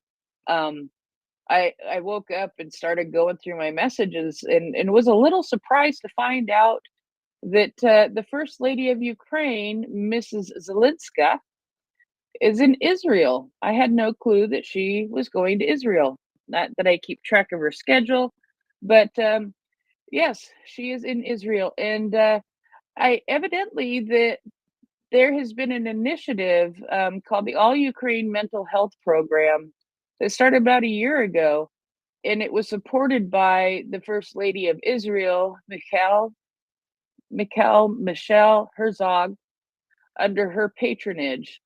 Um, Under her patronage, 2,000 Ukrainian specialists have already received training at the Israeli Trauma and Resilience Center, um, is one of the things that she noted. Um, in addition to that, 3,000 employees of the Ministry of Internal Affairs, Ukrzaliznytsia and Ukroposhta, and Oshka Bank, large commercial companies, employment centers, and educators acquired self-help skills and primary support in crisis situations at the Israeli Trauma Coalition. So this is one of the ways, we've heard that Israel is helping out in many different ways, but I wanted to highlight this because it's something that gets brought up a lot in the space is what is happening as far as Ukraine meeting the mental health needs of their citizens and of their soldiers. And this is just one of the programs that is happening. And to see the involvement of Israel is a very nice thing, and it's a good thing to be supportive of.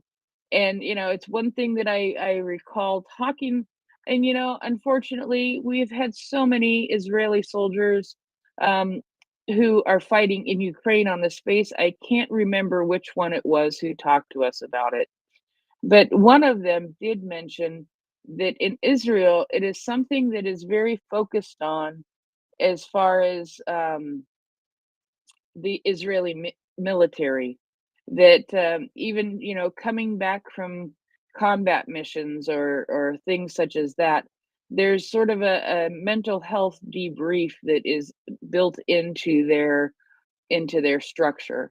So I just thought I would point out that Mrs. Zelenska is in Israel and working on, I'm sure, many things, but but pointing out very specifically that she was there working on the mental health initiative that they have going on. Um, so I just thought I would. Oh, wait a minute. Excuse me. There was evidently a June. Oh, another one. The what? Oh, that was another thing that she did while she was there.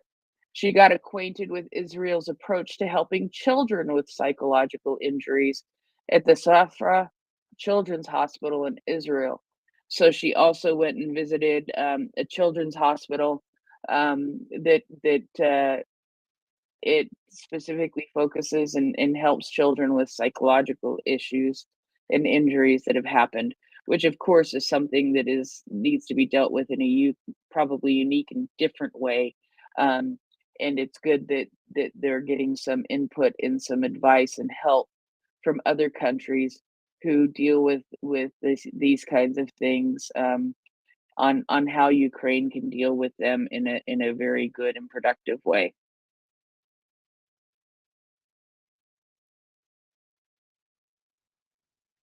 So that go ahead, Primus. Oh yeah, no, I think it's like really important. I'm glad that there's involvement on taking care of the mental health situation now rather than kind of like just figuring out like a couple of years after the war is over. It's like, hey, maybe people are affected by this stuff in more in a physical way. So I mean, it shows a real evolution of how mental health is being treated compared to like what it was in like World War I or before, where someone had like post-traumatic stress disorder, or otherwise affected, you were considered considered shell shocked, and they actually like, straight up shot some guys for being cowards when they were just traumatized by the conflict, and then then there's different euphemisms for it, and we call it PTSD now, which is probably what it's going to settle on. And I think it's good that they're working with the soldiers, but I mean, in a lot of ways, it's an entire nation that's dealing with trauma from this damn war. And no more so than the children. I mean, especially like small children, a kid who's maybe like 4 or 5 years old, who spent a year and a half or so in in wartime, or some of their most formative years. I mean, their conscious memory might be almost exclusively being during a war and hiding in bomb shelters, and hearing explosions and all of that, and just what that does to just children. Like Lydia saying, she brought, she left Kiev with her child to come here. So I totally understand that, because I mean, the trauma that could be passed on to any sort of kid,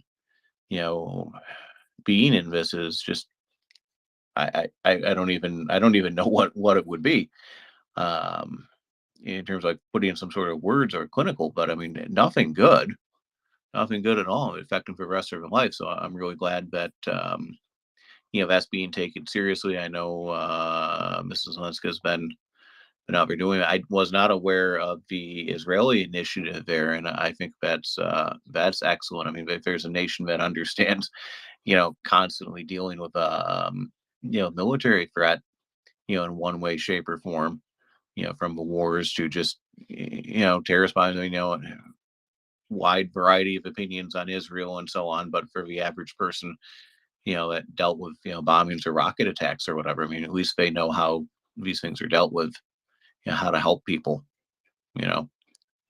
But hey, we have a fellow in a white suit here. Shevchenko is up with his hand. Hey, Shevchenko, go ahead.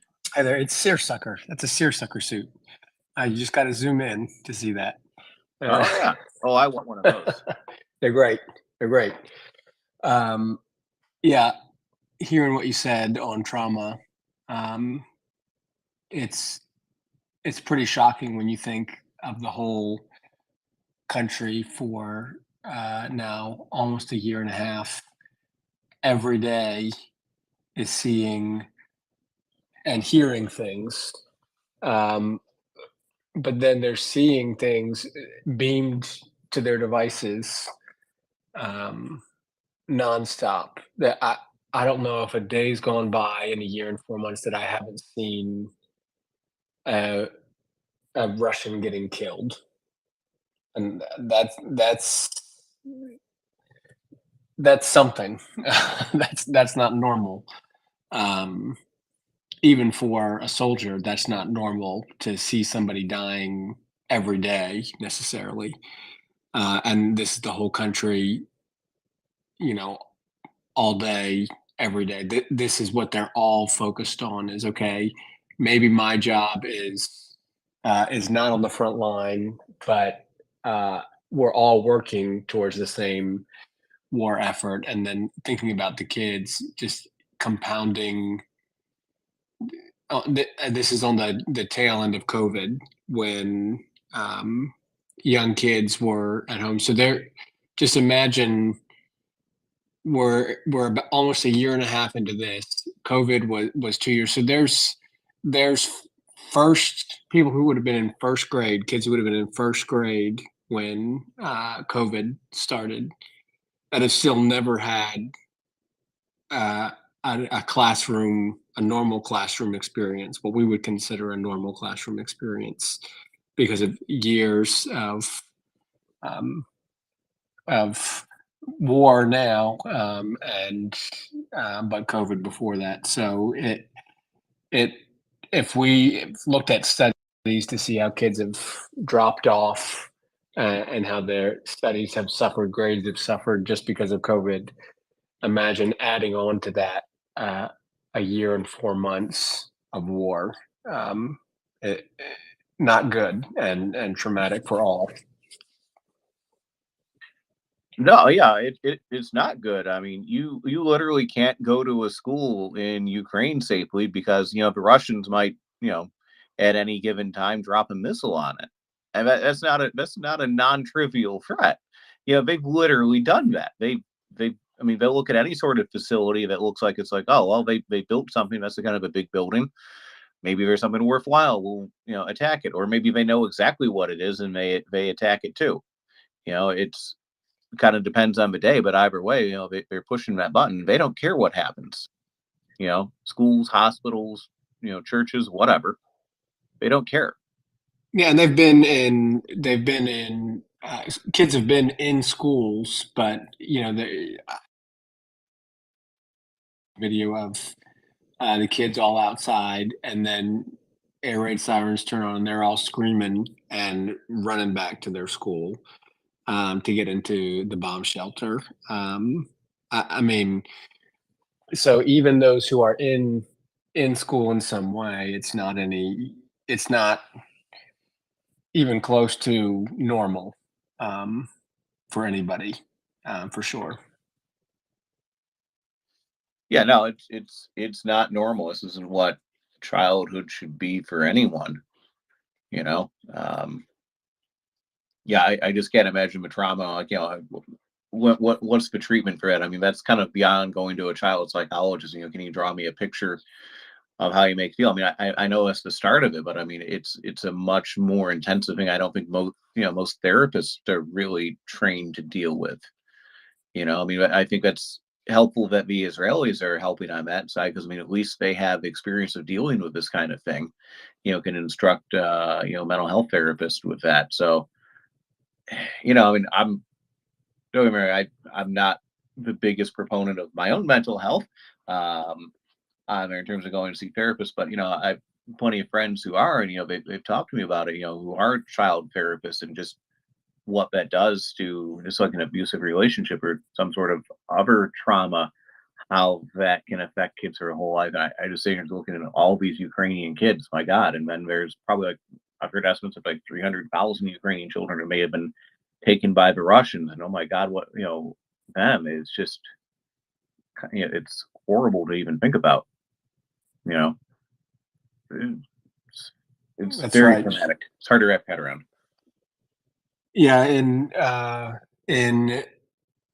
was in Poland in March and April of last year, and some of May, and there was a family um, that had made their way to Krakow, and were at a bus stop, and that of course the parents, even though these are small children, these are 4, 5, 6-year-old kids, and of course the parents are talking about air raid sirens. They're talking about all the news that's going on.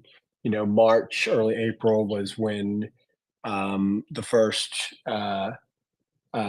gestures of goodwill were beginning, with Ukraine taking back the land around in the Kyiv Oblast, and in that northern area, the first big kind of pushback that happened. And so parents are standing at a bus stop talking about, an air raid siren, and kids were starting to cry, just hearing their parents talk about it and hearing them say, what about the sirens? And they had to calm down. No, you're safe now. There's no sirens here. There's nothing in the air. Everything's fine. Everything's going to be okay. And yeah, it's a hard thing. On the flip side of that, I'm grateful that that man was created shockingly resilient. There are people who have endured unspeakable acts of abuse of all kinds, and the realities of war, and yet they're able to. They're not traumatized by it in a clinical sense. They don't have the symptoms of trauma after that. There's a real resiliency that's built in to people, and that doesn't mean that trauma is wrong, or that that it makes anybody defective. It's almost more natural in a sense to be traumatized through these horrific things that people experience.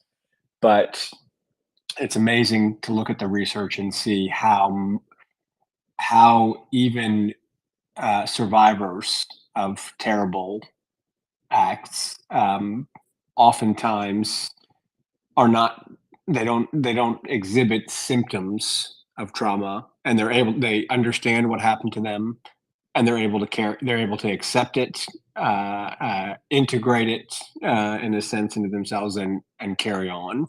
So we pray that that's many Ukrainians' experience as well. I certainly hope so, and and I'm just glad there's thought of making these resources available to people ahead of time. Because I mean, this isn't going to be over quickly. I mean, I don't want to sell false hope with that or whatever. I mean, this could go into next year. It might even go into the year after. Or longer. I don't. No one really knows the answer.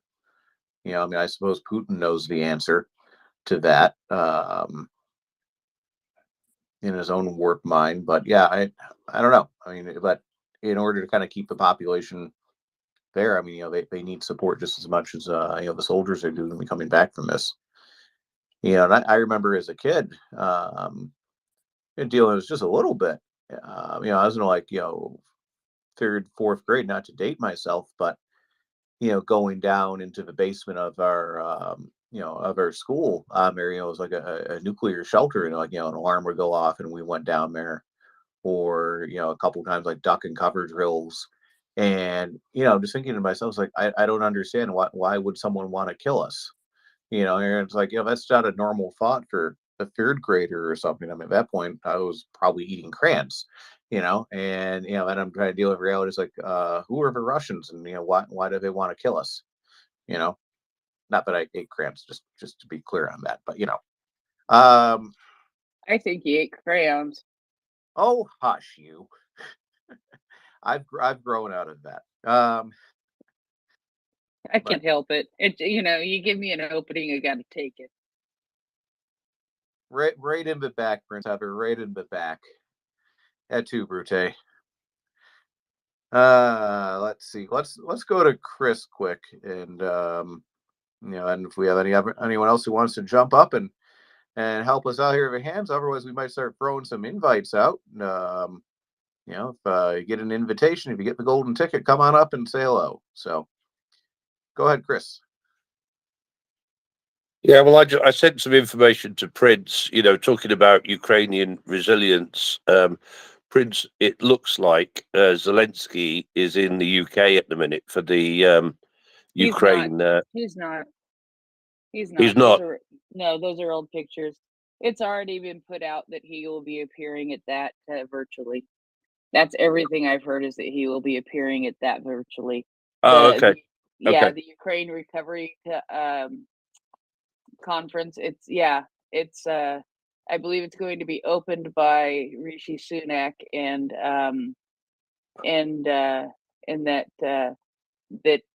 that he will be Zelensky will be meeting virtually. That picture is from oh geez, it was just a few weeks ago or a month ago or so when Zelensky did meet. It was when Yeah. he went all over the place, but that's when that picture is from. Yeah. Okay. I know what you mean. Yeah. Okay. Well, that's great. Well, anyway, the Ukraine recovery conference was like one of the things that I've been promoting in the UK, and obviously that's this week and that. So yeah, it's very interesting actually reading that. That basically started in 2017. That was, and so it's just great to see everybody coming together to talk about rebuilding Ukraine, isn't it? It is. They're going to have. I think it was over 1,000 participants from over 60 countries, something like that. So it's going to be a big event, and I think it's great. I mean, I think it would be wonderful if Zelensky made a surprise visit, but everything that I have read is that he will appear virtually. Yep. Okay, well, we'll keep our eye on that then, Prince. But yeah, should be good. He'll appear virtually unless he doesn't. So he has a habit of kind of showing up places unexpectedly. So I wouldn't be surprised if he somehow attends the Vilnius summit coming up in July. I think that's going to be a potentially a watershed moment on some things, but we shall see. There was just kind of make a quick pivot here. So, listener sent me an article here, New Voice of Ukraine. So, apparently, Russian intelligence services located the Miami residence of Alexander Potiev or whatever. I don't care, it's Russian, but he was a former colonel in the Foreign Intelligence Service who defected to the United States, and the Russians attempted to assassinate him in Miami. Yeah, that's. I know they've tried and succeeded on that kind of thing in London before and some other places. On there, as far as I'm aware, they haven't done so openly in the United States, and at least been caught. So that's a bold move. That they're trying to target people they don't like outside of their own borders on there for some sort of retaliation, and that is that's a dangerous thing to start doing. Would not recommend. Definitely wouldn't recommend doing that in the United States. Obvious reasons there. Otherwise, it's also just kind of rude. So, if someone defects, just let them, hang out in Miami. I can't blame Russians for going to Miami. I mean, at least it's somewhere warm. They don't have to deal with, the winter, and they have flush toilets and that kind of thing. It's too humid in that part of the country. Too humid. Yeah, but I mean, that's what air conditioning is for too. But yeah, I'm not a huge fan of the Florida heat, but I understand how people who've never been warm in their life might enjoy that. So besides, I mean, it's not like they're going to be able to go to Crimea soon, so they probably have to go to some other places. So let's see, I did retweet something from my own account here. Check it out. So Mr. Parrot, just kind of getting familiar with him. He goes pretty hard on some things. So there was a video of a Russian BMP-3, I believe, being taken out by a javelin. So if you've been missing that sweet, sweet javelin top attack action, that would be a good video for you. Yeah, they kind of got Duganed. Would be the reference there. If you remember what happened to Daria Dugan, the same thing happened in the BMP-3, probably because they put the fuel tank inside the crew compartment. Yeah, did not end well. Also, General Zelensky posted something of him and his chief of staff working on battle plans today. So he is alive and well. And apparently, he also has a sense of humor because he was wearing a Baby Yoda pin, apparently. So his button game is on point, or on fleek, as the kids say, I think. I'm still trying to learn that language. I think Ukrainian would be easier for me. Yeah, I should ask one of next time I yell at him to get off my lawn. But yeah, the Budanov video, something I did notice recently, the one where he's kind of staring at your soul and not saying anything, but encouraging you to be silent. If you look at his desk, he had a what was it? It's not a My Little Pony thing. It was gosh, I forget what it was. I did not notice that. Yeah, well, it wasn't. Seriously? Yeah, it was something. Geez, Hello Kitty. That's what it was. It was a Hello Kitty statue on his behind his desk there, along with a Japanese and Ukrainian flag crossed over. Which that's an interesting bit of messaging. I wonder what's going on there. But Budanov with a Hello Kitty thing on his desk is probably one of the most menacing things I've seen. That part really unnerved me. It wasn't him staring into my soul, is that he's also a Hello Kitty fan. So yeah, interesting. I pondered this with Mockers recently, wondering about what it would be like to have Budanov as a dad, because those just that staring glare of no and making no emotion, no facial expression at all. You would know you were in trouble. And Mockers disagreed with me and said that she figured that he would be probably a big old softy and absolutely a joy and a pleasure around his children. I don't even know if he has kids, but I would bet Mockers is right. It's definitely one of the two. I can tell you this though, I wouldn't want to be a guy trying to date his daughter. Oh no, no, that would not be Yeah. fun. No, not at all. So, or a girl, whatever. It's like when he says have her home by 10 o'clock sharp. Yeah, I'm knocking on my door at 9:30. So don't Well, want to be okay, late. let's figure what he does for a living. She would be followed. Whatever date they went on, they would be followed. Period. The end. That's just the way it is. True. I mean, I guess if you think helicopter parents are bad, I can't imagine having a spy master as your dad. That would be unnerving. So, but also, at least you wouldn't have to worry about your safety. So that there is that. So yeah, but anyways, Budanov, Hello Kitty. Apparently that's the thing. Crazy. He needs a Hello Kitty fella or something now, or he needs to have a fellow with, dressed up as Hello Kitty here. I don't know. I don't know, but you just know that there's got to be a meme out there with Hello Kitty having to do with Budanov. Yeah, I'm sure there will be. So let's see here. There's something. I'm looking for something right now. We So have you got a a couple hand up. words there? Oh, we do. There you go, Shevchenko. Go ahead. Yeah, did you all talk at all about what was uncovered as the reservoir drained and is now drying up at Nova Kakhovka?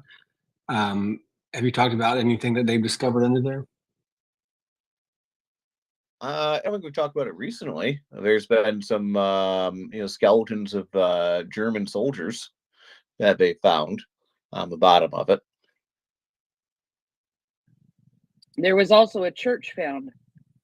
Yes, both of those. I saw helmets and skeletons from World War II, looked like, that were discovered under there. But there was a church that at one point was the subject of a sketch by a Ukrainian poet and artist and philosopher Taras Shevchenko, for which my fella is named. And fascinatingly, it's actually the draining of the Kakhovka Reservoir is a revelation of previous Soviet war crimes in Ukraine. So the church they wanted nothing to do with in the Soviet Union, and with most churches in general, but with this one specifically, and um, they literally buried it underwater. That was part of the Kakhovka Reservoir was to hide this church. So it's interesting that one war crime follows the next when we talk about Russia and the Soviet Union, that even as they commit a new one, they're uncovering an old one. That's how multi-layered it is. There was an article, I can't seem to find it at the moment, that had a little bit about this, and Catherine the Great's involvement in it, but it's just fascinating to me that you can go from one war crime to the next, no matter where you dig in, where whatever's drained, whatever rock you turn over, you're going to find from ages past additional war crimes. Well, yeah, I mean, they basically cover up war crimes with more war crimes or human rights violations or, whatever. I mean, it's just, cover up one horror of something else until it's so horrible that it's impossible to conceive of. And you're like, oh, that couldn't have possibly happened. You know, it just becomes too big to contemplate and people move on. It almost seems to be what they do. And that worked, before the information age, but it's getting a lot harder to pull that off nowadays when you can't control all of the information. Controlling information is really what dictatorships thrive on. I think that's going to be an increasing problem for the Russians going forward, because if they want to have any sort of internet connection, that will be an issue unless they want to basically firewall themselves off like the Russians, or intervene in the internet and so on, like the Chinese do to kind of control information. I don't know. Don't really care about. That's kind of their problem. But yeah, that is awful what they're finding on the bottom of that. I mean, all of the you can hide a lot of sins by dropping it in a lake or whatever, and a lot of that stuff is being revealed. I didn't realize the extent of that though, but it doesn't surprise me, not at all.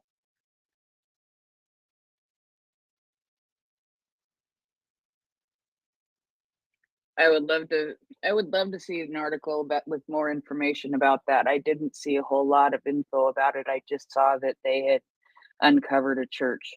But I think it's a very interesting discovery, and like you said, one war crime covering up another war crime.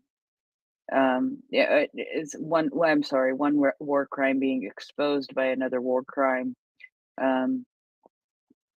Just piling one on top of the other.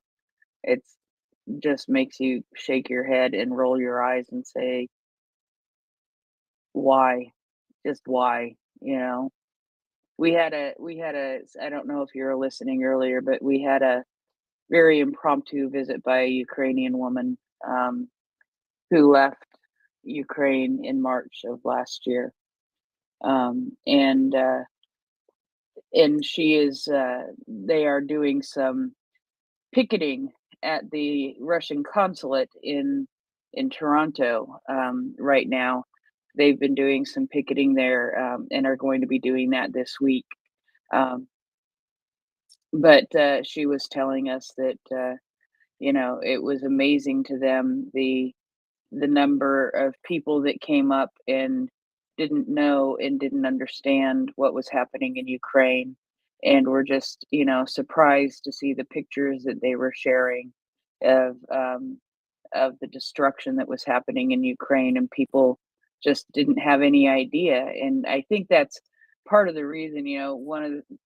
Somebody asked her why they're not doing it, in the evenings or on the weekends or something like that. But I sort of like the reasons, because you know what? If you do it during the day on a weekday, you are going to get people who are going, on their lunch hour, or going on their coffee break, or coming into work, or are going to a meeting.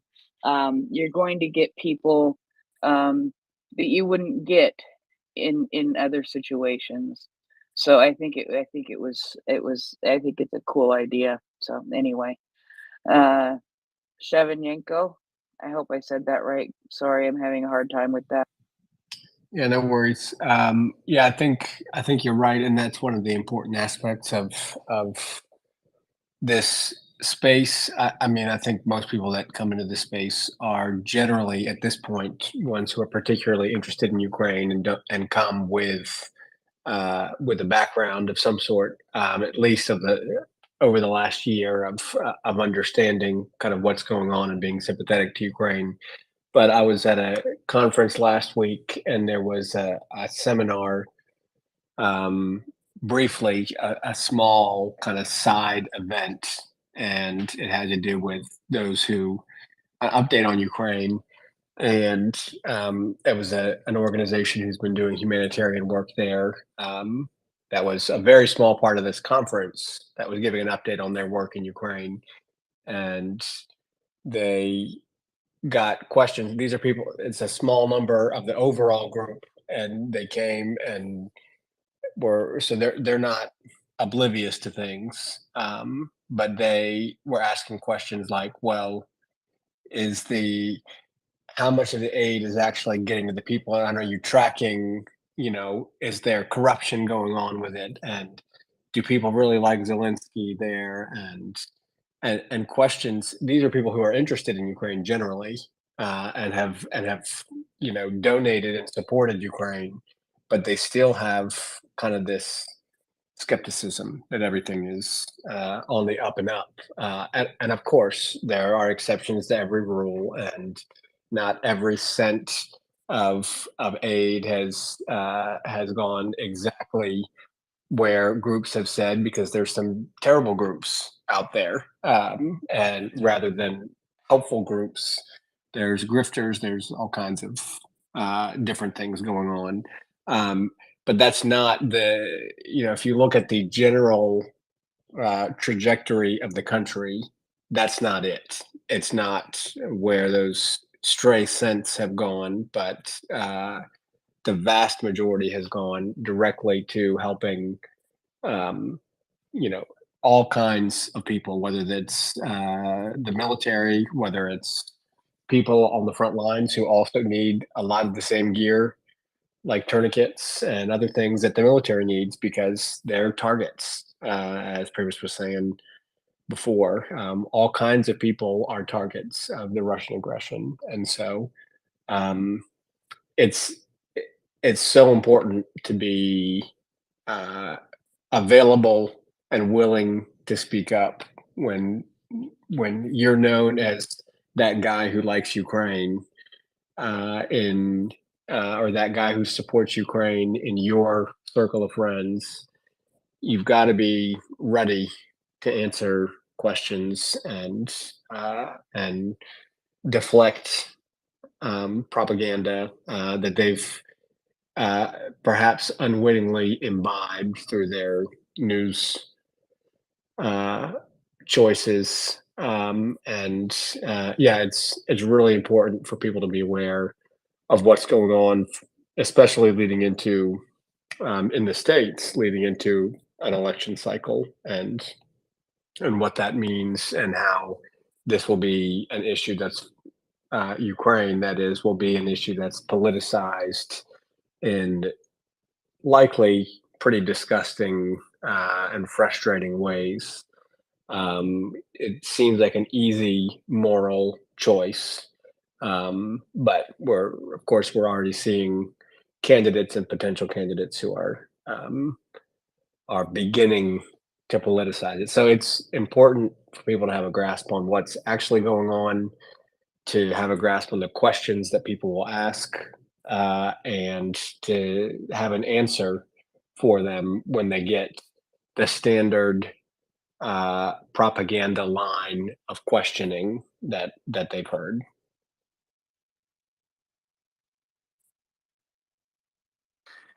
Yeah, I know, like, a lot of times, I'll people will just ask me, like, I know, it's like, so what's new with you? It's like, oh, I'm doing this thing on Twitter. It's like, and I explain to them, and then they come back to some sort of propaganda thing they had. It's like, well, no, actually, it's like, it just ends up being kind of an exhausting conversation, because disinformation is, in a lot of ways, the appeal of disinformation is, it's the easy and wrong answer is a lot more digestible than the complicated and real answer. And lies tend to be simple. I'll put it that way. Speaking of things that are simple, though, just to pivot a little bit, and I think Bearded Brit is going to pop up here in a moment. Oh yeah, he is here. Yeah, he is here. Well, we'll go to him in a second here. The Russians have apparently detonated 2 more vehicle-borne IEDs, so basically tanks filled with explosives, on there, trying to send them across no man's land to attack, Ukrainian forces. And I don't know, that really kind of leaves me scratching my head because it's a tank. I mean, you fill it up with explosives. I mean, it's going to contain the explosion and it's going to go out basically at the weak point, which is the turret, right? So, I mean, I'm a little skeptical of like how much effect that is actually going to have. I mean, however many tons of explosives you have in it, it's going to follow the path of resistance, which is pretty much straight up or straight down there. So it seems kind of stupid and desperate, but it might actually be the best use for some of these T-55s, which are like 60 or 70-year-old vehicles at this point. I mean, the absurdity. I'm just curious, like, how are they actually making these things remote controlled? Do they have some sort of electronic in that's controlling it, or do they just basically put a brick on the pedal and just send it off that way? I don't know.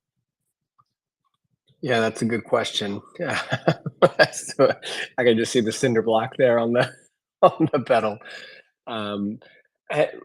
Looking at the video of the first one that they sent across, you can kind of make out where the RPG was shot from.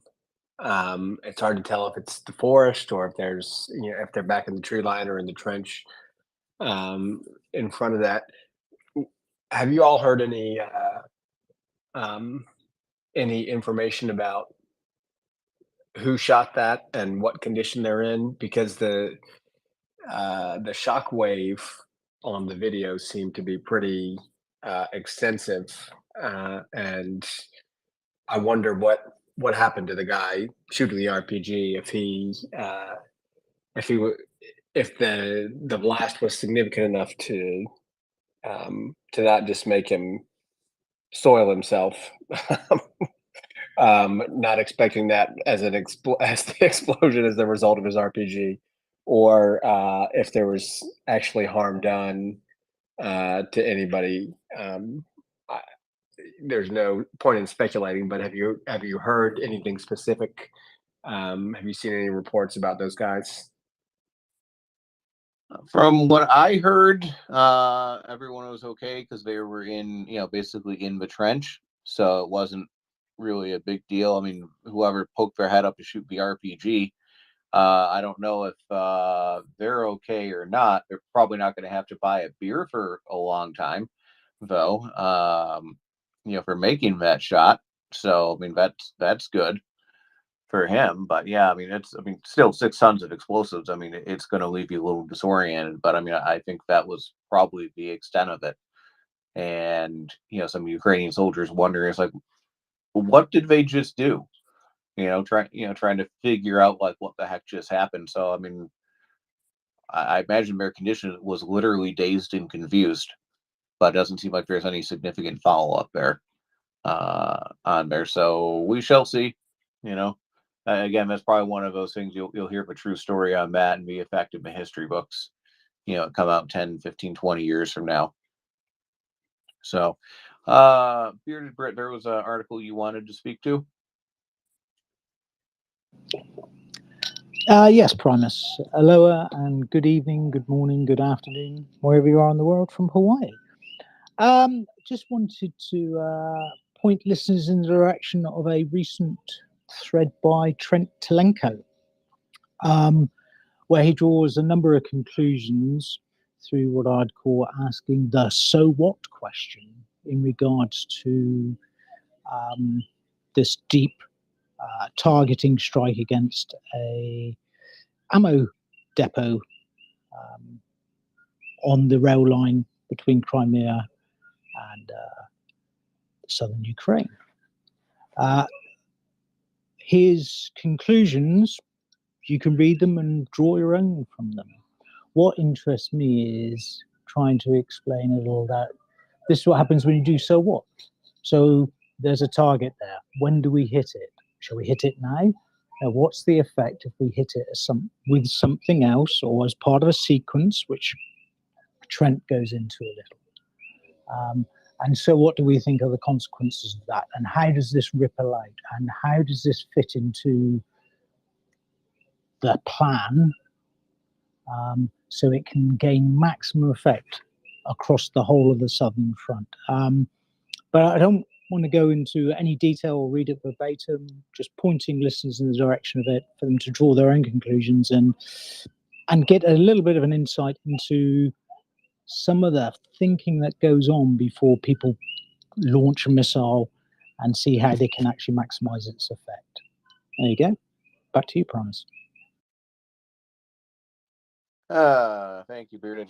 Yeah, I mean, you know, a lot of times they know exactly where this stuff is, and you know, they've known about it for a while. So, you know, in terms of timing and when you hit it, you know, you kind of want to coordinate that to kind of cause maximum shock. You know, because if you took something like that out like 2 weeks ago, then they would have had plenty of time to make other arrangements, you know, before the counteroffensive started, and then it's not such a big deal. But when it happens at a point of most desperate need, you know, then that really kind of shocks the system, and you know that can accumulate. You know, between that and a couple other hits, you know, you can really disrupt the enemy's logistics at the worst possible times.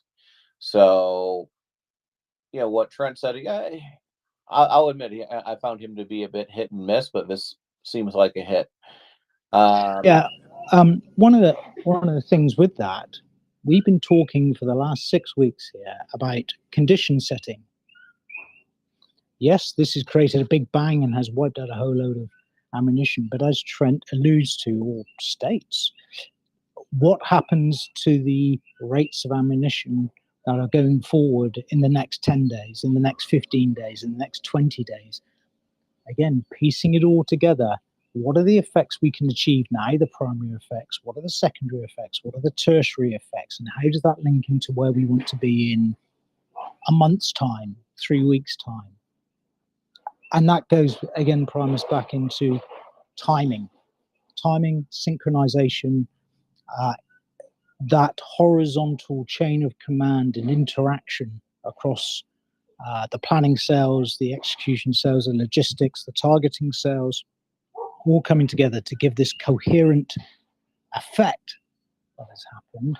And it's going to be interesting to see if Trent's analysis plays out, and we might see a decrease in the rate of fire, and or how the Ukrainians are going to exploit what they've now imposed upon the Russians. Over.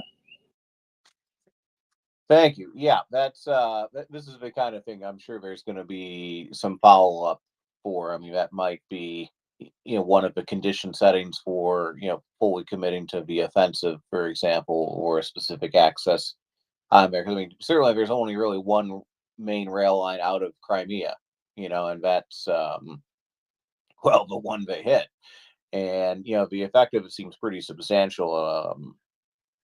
You know, like the explosions went on for like 6 hours. You know, this might have been like a theater level ammo depot on there. I think that's particularly interesting. So, you know, a lot of stuff they really need right now just went up in smoke. So, yeah, that's good. I remember seeing some videos of people near some of these ammo depots going off, and just how terrifying it was being anywhere near it. You know, because I mean, it's not just like one bang; it's just, you know, bang after bang after bang, just rolling thunder. You know, as it tears through an area, just, I mean, literally just shaking the ground, and you know, the windows of the houses and car alarms going off. I mean, it's an incredibly violent thing to be anywhere in proximity of. I mean, with that way that one went off, I'm sure that was picked up on seismic monitors. You know, I would expect. But you know, Storm Shadow, or maybe it was Scalp, it's basically the same thing. You know, these cruise missiles are really, really good. They are doing a lot of work. Oh, without a doubt. And from the intelligence geeky side of the fence here, this is going to be one of those missions which hopefully, once this is all over and done with, we will possibly be exposed to how they got to the point of the decision making, from getting the first little bits of intelligence right the way through to the decision making process and where it fits in to achieve the the effects that we are about to see or hope to see in the coming weeks or so. I think it's,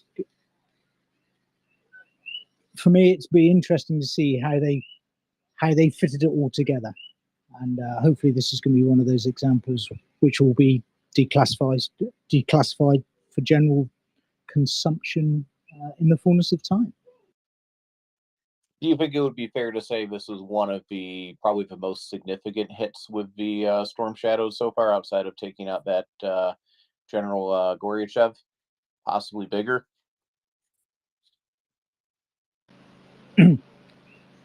I think it's too early to say because of what are going to be the downstream effects of this. I think once we see if it has had any secondary and tertiary effects, as Trent alluded to, and how the Ukrainians exploit it, I think we'll be in a better position in the coming weeks to put it on a scale of importance.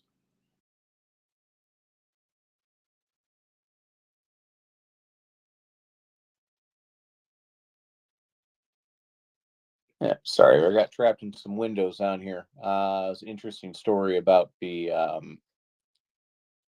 someone forwarded me that some Ukrainian farmers are getting sick of waiting for mines to be cleared in their fields, and they're basically improvising their own mine clearing systems on there, which I understand the desperation because, crops are probably already in, and you can do that maybe without having to have a big footprint per se, almost distributing seeds by, drones. I've seen people do, which is crazy.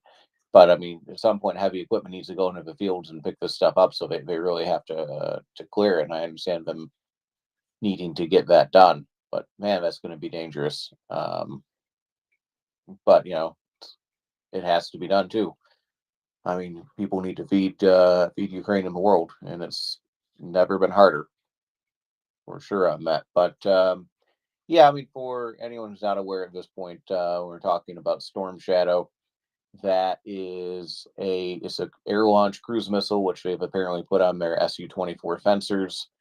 It took a little while to do the integration on that, by the sounds of it. If you're familiar with Tomahawk missiles, it's kind of similar to that in the sense of, it's a big cruise missile with a substantial range on here, but no, it's not nearly as long range as a Tomahawk. But that's because it doesn't need to be, because it's generally carried by an aircraft. So the aircraft is providing the range, so it's very good. It's low observable.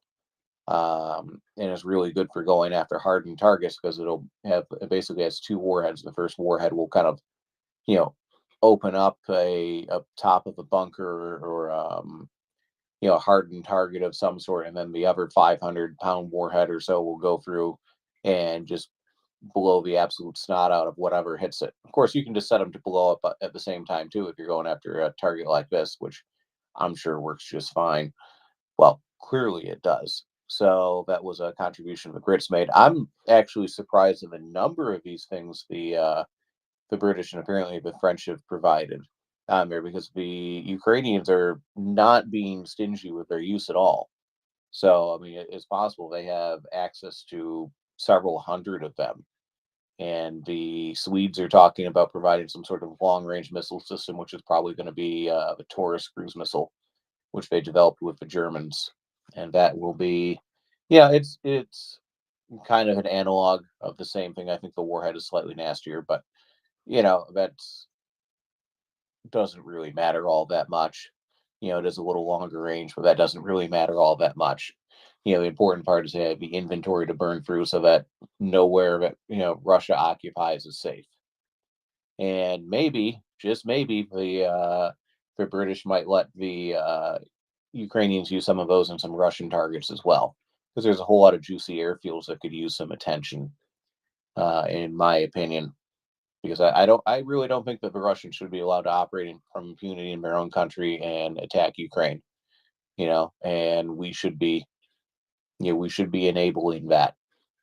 So, yeah, those are my thoughts there. Prince Heather, anything you'd like to add? Or actually, Britt, you wanted to have a follow up there? And back to Prince Edward and Shevchenko. Yeah, just quickly, when you talk about other things that the Brits are doing, something that was put out by the British Army last week was them running an urban combat instructors course for the Ukrainians on soldier plane training area, which involved teaching the Ukrainians how to teach their troops in how to fight in an urban environment, both dismounted and with the use of armor such as Challenger 2. Apparently, it's a very successful course and one of many other discrete knowledge transfer activities that are going on, which could then be taken back to Ukraine and cascaded down to the troops. So the UK engaged in not just training people on Challenger 2 and AS-90s and the like, but also these discrete train-the-trainer courses to enable knowledge to be spread quickly in Ukrainian at the point of need back in Ukraine. There you go. Oh, that's good stuff. I mean, urban warfare is definitely a different beast, you know, especially if you're trying to operate an armored vehicle or a tank, especially in that. Because, I mean, they're both incredibly useful and incredibly vulnerable.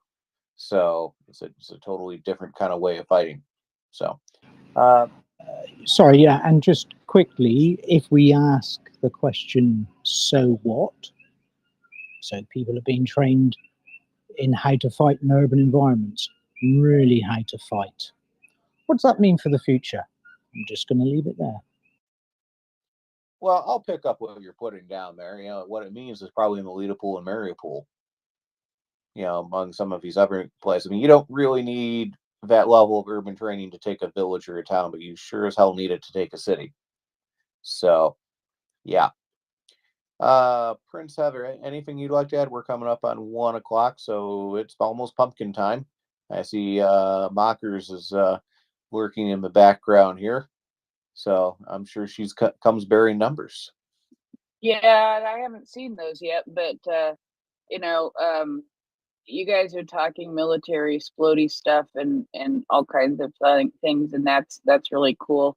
But I apologize. I was tracking down some information about the the Ukrainian prisoners that were sent to Hungary. So sometimes I use the very military-minded conversations to go and do some research. So I apologize that I do not have anything to add other than if it's Russian and it explodes, it's beautiful. Oh, I agree. I enjoy staring into the fire. But you were talking about the Hungarian prisoners. I think that might be I mean, they really are Hungarian prisoners at this point that were transferred there.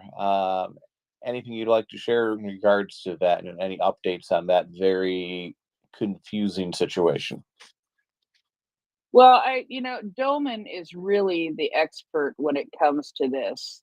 But what it looks like to me is that Zoltan Kovac, excuse me.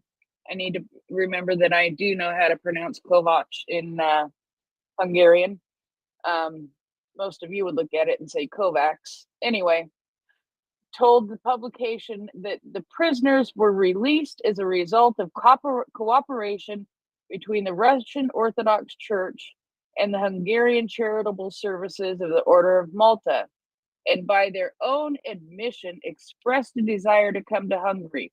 So basically what they're saying is they were released in Russia and they wanted to come to Hungary, which I don't believe for a big fat minute. And so basically I saw that news, and since Doman has been following this very closely, I wanted to sort of track that down for him so that he doesn't have to track it down in fast order when he comes up in a couple of hours, because I know that he will want to talk about it and he will have much more in-depth information about it. I do know that. But to me, it's like, oh no, they let them free in Russia, and they wanted to come to Hungary. So it seems like a whole bunch of tosh to me. Yeah, I'm gonna call bullshit on that one. Yeah, and Pardon I my think French. Mockers is jumping up and down, raising her hand because she listens to Doman when he talks about this. Sometimes I'm too tired to. All I was going to say is, if that is the case, I'll be honest, if I'd been held in a Russian prison, camp, whatever you want to call it, I'd be quite happy to go anywhere that wasn't there, other than somewhere worse. Now, so that's the start. So yeah, if you'd have asked them, they'd have gone, yes, please take me anywhere but here. Of course they would. However, here's another point for you. Why are they being held in captivity if they were released in Russia? And exactly. yeah, so none of that nonsense adds up. Sorry, I need coffee before I get on a rant about how much that is so much rubbish. Well, you know, if you look at like some of these Azov guys that were released, and at least the officers, you know, they went to Turkey. I mean, they're basically on parole there. You know, they can kind of go about the place, but they can't leave Turkey. You know, is my understanding. So, we're just gonna go. I was just gonna go to Shevchenko. They're actually held in some sort of captivity, but it's pleasant, if you know what I mean. More of a hotel than a gulag.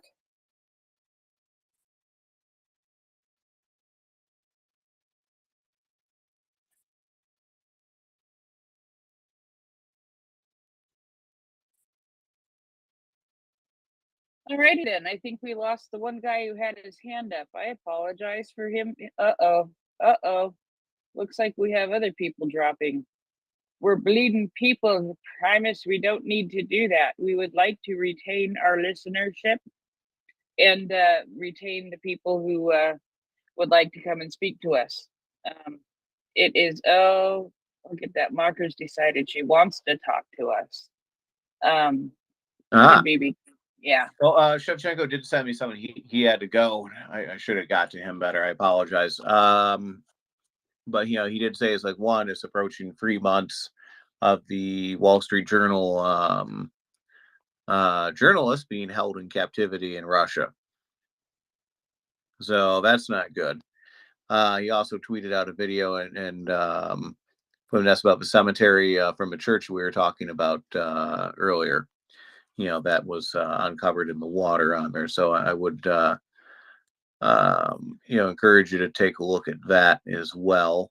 Generally speaking, we don't encourage people to add things to the nest, but you know, in this case here, you know, that's you know, we know Shevchenko, he's cool, but yeah, that is something.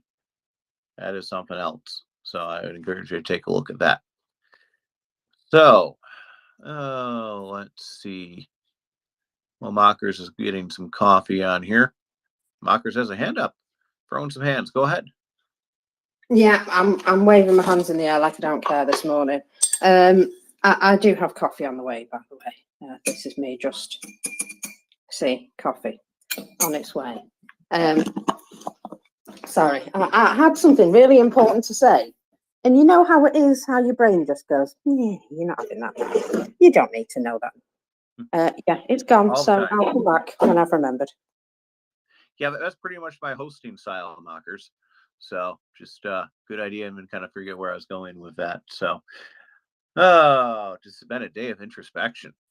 So I probably say the last piece of news I'd probably share tonight is the French-Italian SAMP-T, otherwise known as Mamba, is now operational in Ukraine. So that is basically a European equivalent of the Patriot system on there. So it's certainly a great air defense system. So it's good that's coming online. I hope they can bring in some more of those in the near future.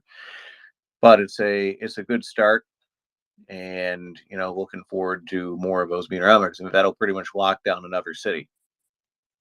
You know, or maybe operate near the battlefield. I don't know what they plan to do with it, but it is it's a darn good system. So. All right. Well, we do have a hand. Nick Nafo. Love your dude there. Love your fella. Go ahead. Well, I just wanted to say, shoot, my phone. Sorry, I believe. Well, I'm not sure if you can hear me or not. My phone's acting We up hear right you. now. But I just wanted to say that I really appreciate Mirror Report and all you do 24/7. I mean, I'm on Pacific time, and so I see a lot of my fellows go to sleep, but I'm still up, and then I can listen to you in spaces and get the latest updates, and you know, and then I see whatever happens overnight.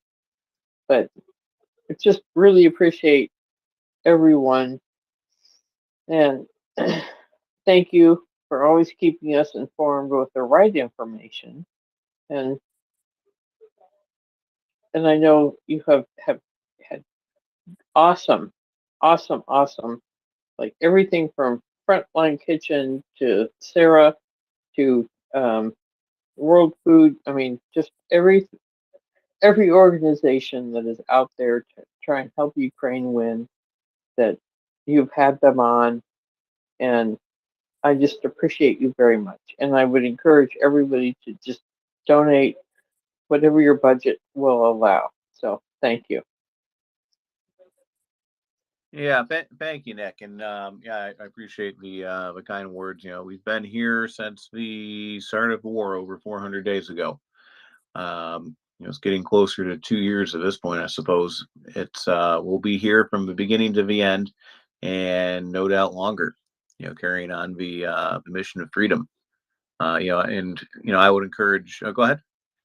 No, well, sorry, and I will be as well. I mean, I'm just a fella, and just like I think there's over 100,000 fellas, but you know, and we're here to the end because Ukraine will win. So thank Yep, Ukraine will win. Ukraine will win. Mockers, did you see those numbers? I sent them to you. I have seen that you've sent them to me. Put it that way. So I have not actually looked at the numbers themselves. So shall we? Shall we do it together? Sorry to interrupt, but yeah, go ahead. Ooh, I see what you mean now. Now, right? Are they actually Right. spicy? Let's just say yesterday there must have been some action, even though everyone was going, "Oh, there's not a lot of action on the battlefield at the moment. You know, they're just sort of, you know, taking little hamlets and things like that." Well, no, they're not, because we have 1,010 liquidated personnel. Now, that's the first time we've been in four figures for ages, I believe. There was one just a couple of weeks ago, I think. Well, maybe that was the first one in ages, but either way, I haven't seen that in a while. So we have 8 tanks, and that's still, would you believe, Prince, still 7 more than they had in the parade in Moscow. Thoroughly embarrassing. 15 armoured personnel vehicles, but here we go. There's lots of stuff. 23 artillery systems, 4 MLRS, that's the multiple launch rocket systems, 2 anti-aircraft systems, 1 more helicopter. Now, I did see reports of this yesterday and just thought that people might be confused because we had a lot of helicopters go down over the last couple of days, but it looks like no, there's another one. 10 UAVs, 3 cruise missiles. Doesn't it seem strange that, you know, 3? Maybe they sent 4. I don't know. Just they seem to be sending them small batch, you know, like JUN. 32 vehicles and fuel tanks. Now, if we add that to what was yesterday, that's like over 70 vehicles and fuel tanks in just 2 days. That's a lot of stuff to lose. It's terribly careless of them. And 5 special equipment. Yes, that's right, folks. 5 special equipment. And just so as you know, we're only 3 tanks away from the big 4,000. I keep seeing these numbers creeping up, and another helicopter. I'm going to assume that was probably another one of their KA-52 attack helicopters. Does anybody know? I have no clue. I had heard it was a KA-52. I mean, it actually might technically be a KA-50. It's kind of a 1-seat versus 2-seat version, so they're kicking around too. But either way, alligator down. So that's good. It's good that they're also finding solutions to dealing with them. I don't know what they're doing to bag these, but it's good because they're a particularly difficult target to deal with, especially when the Russians are on defense and can basically fire from behind their own lines. So that's very good, very, very good. And also 4,000 tanks. Good Lord. They I think at least two of them. I don't know if they were counted on there, but they had 2 vehicle-borne IEDs. They basically tank bombs, which is incredibly stupid, but whatever. So mockers, go ahead. Yeah, I heard about that. I'm assuming they're finding some way to put the tank into sort of remote forward gear and then just sending it off on its merry way. I think it's called a cinder block. Maybe a couple ropes. Oh yeah, that's true. These tanks aren't the most technological, are they? So that's probably, yeah, good point. There's barely electricity in those things. I mean, it's barely enough electricity to turn the turrets. I mean, this is stuff built in the 50s. I mean, it's amazing they still work. I mean, can you imagine trying to restore a car that's been sitting out in a field for 50 years and getting that work? I mean, I'm kind of impressed that they work at all, but this is probably the most useful thing they can do with them. Well, it kind of suggests that they can't fire them, that the gun doesn't work. Because if the gun worked, surely they'd have just popped it somewhere and used the gun. Yeah, or if a gun works and they don't have ammunition for it, because it is really old. I mean, I think the Iranians still make that kind of shell, but I mean, they literally may not have ammunition for these things. I was surprised they still had ammunition for the 115s and the T-62s, to be completely honest, because I know they sure as heck aren't making those anymore, those shells. So, I mean, it's really dangerous using like 30, 40, 50-year-old explosives, but good, that's good. So, Especially when you note, Primus, how they've stored them. Have we seen some of the stuff that's been delivered? oh yeah, they're basically Yeah. they're just delivering them in basically wooden pallets and throwing them around. They actually quite literally do that with their their actual iron bombs. They'll just basically put the bomb in almost like a wooden case on there. They'll just basically flop it on the ground and roll it around like a barrel, which is obscene. I don't know. I mean, I know there's no fuse in it, but good Lord, that seems incredibly dangerous. But I mean, Russian ammunition storage had a nasty habit of just blowing up on its own even before this war began. They lost a few of those just due to accidents or unstable explosives or whatever. So that happened more than once, is my understanding. So, Bearded, go ahead. Yeah, I just wanted to follow up on what you said there. An interesting thread of inquiry.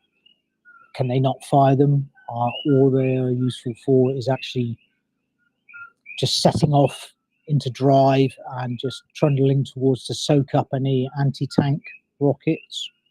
If that's the case, okay. Why? Does that mean they're trying to deplete anti-tank rockets within the front line to do something else with, perhaps some counter armor? Who knows? But it's an interesting thing to use these vehicles as IEDs, as mobile bombs, effectively to chance their arm. I think interesting nonetheless. Yeah, it's a concept, I guess. I mean, let me put it this way: if they're only using one or two at a time, it's not really a big deal, unless you happen to be right next to where the thing blows up. If they were to roll out like 20 or 30 of those at the same time, though, that I would be a little more concerned about. So we'll see. I mean, I know they've made good use of at least the T-62s on there more as kind of like a poor man's self-propelled artillery, because I mean they can still pop off around every 10 seconds, and if they get dialed in, that can deliver some fairly effective indirect fire. If it's like drone corrected, because I mean it's a fairly fast firing rate, all things considered. But that's not what a tank is for. You'll wear out the barrel fairly quickly, is my understanding. And besides, I wouldn't want to fire a T-62 very fast. They apparently have a weird habit of loading the gunner's arm. So, or maybe that was the T-64. Yeah, either way, it's decrepit kit for sure. Yeah, it's one of those things. The risk of having an auto loader that actually loads a human, or if you have a 4-man crew with an operator, him getting his leg caught in the Travis monster and breaking his leg, which, believe you me, is not pleasant. I've had to extract a couple of operators in the past from the Travis monster breaking their leg. It's not pleasant. But what I wanted to say was, the Russians are adapting. If we've only seen 2 or 3, they're experimenting. Could this be a good way of keeping people occupied in regards to perhaps rolling out in the future?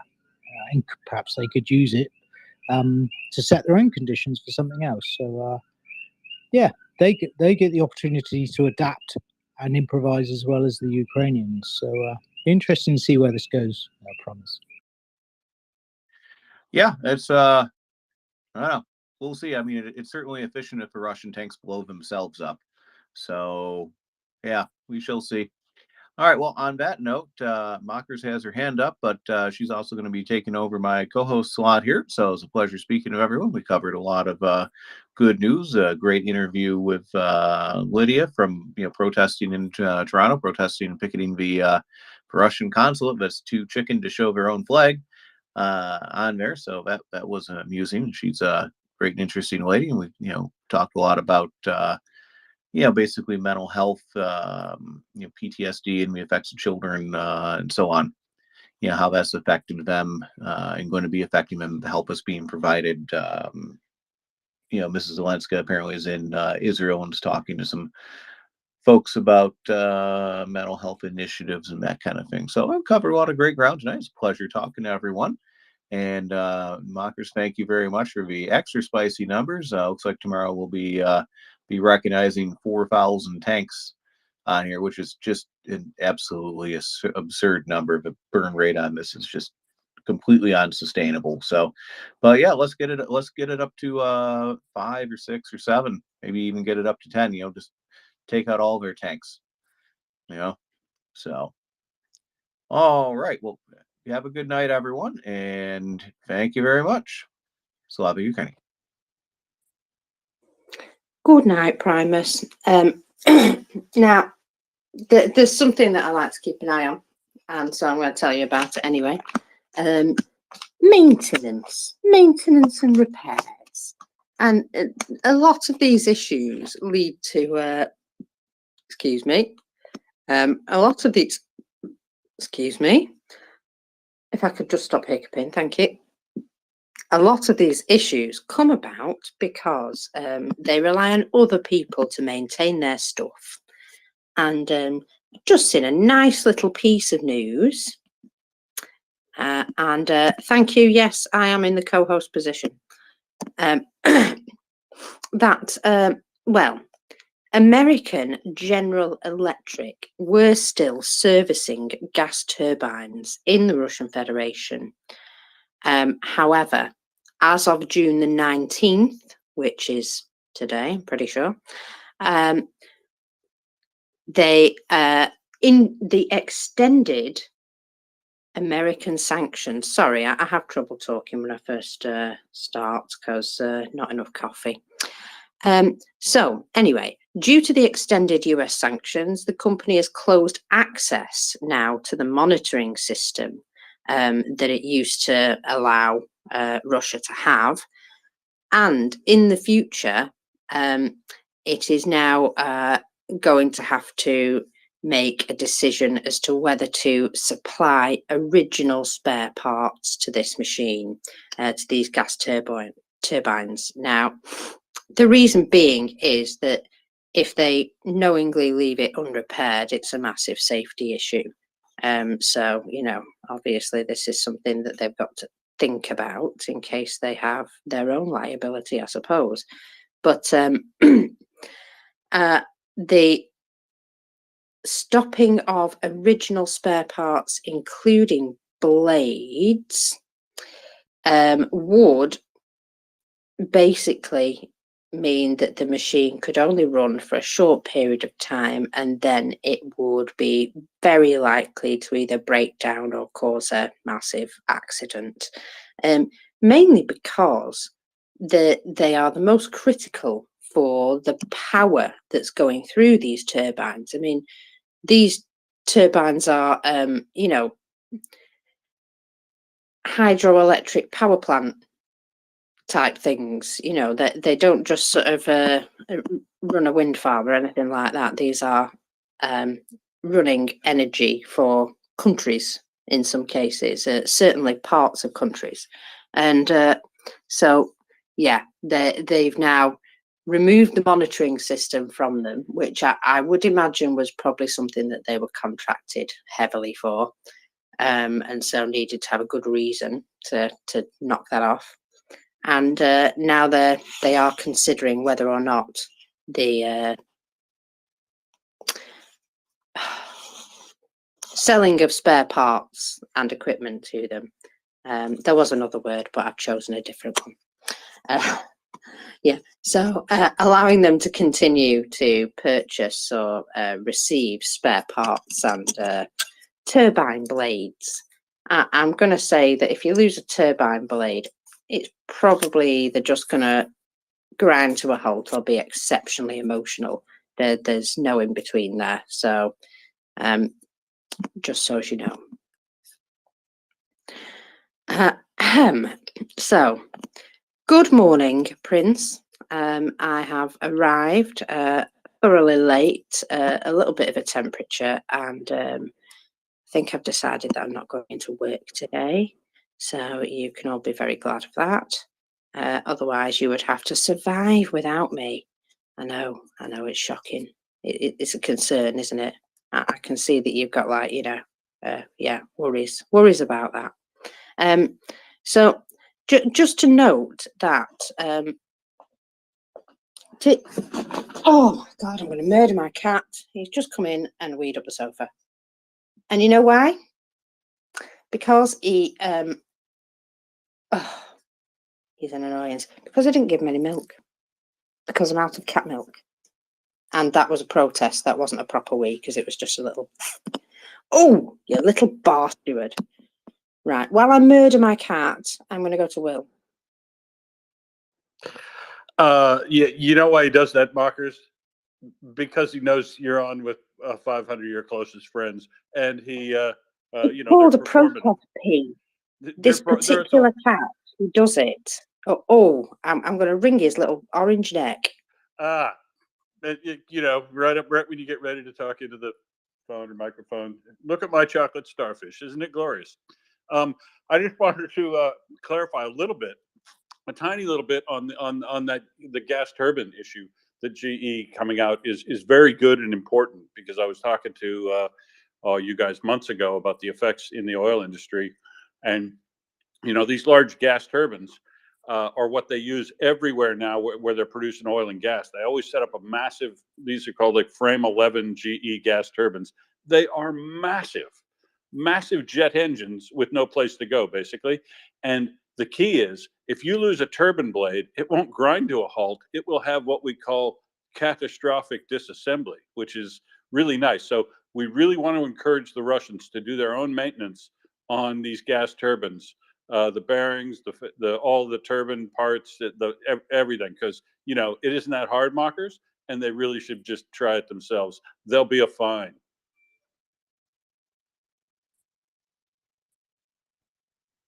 I sense that you may not have the confidence in them that your words belayed there.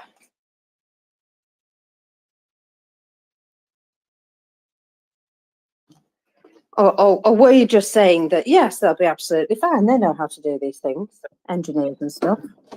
Well, how hard can it be, really? Those gas turbines, I think they only spin at about 16,000 RPM, and are massive frame things that do that, because you're expanding a burning gas through a combustion expansion gas through a turbine, so that it can spin really fast and produce electricity, and they love gas turbines. What they love to do is get started and run forever. What they don't like is being started up and shut down a lot. And with the maintenance regime not being kept up, they'll have lots of little breakdowns, which will magnify and continually cause other breakdowns, and especially if they lose something like turbine blade, and they can't replace those appropriately, and the thing gets out of balance, or actually one of those turbine blades breaks free at 16,000 RPM. It makes a mess. Imagine if one of the plane engines on a plane you were riding apart catastrophically disassembled while you were looking out the window at it. It would cut that plane in half.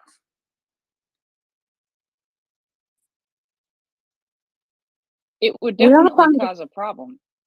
Well, Oh, yeah, hello. so absolutely, the Russians should definitely feel empowered to work on those things themselves. They're definitely not that hard, and the people that work on them from the West are just way too expensive, and you could absolutely replace them. Please proceed, sir. Please proceed. I like your attitude. I also like the fact that you gave me enough time to scrub the sofa and kick the cat up the bum. Oh, children. Always here to help. Who'd have kids, hey? Furry ones, anyway. Good morning, Nick. Good morning, world. I have been, in the past couple of days, been enlightened about a brand new weapon system, courtesy of the Russian Federation, and I wonder if anyone else has heard about it. I would, if you wouldn't mind my reading just a bit from the report. Is that okay with you? Please go ahead, Nick. Yeah, impress us with this report. It is titled "Russia Learns from Syrian Terrorists VBIED Check." VBIED is an acronym for, oh crap, I can't. Here it is: Vehicle Borne Improved Explosive Devices. And the report reads, in the last 48 hours, Russian forces have launched 4 vehicle-borne improved explosive devices at Ukrainian positions. Toward the end of the Russian winter offensive, there were 2 such attacks in the Crimea operational area. This appears to be an escalation of the tactic. By this they mean what's happening in the past 48 hours. A vehicle is filled with explosives and driven to a target either remotely by dumb means, such as a brick on the gas pedal, guided by a driver who evacuates at the last minute, or a suicide attack. Of the 4 incidents, 2 appear to have used dumb means, and then the other 2, the drivers jumped out. Russian troops used a T-54/T-55 tank, what appeared to be a damaged Ukrainian tank, and 2 MT-LBs. It is unknown what explosives were packed into these vehicles, but in Crimea, the Russian troops used TM-62 anti-tank landmines. They're cheap, plentiful, and stable without their detonators. So what we've got, I'm not going to read, there's a lot more to this, but I'm not going to read it all. The point is that the Russians are using their aging tracked vehicle fleet components that are no longer serviceable as actual tanks to trundle across from their position to the Ukrainian position explosives. It's like primitive tracked drone warfare, and it's going to. I predict it's going to become a topic of both ridicule and fascination by the excuse me. I'm uh, a bit addled by painkillers, prescription painkillers. So forgive me if I'm hard to understand. Anyway, I think the track ruts guys are going to be probably learning about this and focusing on it in a few days, if not sooner than that. But I just thought it was worth mentioning that the Russians seem to be learning from the Iranians, except they're doing it with their ancient armor systems instead of keeping everything up in the air with the Shaheeds. Forgive me if that was a diversion.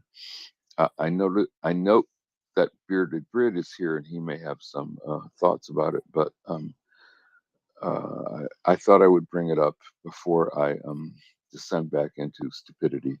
Well, actually, I'm completely immersed in stupidity. But yeah, just just thought I would mention it for a topic of conversation if one is necessary.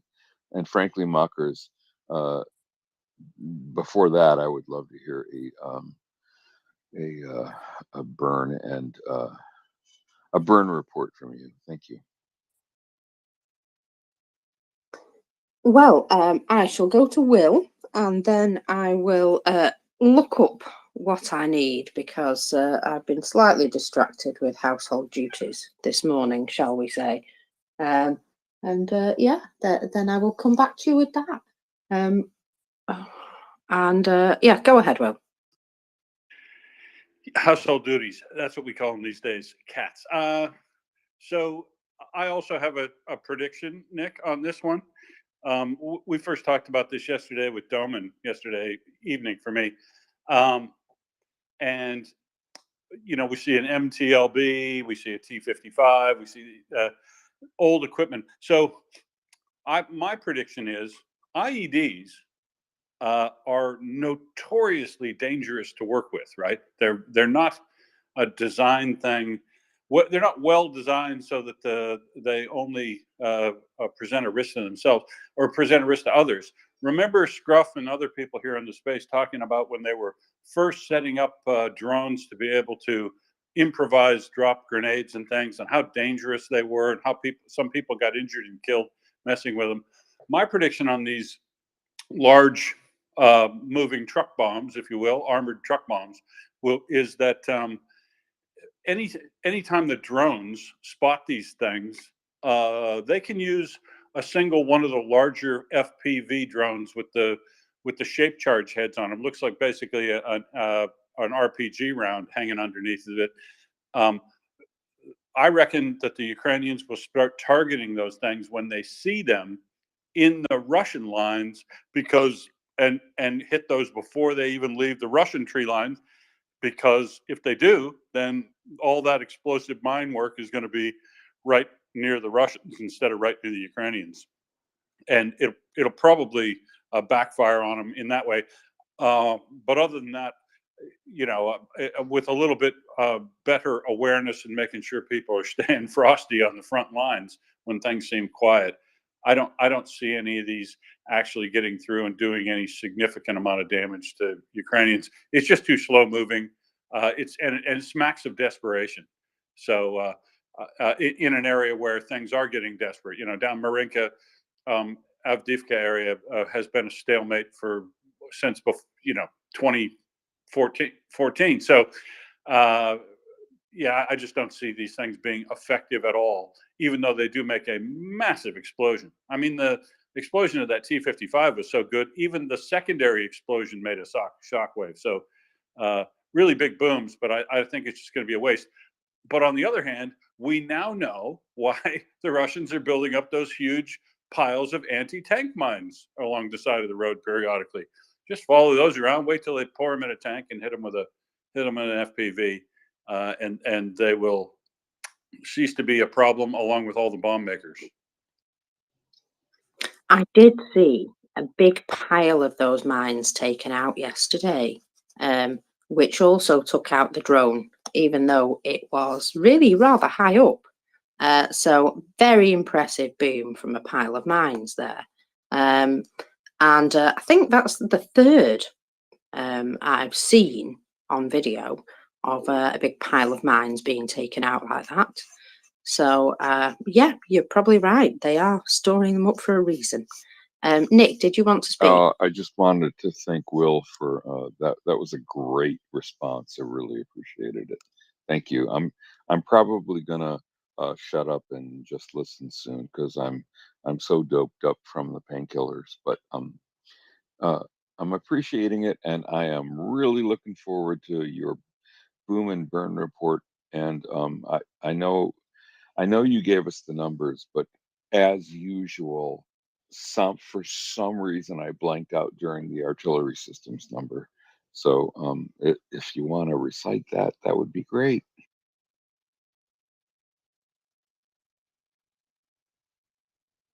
Yes, of course. Yeah, artillery systems. We have 23 artillery systems and 4 MLRS. So yeah, good stuff. Still piles of those. Now, with regards to what went boom, well, there was a big boom in Tokmak last night, believe it or not. But also during the day yesterday, there were fires in Moscow. 2, in fact, 2 large fires just outside of the ring road. You never know what that was. They're calling it arson, would you believe? So there was also booms in Volnovaha, that one, in Donetsk, and the whole of Kherson, Zaporizhia, Luhansk, and Donetsk regions. There were evidence of artillery and HIMARS. Well, it does feel like things are still going on. There is also a bit of other news, when I find it. Why is it not in this list? There it is. So, the Chinese Bank of China has restricted currency transfers from Russia to banks in the European Union, USA, Great Britain, and Switzerland. Do you wonder that this might have been something to do with that that meeting that they had yesterday? Perhaps? I'm thinking that there might have been some incentives given to announce this.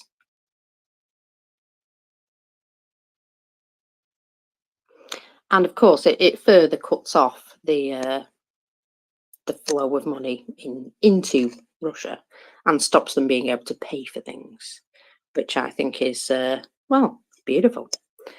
Now, I do have a little bit more information about what's been going on the battlefield. We know that Ukrainian forces liberated Piatikatki yesterday. Oh my God, I can say it. But this particular place is about 30 houses. It's a hamlet, I would say. Call it a hamlet. However, Ukrainian units in the Tavria direction advanced 7 kilometers. And the area liberated in southern Ukraine is now 113 square kilometers. That's coming from Hannah Maydar. I'm just having a quick look at the rest of the update. So, German Ministry of Defense noted yesterday that Ukrainian saboteurs are successfully operating in the rear of the Russian army. No shocks there. And also, Budanov. Yeah, I know, he's meant to be dead. I know he is. But he came out and gave an interview yesterday just to allay the fears that he's actually dead. And one of the things he did confirm in the interview is that they have been targeting Russian enemy in other places. And this was basically stating, well, it was leaving the suspicion that some of these rich Russians in Russia who've suddenly died might not be part of the internal Russian plan. Now, it may just be more psyops, but I just thought it was quite interesting. Nick, you've got your hand up. Yeah, just gratuitously, I want to speak for everybody in the space right now. Mockers, you and your sense of humor and your delivery, you're priceless, and I think we all adore that about you. So yeah, just keep going, girl. You're amazing. And by the way, I've had several cats, and I know exactly what you're enduring with the ones you want to wring the neck of, but will never do anything but pet and scratch the chins of. So yeah, thanks. I'm probably gonna drop to listeners soon, but thank you everybody. It's been a great session so far. Thank you. Yeah, he's a little bugger. If I don't give him enough attention, he will find a way to get some. And yeah, he's a little beggar. He's now sat beside me, quite happy after being kicked up the bum. He knew he was doing wrong, but he did it anyway. Little sod. Yes, so back to Ukraine. We did have more good news that came out yesterday from Lockheed Martin, which produces F-16s. Supported the transfer of fighter jets to Ukraine and declared their readiness to train pilots. I don't know about you, but there's all these announcements about pilots, and we're training this, we're doing that, we're doing the other. During this time, while they're making all these announcements, I kind of feel like they might still be training already. I've got this inkling that these aircraft are going to turn up a bit earlier than we expect, or at least maybe that's just me being ever hopeful and thoroughly optimistic. But I do get that feeling that they might just turn up a little bit faster than we expect. So Finland have a new government, and they have declared that they will end financial aid to countries that support Russia. That's very nice. And I believe, I'm going to say it's Norway, perhaps, appear to have also taken a bit of a dislike. Oh, no, it's Sweden. I knew I had to find the proper details. I've also taken a bit of a dislike to Russian stuff and people giving Russia succor in some way. So, in Sweden, several companies and stores are refusing to sell products from Mondelez, which is a large mother company that operates in Russia. They produce quite a few brands, and if you need to know what brands they are, you can go to our friend Beefeater Fella and have a look down his timeline. You will find plenty of information with regards to this. So Swedish supermarkets gave information notices near the company's products, stating that Mondelez International still has a branch in the Russian Federation, which is, of course, waging war against Ukraine. Following the boycott, the company have now announced they are scaling back operations in Russia. It's funny how a bit of pressure can suddenly, start to change people's minds. Money talks, doesn't it? And when they realise that, half their customers are going to fall away because they're trying to protect their money, maybe they'll find out sooner or later that they want to be on the right side of history because it's more profitable. Yeah, unfortunately, we're going to have to go with that angle for some. So, Mondelez, the owner of Marabou, contributes with taxes to Russia's invasion of Ukraine, and in some places, they've completely removed their products from the shelves and put up notices as to why. They've made a stand there in Sweden, and I really, really like that. I think that's brilliant. Excuse me. I lost my voice at one point yesterday. That was amazing. It's really good when you co-host it and your voice just goes, yeah, no good that. Now I saw something really interesting yesterday, and I don't know if we've got any gun people on here. Well, maybe once or twice. But I'm going to pop this in the nest because I found this dead interesting. I thought you might like to have a look at it. Now, sorry, but I'm not the kind of girl that finds, pink things interesting.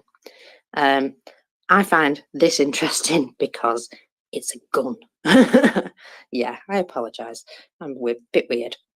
So it's a new. Yeah. I have a purple gun. Oh, that's amazing. My favourite colour. I have a very pretty purple pistol.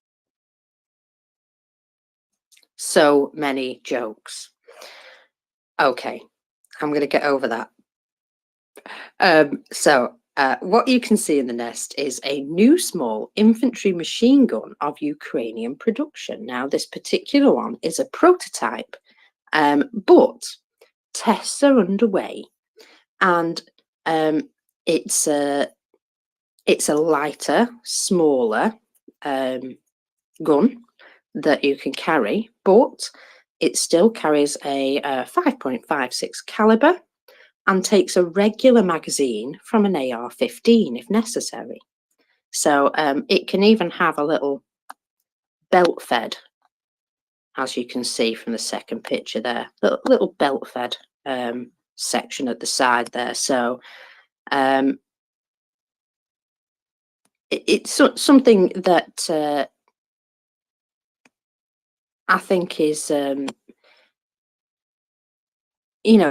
it just shows that Ukraine are trying different things. Now, apparently, this particular gun is modelled on a Shrike upper, which has been out for about 30 years, sorry. But there are things that they've changed, so they've based it on this weapon. But yeah, they've got what appears to be a quick change barrel, an adjustable gas block, an AR-15 fire control system, a side charging handle, and a heavy barrel profile. So anyway, if you know about guns, apparently it's pretty nifty. So there you go. Enjoy. It was just something that caught my eye because I was like, ooh, guns, like you do. I don't know if someone else mentioned this earlier. Maybe Primus did, but Macron did confirm for the first time that the SAMP-T air defense system, which is a collaboration between French and Italian makers, I believe, is now deployed and operational in Ukraine. And it just says where it protects key infrastructure and lives. Now, if the SAMP-T has been deployed to Ukraine, and it's supposed to be a very good system. Perhaps that might have freed up something else to go towards the front. I'm just saying this because, is it 5 helicopters? It's 5 helicopters that Russia appear to have lost over the last, 3 or 4 days? And I just feel as though they might have something up closer to the front that is helping with that situation, because we know that once Russian artillery is taken out and they're unable to fire, they call in the attack aircraft and helicopters, and they act as, I suppose, mobile artillery, but they have to obviously come a bit closer to the front to do that, and they go explode. And yeah, I'm just wondering if there's some reason why they're suddenly all falling down. We did see one yesterday as well that was not taken out by Ukraine, but was definitely broken. I'm sure most people probably saw that video of a helicopter with its tail all squiffy. And what had happened was it was carrying an additional fuel tank, I believe. And as they went to drop the fuel tank, something went wrong, and it caused quite a bit of damage to the tail section. So they will indeed be able to get home, but I'm not sure they're going to be able to get that repaired so easily. Have a funny feeling that particular aircraft is out of the game. So yeah, that's another one on top, and I just can't wait until they run out of these things, because they must be getting closer to being an endangered species by now. Nick, you obviously cannot go to bed, can you? So go ahead. I am reclining and I am ready to go to bed, but you just touched on a subject that I have been fascinated about since I read the quote from Macron, and I suspect that you nailed it. I raised my hand before you expounded on the quote from Macron.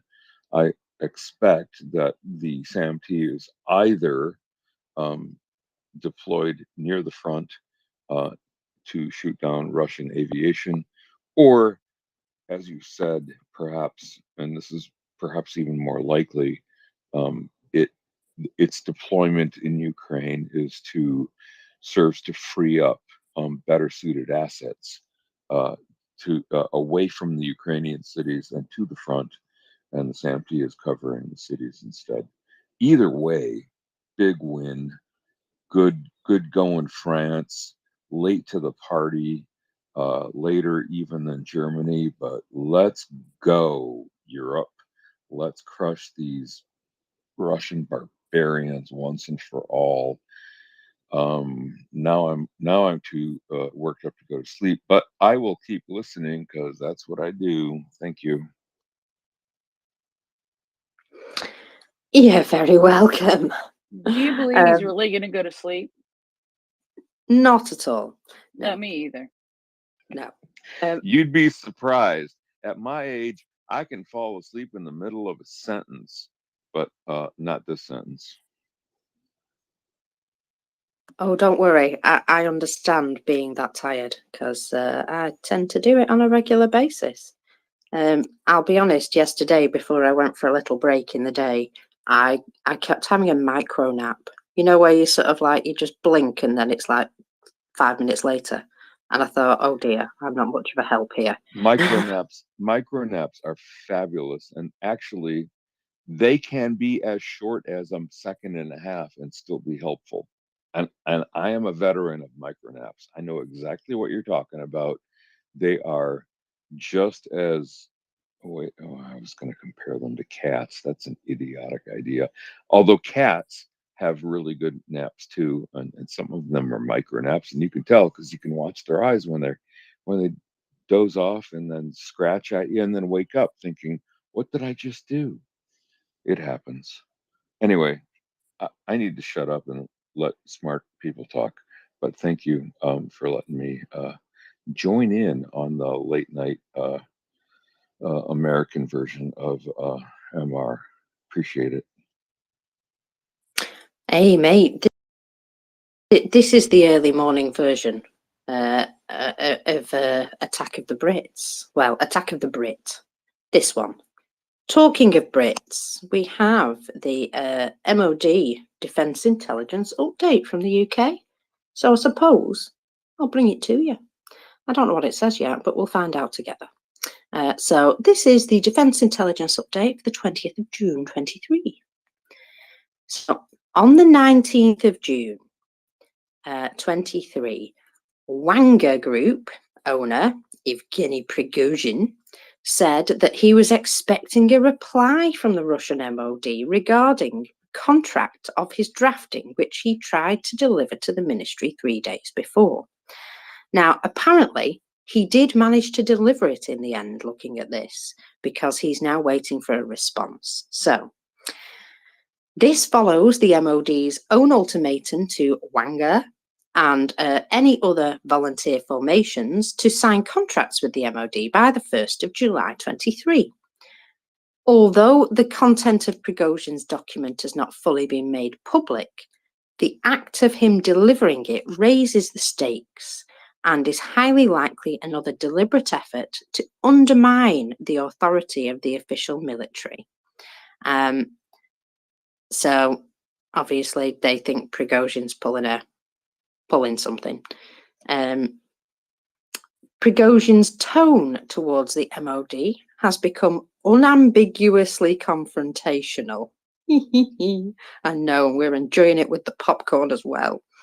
The MOD almost certainly sees this as a deeply unfortunate at a time when it is grappling with Ukraine's counteroffensive.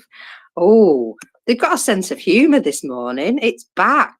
The MOD sense of humour is back. Yeah, you know, we are enjoying what appears to be quite a tiff between Wagner and the British MOD and the Russian MOD. Yeah, we do notice that they're having a bit of a bad time. They obviously don't like one another. There's an awful lot of criticism coming from Prigozhin about them, and it would seem that he has sort of conceded to this instruction to deliver his documents signed to, you know, join up with the MOD, become one with the whole.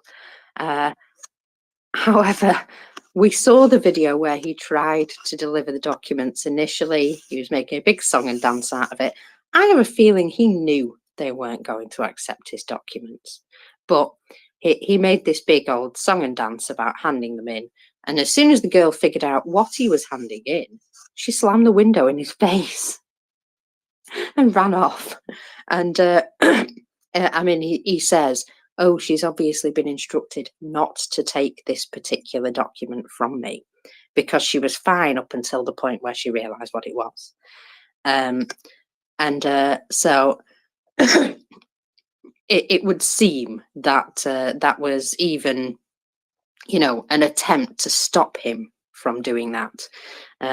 It just seems quite funny that the bureaucratic nightmares that you seem to find, they seem to find them very, you know, just they sort of shrug them off. Oh well, she's obviously been told not to accept this. We'll find another way. So he said he was going to deliver the letter to one of his buddies who would then pass it on to the MOD. So he obviously did. Good for him, but he hasn't yet received a response. Do you think they were hoping that he really wouldn't comply and they could then, you know, take Wagner off him? I get the feeling that they wanted him to buck the trend here. And Mockers, yeah, I have just received some information. And Oh. it was an alligator. It was a KA-52. I just, from an official account, minus one more alligator around 11 p.m. 11 p.m. on June 19th. A Ka-52 attack helicopter was destroyed by a unit of anti-aircraft missile forces of the Air Force of Donetsk in the Donetsk direction. So yes, it was a Ka-52 that was knocked down very late at night at 11 p.m. Is it unusual for them to be flying at 11 p.m.? I wouldn't say so, because the Ka-52 attack helicopter can work at night. So it's got night optics, I believe, and it's one of their more capable helicopters for working at night. I don't think most of the others are geared up to do these sorts of night attacks, but the Ka-52 definitely is. So yeah. Bummer. Sorry to interrupt you, but I got a little excited because you were pondering it, and I got like the time it was taken out and everything from the Air Force, and that made me excited and happy. Oh, I fully appreciate facts and figures. You know me. I like things to be correct, and I'm glad it's another Ka-52 because I think at one point they had about 200 of these things, and they're through having to cannibalize them to repair them. I mean, they've had a lot of problems with repairs as well. These things haven't just flown to the battlefield and then done their stuff and gone home. No, they've usually had an emotional time while they've been there. So,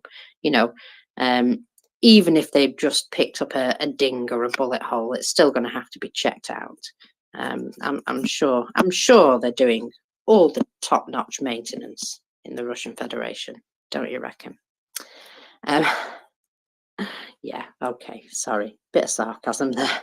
No, I appreciate a bit of sarcasm, and and there's one thing that I didn't get to talk about tonight that made me very happy yesterday, and that was the information about the new squad that is being created. Have you heard of that? Is this the Immortals? The Immortal Squad. I do love the Immortal Squad that is created. Yes, don't you think that is just a beautiful thing? This is that came out of Boudinot's interview, didn't it?